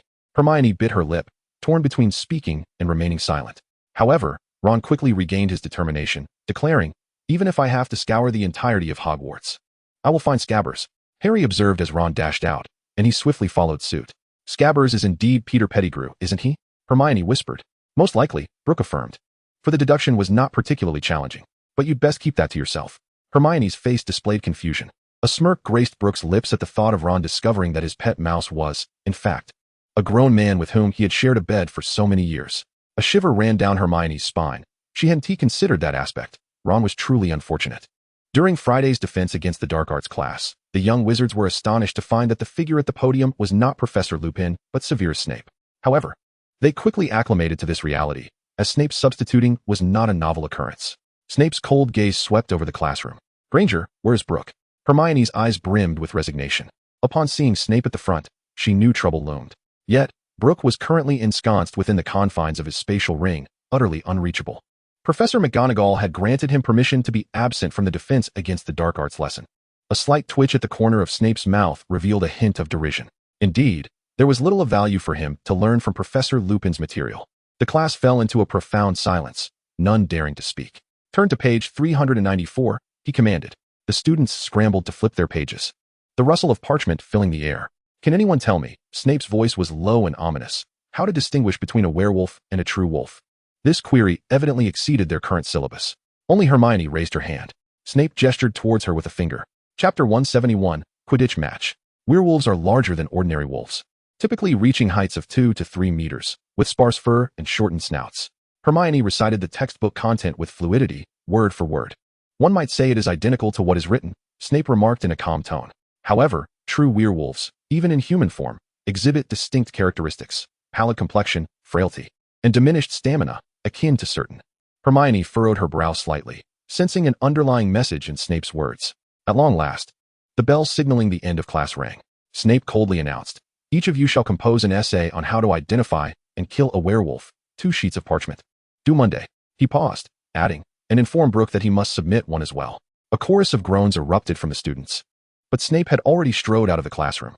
"Today's lesson felt rather peculiar," Harry murmured, as if Snape harbors some deep-seated vendetta against werewolves. Harry had now become Severus Snape's apprentice. Thus he easily discerned Snape's peculiar behavior. The emphasis should not be on the 2 sheets of parchment. Ron, in a frenzy, waved his hands, exclaiming, "2 sheets." Harry rolled his eyes and retorted, "Ron, you ought to be more concerned about finishing your essay rather than its length." Suddenly, Hermione's eyes widened as a brilliant idea struck her. Brook had once mentioned that Lupin was able to leave the foul corridor and remain at Hogwarts because of Snape. Therefore, the potions master must be providing potions. Coupled with the fact that tonight was the full moon, Lupin was unwell, and Snape's unusual behavior, it was highly likely that Lupin was a werewolf. "I've figured it out," she exclaimed. "Figured out what?" Both Harry and Ron inquired simultaneously. Hermione glanced at Ron and thought better of sharing her revelation in the presence of such a blabbermouth. If her suspicion was correct, this information absolutely could not be divulged. Werewolves were subjects of discrimination and fear within the wizarding community. If word got out, Lupin could very well be expelled from Hogwarts. She certainly did not wish for Brook to be summoned to substitute teach again. What a burden that would be. "It's nothing." She quickly closed her book. "I just figured out how to write my essay." Harry and Ron exchanged bewildered glances. Hermione fretting over an essay? Ron muttered under his breath, "Merlin's beard. Is the world coming to an end?" Hermione paid them no mind, and briskly walked towards the hall. Brook should be heading to dinner by now. In the boys' dormitory, the wind howled outside, and the rain battered against the windows. Brook lounged lazily against the headboard of his bed. Hermione sat beside him, shaking his arm incessantly. Brook, are you really not going? It's pouring down rain. I have no inclination for masochism, Brook replied, utterly unfazed. But this is the first Quidditch match of the year, Hermione said, her tone tinged with a hint of coaxing. Wrong, Brook smirked slightly. The first match was completed in March. This is the second. Hermione puffed up her cheeks in frustration, resembling a squirrel stuffed with nuts. Harry and Draco had crossed paths again. Don't you want to witness the spectacle? I'm tired of their antics, Brook retorted, closing his eyes as if to drift into slumber. Just then, the dormitory door swung open violently. Fred and George barged in. Uncle, help, they cried in unison, pretending to leap onto Brook. Brook swiftly rolled away, causing the twins to miss and tumble onto the bed. Brook raised an eyebrow. Why aren't you two preparing for the match? What brings you here? Harry's injured. Fred lifted his head from the blankets, his face a canvas of exaggerated sorrow. We can't compete. George dramatically clutched his chest, as if his heart were shattered. Uncle, help, they wailed in chorus once more. Brook turned his gaze to the window. The rain intensified, and the darkness was nearly rivaling that of night. He was unfazed by the tempest outside, without mentioning the waterproof and moisture-proof charm. Even the enchanted pig could automatically shield him from the storm.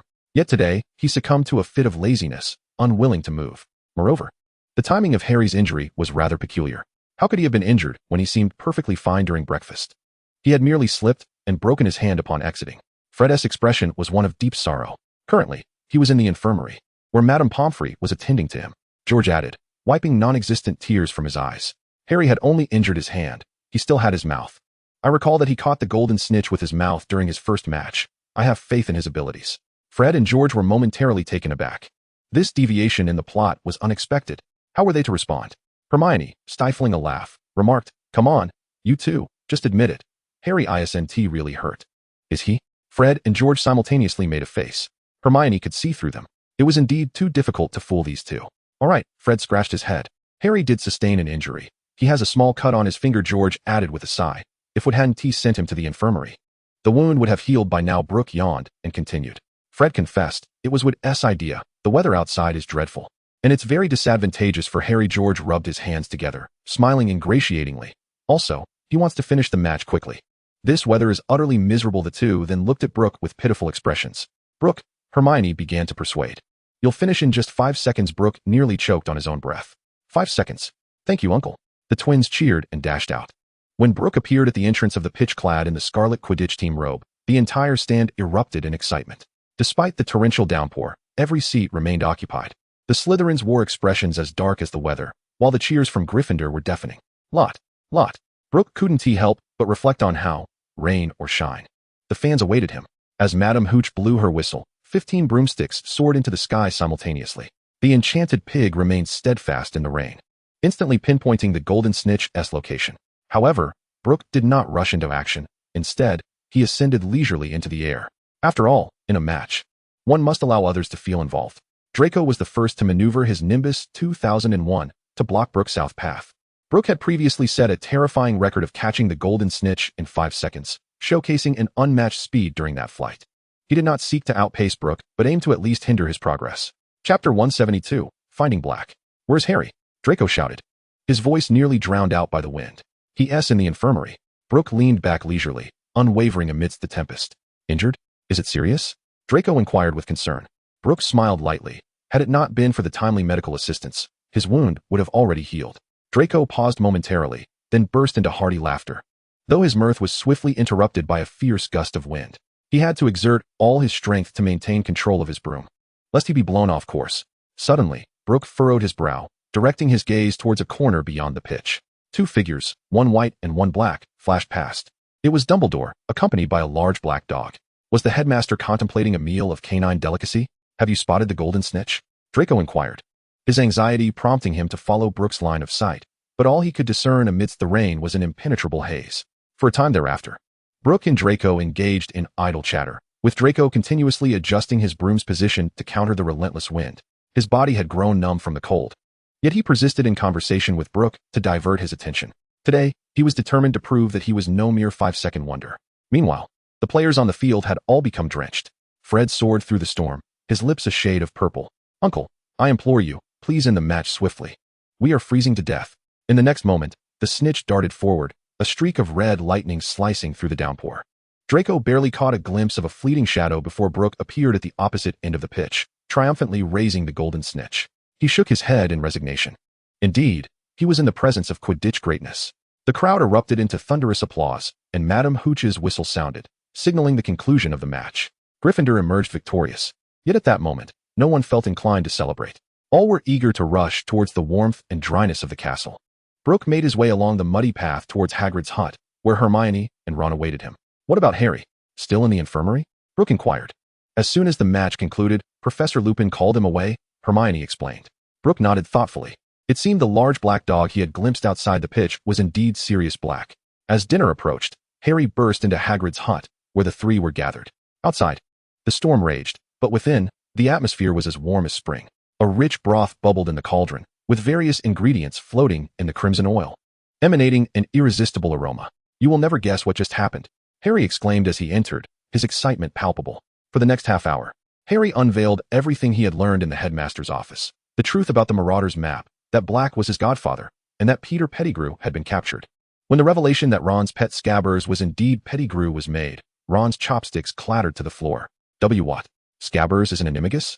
Brook smirked. "Indeed. It's quite poignant. Isn't it? You shared a bed with an old man for 2 years."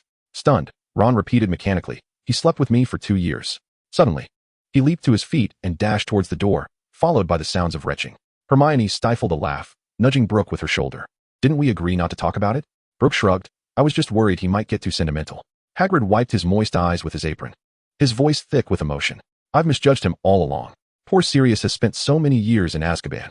Harry continued. "Dumbledore wants Peter to face trial at WizardingWorld to exonerate Black. He has a true family now, and the real culprit is about to be brought to justice." Harry appeared quite elated. However, Hermione furrowed her brow slightly. Being knowledgeable about the law, she quickly discerned the flaw in the situation. "Harry, I'm genuinely happy for you. But," she hesitated, "the trial requires solid evidence, and using Veritaserum is illegal. If Peter does not plead guilty during the hearing." Harry's expression stiffened, but he quickly regained his smile. "I trust the headmaster will find a way." Hermione turned to Brook. "What do you think, Brook?" Brook leisurely dipped a piece of five-legged monster meat into the pot. "Dumbledore is the chief warlock of Wizengamot. He will find a way. As for Black and Peter, what does it matter to him? His assistance is merely out of regard for Harry. Moreover, he doesn't believe Black is entirely innocent. One might even argue that James Potter and Black bear significant responsibility for the tragedy that befell the Potter family. Why forsake Dumbledore, a powerhouse? To emphasize brotherhood by choosing Black as the secret keeper? To place brotherhood above familial ties, only to end up playing a clever game of deception by selecting Peter. Human nature is the most vulnerable to testing. Is Peter truly innocent? They didn't inform Lupin, which indicates that their little quartet was not as united as they seemed. So why trust Peter so implicitly? It was these two who inadvertently forced Peter into the role of a villain. Thus, cause and effect. There can be no effect without a cause. Brook gazed at the bubbling hot pot, reflecting, the truth is like the ingredients in this pot. The longer they simmer, the more complex the flavors become. Hermione and Harry looked on in confusion, but the atmosphere around the hot pot grew lively once more. As Brook eyed a freshly fished-out chicken wing, a sudden thought struck him. Tentatively, he called, "Fox." In the next moment, a dazzling burst of crimson light appeared in the small room. Fox had arrived. Brook was taken aback. He had merely entertained a whimsical thought, never expecting it to succeed. What astonished him further was the unprecedented sense of blood resonance he felt as Fox flew into his embrace. This sensation had never occurred before. Gently stroking Fox's feathers, he realized that after his previous encounter with Credence Barebone, the dormant bloodline of Dumbledore within him had awakened. "Long time no see, Fox." Fox affectionately nuzzled his chest, emitting an ethereal trill. Chapter 173, The Situation with the Basin. Hermione was left in utter shock. Of course, she recognized Fox. In her first year, it was indeed Fox who saved her. However, how did Brook manage to summon it? Is it not Dumbledore's pet? Both Harry and Hagrid were equally astonished. Only Ron appeared bewildered, having never encountered Fox before. He jested, "Brook, have you summoned a chicken for a meal?" The phoenix turned its head, its golden eyes narrowing dangerously. In the next moment, it transformed into a streak of red light, lunging towards Ron. "No, please no." Ron clumsily darted around the table, his red hair ruffled by the flapping wings of the phoenix. "I was just joking. I don't wish to eat you. I was mistaken. Brook, help." Hermione, Harry, and Hagrid looked at Ron with sympathetic expressions. They silently shifted their chairs to provide him with an escape route. After all, the phoenix is a creature of level 5 danger. Ron's courage was indeed commendable, yet Fox clearly exercised restraint, merely intending to give Ron a light lesson. It only used its wings to gently tap Ron on the head, its sharp claws and beak carefully sheathed. Brook, too, was in high spirits. He plucked a piece of mandrake from the pot and placed it on a plate, recalling that phoenixes enjoy herbs, though he was uncertain if they preferred them cooked or raw. Fox, would you like to try this? The phoenix immediately abandoned its pursuit of Ron, gracefully landing on Brook's lap. It tilted its head, inspecting the glossy herb, and pecked at it. Its small eyes brightened, emitting a cheerful chirp as it happily began to feast. Brook, Hermione inquired curiously, how did you summon the headmaster's phoenix? Brook extracted some herbs from the pot and set them on the plate. Fox eagerly accepted, delighting in the meal. Brook instinctively glanced out the window, where darkness enveloped the surroundings, leaving it desolate. However, the relentless rain could not deceive. He felt a surge of curiosity. What would Dumbledore choose upon discovering this? Would he act with the same moral conviction as he did with Grindelwald, or would he choose to hold on to Fawkes, having summoned it? He intended to keep Fawkes within his spatial ring, allowing it to take whatever it desired.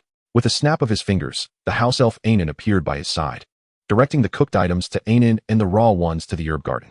Fawkes chirped joyfully and flew towards the distant herb garden. To capture a phoenix's heart, one must first capture its stomach. In the days that followed, Harry was filled with excitement.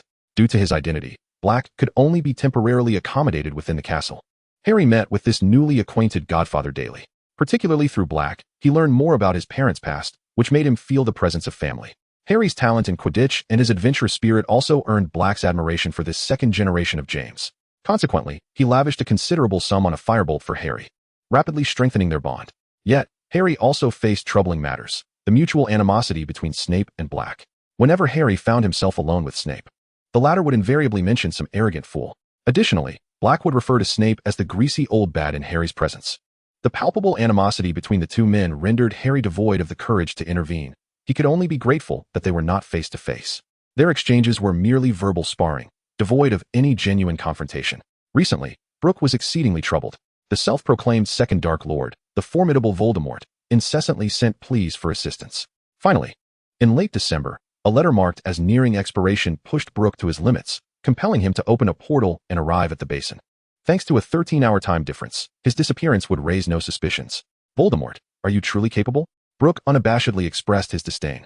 You are, after all, a Dark Lord. How could you be so easily overwhelmed by muggles?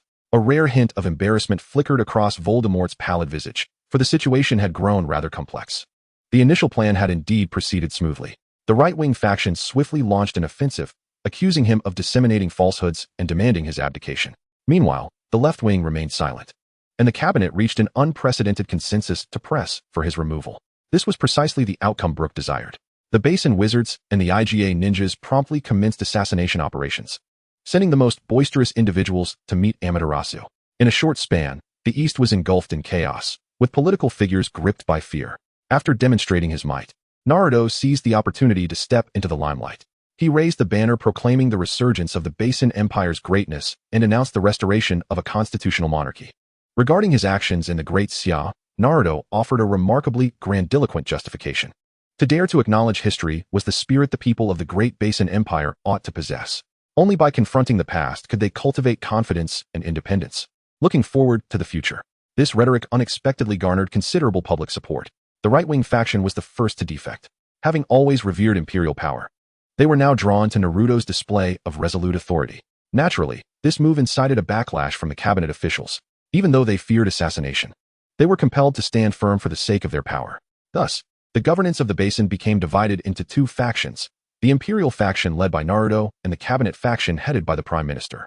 What are politicians most adept at? Indeed, it is the art of obfuscation. Both sides commenced a war of public opinion. But who was Brook? He would not hesitate to take action. Ostensibly, he engaged in a verbal duel with the cabinet faction, while covertly continuing to orchestrate assassinations with wizards and ninjas. However, the success rate had significantly diminished.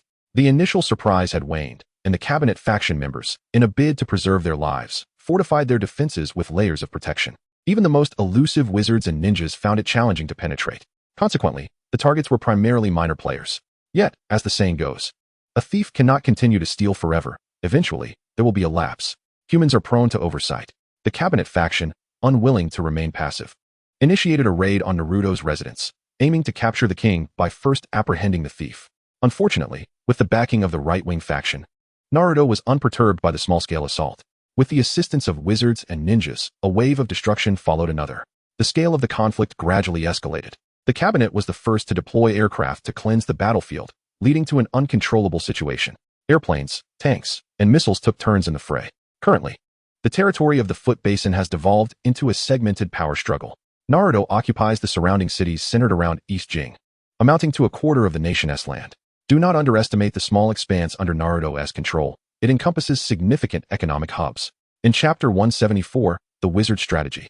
Although the cabinet controls the remaining 3/4 of the territory and possesses naval strength, they dare not destroy the core urban areas, focusing their attacks solely on Naruto's residence and a few royal palaces. Within the cities, they only resort to conventional weaponry. After all, if these cities were to be devastated, the economy of the Foot Basin would be irreparably harmed. In contrast, Naruto harbors no such concerns. He fervently declares that the Foot Basin shall be reborn from blood and fire, launching missiles towards the opposition. For the moment, neither side can gain the upper hand, aligning perfectly with Brook's intentions. However, it is precisely due to Voldemort's reliance on overwhelming firepower that he finds himself seeking aid from Brook. The crux of the issue lies in the firepower. Voldemort's voice is somewhat hoarse as he admits, "We have far too few military bases under our control." Leaning against the tactical map, Brook's fingers traced the densely packed military markings across the Foot Basin's map. The entire region boasts over 100 military bases. Yet Naruto can only directly mobilize one, located in the suburbs of East Jing. The rest are occupied by American forces, particularly the largest Yokohama Navy base situated at East Jing Port, which houses the command of the U.S. 7th Fleet. Naruto lacks the authority to command the Foot Basin's military station there. Their orders can only be given by the Americans. Raising an eyebrow, Brook remarked, "So, it's a 1-against-17 situation?" Voldemort nodded in response. "We can maintain ammunition for at most 2 more weeks. Once exhausted, the balance will be disrupted. While defeat may not be imminent, achieving your desired mass destruction will be exceedingly difficult."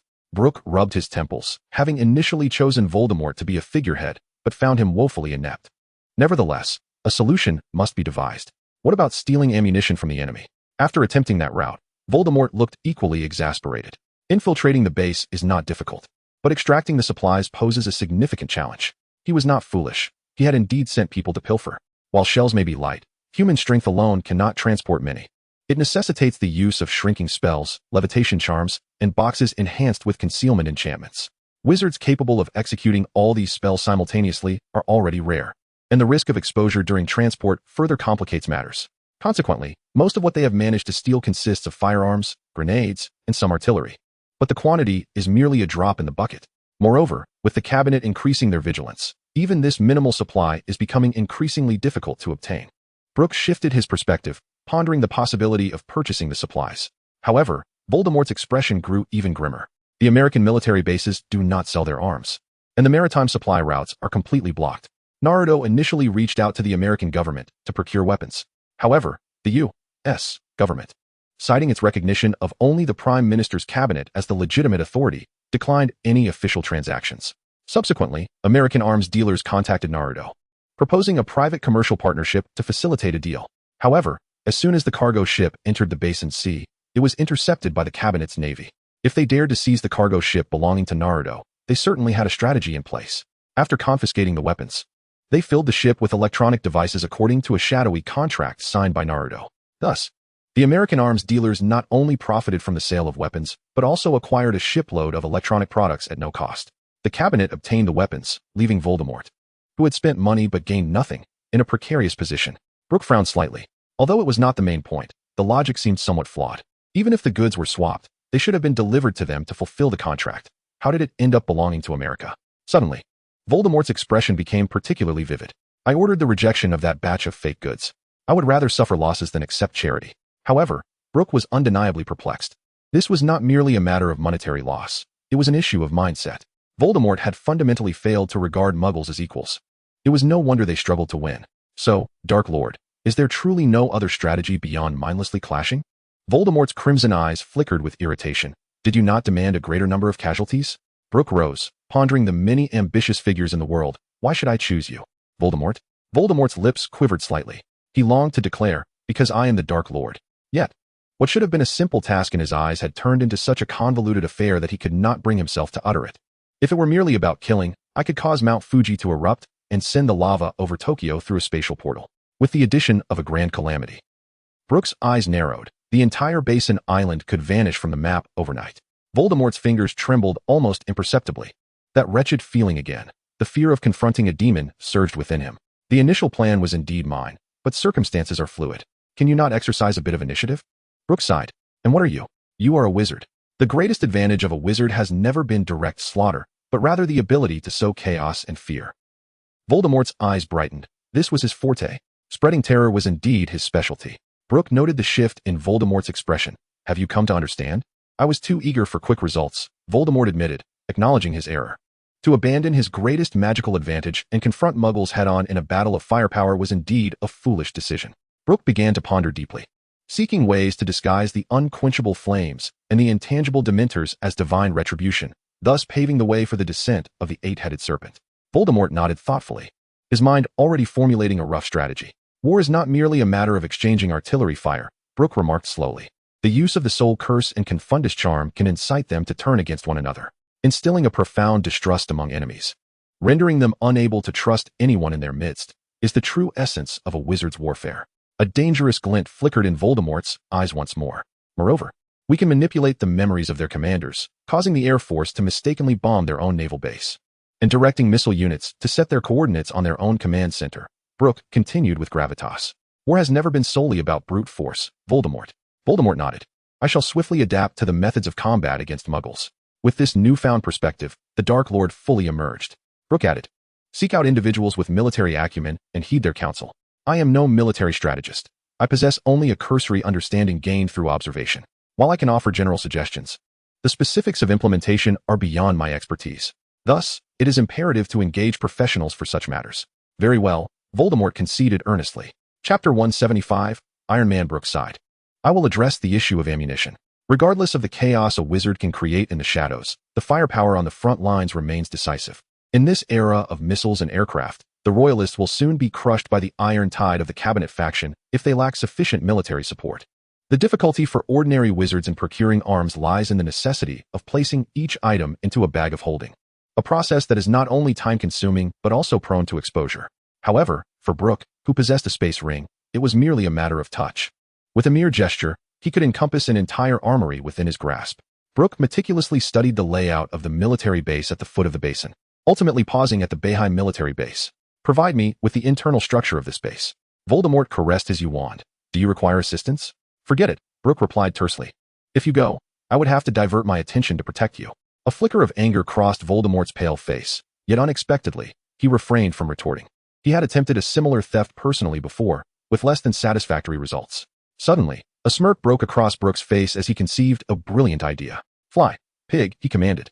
And a round, plump flying pig appeared, affectionately nuzzling his cheek. Brook retrieved the book titled Suspense Stories from his space ring, flipping to the page adorned with an illustration of golden red armor. Can this transform?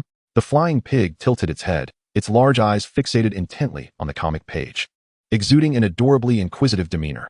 Moments later, it began to spin rapidly, enveloped in a golden red luminescence. With a soft pop, a suit of armor resembling Mark III in red and gold materialized before them. Brook nodded in satisfaction. Perfect. The armor seamlessly conformed to his form, its interior soft and comfortable. Worn like a second skin, today he was determined to thoroughly test the capabilities of his Iron Man suit. Voldemort gazed in astonishment at the unfolding scene. Indeed, transfiguration could achieve such feats, yet biological self-transformation entirely surpassed his comprehension.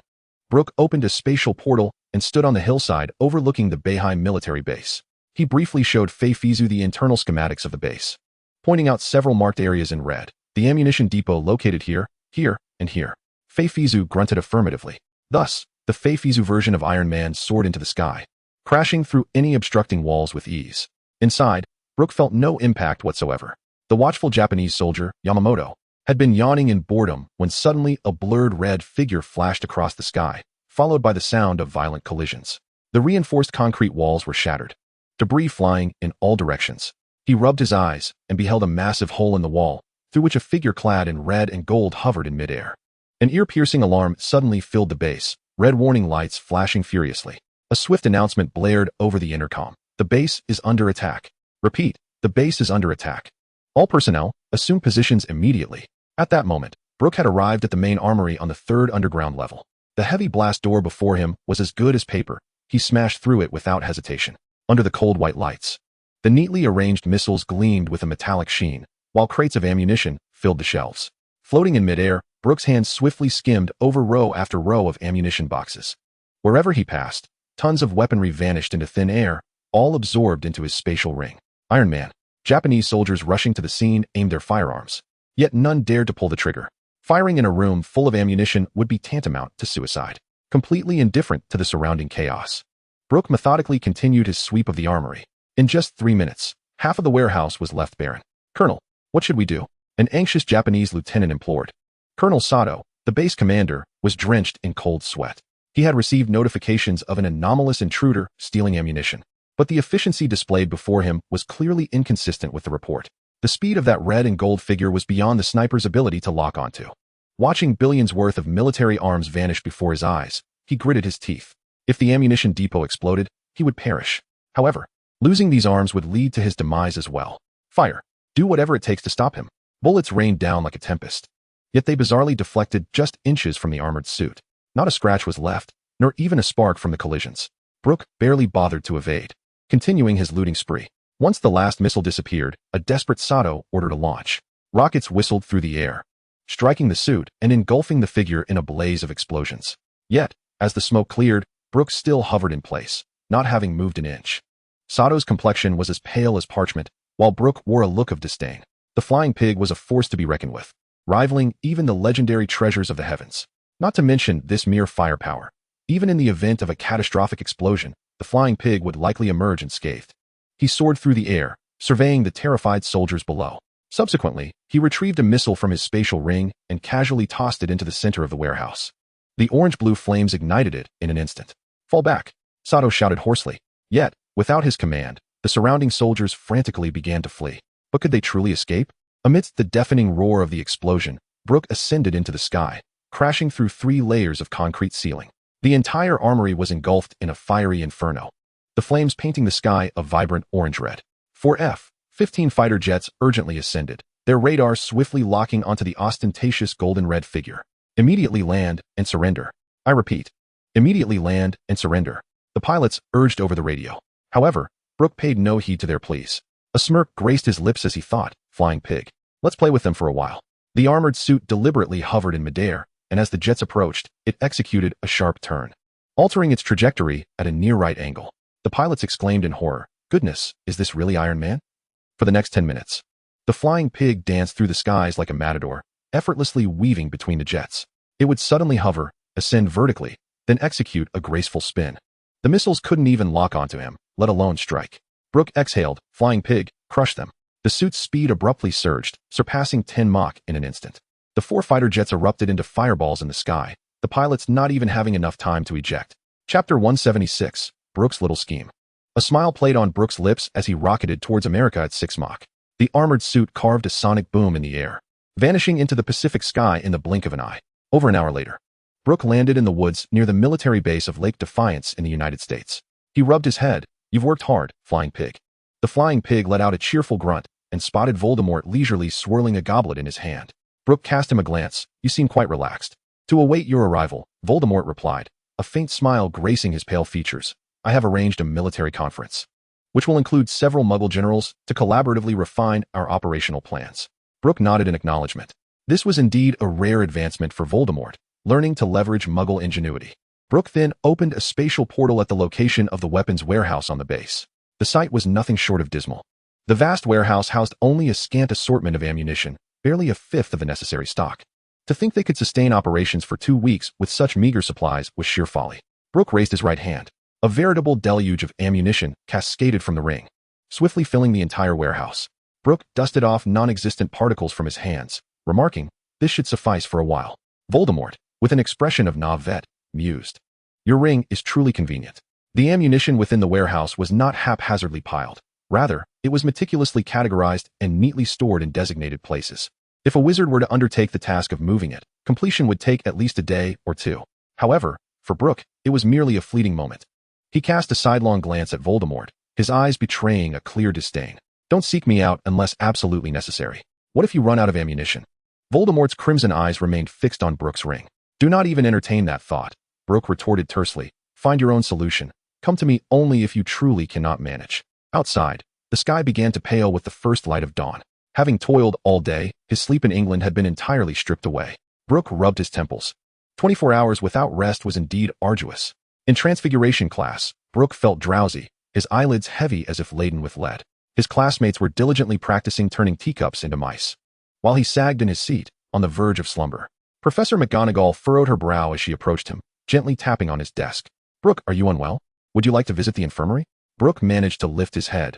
Though his mind was foggy, he discerned the underlying implication of Professor McGonagall's words. She had even provided him with a valid excuse for skipping class. This was an immutable truth. Teachers tended to be more lenient and preferential towards diligent students. Apologies, Professor. I believe I have caught a cold. McGonagall nodded. Do take care. Hermione, please accompany him. Hermione, already somewhat concerned for Brook's condition, was eager to inquire further. However, Professor McGonagall's direct address caused her cheeks to flush slightly. She feigned supporting Brook as they exited the classroom together. Hermione touched Brook's forehead. You don't have a fever. What is the matter? Hermione stiffened, her voice tightening. What are you doing? Simply going to sleep, Brook replied, taking a few steps forward. Only to realize that Hermione had remained frozen in place. His eyelids began to droop again, oblivious to her unusual demeanor. Hermione stood there, her face aflame. Brook's slumber extended until midday. Stretching languidly, he felt somewhat revitalized. Eat, came a familiar voice. Turning, he discovered Hermione seated at his bedside, holding a plate of fragrant chicken over rice, accompanied by 2 luscious pieces of dompa pork. The steam wafting from the dishes indicated they had been enchanted to retain warmth. Still somewhat bewildered, Brook absent-mindedly inquired, Hermione? What are you doing here? Hermione rolled her eyes. I feared you might starve. Brook smiled appreciatively. Indeed, he was quite famished. With a vigorous motion, he tossed aside his cheeks and revealed his molars, devouring his meal with an astonishing speed. Hermione observed him quietly. What mischief did you partake in last night? You look so weary. Did you not sleep? Brook, his mouth stuffed with food, mumbled indistinctly, Me? I was saving the world. Hermione poked him on the shoulder with annoyance. You saving the world? Simply not destroying it would be a commendable feat. Brook quickly protested. How can you view me in such a light? Hermione, uninterested in his defense, urged. Enough of that. Hurry up and eat. We have potions class soon. And Snape is certainly not as lenient as Professor McGonagall. Brook resumed his meal with fervor. Meanwhile, the Muggle world was in an uproar. The front page of the Eastern Daily News blared with the headline, Astonishing Turn of Events. The Bayheim military base annihilated by Iron Man. 4 F-15s instantly reduced to ashes. The article detailed, at 11 a.m. today, a terror attack that will be etched in the annals of Muggle history has shocked the nation. In broad daylight, the Bayheim military base was subjected to a crushing assault by a mysterious force. The entire ammunition depot was emptied, and most of the base's structures were obliterated, with losses exceeding hundreds of billions of yen. Footage reveals the assailant clad in a crimson and gold metallic armor, reminiscent of Iron Man from American comics. Impervious to bullets and rockets, emerging unscathed. Even more astonishingly, Iron Man, with a terrifying burst of speed at Mach 10, directly smashed through 4 F-15 fighter jets. Note, the maximum speed of the F-15 is merely Mach 2.5. Who might this extraordinary being be? In light of this unprecedented assault, what path lies ahead for the Muggle world? When reporters pressed for the identity of the assailant, insiders hinted that the attack may be linked to recent cabinet turmoil in Chapter 177. The cabinet has yielded, the seasoned military commentator, Juwei Juezi, reported under the title, Is Our Military Still Asleep? One person can annihilate the Muggle defense line, as the Bayheim base, once hailed as the Iron Fortress of the Far East, was reduced to smoldering ruins in broad daylight. Every Muggle should awaken from the dream of being a strong East Asian nation. Our national defense is alarmingly fragile. The Mach 10 hypermaneuverable armor, immune to modern firepower, represents not merely a technological gap but a generational crushing. The F-15s were obliterated like toys, revealing the utter ineffectiveness of our air defense systems. If the government does not initiate a military-industrial revival plan at this moment, how will we safeguard this land? What talk is there of East Asian security? The defense budget must be doubled. We must commence the Super Soldier Equipment Program. The Muggle realm must possess new warfare machines simultaneously across the Pacific. The New York Times occupied an entire page with shocking satellite imagery. A red-golden trajectory, reminiscent of mythological thunder, sliced through the night sky, traversing the Pacific at a horrifying speed of Mach 6, ultimately vanishing near the U.S. military base at Lake Duffert. The report by journalist James Wilson is replete with dramatic flair. Does the legendary Iron Man truly exist? The technical specifications outlined are astonishing. An extreme speed that exceeds 10 Mach, faster than any missile. A stable cruising speed of 6 Mach, far surpassing any active aircraft. Complete immunity to conventional weapon attacks. The Foot Basin 15 and rockets prove utterly ineffective, although a spokesperson from the Department of Defense declined to comment.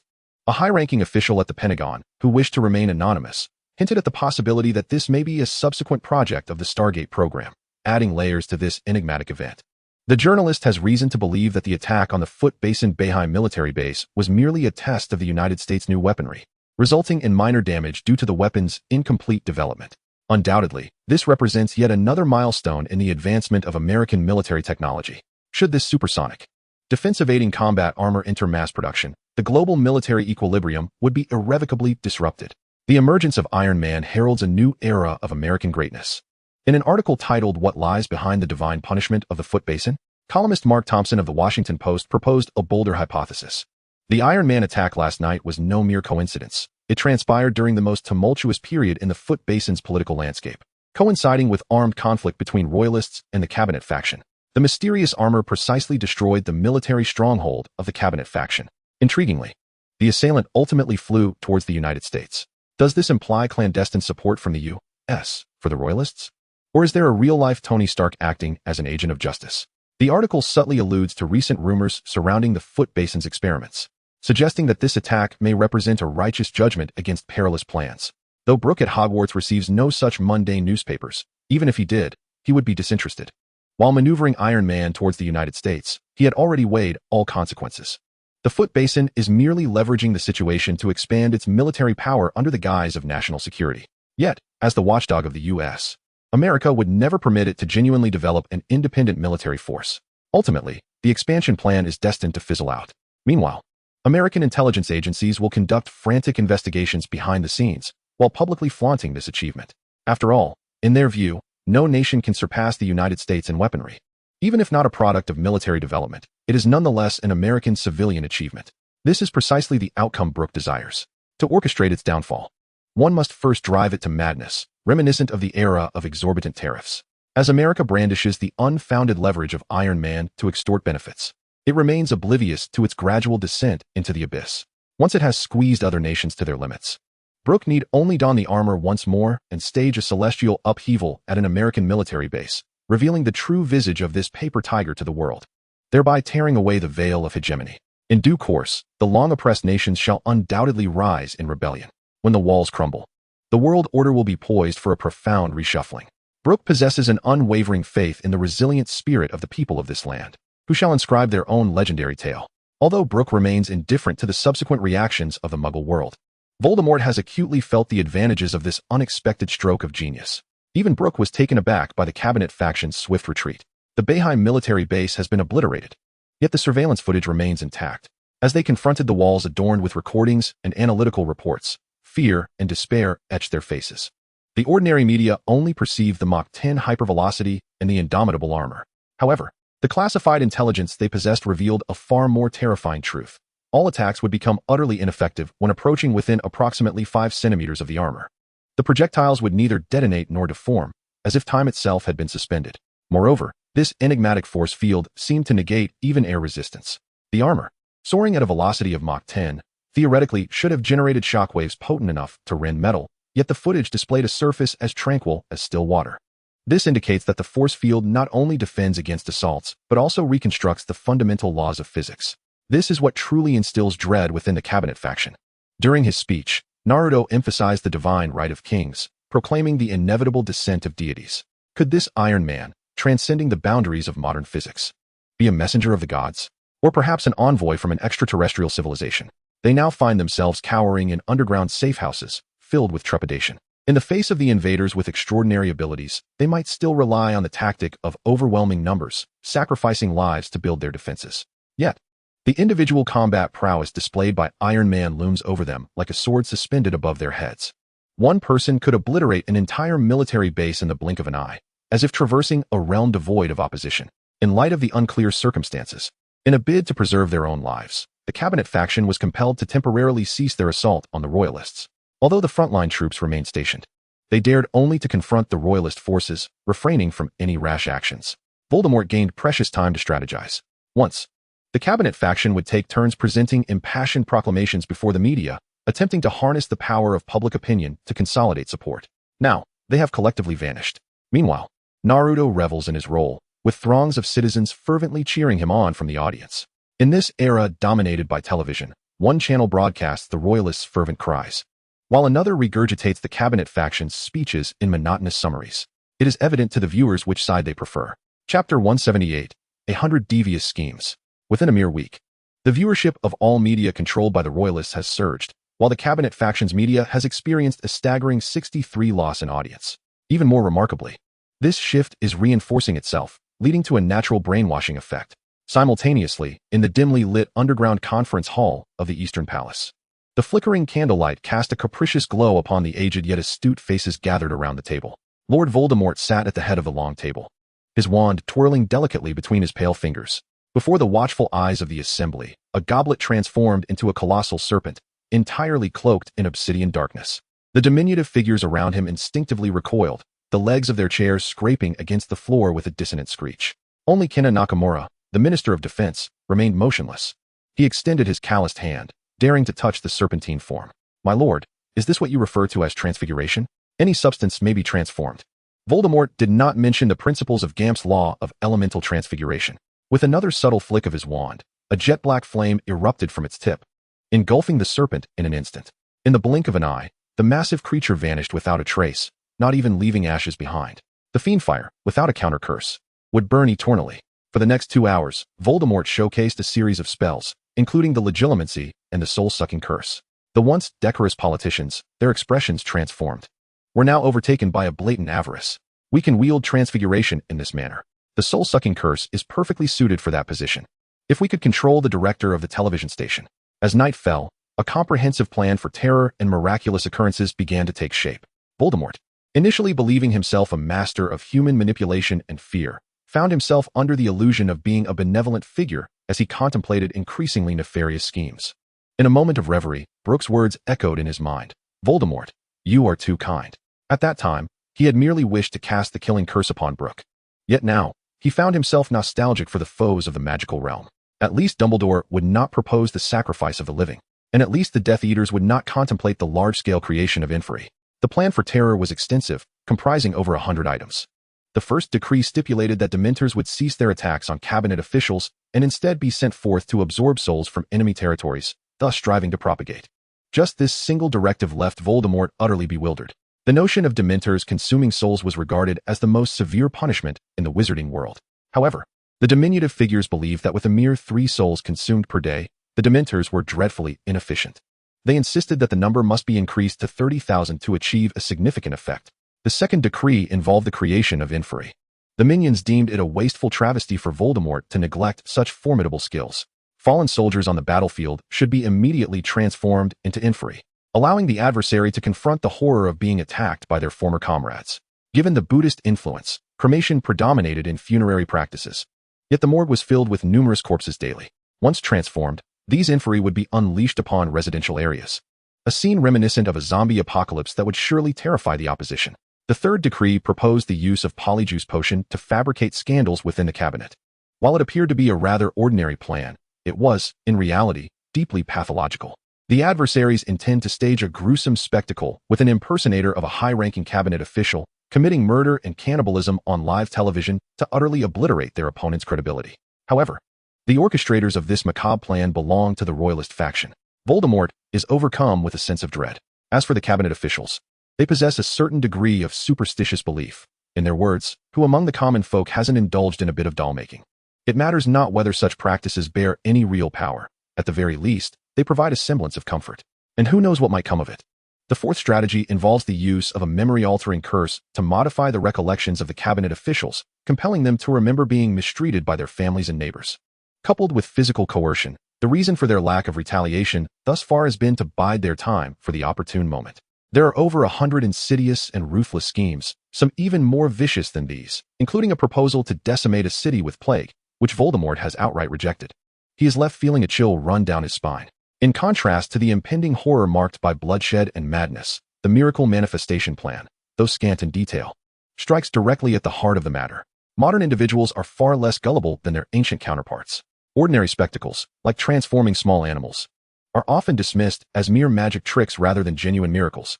Yet, throughout one's life, one cannot escape the basic needs of sustenance, shelter, and the inevitability of aging and illness. Afflictions will always be the most vulnerable entry point of human frailty, be it kidney deficiency, cancer, or malignant tumors. What medicine cannot heal, potions can readily remedy. They could easily promote their elixirs as divine gifts from the Yamada no Orochi. Building upon this, they could establish a devotion assessment system, whereby only loyal adherents are granted access to healing. As for the criteria for determining loyalty, naturally, it comes down to a point system. A modest donation does not necessarily denote insincerity, but those who contribute generously are assuredly genuine in their faith. This represents a tangible hope, albeit one that remains perpetually out of reach for the majority. The second point is equally straightforward: shelter. The spaces available for habitation are woefully inadequate. Many families find themselves cramped into small quarters of merely a few dozen square meters. However, for wizards, a discreet extension charm can provide a solution. Once the populace grows accustomed to the miracles wrought by magic, any skepticism directed at the royalists will equate to a forfeiture of these divine blessings. As for the proposal to transform dying individuals into ethereal beings to achieve immortality, Voldemort has summarily dismissed it. Despite the Ministry of Magic's stringent prohibitions temporarily severing connections between the local and external magical realms, there exists no wall that is entirely impermeable to whispers. Especially with Dumbledore ever vigilant. The act of converting humans into soul entities is unmistakably marked by magical traits. The International Statute of Wizarding Secrecy is not merely a formality. Should this matter come to light, the Wizarding Confederation will undoubtedly launch a full-scale pursuit under the pretense of preserving the integrity of the magical community. At that juncture, the intricate web of power Voldemort has painstakingly constructed would inevitably unravel. He has no desire to start anew. Chapter 179, Fawkes. Regarding Voldemort's actions in the basin, Brook adopted a rather nonchalant attitude. If things went awry, he could merely toss a few large stones to rectify the situation. At that moment, Brook gazed helplessly at the pile of embers on the ground, which had yet to be completely extinguished. Suddenly, the ashes trembled slightly. A scraggly little chick bravely poked its head out, its bean-like eyes gazing up at him with a pitiful expression. "You gluttonous creature," Brook remarked, carefully cradling the newborn Fawkes in his palms. The chick emitted a faint chirp and rubbed against his fingers. Brook glanced at the half-eaten nest of toxic fungi nearby, prodding its little head with a finger. "You truly eat anything, don't you?" He felt a sense of helplessness. To prevent any mishaps, he had specifically concealed it with magic, yet it had still been discovered by Fawkes. What amused him most was that a phoenix, possessing the strongest healing abilities, could be poisoned to the point of needing to be reborn through the flames. He was at a loss for words. Chirp! The little fox opened its pale yellow beak, seemingly demanding food. Brook casually summoned a ginseng root, which the little creature devoured eagerly. Meanwhile, Brook collected all the ashes left from the phoenix's rebirth, as they were the core material for creating a regeneration potion. He could exchange them with Snape for a considerable amount of valuable items. Since that night when Brook had summoned Fawkes, the abundance of fruits and herbs here had allowed it to feast at will, far more happily than in the headmaster's office, where Dumbledore was notoriously stingy with Fawkes' provisions. When hungry, Fawkes would either venture into the Forbidden Forest to forage or rely on the occasional scraps of herbs from Snape or Sprout. However, Fawkes understood the principles of sustainable living well. It would only consume half of the fruits and leave tender shoots when plucking leaves, ensuring the root systems remained unharmed. Thus, Brook had never needed to supervise it closely. The map of the kingdom, as a treasure-grade artifact, perhaps did not significantly enhance ordinary crops, but its nourishing effect on magical plants was remarkably pronounced. The herbs cultivated meticulously by Professor Sprout paled in comparison. Fawkes thrived here, its plumage gleaming with vitality. Exhibiting a carefree demeanor, Brook watched as the little fox consumed the entire ginseng root. Sated, the little creature covered its head with its bare wings and drifted into a deep sleep. With a flick of his wrist, a nest lined with soft feathers appeared. Brook gently placed the slumbering fox into the nest. The little one was in a weakened state post-rebirth, making it the perfect opportunity to foster their bond. In the days that followed, Brook made it a point to visit the space daily, personally feeding the little fox with the freshest magical herbs. Upon hearing the news of the Phoenix's rebirth, Hermione often joined him in caring for Fawkes. They frequently took Fawkes for strolls in the fields and orchards, occasionally conjuring small animals the same size as Fawkes to play alongside it. Brook was uncertain about the duration required for the Phoenix to rejuvenate after its rebirth. However, under his meticulous care, it took merely a month for Fawkes to regain its former splendor. "It appears you have recovered quite well," Brook remarked with a smile, extending his hand, even more beautiful than before. Fawkes gracefully settled on Brook's shoulder, nuzzling its small head against his face. "From now on, you shall accompany me," Brook declared. Fawkes tilted its little head, seemingly in contemplation. Brook understood, it was reluctant to part from Dumbledore. Fawkes nodded in agreement. Although Brook's presence was undeniably comforting, it had shared nearly half a century of companionship with Dumbledore, which forged a deep bond. A glimmer of mischief sparkled in Brook's eyes. How about this? You can remain here most of the time, and should Dumbledore summon you, you can go to him then. Fawkes emitted an ethereal chirp, signifying its consent. After all, it typically resided in the headmaster's office, where Dumbledore seldom had the time to attend to it. A smirk danced on Brook's lips. His sanctuary was the map of mountains and rivers, a magical realm that could entirely isolate itself from external influences. Could Dumbledore possibly summon Fawkes? Not a chance. Hence, Fawkes belonged to him now. As for Dumbledore's convenience, without Fawkes's swift transportation, more exercise would be beneficial for the health of the elderly. Meanwhile, Dumbledore had indeed been feeling somewhat unwell lately. In his quest to find evidence for Black and clear his name, he had to venture out frequently. In the past, during such times, Fawkes's apparition had been the most efficient means of transport. Dumbledore was well aware of Fawkes's whereabouts, having witnessed Brook summon Fawkes that very night. Regarding Brook's lineage, Dumbledore had long harbored suspicions. When Fawkes first encountered Brook, it exhibited an unusual familiarity, leading him to investigate further. However, the information provided by Hassenberg indicated that Brook's father was an orphan, and that orphanage had been destroyed in a fire 2 decades prior, leaving the trail cold. Nevertheless, he had received a piece of information from the Saints. Aurelius Dumbledore, the boy who had once gone by the name Credence Barebone, had fallen in love with a Muggle woman during his time with Gellert. Subsequently, as Aurelius's inner turmoil spiraled out of control, the woman vanished without a trace. Standing by the window, Dumbledore gazed out at the distant Black Lake, nearly certain that Brook bore the blood of the Dumbledore family. The most plausible explanation was that Brook's grandfather was Aurelius, and his great-grandfather was Aurelius's brother, Aberforth Dumbledore. If that were the case, Brook would indeed be his great-nephew. Sighing, Dumbledore realized that he could only pursue answers through Aberforth. However, since the passing of their sister Ariana, an insurmountable chasm had developed between the two brothers. Upon the thought of meeting that irascible brother at the Hogshead Inn, his temples began to throb. Chapter 180, Aberforth Dumbledore. Beneath the cloak of night, a resplendent moon hung in the sky. At the intersection of Hogsmeade, a dilapidated structure creaked ominously in the night breeze. An aged wooden sign depicted the severed head of a wild boar, wrapped in a blood-stained cloth. It was indeed the Hogshead Inn. Inside lay a low, grimy room reeking of mutton and inferior spirits. The windows and floor were encrusted with layers of filth. Patrons, their faces obscured by various means, filled the bar. Behind the counter, a tall, elderly man with long gray hair and a beard was scrubbing a glass with a rag so dirty its original color was indiscernible. Suddenly, he slammed the glass down onto the bar, producing a resounding crash. "Get out, all of you." The patrons, seemingly accustomed to the proprietor's fury, silently rose to depart. The old man paid them no heed and strode directly into the back room. In the back room, Albus Dumbledore gazed at a portrait of a young girl hanging above the mantelpiece. The girl, perhaps 14 or 15, appeared somewhat frail and returned Albus's gaze with a sweet smile. Upon hearing movement behind him, Albus reluctantly turned around. "Good evening, Aberforth. What brings you here?" Aberforth bellowed. "You are not welcome here." A complex light flickered in Albus's cerulean eyes. "I have reasons that compel my presence." A cold laugh escaped Aberforth's lips. "What grand scheme does my illustrious brother possess this time?"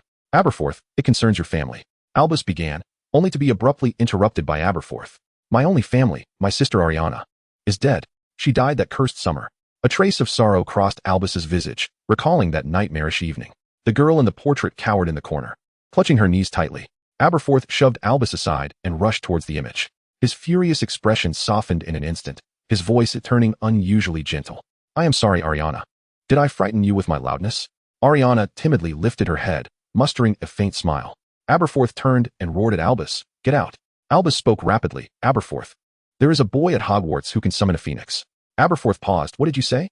"Brooklot, just weeks ago, summoned Fawkes from my office merely by calling him." Albus's tone was grave and somber. "You must comprehend the significance of this." Instantly, Aberforth's mind conjured the image of a frail figure from over 40 years ago, Aurelius. That poor boy tormented into a shadow of his former self. When he finally encountered the child, the latter was unable to communicate normally. Yet the stirring within his veins was undeniable. That was his son. Albus grasped Aberforth's collar fiercely, his eyes glinting with a menacing light. "You shall not deceive me." Aberforth met his gaze with tranquility, offering no resistance. After a tense standoff lasting several minutes, Aberforth's grip gradually loosened, his anger giving way to anguish. It was then that Albus divulged all the knowledge and clues he possessed. "That child is at Hogwarts, isn't he? I must see him at once." Aberforth turned sharply towards the door. Albus firmly placed his hand on his shoulder, exerting considerable force. "You will frighten him if you proceed like this." Aberforth's body visibly trembled. What do you suggest we do? Albus sighed. I do not know, but rushing to find him will only yield adverse results. Huh. Aberforth scoffed. The greatest white wizard. My wise brother is uttering I do not know? Albus hesitated but ultimately shared some details. The bank heist, the disappearance of the Philosopher's Stone, the Azkaban breakout, Voldemort's resurrection, and the chaos surrounding the cauldron. Each incident seemed to cast a shadow of Brook. These are mere figments of your imagination. Where's the evidence? Aberforth's fury reignited. Aside from the bank robbery, which has concrete proof, the rest is mere speculation. Albus responded with a wry smile. Yet, given his abilities, he is the only one capable of such feats. Abilities? Just because he possesses power? Aberforth mocked. I could just as easily claim it was you. After all, you are the mightiest wizard of this century. Albus could only speak candidly. In truth, my relationship with him is currently very strained. Huh. Truly, you are my beloved brother. Aberforth seethed, his eyes ablaze with fury. You personally unleashed Grindelwald, nurtured Voldemort, and now seek to pry Brook out through suspicion? Albus felt a throbbing at his temples. The words struck deep, yet he found himself unable to counter them. The greater good he championed had birthed Gellert. He had ushered Voldemort into the magical world while simultaneously imparting knowledge as a professor. In Brook's own words, you chose him, pointed directly at him. These three individuals had all veered towards extremism, seemingly linked to him. You should leave, Aberforth coldly issued his edict. As for Brook's matter, that is none of your concern. Aberforth turned his back. After a moment of silence, Albus finally spoke. Next weekend, the students will visit Hogsmeade. He sighed, and with a soft sound, his figure vanished into the air. Alone in the empty back hall, Albus stood before Ariana's portrait, his rough fingers lightly tracing the frame. He murmured to himself, will that child recognize me? That smile was so warm, as if offering him encouragement, or perhaps affirmation. December's Hogwarts lay blanketed under a thick layer of snow. The young wizards could hardly contain their excitement. Gathered in the usual open space for classes, students had been abuzz with discussions regarding Hagrid's anticipated Christmas surprise throughout the week. At this moment, they huddled in small clusters, speculating amongst themselves. Come on, interrupted Seamus. Hagrid adores fierce creatures. I wager it's a griffin. Just then, Hagrid's towering figure came into view. He donned an exceptionally festive red fur coat, and a shiny golden bell was tied to his unruly beard. By Merlin-esque trousers. Ron exclaimed, his eyes wide. Is Hagrid impersonating Santa Claus? Truly, it bore a striking resemblance. Harry couldn't help but chuckle. Just needs a red hat. Draco, slyly brandishing his wand, directed it towards Hagrid's head, conjuring a Christmas hat fashioned from Hagrid's own hair. If Hagrid's beard were white, he would perfectly embody a jolly Santa Claus. The atmosphere grew even more jubilant as Hagrid playfully tinkled the bell on his beard, producing a delightful jingle. Merry Christmas, little ones, he exclaimed, lifting a suitcase beside him. Guess what I have prepared for you? Brook and Hermione exchanged knowing glances. Hagrid was about to unveil something spectacular. The crowd erupted in excitement as young witches and wizards began to speculate fervently. A unicorn, a chimera, a nundu, a thestral, a sphinx. Brook, Hermione, Harry, Ron, and Draco remained conspicuously silent. A dragon, a timid voice suddenly piped up. Hagrid's eyes sparkled. Who said dragon? Neville slowly raised his hand. Hagrid burst into hearty laughter, while the young wizards stared at him in astonishment. No way. Could it truly be a dragon? Although they had been joking about creatures of level 5 danger, it was merely jest.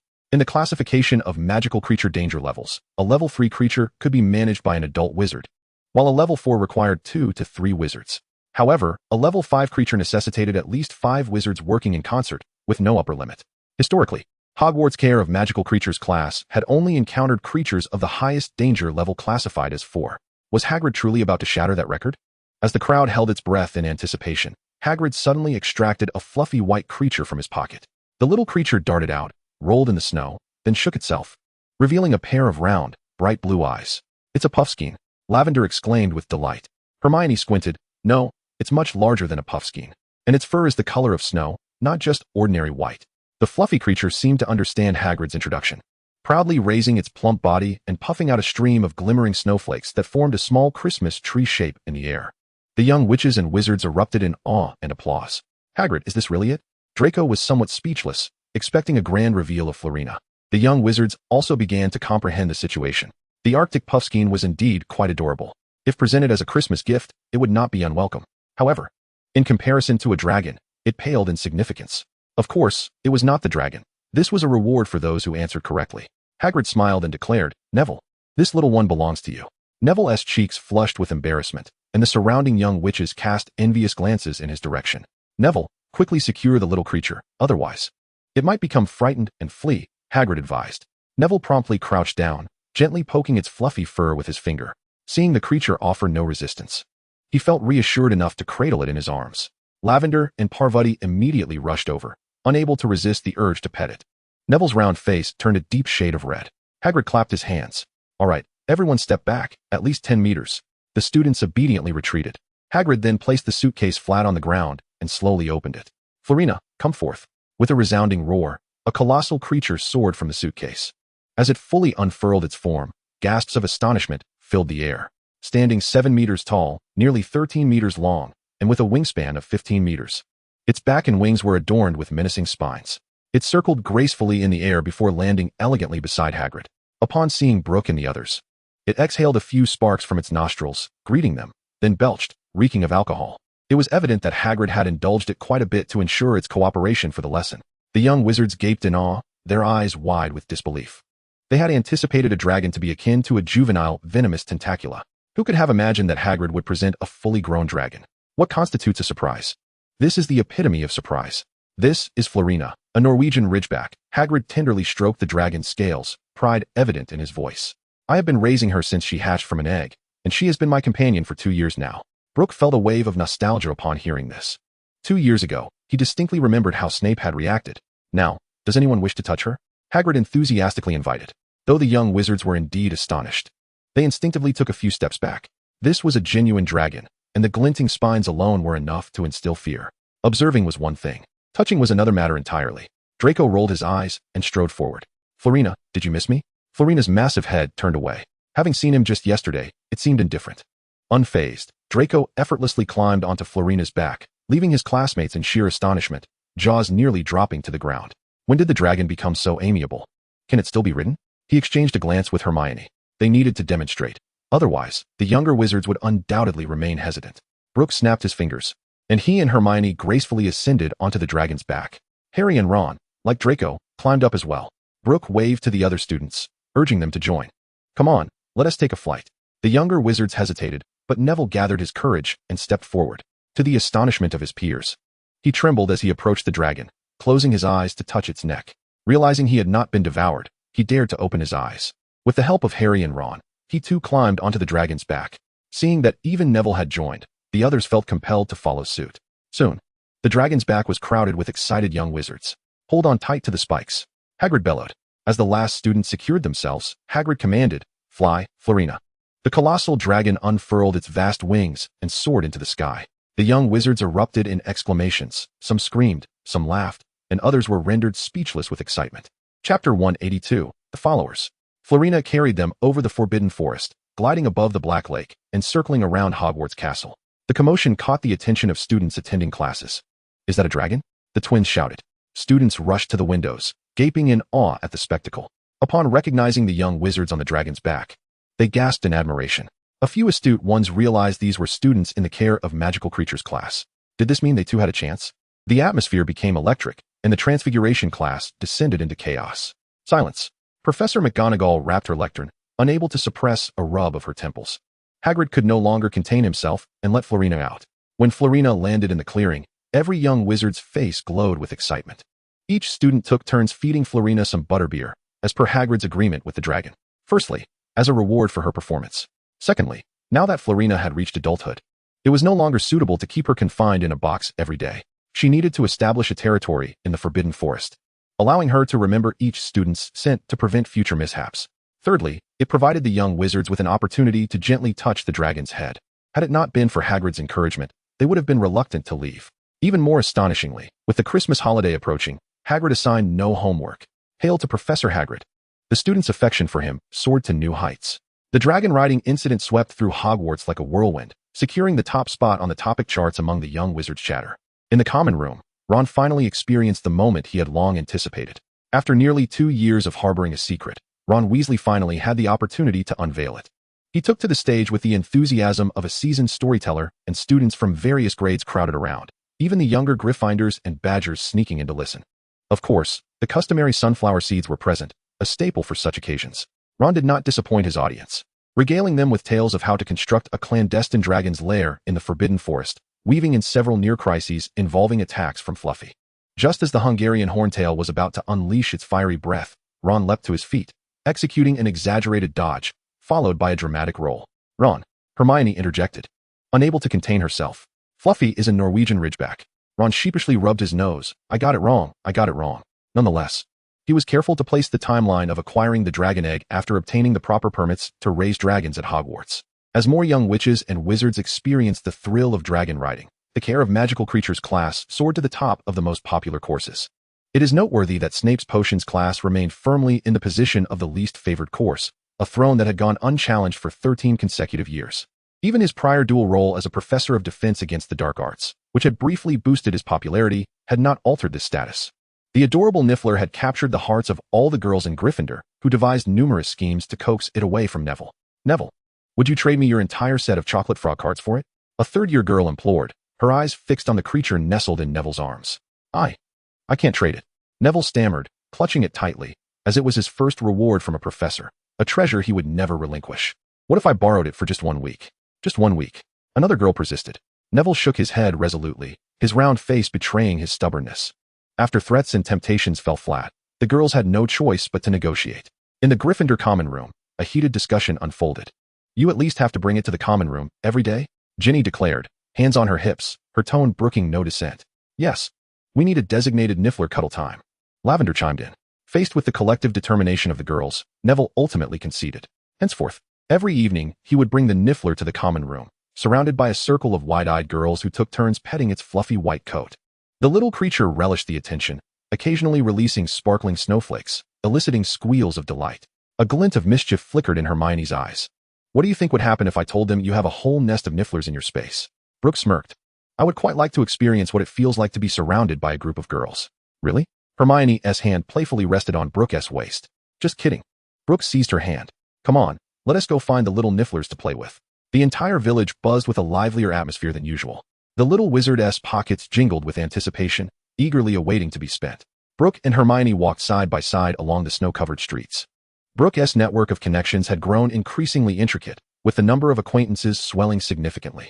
Naturally, he found it prudent to prepare extensively. Hermione, rising onto her toes to glance at the list, exclaimed in astonishment, "Why is your list so long?" She counted 37. When did you come to know so many ministry employees? Brook shrugged. They are mostly business associates. In truth, he was unfamiliar with many of them. Yet they were all individuals nurtured by the Burstead family. As the head of the Burstead household, this occasion was not merely about gift-giving. It was also a gesture of Hassan's intent regarding the transfer of power. Henceforth, he could continue to delegate the purchasing tasks to the house elf, Morty, without needing to do it himself. Just as they were about to enter the Honeydukes, Hermione suddenly tugged at Brook's sleeve and whispered, "Brook, is that old man following us?" Brook turned to observe the reflection in the shop window. A tall, elderly man stood across the street, his silver-gray hair and beard nearly obscuring half of his face, clad in a tattered brown cloak. At the first glance, Brook surmised his identity. The man bore an uncanny resemblance to Dumbledore. He must be Aberforth Dumbledore, the father of Credence, as mentioned by Newt, Brook's great-grandfather. Chapter 183, Just an elder seeking his kin. He has been trailing us since we entered the village, Brook remarked. He had already noticed Aberforth's presence. Whenever they entered a shop, he would follow, and when they exited, he would emerge as well, not even employing a disillusionment charm. The man did not even attempt to appear inconspicuous. It was as if he was blatantly announcing his pursuit. Hermione furrowed her brow. Though this man appears somewhat unkempt, he does not seem malevolent. Do you know him? Should we inquire? I do not know him, but I can deduce who he is, Brook replied with a shrug. Let him follow if he wishes. We have more pressing matters at hand. Hermione nodded. I shall heed your advice. The two proceeded directly into the three broomsticks. The warm air, infused with the aroma of alcohol, enveloped them. Madame Rosmerta greeted them enthusiastically. Mr. Brook, your order is ready. Thank you. Brook said as he accepted the list detailing an array of drinks. Fire whiskey, honey beer, sherry, intended as Christmas gifts for various individuals. Hermione took the butterbeer that was handed to her. Have you acquired everything? A slight smile played on Brook's lips. Some gifts are still in preparation, particularly for our dear Severus. Do take care, Hermione chuckled. Harry mentioned that he and Draco have been tirelessly brewing potions to fulfill your order, barely finding time to see black. I must thoroughly inspect the quality. Brook stated with a hint of impatience. Subpar potions are unworthy of our esteemed master of potions. Hermione rolled her eyes dramatically. Just as the two settled at a wooden table in the corner, the bar door swung open once more. Albus strode in confidently, taking a seat not far from them, his piercing azure gaze fixed intently on Brook. Hermione felt the weight of that burning stare, making her uncomfortable and whispered, "Should we initiate a conversation with him?" It wasn't that Brook was timid. He simply despised wasting time. Just as they prepared to depart, Albus abruptly rose and, taking 2 steps forward, positioned himself directly in their path. He had initially intended to observe from a distance, but seeing Brook, who bore a striking resemblance to Aurelius, he could no longer contain himself. "Brook, I am Albus Dumbledore. May I have a moment of your time?" he inquired. "Our headmaster's brother," Brook clarified. Albus's beard quivered slightly. "If possible, I would prefer not to be known as his brother." Brook raised an eyebrow, intrigued by the sentiment, as he had no desire to engage with Dumbledore due to his disdain for him. However, this remark piqued his interest. "No need for a private conversation. I'll grant you 5 minutes," he replied, gesturing at his half-full mug of butterbeer. Albus immediately pulled out a chair and sat down. "Fawkes is with you, then?" "Indeed," Brook acknowledged without hesitation. "Are you aware of the special bond between the Phoenix and the Dumbledore family?" Albus leaned forward, his fingers clenched. "Fawkes is, in fact." "I have met Aurelius," Brook interjected directly. Albus visibly trembled at the revelation. "Are you aware of the nature of your relationship with him and me?" Brook leaned back in his chair. "As far as I know, Aurelius was abandoned." Bang! Albus's fist slammed down on the table. "That bastard spread those rumors." The entire bar fell silent, with patrons glancing curiously in their direction. Madame Rosmerta's expression was filled with discontent. A flicker of interest crossed Brook's eyes. "Now this sounds intriguing. I'm not particularly concerned, but if you wish to elaborate, I am all ears." Albus took a deep breath, his voice growing somber. "The situation is quite complex. Some events transpired that plunged my life into profound sorrow and chaos. Aurelius was born during that tumultuous time. I recognized my inability to care for an infant, so I entrusted him temporarily to a wizarding family with whom we had a close relationship. I searched frantically for him, traversing nearly all of Europe, yet to no avail. It was not until 1945 that I finally saw him again." His voice quivered with emotion. "But by then, he was already." Albus could not continue. Brook felt no judgment towards Albus for perceived irresponsibility in his past life. His own parents had also lacked the time to care for him due to their work and had entrusted him to his grandparents. In truth, Albus's actions were not dissimilar. It is merely the caprice of fate. Hermione's eyes were slightly reddened. As astute as she was, she had begun to harbor doubts about Brook's origins when he summoned Fawkes. Coupling this with their dialogue, she could effortlessly piece together the truth. She softly reassured, "At least you have ultimately found him, have you not?" "Thank you, my dear." Aberforth managed to smile, then looked at Brook with hopeful anticipation. "Did you seek me out for recognition?" Brook asked bluntly. "Child, I merely wish to make amends." Aberforth's voice carried a note of pleading. Brook shook his head. "The one you ought to seek forgiveness from is not me, but rather that poor Aurelius, who has endured a life of suffering." Aberforth's lips trembled. "But you are my only one." Time had come. Brook rose, adjusted his robes, and said, "Thank you for your story, Mr. Aberforth. Wishing you a Merry Christmas." Aberforth remained seated, his silhouette appearing particularly solitary in the dim light. "Brook, are you truly not going to?" Hermione whispered. Brook gazed into the distance at the snow-covered streets of Hogsmeade, lost in thought. As a true child of the summer, he did value familial ties. Even when ensnared by Hassan into the magical realm, he merely intended to teach the other a lesson, never genuinely wishing to destroy him. As for Aberforth, setting aside Albus Dumbledore, they indeed had no conflict. He was simply an elderly man in search of kin. Who could truly predict such matters? Hermione gently clasped his hand. "Whatever decision you make, I will support you." Chapter 184, Watching the Match. The evening was once again marked by a gathering with the Grangers. The following morning, the cold winds of Manchester were more biting than those of London. Today marked the annual Christmas exhibition match of Manchester United's Youth Academy. The golden generation of Class 92 would be divided into 4 teams to compete. As a significant investor in Manchester United, Brook received a special invitation. Hermione, a devoted fan, naturally accompanied him. "Goodness, so many people!" Hermione exclaimed, astonished by the bustling crowd at the training facility's entrance. Hundreds of fans had already gathered, their breath forming white clouds in the frigid air, red scarves fluttering in the wind. Mr. Lott, Miss Granger, a staff member clad in Manchester United attire approached swiftly, a warm smile illuminating his face. "The box has been prepared. Please follow me." They traversed a private passageway to a luxurious box located on the western side of the stadium. Through the panoramic floor-to-ceiling windows, the entire training ground was laid out before them. The box was well heated, with exquisite snacks and hot beverages neatly arranged on the coffee table, next to the comfortable sofas. Binoculars and match programs were thoughtfully provided. "Wow," Hermione beamed as she gazed down at the field. "This is my first time watching a match from a box." A tall blonde woman entered the room. She donned a well-tailored deep blue ensemble, her golden locks elegantly fashioned into a neat bun at the nape of her neck. "I am equally eager to witness the performance of these young talents." Romanova smiled warmly and enveloped Brook in a heartfelt embrace before turning to Hermione. offering her a grand hug and a gentle kiss on the cheek. It has been ages, Hermione. You are growing ever more beautiful. Hermione's cheeks flushed slightly, still somewhat unaccustomed to Romanova's exuberance, though she mused that her sister possessed a greater allure. I have been graying recently, Romanova remarked as she removed her coat, revealing her curvaceous figure. She deliberately chose a solitary armchair, maintaining an appropriate distance from Brook, mindful of their hierarchical relationship, especially with Hermione present, which necessitated decorum. Let us take a few days to unwind. The work will never cease, Brook offered, handing her a cup of hot tea. Romanova rolled her eyes. I am no mere figurehead. I am but a weary soul. The affairs in the Great Xia have progressed rapidly, particularly with the recent turmoil in the region, presenting numerous valuable assets. Brook quickly raised a hand to halt her, insisting, let us first watch the match. We shall discuss work later. Naturally, Romanova would not dampen Brook's enthusiasm. She picked up the match program and began to peruse it. The youth camp's fellows are indeed astute. At that moment, Hermione also glanced at the roster. The 92 team employed the traditional 4-4-2 formation, featuring goalkeeper Weston, defenders Gary, Phil, Everett, and Ashford, midfielders Beckham, Scholes, Butt, and Giggs, and forwards Cole and Delhi. The 92 team leaned more towards a defensive 4-5-1 formation, with goalkeeper Chen Tao, defenders Sun Jihai, Li Weifeng, Wang Chu, and Li Ruijia. Midfielders Zhao Juanjia, Li Yi, Fan Depeo, Li Jinyu, and Li Zhe, and forward Yang Chun. She murmured the somewhat tongue-twisting names, furrowing her brow slightly.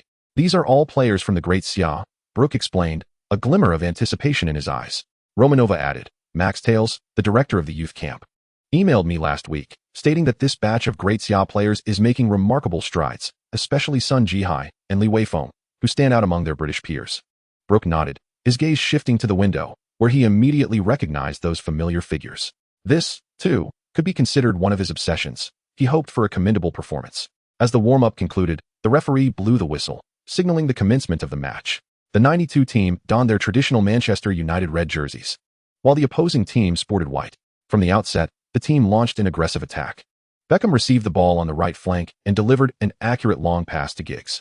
As Giggs expertly controlled the ball, preparing to pass to the swiftly darting Cole, a white figure suddenly emerged, deftly intercepting the ball and sending it out of bounds. Brook's eyes brightened. It was Li Weifeng. Hermione widened her eyes, noting that this Li Weifeng appeared more robust than the other players. Romanova smiled as she explained that Li Weifeng possesses the finest physical attributes among this group of Daxia players, dedicating an additional 2 hours daily to strength training. Styles remarked that he had never witnessed a player so relentless in their efforts. The match continued, with Beckham taking a corner kick that arced beautifully into the penalty area. Scholes leapt to contest, but Wang Chu preemptively headed it out of the box.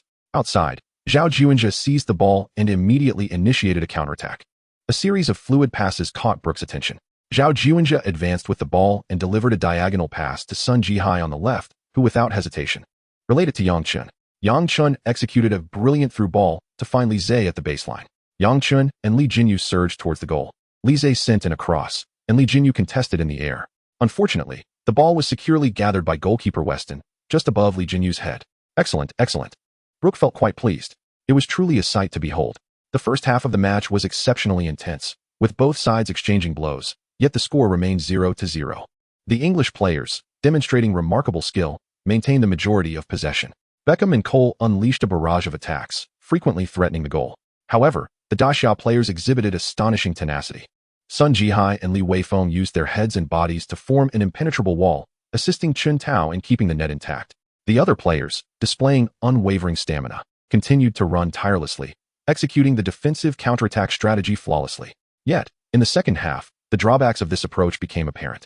The physical stamina of the Daxia players noticeably waned, leading to frequent errors. In the 65th minute, Cole was the first to breach Chen Tao's defenses, changing the score to 1-0. Merely 2 minutes later, Cole earned a free kick in front of the goal.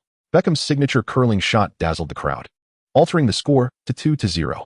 By the 75th minute, Scholes and Giggs executed a perfect series of 1-2s, assisting Cole for his second goal, instantly elevating the score to 3-0. The morale of the Daxia players had evidently diminished. Chapter 185, Hope Remains. Romanova's expression darkened.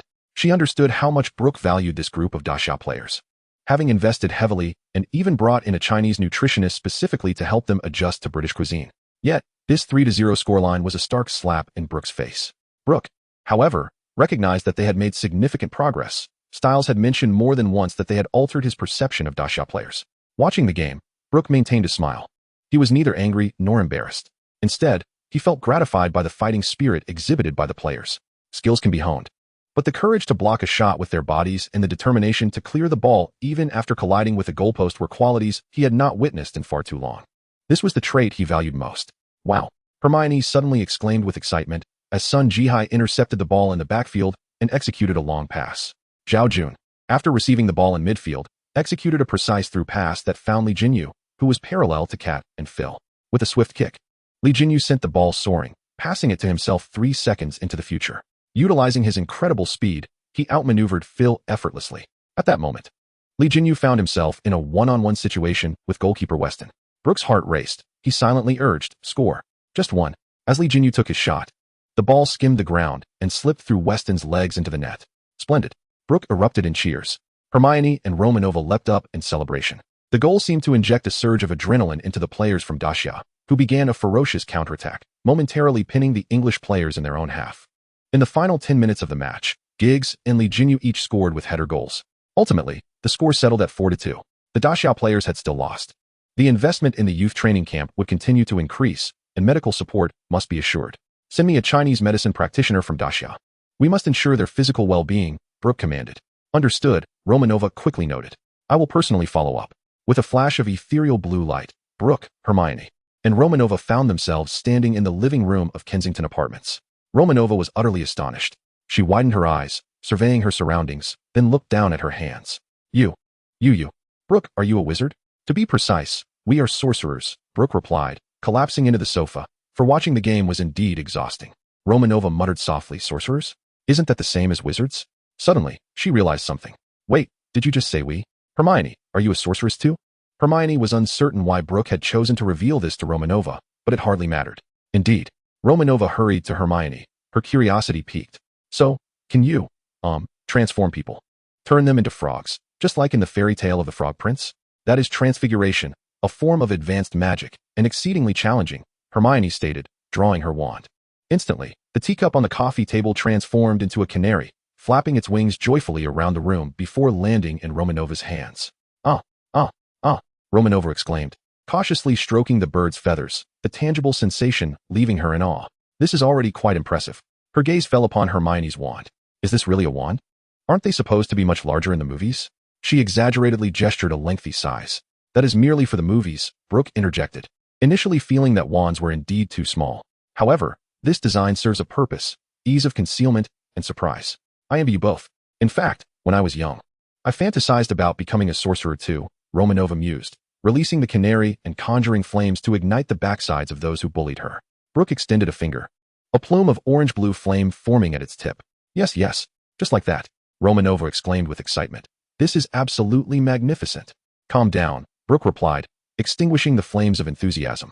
His demeanor abruptly shifted to one of seriousness. The reason I share this with you is to convey that the circumstances surrounding the foot basin incident are far from simple. Brook held a high regard for Romanova's capabilities and did not wish for her to recklessly venture into perilous situations. The potential consequences of such folly were concerning. Furthermore, the 108 formidable individuals he had gathered from Azkaban had finally begun to yield products of practical application, marvelous inventions born from the confluence of magic and science. Inevitably, some of these innovations would baffle the Muggles. This served as a precautionary warning to Romanova. Once these products reached the stage of mass production, they would need her expertise in sales. Romanova recalled Brook's insistence on withdrawing investments from the foot basin, initially perceiving it merely as a strategic adjustment. Given the promising market in the Great Sia, in retrospect, Brook had evidently foreseen the impending troubles. Nodding, Romanova inquired, how does one become a wizard? Is it possible for me? It is innate. Brook was reminded of the system that had altered his destiny. If ordinary individuals could be transformed into wizards, the world would undoubtedly become far more intriguing. He had accumulated 8 lottery chances, contemplating a double draw for a 10-fold reward. A fleeting shadow of disappointment crossed Romanova's face. Yet it quickly dissipated. Her current life was exceedingly comfortable. The allure of wizardry merely offered an additional layer of enjoyment. Shaking off her momentary distraction, Romanova regained her characteristic sharpness and produced a substantial document from her briefcase. This is the latest financial report from the Great Sia. I shall forego the report. Brook waved his hand dismissively. You specifically traveled from Great Sia. It seems you must have encountered some challenges. They proceeded to discuss investment matters in Great Sia. Overall, Jin Yuan Venture Capital's development there had been remarkably smooth, with robust financial backing, advanced technology transfers, and exceptionally favorable cooperation terms. They had garnered enthusiastic support across various regions. Local officials had never encountered such an accommodating foreign investment firm. This model of win-win cooperation was a refreshing current among foreign enterprises, leading local governments to perceive them as exceedingly generous. Consequently, they provided industrial land, enhanced infrastructure, coordinated labor resource support, and implemented tax incentives, offering comprehensive investment assistance to Jin Yuan Venture Capital. Chapter 186. A troublesome yet manageable issue, however. While the King of Hell may be benevolent, the minor demons can be troublesome. Some local officials and entrenched interests, recognizing their amiability, began to exploit the situation. Such minor grievances typically would not reach Romanova's level. However, she happened upon them during her inspection of the Jin Yuan Weihai toy factory. A hint of fury tinged Romanova's voice as she declared, "This single factory has incurred half a year's business entertainment expenses totaling 300,000. Across all factories, the sum exceeds 10 million. Brook furrowed his brow slightly. Although it is merely a small sum in soft currency, it represents a significant amount in the context of 1993 in Daxia, where the average laborer's wage barely reaches 2 to 300. A house in the provincial capital could cost around 10 to 20,000. The manner in which they consume is utterly disgraceful. While necessary social interactions can be understood, their insatiable greed is intolerable." His gaze hardened, as if to make an example of them. Romanova exhaled deeply. She was no novice and certainly knew how to deal with such individuals. However, out of respect for Brook, she had refrained from taking severe measures. Yet, with Brook's assertion, she felt compelled to assert herself. The second matter proved to be more challenging. Jin Yuan Venture Capital's investments in Daxiao primarily focused on labor-intensive industries such as textiles and toys. This was not only to harness the demographic dividend, but also aligned with Brook's original intention to create employment opportunities and enhance the living standards of the local populace. Consequently, many factories were established near villages to facilitate recruitment. Most villagers were industrious and honest, yet there were always a few bad apples. Due to the villagers' limited education, under the influence of certain unscrupulous individuals, workers began to show signs of apathy. More alarmingly, the quality rate plummeted from over 95 to approximately 85. Investigations revealed that some individuals were deliberately misclassifying qualified products as defective and selling them off clandestinely. Management had indeed wielded the threat of dismissal. But these were all villagers from the same community. The generally low legal awareness among the villagers led them to encircle the factory. The local police were equally helpless. They dared not enforce the law forcefully, opting instead for appeasement and persuasion. After all, the law does not punish the many lightly. Despite some villagers being barely literate, they were adept at crafting gunpowder and rudimentary firearms. Once incited, the consequences could be dire. After explaining the stakes to the management, these issues were naturally reported to Romanova, who found herself in a quandary. Though an 85 quality rate was acceptable in terms of profit, she sighed, fearing these individuals would only push for more. Brook frowned slightly. This was indeed an oversight on his part. He had focused solely on benefiting the people while underestimating the inherent greed in human nature. The suggestion of building dormitories and recruiting from nearby villages sparked a light in Romanova's eyes. "Are you proposing to create a balance among them?" "Not entirely," Brook replied as he approached the window. The villagers were fundamentally good-hearted, albeit easily swayed. When residents from other villages joined the workforce, a sense of competition would emerge. If someone incited unrest, others would hesitate, fearing for their livelihoods. Romanova nodded in understanding. As for those stubborn villages, Brook turned, his gaze sharp, and stated he would withdraw investments and seek new locations. "This loss was manageable for us." Having concluded discussions with Brook, Romanova promptly set off, boarding a flight to Daxia. Her time in England was less than a day, a testament to her relentless dedication. Hermione gazed at the receding tail lights of the car and remarked, "Does it concern you?" Brook chuckled lightly. Jin Yuan Venture boasts total assets nearing £1 billion, and she possesses a share of dividends. If her performance is commendable, she could also receive a 0.5 equity stake in 5 years. He paused. That indeed was a once-in-a-lifetime opportunity. Hermione was astonished by the figures.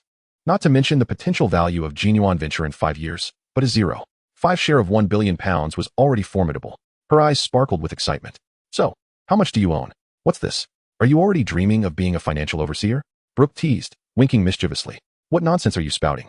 Hermione's face flushed crimson as she grabbed a cushion and hurled it at him. Brook caught the cushion, chuckling. "All right, I won't tease you any longer. My share is modest, merely 4.3. In reality, the funds he managed to gather are but a drop in the ocean of the entire investment. Most of these shares were acquired from the Hassenberg family's transfers. This brings us to the foresight of the Hassenberg family. For centuries, they have adhered to a unique family rule. Each member of the Mute branch receives a sum of starting capital. They develop businesses in the Muggle world, while the family retains corresponding shares.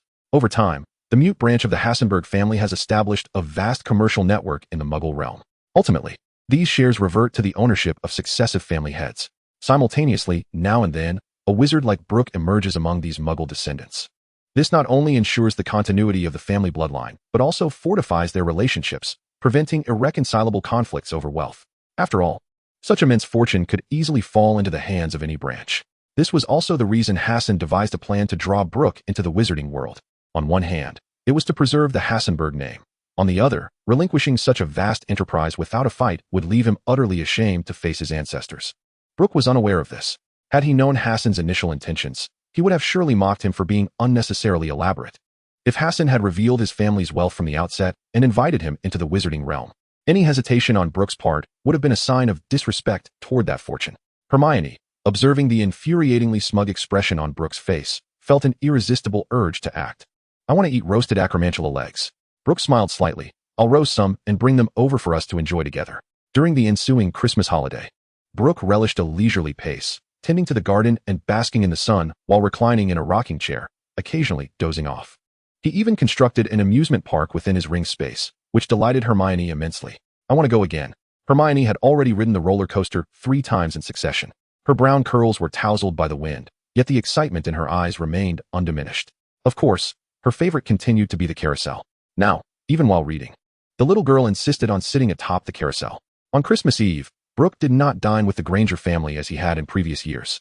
Instead, he ventured to the ancestral home of the Bursts. Chapter 187, Christmas Dinner. Rather than entering the study through the spatial portal, Brook chose to make his entrance through the front door. The house elf, Morty, had been waiting for some time, his large ears twitching with anticipation. He was delighted for his old master. "The master is waiting for you in the living room." Brook nodded and followed Morty through the corridor adorned with ancestral portraits. The Bursts depicted in the paintings no longer gazed at him with curiosity or scrutiny, but rather with joy and warmth. In the living room, the flames in the fireplace danced with a comforting glow. Magical plants hung from the ceiling, blooming with crystalline Christmas roses that exuded a subtle fragrance. Harson remained seated in his specially crafted wheelchair, and upon seeing Brook enter, the wrinkles on his face unfolded into a smile. "Indeed, I did not expect this either." Initially, Brook's attitude towards Harson was one of reluctant acceptance. However, after his conversation with Abufus, he had begun to reflect. Setting aside familial bonds, he recognized that as a descendant, he still had obligations to fulfill. Harson appeared momentarily taken aback, then smiled broadly, like a blooming chrysanthemum. "Come, let us eat and converse." Brook naturally positioned himself behind Harson's wheelchair and began to push him. Harson spoke lightly, though the curse of Regnark I has been lost to time. Each generation of Burst's heads has been dedicated to its reversal. My legs are merely the price of experimentation. Brook furrowed his brow. "Is there any way to restore them?" "After all these years, I have grown accustomed to it." Harson waved dismissively. "It's merely inconvenient, not unusable." Harson's expression brightened. Brook's willingness to explore methods to lift the curse not only indicated his complete acceptance of his identity, but also his readiness to shoulder the responsibilities of the family head. He sighed again, lamenting the century of emptiness that had caused the loss of so much ancient magic. The records accumulated by their ancestors were also quite limited.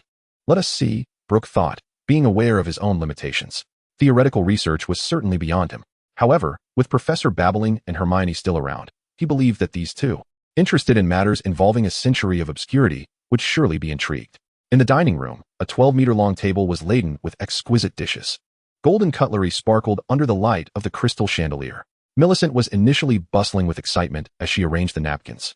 However, her expression froze upon seeing Brook, her entire demeanor becoming slack in disbelief. What are you doing here?" Her voice was sharp and jarring, causing the napkin in her hand to fall to the floor. Harson frowned. "Millicent, mind your manners. But you are not supposed to be here." Millicent's gaze bore into Brook, filled with incredulity. Brook observed Millicent's somewhat stout figure squeezed into a pink gown, reminiscent of a pink hippopotamus he had seen in a past life. It was truly a sight to behold. "I came to partake in the meal." Hassan was in high spirits today, feeling too relaxed to fuss over trivial matters. "Take a seat," he invited. The dining table, adorned not only with the traditional Christmas roast turkey and potato dishes, primarily showcased French cuisine. Burgundy beef stew bubbled enticingly in a special ceramic pot. The confit duck, with its crisp skin glistening invitingly, was a sight to behold. Foie gras accompanied by fig bread added a touch of elegance. The French bouillabaisse wafted with the fragrant aroma of herbs. Additionally, A few Chinese dishes were thoughtfully prepared before Brook's seat. The braised lion's head boasted a rich crimson hue. Steamed Asian sea base was delicately garnished with vibrant green scallions.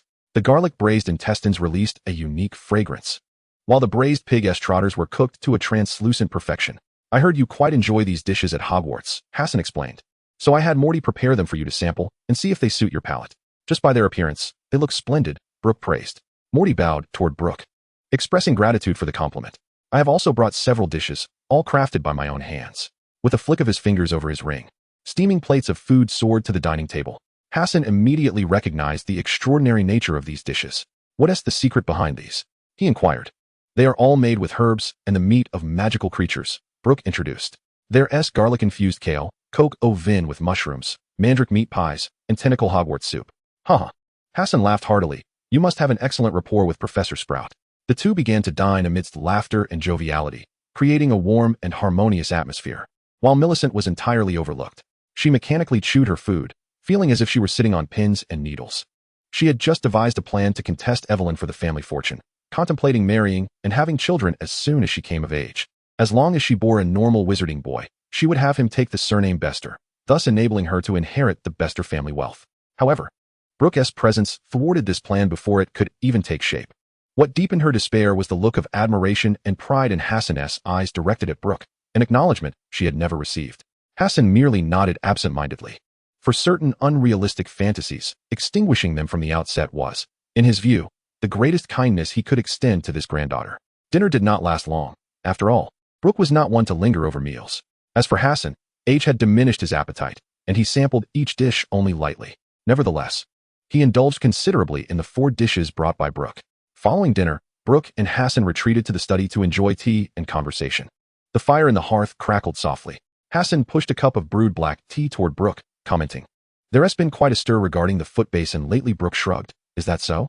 I haven't paid much attention. I've received word that Dumbledore has convened the Pure Blood Society, gathering numerous heads of pure blood families. Hassan paused, seemingly contemplating an action against the Ministry of Magic regarding the foot basin. Brook raised an eyebrow. Seemingly, those attending the meeting have signed confidentiality agreements. This information is only shareable under conditions that do not violate the contracts. Hassan appeared somewhat resigned. The Burstead family has always maintained a neutral stance, neither participating in nor opposing the Pure Blood Society. Nonetheless, they invariably receive invitations. Although Burstead does not take sides, they contribute both financially and materially to the resolutions passed by the Pure Blood Society, never seeking to claim subsequent benefits. This seemingly foolish generosity has earned them great respect from other prominent families. However, this time, Burstead has been excluded. It is evident that Dumbledore is wary of Brook. Chapter 188, Snape's Gift. Brook's slender fingers gently tapped the armrest of the armchair. Hassan nodded. As an established patriarch, he easily discerned the reasons behind this exclusion. Dumbledore possesses a strong desire for control. He does not wish for anything to unfold beyond his expectations. His tone suddenly grew grave, expressing his deepest concern that Dumbledore might take action against Brook. A smirk played on Brook's lips. He was not afraid. Hassan, puzzled, inquired, why is that? Because he is superstitious. He recalls every detail of the Harry Potter and Fantastic Beasts film series with the clarity of a first viewing. Dumbledore is a complex figure, a paradox. Once a potential dark wizard, he is eternally haunted by the death of his sister Ariana, leading to a life of caution and blind faith in fate's design. Rather than facing death with composure, it may be more accurate to say he is evading it, shunning the responsibilities that come with being the greatest white wizard of this century. The prophecy that one of either Voldemort or Harry must die has led him to relinquish the final authority of the wizarding world to fate. After all, the prophecy does not specify who will ultimately perish. A simple testament to this is Harry's realization of where Voldemort concealed his Horcruxes. Could someone as astute as Dumbledore be unaware? No, he is fully aware. He merely hopes that Harry's resolve will strengthen as he searches for the Horcruxes. Because of the prophecy, Dumbledore, aside from aiding Harry's growth, dares not personally intervene. For one who prefers to operate from the shadows, Brook is the most qualified to speak. He is even more cautious than Dumbledore. Superstitious? Hassan was even more perplexed.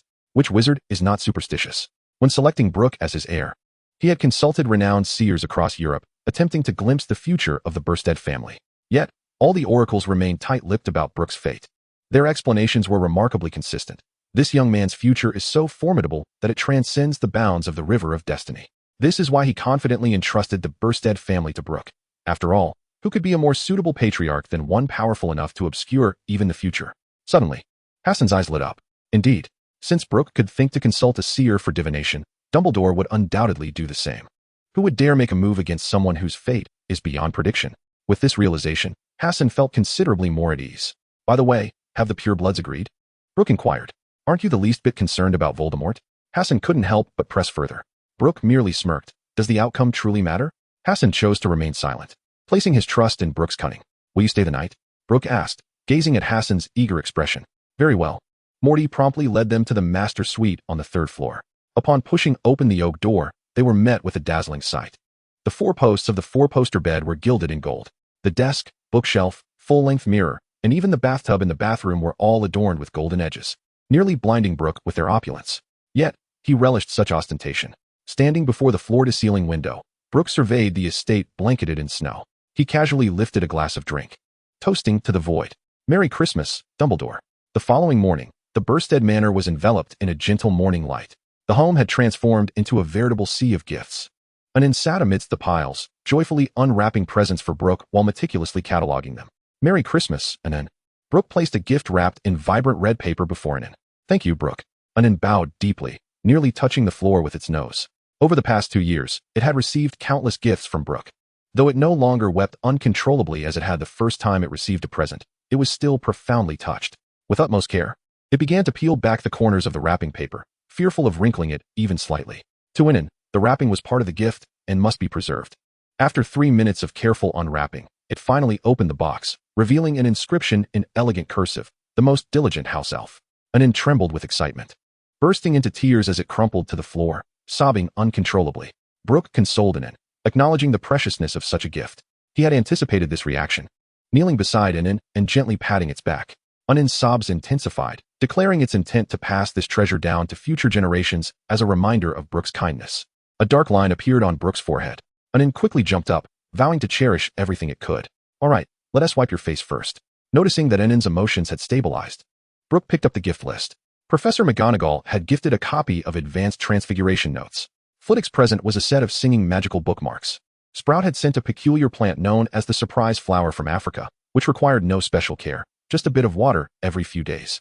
When it would bloom or what it would look like remained a mystery, as its essence was all about surprise. As for Snape's gift, it was rather intriguing, a promissory note for Felix Felicis. A smile crept across Brook's lips, recognizing that this was undoubtedly Snape's last-minute alteration after receiving his special gift. However, due to a lack of resources at hand, a promissory note was written. As for what Brook presented, those haunting images of Black, tormented by the Dementors, writhing in anguish, guilt, and cries for mercy. One can only imagine that these visions afforded Snape a rather enjoyable Christmas Eve. Chapter 189, The Business Acumen of the Twins. Ron was amusing himself with a cat, entirely ginger and slightly bow-legged, with a flat face that appeared as though it had been unceremoniously smacked against a wall at birth, an exceedingly ugly creature. Hermione's eyes sparkled. Crookshanks? Hermione, do you know it? Ron looked up, his face a portrait of affection. For some reason, the moment I laid eyes on it in the pet shop, I felt an undeniable connection. Brook raised an eyebrow. The cat indeed shared a bond with Ron. Had he not intervened, it was this very cat that had seen through Peter Pettigrew's disguise, aiding Sirius in clearing his name. In a sense, it had saved Ron from the nightmare of sharing a bed with a middle-aged man. Hermione crouched down. Crookshanks, do you remember me? She had wanted to purchase this cat previously at the magical zoo. Crookshanks leapt into Hermione's arms, letting out a soft meow. Then it caught sight of Brook standing nearby and disdainfully turned its head, presenting its backside to him, a rather grudging gesture. Brook chuckled. Hermione, summon Snowball. Hermione shot him a disapproving glance, but nonetheless waved her wand. Moments later, a completely white kitten dashed out from the direction of the girls' dormitory. It gracefully leaped onto the sofa, nuzzling against Hermione's legs. Snowball, do a backflip, Brook commanded. Snowball responded with a meow. Are pets really this competitive now? Ron murmured, astonished that even cats had to learn backflips. Brook provocatively glanced at Crookshanks. So what do you say? Can you do it? Crookshanks wore an expression that seemed to convey, though I am not human, you are undeniably a dog. With a dismissive flick of its tail, it buried its large face in Hermione's embrace, emitting a contented purr. Hermione shot a reproachful look at Brook while gently grooming Crookshanks' fluffy fur. Ron observed this scene with a twinge of jealousy. After all, it was his cat. Why was it so close to Hermione? At that moment, a deafening gong reverberated throughout the room, startling everyone. Crookshanks particularly fluffed up in alarm, prompting Hermione to quickly soothe it. Fred swaggered in, striking a brass gong with a flourish, followed closely by George, who carried a massive cardboard box. All eyes were drawn to them, eager to discover what antics these mischievous twins were up to. Fred jumped onto a table, declaring, "Ladies, gather round." Though the boys were curious, they tactfully refrained from approaching upon hearing the term ladies. Meanwhile, Hermione and the other girls curiously surrounded Fred. Once he deemed the crowd sufficiently gathered, he leaped down from the table. He and George tilted the box towards the crowd at a 45-degree angle. Ding ding ding ding. Fred, with effects accompanying his speech, suddenly flung open one side of the box, revealing a delightful spectacle. Inside, a dozen or so small pink and purple fluff balls tumbled about. They were significantly smaller than ordinary fluff balls, merely the size of marbles, yet their colors were remarkably pure and vibrant, rendering them irresistibly adorable. Lavender emitted a sharp squeal. Ginny cautiously extended her finger into the box, and the miniature fluff balls immediately swarmed around her, eager to climb onto her fingertip. Angelina swiftly produced her coin pouch, inquiring, "How much? I wish to purchase 2. George extended a finger, declaring, 1 galleon each. "Is it truly that expensive?" Angelina gasped, her eyes widening in astonishment. Fluff balls were relatively common pets, available at pet shops for merely 3 sickles. This price was nearly 6-fold. George shook his finger, and Fred interjected, "These miniature fluff balls breed at an exceedingly slow rate. The next batch won't arrive for at least 3 months. George added, "Moreover, their lifespan is 10 times that of ordinary fluff balls. So, you will not be at a loss or deceived." The twins proclaimed in unison, "First come, first served. Miss this opportunity, and you shall not find another." Lavender, squealing, pushed her way to the front, exclaiming, "I want 2. She eagerly handed George 2 galleons and snatched up 1 pink and 1 purple fluff ball, unable to contain her delight. The other girls, witnessing this, immediately surged forward. "Hesitate, and you shall miss out." The scene escalated into chaos, with the twins pushed aside. Fortunately, every girl who managed to acquire a fluff ball willingly paid. In less than 5 minutes, the miniature fluff balls had been completely sold out. The fortunate purchasers beamed with joy, while those who missed out gazed enviously at the little fluff balls in their peers' hands. Surrounded by friends, Lavender clutched her 2 fluff balls protectively to her chest, refusing to entertain any offers. Brook couldn't help but remark, "These 2 are truly savvy business people." Clearly, the twins had noticed the popularity of the polar fluff ball among the girls and concocted this miniature version. As for the claim of low breeding rates, that was sheer nonsense. It had only been 20 days since the fluff balls made their debut, and how many young witches and wizards were at Hogwarts? They could undoubtedly collect all the coins available. Once the girls had dispersed, the twins gleefully approached Brook. "Brook, your method is truly effective," Fred exclaimed excitedly. Hermione, intrigued, turned to Brook. "What method?" Brook waved her hand dismissively, "Just some sales techniques." George leaned in to elaborate, "Release only a limited quantity of goods each time to create a sense of scarcity." Fred lowered his voice, adding, "And then, the price can double." Ron stared in disbelief at his brothers. "You 2 are truly wicked. This is called business acumen, little Ronnie," George teased, wedging Ron under his arm. Fred held up a galleon and blew gently, producing a soft buzzing sound. "Listen to how beautifully the galleon sings." As Crookshanks observed Ron being bullied, he leapt from Hermione's arms, intent on scratching George's hand. George nimbly evaded the attempt, but Crookshanks relentlessly pursued him. "Little Ron, it seems you found quite a capable bodyguard." Fred laughed heartily. Ron, too, wore a silly grin, proud of his feline companion. "All right, Crookshanks, we're just playing around. One might mistakenly think Hermione is your true owner." Chapter 190. The Utility of the Werewolf. Suddenly, Fred's jovial demeanor shifted to one of seriousness. "Brook, we wish to speak with you privately." Brook raised an eyebrow, suspecting that their previous request for the twins' development had borne fruit. "Very well. Let us converse in the spatial realm." A blue portal materialized before them. In truth, Brook needed only to touch the twins to usher them into the ring's space. Yet this was a clever ruse to obscure the existence of the spatial ring. The portal had now become his signature spell, well known among the students of Hogwarts.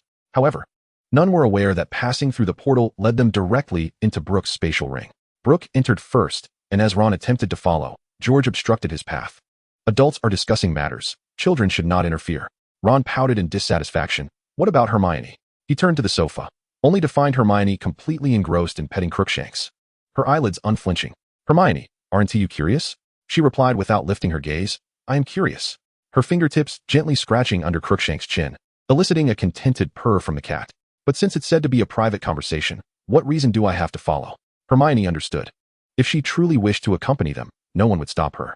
Yet, given the twins' evident desire for discretion, she deemed it unnecessary to pry. Take a cue from Hermione. George winked at Ron before stepping through the portal alongside Fred, leaving Ron alone, scratching his head in confusion. Inside the modest spatial chamber, Brook had decorated it rather ostentatiously, with tables and chairs fashioned from pure gold, gilded wall sconces, and even the framed artwork embroidered with golden thread.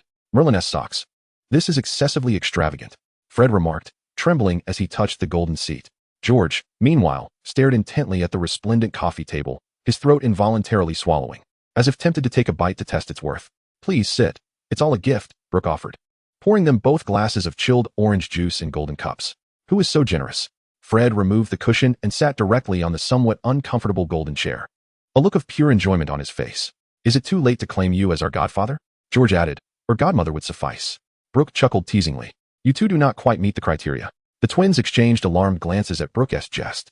Brook rapped the table impatiently. Have the items been completed? Indeed. They have just been successfully developed, Fred exclaimed with excitement. George deftly extracted a set of black attire from a small pouch, enhanced with an imperceptible stretching charm.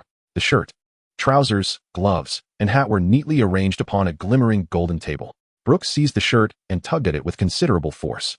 A subtle sheen of black luminescence shimmered across the fabric surface, revealing no signs of damage.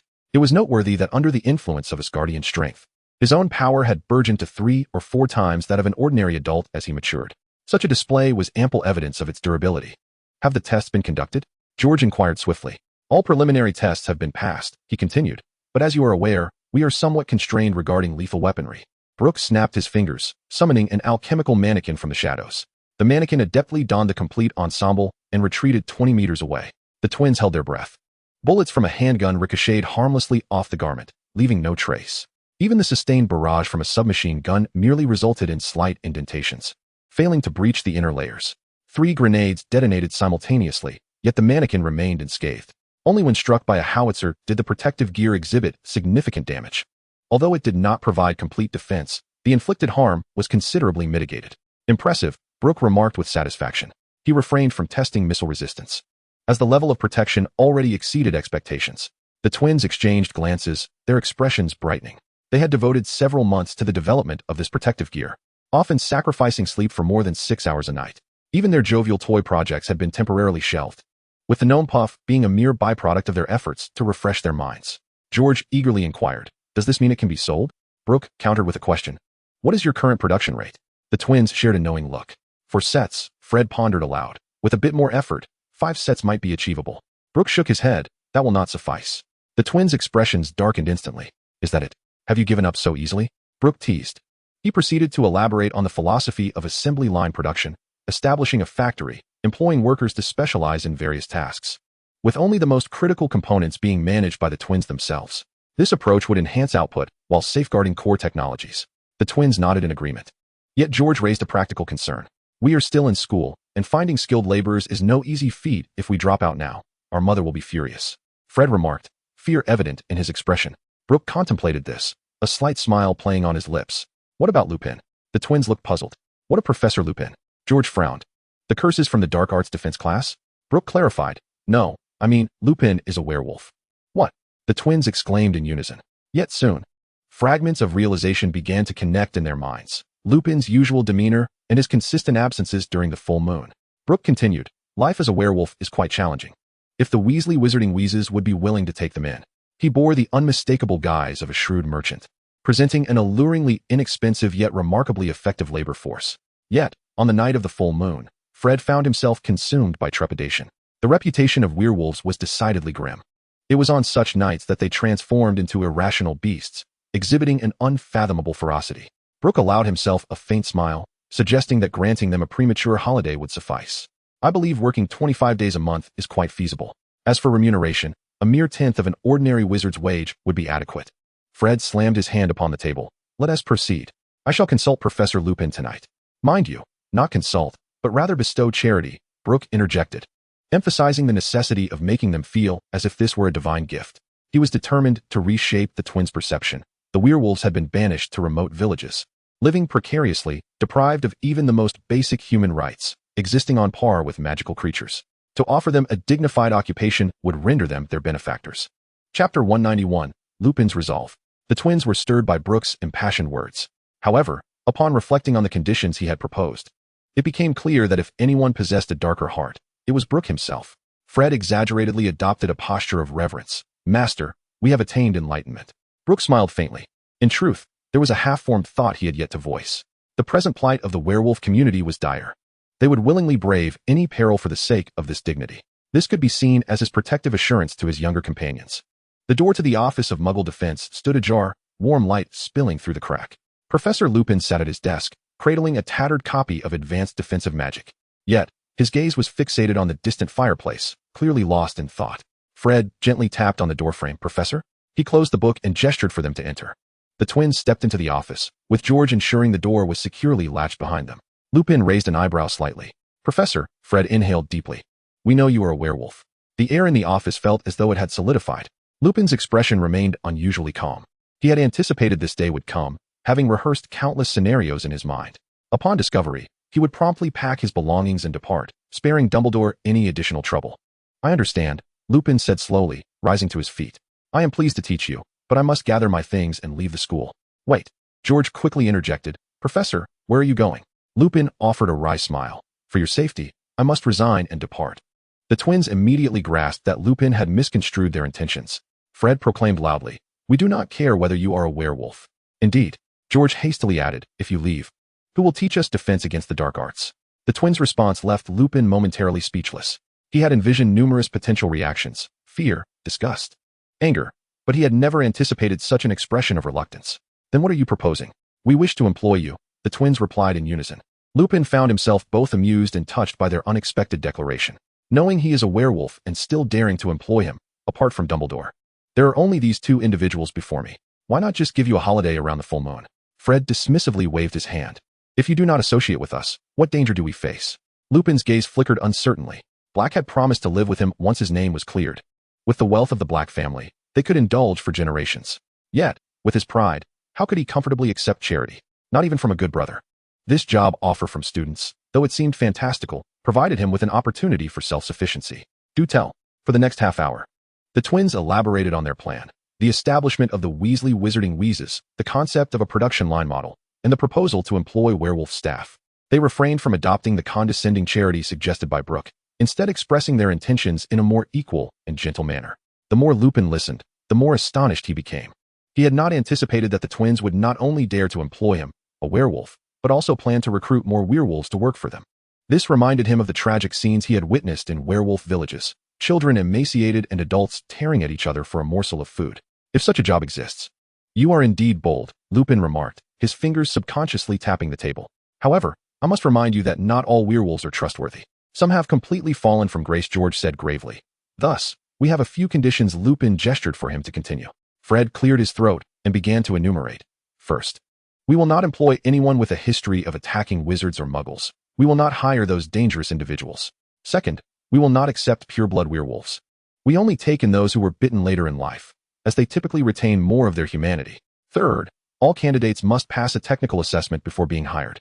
Those who do not meet the standard will not be accepted. Fourth, to ensure timely work, every month, except for the 5 days surrounding the full moon. Normal work is required.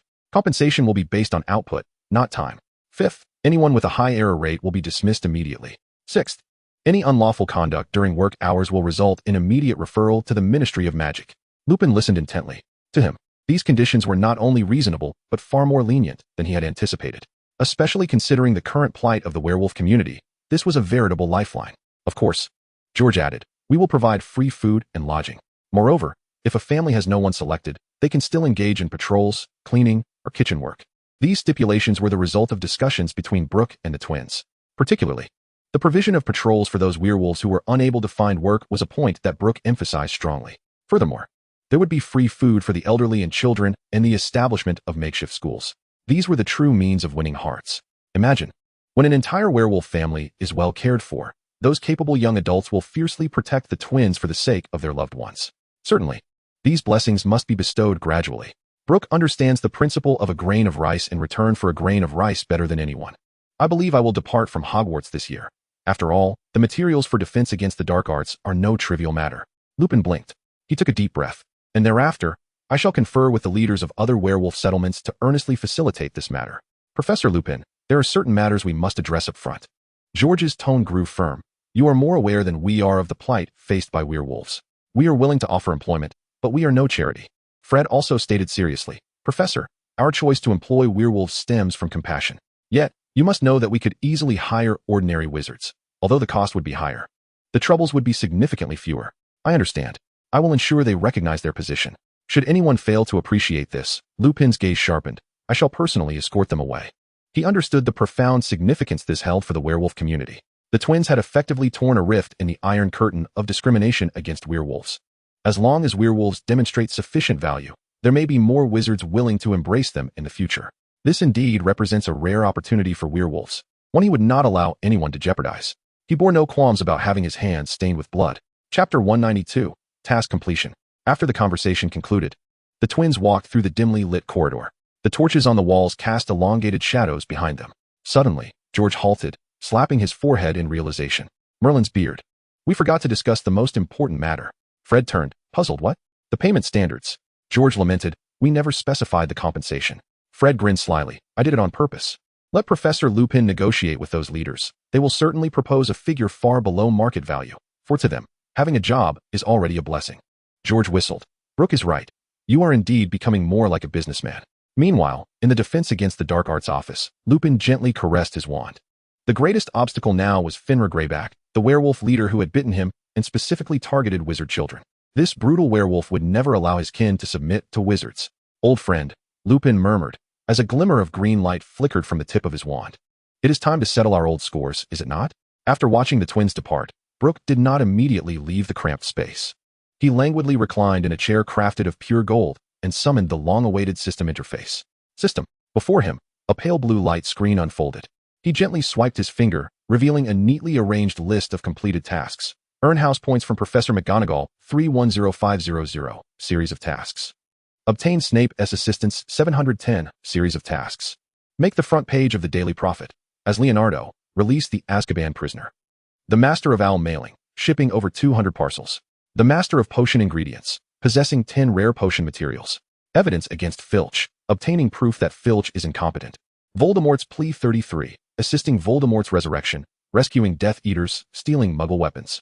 Friend of the Phoenix, acquiring a tail feather from the Phoenix. 8 tasks in total. A slight smile curved at the corner of Brook's mouth. Just 2 more to complete, and he would achieve a 10-fold draw. He began to browse the unfinished tasks, preparing to select the 2 easiest ones to expedite his progress. His first choice was naturally, Friend of the Phoenix 20, to obtain a single tear from the Phoenix. This was a trivial endeavor for him, blessed as he was with Fox. All it required was to coax a tear from Fox. He softly called out, Fox. Moments later, a fiery red figure soared through the air and landed on his shoulder. Within the confines of the map of the realm, apparition was not possible, not even for the fairies or the Phoenix. Fox affectionately nuzzled his face, emitting an ethereal cry. Fox, I need a few drops of your tears. Brook conjured a small crystal vial while mischievously retrieving a packet of chili powder from his pocket. Fox immediately fluffed up, fearfully flapping his wings and taking to the air. His eyes filled with reproach. You are a naughty one. Brook chuckled. I'm just teasing. I truly need a few drops. After a friendly negotiation, Fox obediently shed several crystalline tears into the vial. With a gentle chime, the system notification resonated in Brook's mind. Congratulations, host, for completing Friend of the Phoenix 20. Reward, 1 lottery draw. Thank you, my friend. Brook gently ruffled Fox's small head and retrieved a ginseng as compensation. Fox took the herb, casting an imperious glance at him before soaring away contentedly. Now, only 1 final task remained. Brook rested his chin on his hand, contemplating, facing a slight dilemma. Merfolk conversant, speak with a mermaid for over 5 minutes. Not bad. He could catch a mermaid in the Black Lake and have a casual chat. Password cracker, decipher all common room passwords and gain entry. This one was simple too. He could just visit the common rooms of the other 3 houses. Find deadly magic in the restricted section, locate deadly magic in the restricted section and bring it out of the library. Straightforward, but rather time-consuming, as it required searching. Treasure hunt in the room of requirement. Find a treasure in the room of requirement. Brook's eyes lit up. This was the one.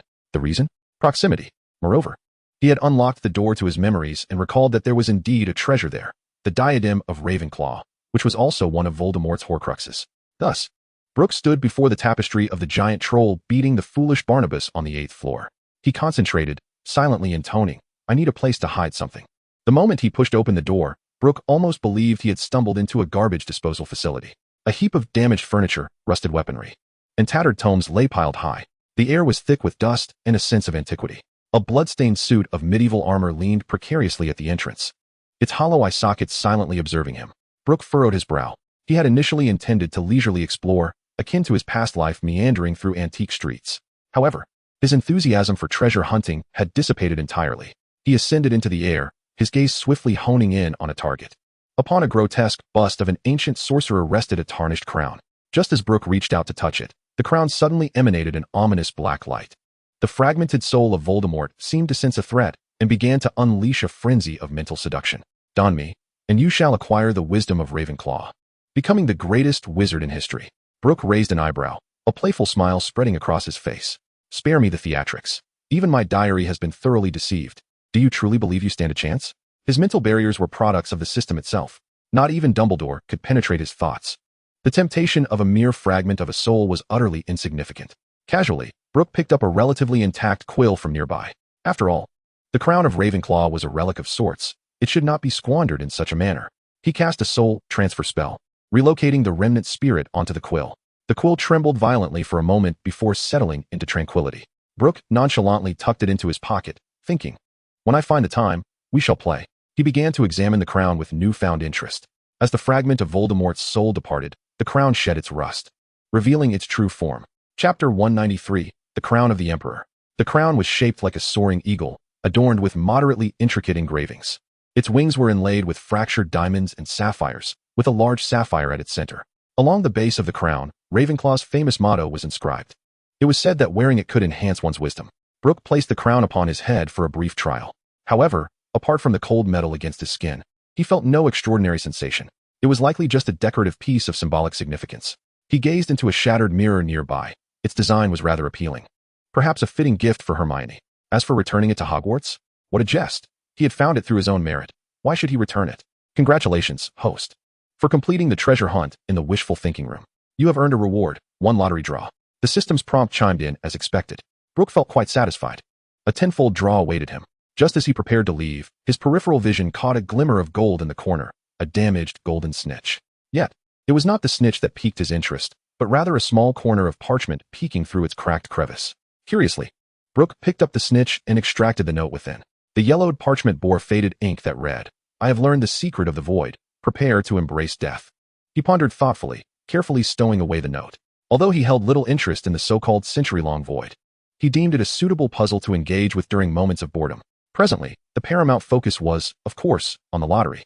10 consecutive draws, here I come. He then took a drop of the Felix Felicis acquired from Snape, which he had exchanged for a pound of 8-eyed giant spider venom, completely depleting Snape's supply. Brook clasped his left hand over his right, forming a Tai Chi symbol, closed his eyes, and began to earnestly pray.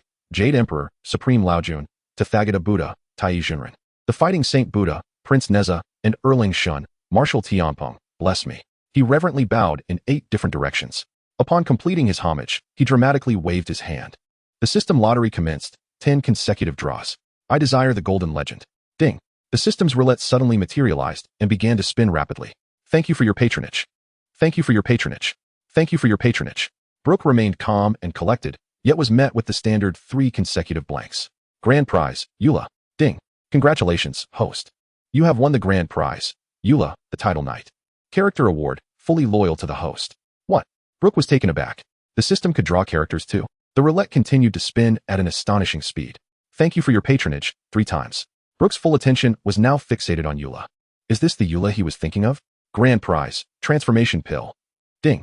Congratulations, host. You have won the grand prize, transformation pill. It allows pets to transform and increases loyalty to 100. Brook's eyes lit up. Splendid. Thank you for your patronage. Suddenly, the roulette before him erupted in a dazzling golden light, compelling Brook to quickly shut his eyes. What the? It's turned golden. It truly turned golden. As he felt the golden light dissipate, he immediately glanced towards the rewards. The system's notification chimed simultaneously. Ding. Congratulations, host. You have obtained the hidden grand prize, Banner of 10,000 Souls. The Banner of 10,000 Souls, a superior magical artifact, integrates soul refining, soul binding, and soul nurturing. Its power is contingent upon the quantity, quality, and malevolence of the spirits. Based on the host's current circumstances, it has been adjusted for magical control. Warning. The number of spirits released correlates with one's intellect and magical prowess. Use with caution, as it may lead to backlash. After reading the introduction, Brook's lips curled into an almost irrepressible smile. He was, after all, a good person. Wasn't this compelling him to become an evil dark wizard? Yet, he relished it. The system, Brook was indifferent to the system's opinions. This is the Emperor's banner. He reached out, and the Emperor's banner instantly appeared in his grasp. A massive flag woven from a pitch-black pole and dark silk. The banner was inscribed with ancient and eerie runes, which writhed like living beings, appearing and disappearing. BRR.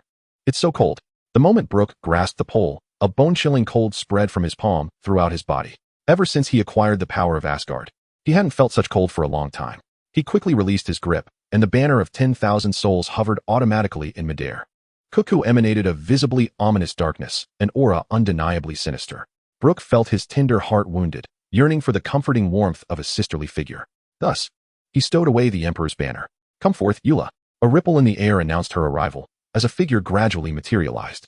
With her azure short hair and mismatched golden blue eyes, she donned a white lace-trimmed short coat, paired with a deep blue tie. The black bodysuit accentuated her perfect curves, and a delicately crafted slender sword adorned her waist. She resembled a mesmerizing maiden who had stepped forth from an anime realm. Greetings from Eula Lawrence, captain of the Western Wind Knights guerrilla squad, she said, offering a slight bow with a voice that was both cool and elegant. I am the descendant of sinners, an insider within the Knights, seeking vengeance against them. Brook gazed at Eula in astonishment. Her silhouette, combined with the Emperor's banner he had just acquired, mirrored the future he had glimpsed on the time snail. No wonder he felt a strange familiarity when he first laid eyes on her. She was his destined hero from a previous life. Noticing Brook's unwavering gaze, Eula tilted her head slightly. What is it? Does my attire offend you? A playful smirk graced her lips. Humph, such words shall not be easily forgiven. I shall remember this slight. Brook recalled Eula's penchant for holding grudges. Unable to resist teasing her, he retorted, I don't believe I have wronged you, have I? Eula raised a slender finger, her demeanor serious. You just stared at me for a full minute, and your words were frivolous. This constitutes both visual and auditory harassment. Chapter 194, The Rule Following Eula. Brook blinked. What if I accidentally touched you?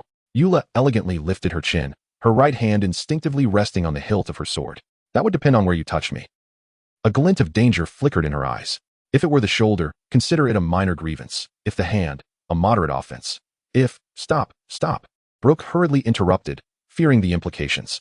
Is there a hierarchy to the grudges of the Lawrence family? Pride radiated from her expression. Indeed, there are 12 levels of grievance, ranging from slight offense to grave insult. By the way, your interruption of a noble speech has already breached the 3rd level. Brook's lips twitched at her pace. At this rate, I shall soon gather the 7 dragon summons. Eula tilted her head, pondering momentarily. What is a dragon? However, if you seek to inquire about the means of retribution, she suddenly drew her sword. I have recently refined a technique called the Dance of Vengeance. Brook's smile faltered. Wait. I just remembered I have urgent matters to attend to. Thinking of fleeing? Eula gracefully executed a flourish with her sword. Too late. 4th level. Attempting to evade responsibility. Brook could no longer contain his laughter. This is a rather absurd way of holding grudges. 5th level. Slandering the honor of the Lawrence family. Are you preparing to seek revenge against me? Eula crossed her arms and let out a light huff. Perhaps once you have mastered the West Wind swordsmanship, I shall consider avenging myself. It would undoubtedly add a measure of amusement. Brook's lips twitched uncontrollably, savoring the delightful prospect. How about I treat you to ice cream as an apology? Eula's body stiffened momentarily, her hand gripping the sword trembling slightly. What flavors? Strawberry and chocolate swirl.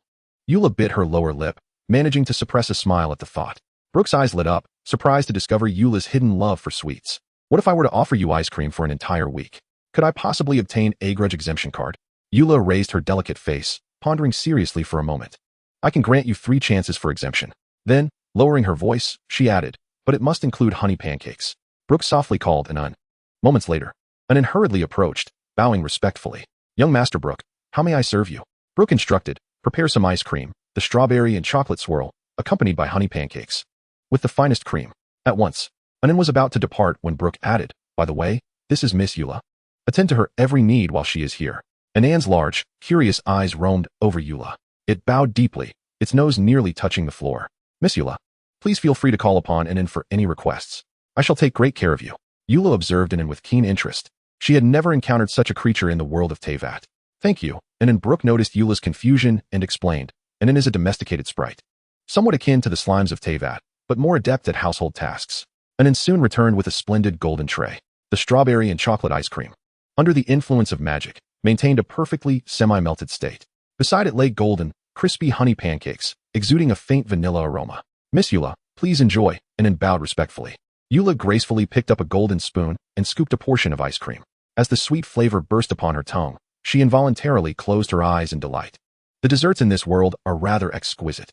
Her pace of eating quickened significantly. Brook began to introduce her to this world. This is Hogwarts School of Witchcraft and Wizardry, and we are currently in. Eula listened intently, her voice cool and detached. So, what task is it that you require of me? No rush, Brook smiled, shaking his head. I can take you for a stroll in this world first. As the leader of the West Wind Knights guerrilla squad, Eula was resolute in her duties. Just a reminder, Eula narrowed her eyes. Your previous actions violated Article 6, deliberately delaying task progress. You have 2 exemptions remaining. Brook chuckled in disbelief. All right. He then elaborated on the layout of the footbath and detailed the crimes it had committed. Although, according to the system, Eula is absolutely loyal to him. He is aware that she harbors a sense of justice. He does not wish to compel Eula to assist him forcefully. Rather, he hopes to earn her heartfelt approval. Eula's expression gradually turned serious. Upon hearing the horrific crimes, her fingers around the small spoon instinctively tightened. Brook gazed directly into her eyes. But if you believe this task contravenes your chivalric principles, there is no need to proceed. Eula abruptly rose to her feet. Such crimes had never occurred, even during the darkest times of the Lawrence family. She placed one hand on her chest and performed a formal knightly salute, declaring, Eula Lawrence, the Knight of the Waves, requests immediate execution of the task. Brook shook his head slightly. You must first comprehend the nature of combat in this world. He paused deliberately. I would not wish for you to embark on a venture only to meet your demise prematurely. Eula narrowed her eyes dangerously, doubting a knight's prowess? That is Rule 7. Her voice carried unmistakable discontent. Your exemption count. Yet, dessert remained uneaten. Brook gestured to the half-finished ice cream before her. Eula fell silent for a moment, her taut shoulders relaxing slightly. A brief respite before the mission was indeed necessary. She scooped a generous spoonful of ice cream into her mouth, her eyes narrowing in satisfaction. Having secured Eula's cooperation, Brook prepared to utilize the transformation elixir. After all, he had no inclination to save good things for the new year. However, a dilemma now presented itself. Whom should he bestow it upon?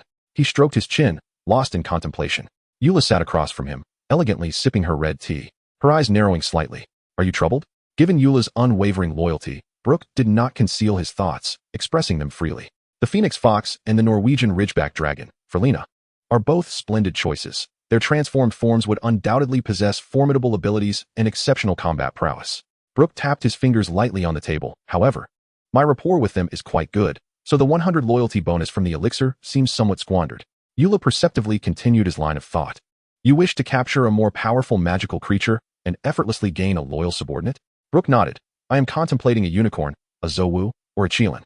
Chapter 195. Eula replied in a calm tone. Humans can also be pets. Brook nearly choked on his own saliva, astonished as he stared at Eula. He had not anticipated that a woman could utter such words with a straight face. Yet, theoretically, there was merit in her statement. Brook fell into deep reflection, his mind racing. The first name that came to mind was Dumbledore. If that old wizard were to consume the transformation elixir, given his current alliance with Voldemort, there might indeed be a possibility. But Brook abruptly shook his head, casting aside the terrifying thought. Perhaps the Jude Law version could be considered. But the current old wizard was a definite no. Absolutely not. Moreover, merely imagining Dumbledore trailing behind him, calling him master, sent shivers down his spine. That is quite an eyesore, Brook murmured softly. Eula raised an eyebrow, inquiring what? Nothing. Brook waved his hand dismissively, continuing to ponder other potential choices. Grindelwald? The alliance of 2 dark lords, one of whom was an old lover of Dumbledore. What a captivating image that would conjure. Yet, he soon abandoned this notion as a figure abruptly emerged in his mind. A being that, in the present context, might not even qualify as human, Credence Barebone. Or perhaps Aurelius Dumbledore. In a certain sense, he could even be considered Brook's ancestor. This young wizard, having long suppressed his magical abilities, had given rise to a dark magical parasitic entity born of extreme pain and rage. If he were to administer the transfiguration potion to Credence, Eula keenly observed the change in Brook's expression, pondering, what are you thinking? Brook elaborated on the matter of Credence to Eula in detail. Eula set her teacup down, her hands elegantly folded upon her lap. Only one transfiguration potion? As it stands, yes, Brook replied, uncertain whether the system would produce repetitive items, but for now, there was only this one. Then let us give it to him, Eula declared with an air of authority. Brook was taken aback. Why? Eula slightly turned her face away, sunlight streaming through the window casting delicate patterns upon her exquisite profile. Because you are family, are you not? She paused, her voice softening further. And regardless of who the potion controls, you can bring him back to consciousness. Brook smacked his forehead in realization. He had been evaluating everything through a lens of utilitarianism, overlooking the simplest emotional logic. Good things should be bestowed upon those closest to us. although he and Credence were hardly acquainted. The intense emotions displayed during their brief encounter had indeed moved him. Furthermore, subduing a destructive force like Credence made sense from both emotional and practical perspectives. Thank you, Eula. A subtle smile graced Eula's lips, only to quickly revert back to her haughty demeanor. Such words will not earn you easy forgiveness. Your count of exemptions is reset. Brook erupted into laughter. The following morning, Hogwarts was shrouded in a thin veil of mist. The frigid air compelled every student exiting the castle to tighten their scarves instinctively. Brook and Hermione made their way to the Care of Magical Creatures class. Hermione rubbed her hands together, remarking, having class outdoors in such cold weather is hardly ideal. Brook looked at her in surprise. Her attire was composed of high-end garments from a fashionable boutique, designed to be windproof and warm. Is it really that cold? Hermione, feeling the weight of Brook's gaze, felt her cheeks flush. I may not be cold, but I feel cold. Is that not acceptable? Brook smiled gently. Of course it is. Upon their arrival at the site, Hagrid had already kindled a massive bonfire. Within the flames, several fire crabs could be seen joyfully tumbling about, while nearby, a dozen fire lizards scurried over the splintered wood. This arrangement was initially intended to be exhilarating. After all, during the frigid winter, the warmth of a bonfire and the interaction with fiery creatures should be delightful. Yet, the students were decidedly unimpressed, collectively insisting on summoning Philosopher. The expression on Hagrid's rugged, bearded face was one of deep conflict. The temperature today was exceptionally low, compounded by a thin mist, rendering it unsuitable for flying.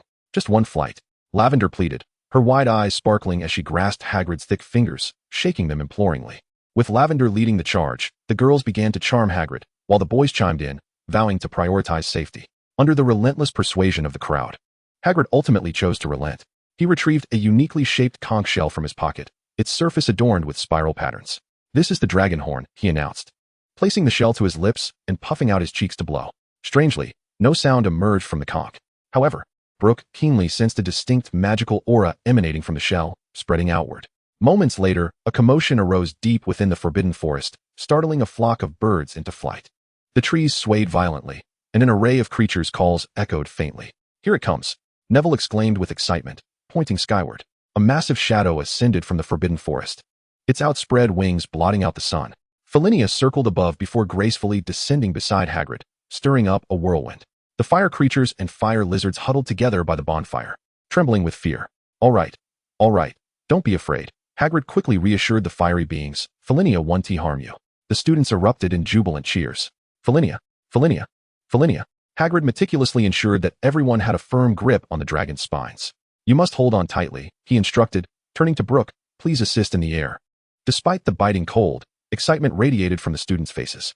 Philosopher soared above Hogwarts, providing breathtaking views of the castle, the Black Lake, and the Quidditch pitch. In defense against the Dark Arts class, Lupin appeared distinctly different. Yet, today he focused primarily on teaching spell theory, the blackboard filled with dense notes. The students' joyful learning atmosphere dissipated, but they nonetheless absorbed a wealth of spells. As soon as class ended, Harry eagerly inquired, what is wrong with Professor Lupin? Who knows? But Lupin must have lost his mind. Ron lamented, 3 parchment assignments, 3. Brook pondered thoughtfully. It seemed that Lupin was eager to impart knowledge swiftly, likely to prevent any revelation about the werewolf incident that could lead to his departure from the school. A commendable professor, indeed. Chapter 196. Has Snape fallen in love? The atmosphere in the potions classroom was decidedly peculiar.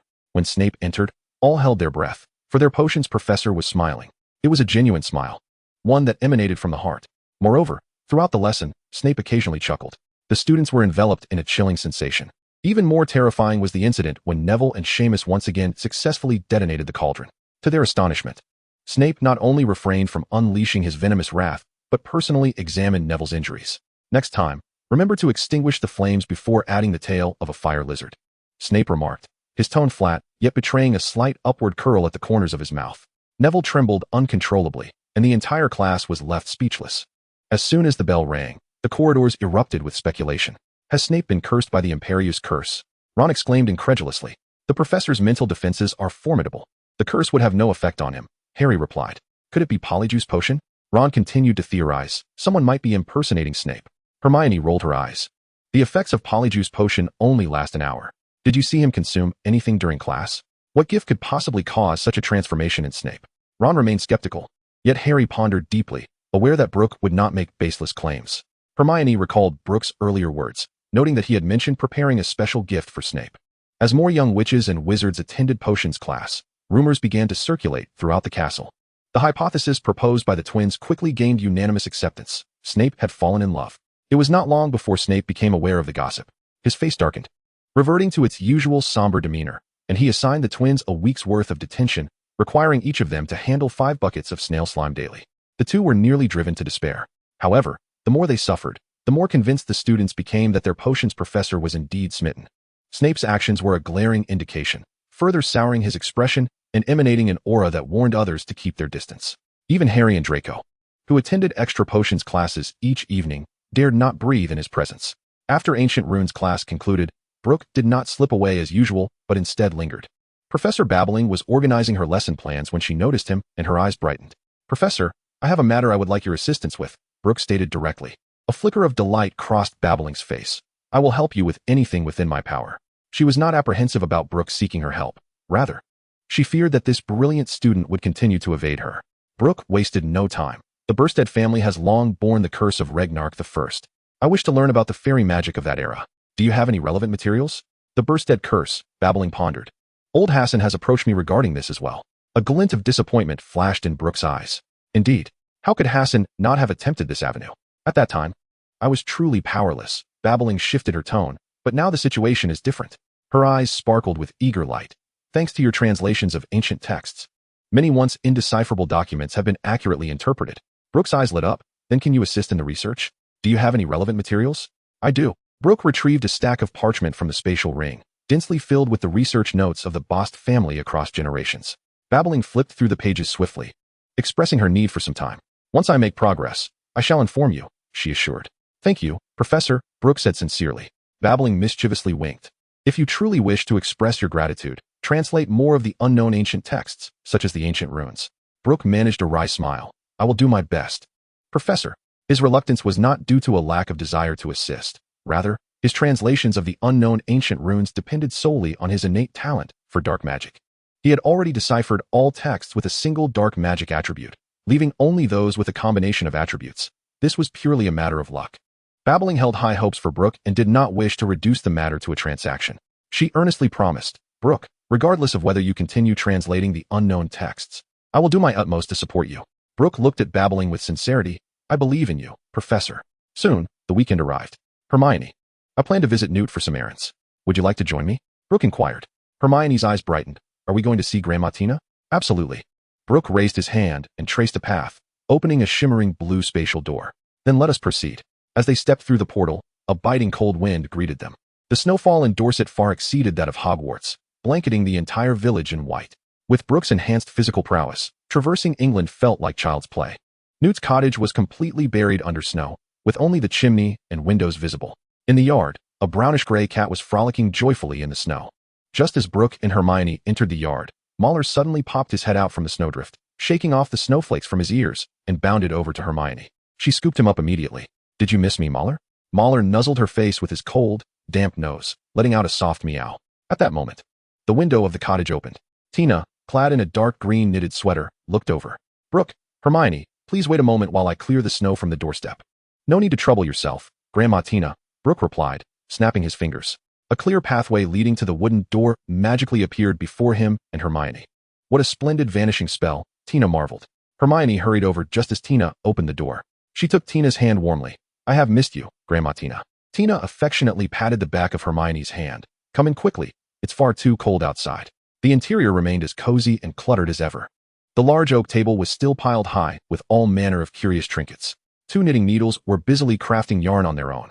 Tina brought forth steaming cups of red tea. "Drink some tea to warm yourselves," she said, pouring a cup for each of them and placing a few sugar cubes on the saucer. "Thank you, Grandma Tina," Brook and Hermione chorused in unison. "How did you manage to come here on such a frigid day?" Tina inquired. Brook replied candidly, "I have come to discuss certain matters with Mr. Scamander." Chapter 197. The Use of Transformation Elixir. "He is attending to those little creatures in the battered suitcase." Tina gestured towards the old leather case by the fireplace. "You may go to him directly." She turned to Hermione. "Would you like to join us?" A hint of tenderness flickered in Tina's eyes. "Oh dear." Brook smiled as he rose to his feet.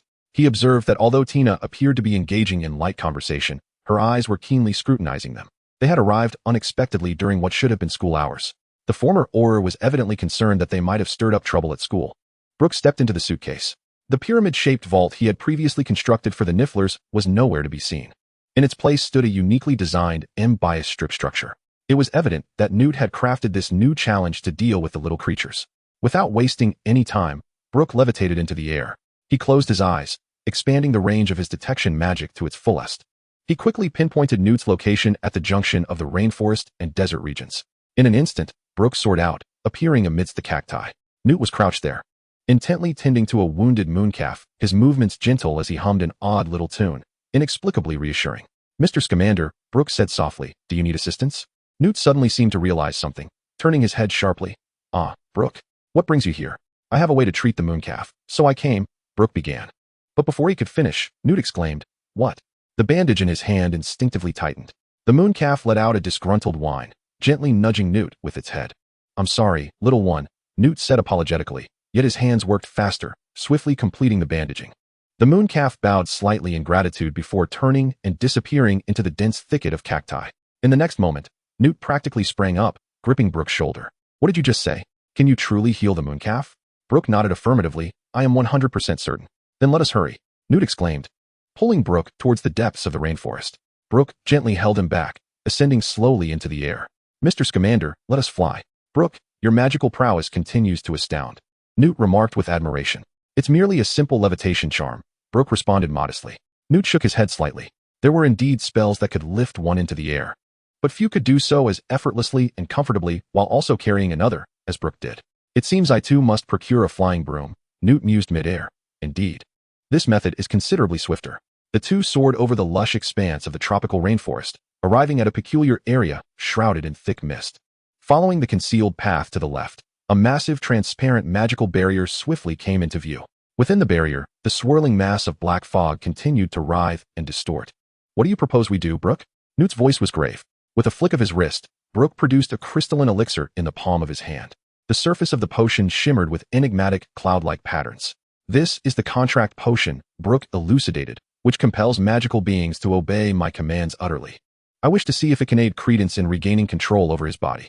He had renamed the transformation elixir to something Newt might more easily comprehend. "A force contract, then?"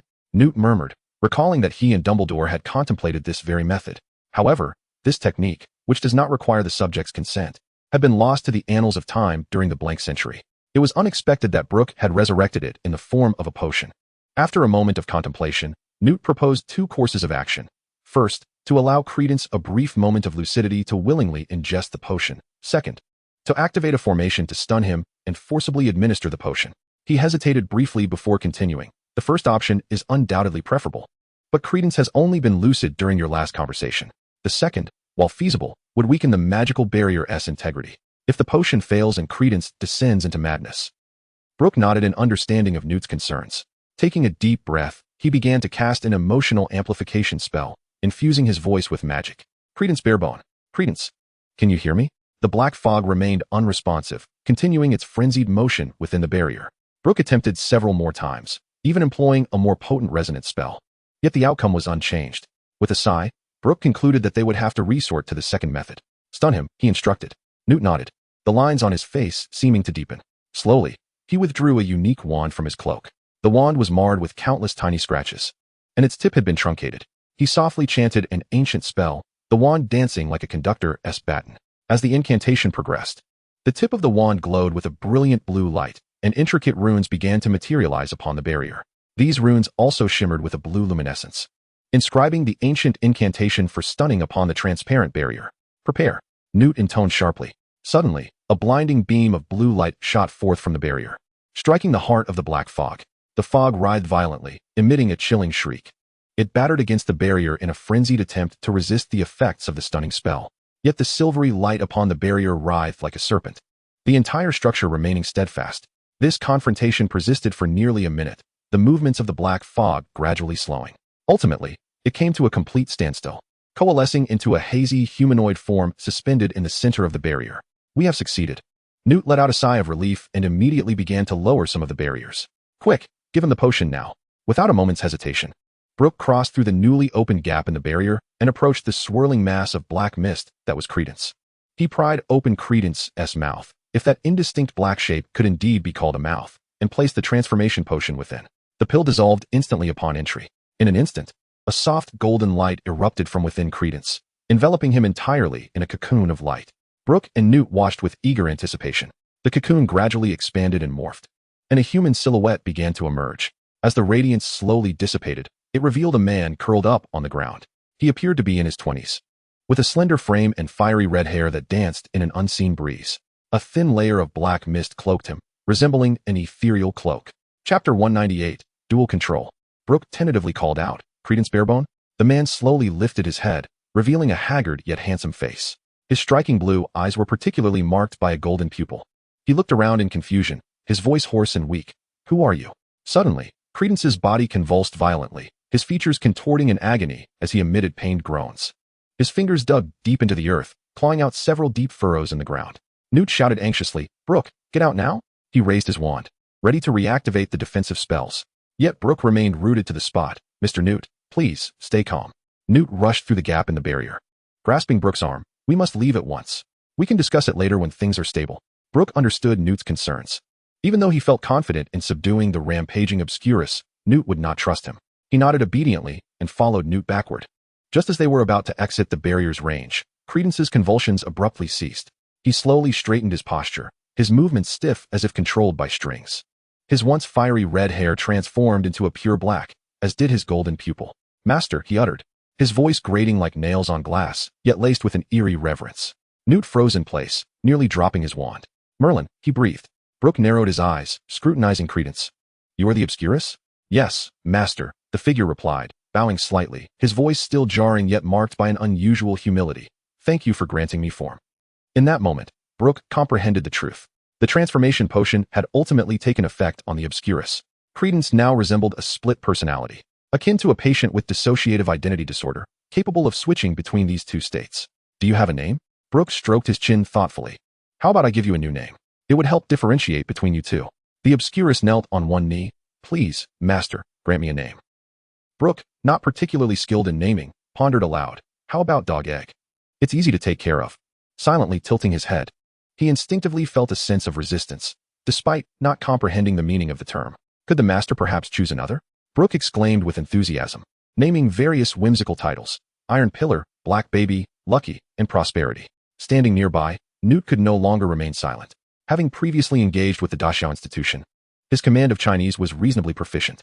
At first, when Brook mentioned Dog Egg, he did not grasp the significance. However, upon hearing the subsequent names, he immediately understood their implications all too well. Clearing his throat, he interjected, "What about calling him Cleus? It means glory."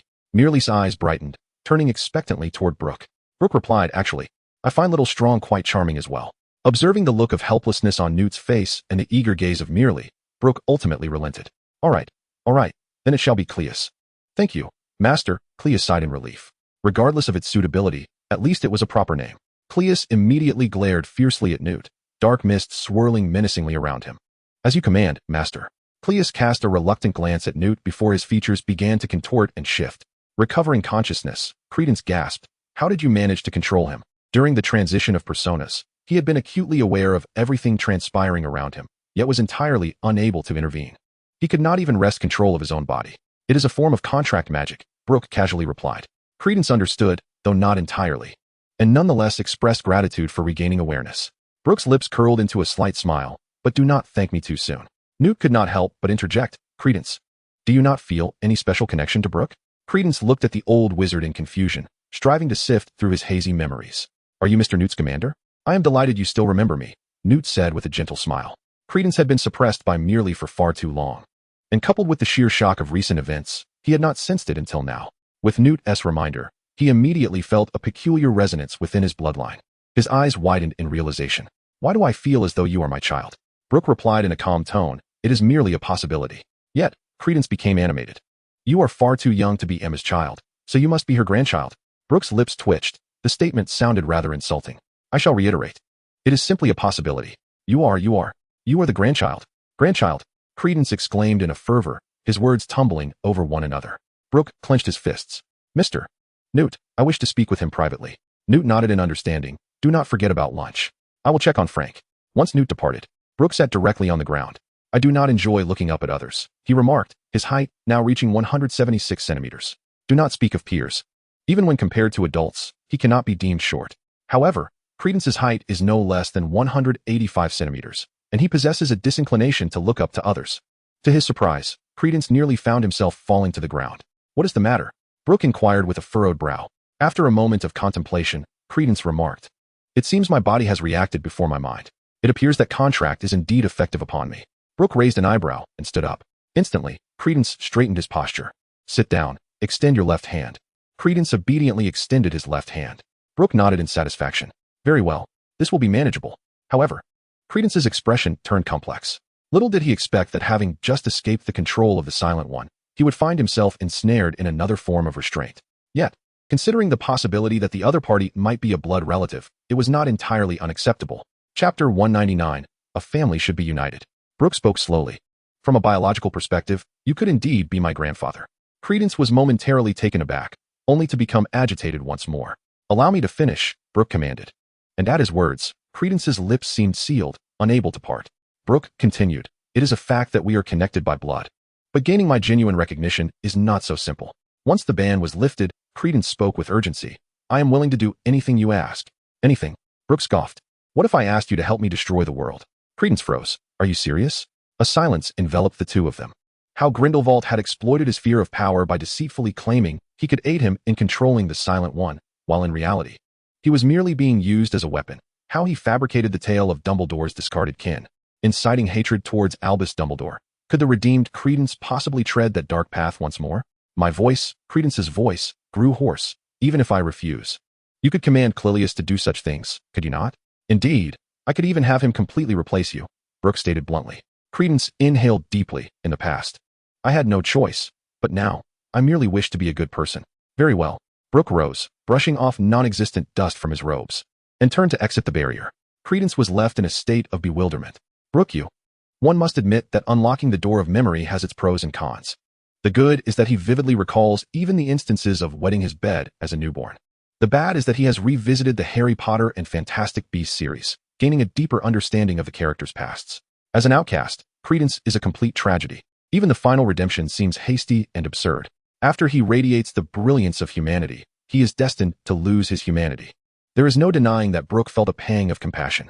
"Brook, I beg you, wait just a moment." Credence stumbled to his feet, careening forward in a flurry of anxiety. An instinctive dread enveloped him. If he allowed Brook to depart just like that, it would signify a permanent farewell between them. "Is there anything else?" Brook inquired, her tone devoid of emotion. "As long as it does not lead to the destruction of the world, I am willing to do anything for you," Credence declared, inhaling deeply. The Flint family had expended a significant fortune to treat Marcus, though he had not yet fully recovered. He had regained consciousness. Brook was known for her propensity to repay grievances. Were it not for the proximity of time, she would have acted without hesitation, ensuring that he did not survive this extra year. As for whether Credence would take action, it was of little consequence. If Credence acted, the Flint family would merely lose too. However, if he were to act, it was imperative that the family remained whole. Seated alone beside the magical barrier, Credence resembled a statue. After a prolonged silence, he murmured, "Cluz, will you assist me? I am willing to dedicate all that I am to my master." A piercing sound, akin to metal scraping together, emanated from within him. His right eye transformed into a shade of black. Meanwhile, Brook arrived at the dwelling of the prophetic snail. This extraordinary creature continued its sluggish crawl, the patterns on its shell flickering with a faint luminescence. The designs appeared murky and indistinguishable. Just as Brook was about to depart, the images on the snail's shell began to shift. A throng of shadowy figures traversed the moonlit expanse. Brook furrowed her brow. This scene was reminiscent of one she had witnessed previously, yet this time, it was markedly clearer. The figures appeared to possess wings, forming a circle as if engaged in a ritualistic act. Brook continued to gaze intently at the prophetic snail, but the vision remained unchanged. The room was now imbued with an enticing aroma. Tina busied herself in the kitchen, her wand deftly manipulating 3 spatulas to stir various dishes simultaneously. Hermione, donned in an apron adorned with delicate floral embroidery, skillfully peeled winter melon with a silver knife. A smile crept onto Brook's lips. "Brook, quickly wash your hands. Dinner is almost ready," Hermione urged, glancing at Brook's mischievous grin before returning her attention to the winter melon. With a slight blush gracing her cheeks, she added, "Go on. Don't delay our cooking." Brook chuckled as he made his way to the dining table. Newt sat there, feeding a tree guardian with breadcrumbs. The little creature adeptly caught the morsels, emitting satisfied clicking sounds. "How did your conversation with Credence go?" Newt inquired with concern. Brook settled across from Newt, acknowledging their acquaintance. That's good, Newt sighed in relief. That child has endured enough suffering. He continued, why hasn't he joined us for dinner? Brooke shrugged. He probably hasn't adjusted to the current circumstances yet. Newt nodded thoughtfully, refraining from further inquiries. At that moment, Tina emerged from the kitchen, carrying a steaming bowl of seafood soup. The atmosphere during lunch was exceedingly warm and inviting, as Hermione regaled Tina with amusing tales from school, especially regarding Florina. As she vividly described the scene of the entire class flying on dragons, even Newt set down his fork, captivated by her narrative. Although Newt had encountered various species of dragons, he had never witnessed such harmonious interactions between wizards and these magnificent creatures. Tina, in a few days. I wish to visit Hogwarts, he expressed, clearly seeking to consult Hagrid about dragon care. Tina, well aware of Newt's intentions, discerned his subtle thoughts at once. Embarrassed. Newt nodded slightly. All right, I shall accompany you. Tina readily agreed. Hermione, brimming with excitement, exclaimed, do let us know when you come. Brooke and I will host you. Certainly. I have yet to visit Hogwarts, Tina said affectionately. Hermione, you can show me around. Hermione joyfully consented, while a hint of awkwardness flickered across Newt's face. He suddenly realized that despite having settled in England for so many years, he had yet to take his wife to explore that enchanting magical castle. I'm sorry, Tina. He apologized. Tina smiled gently.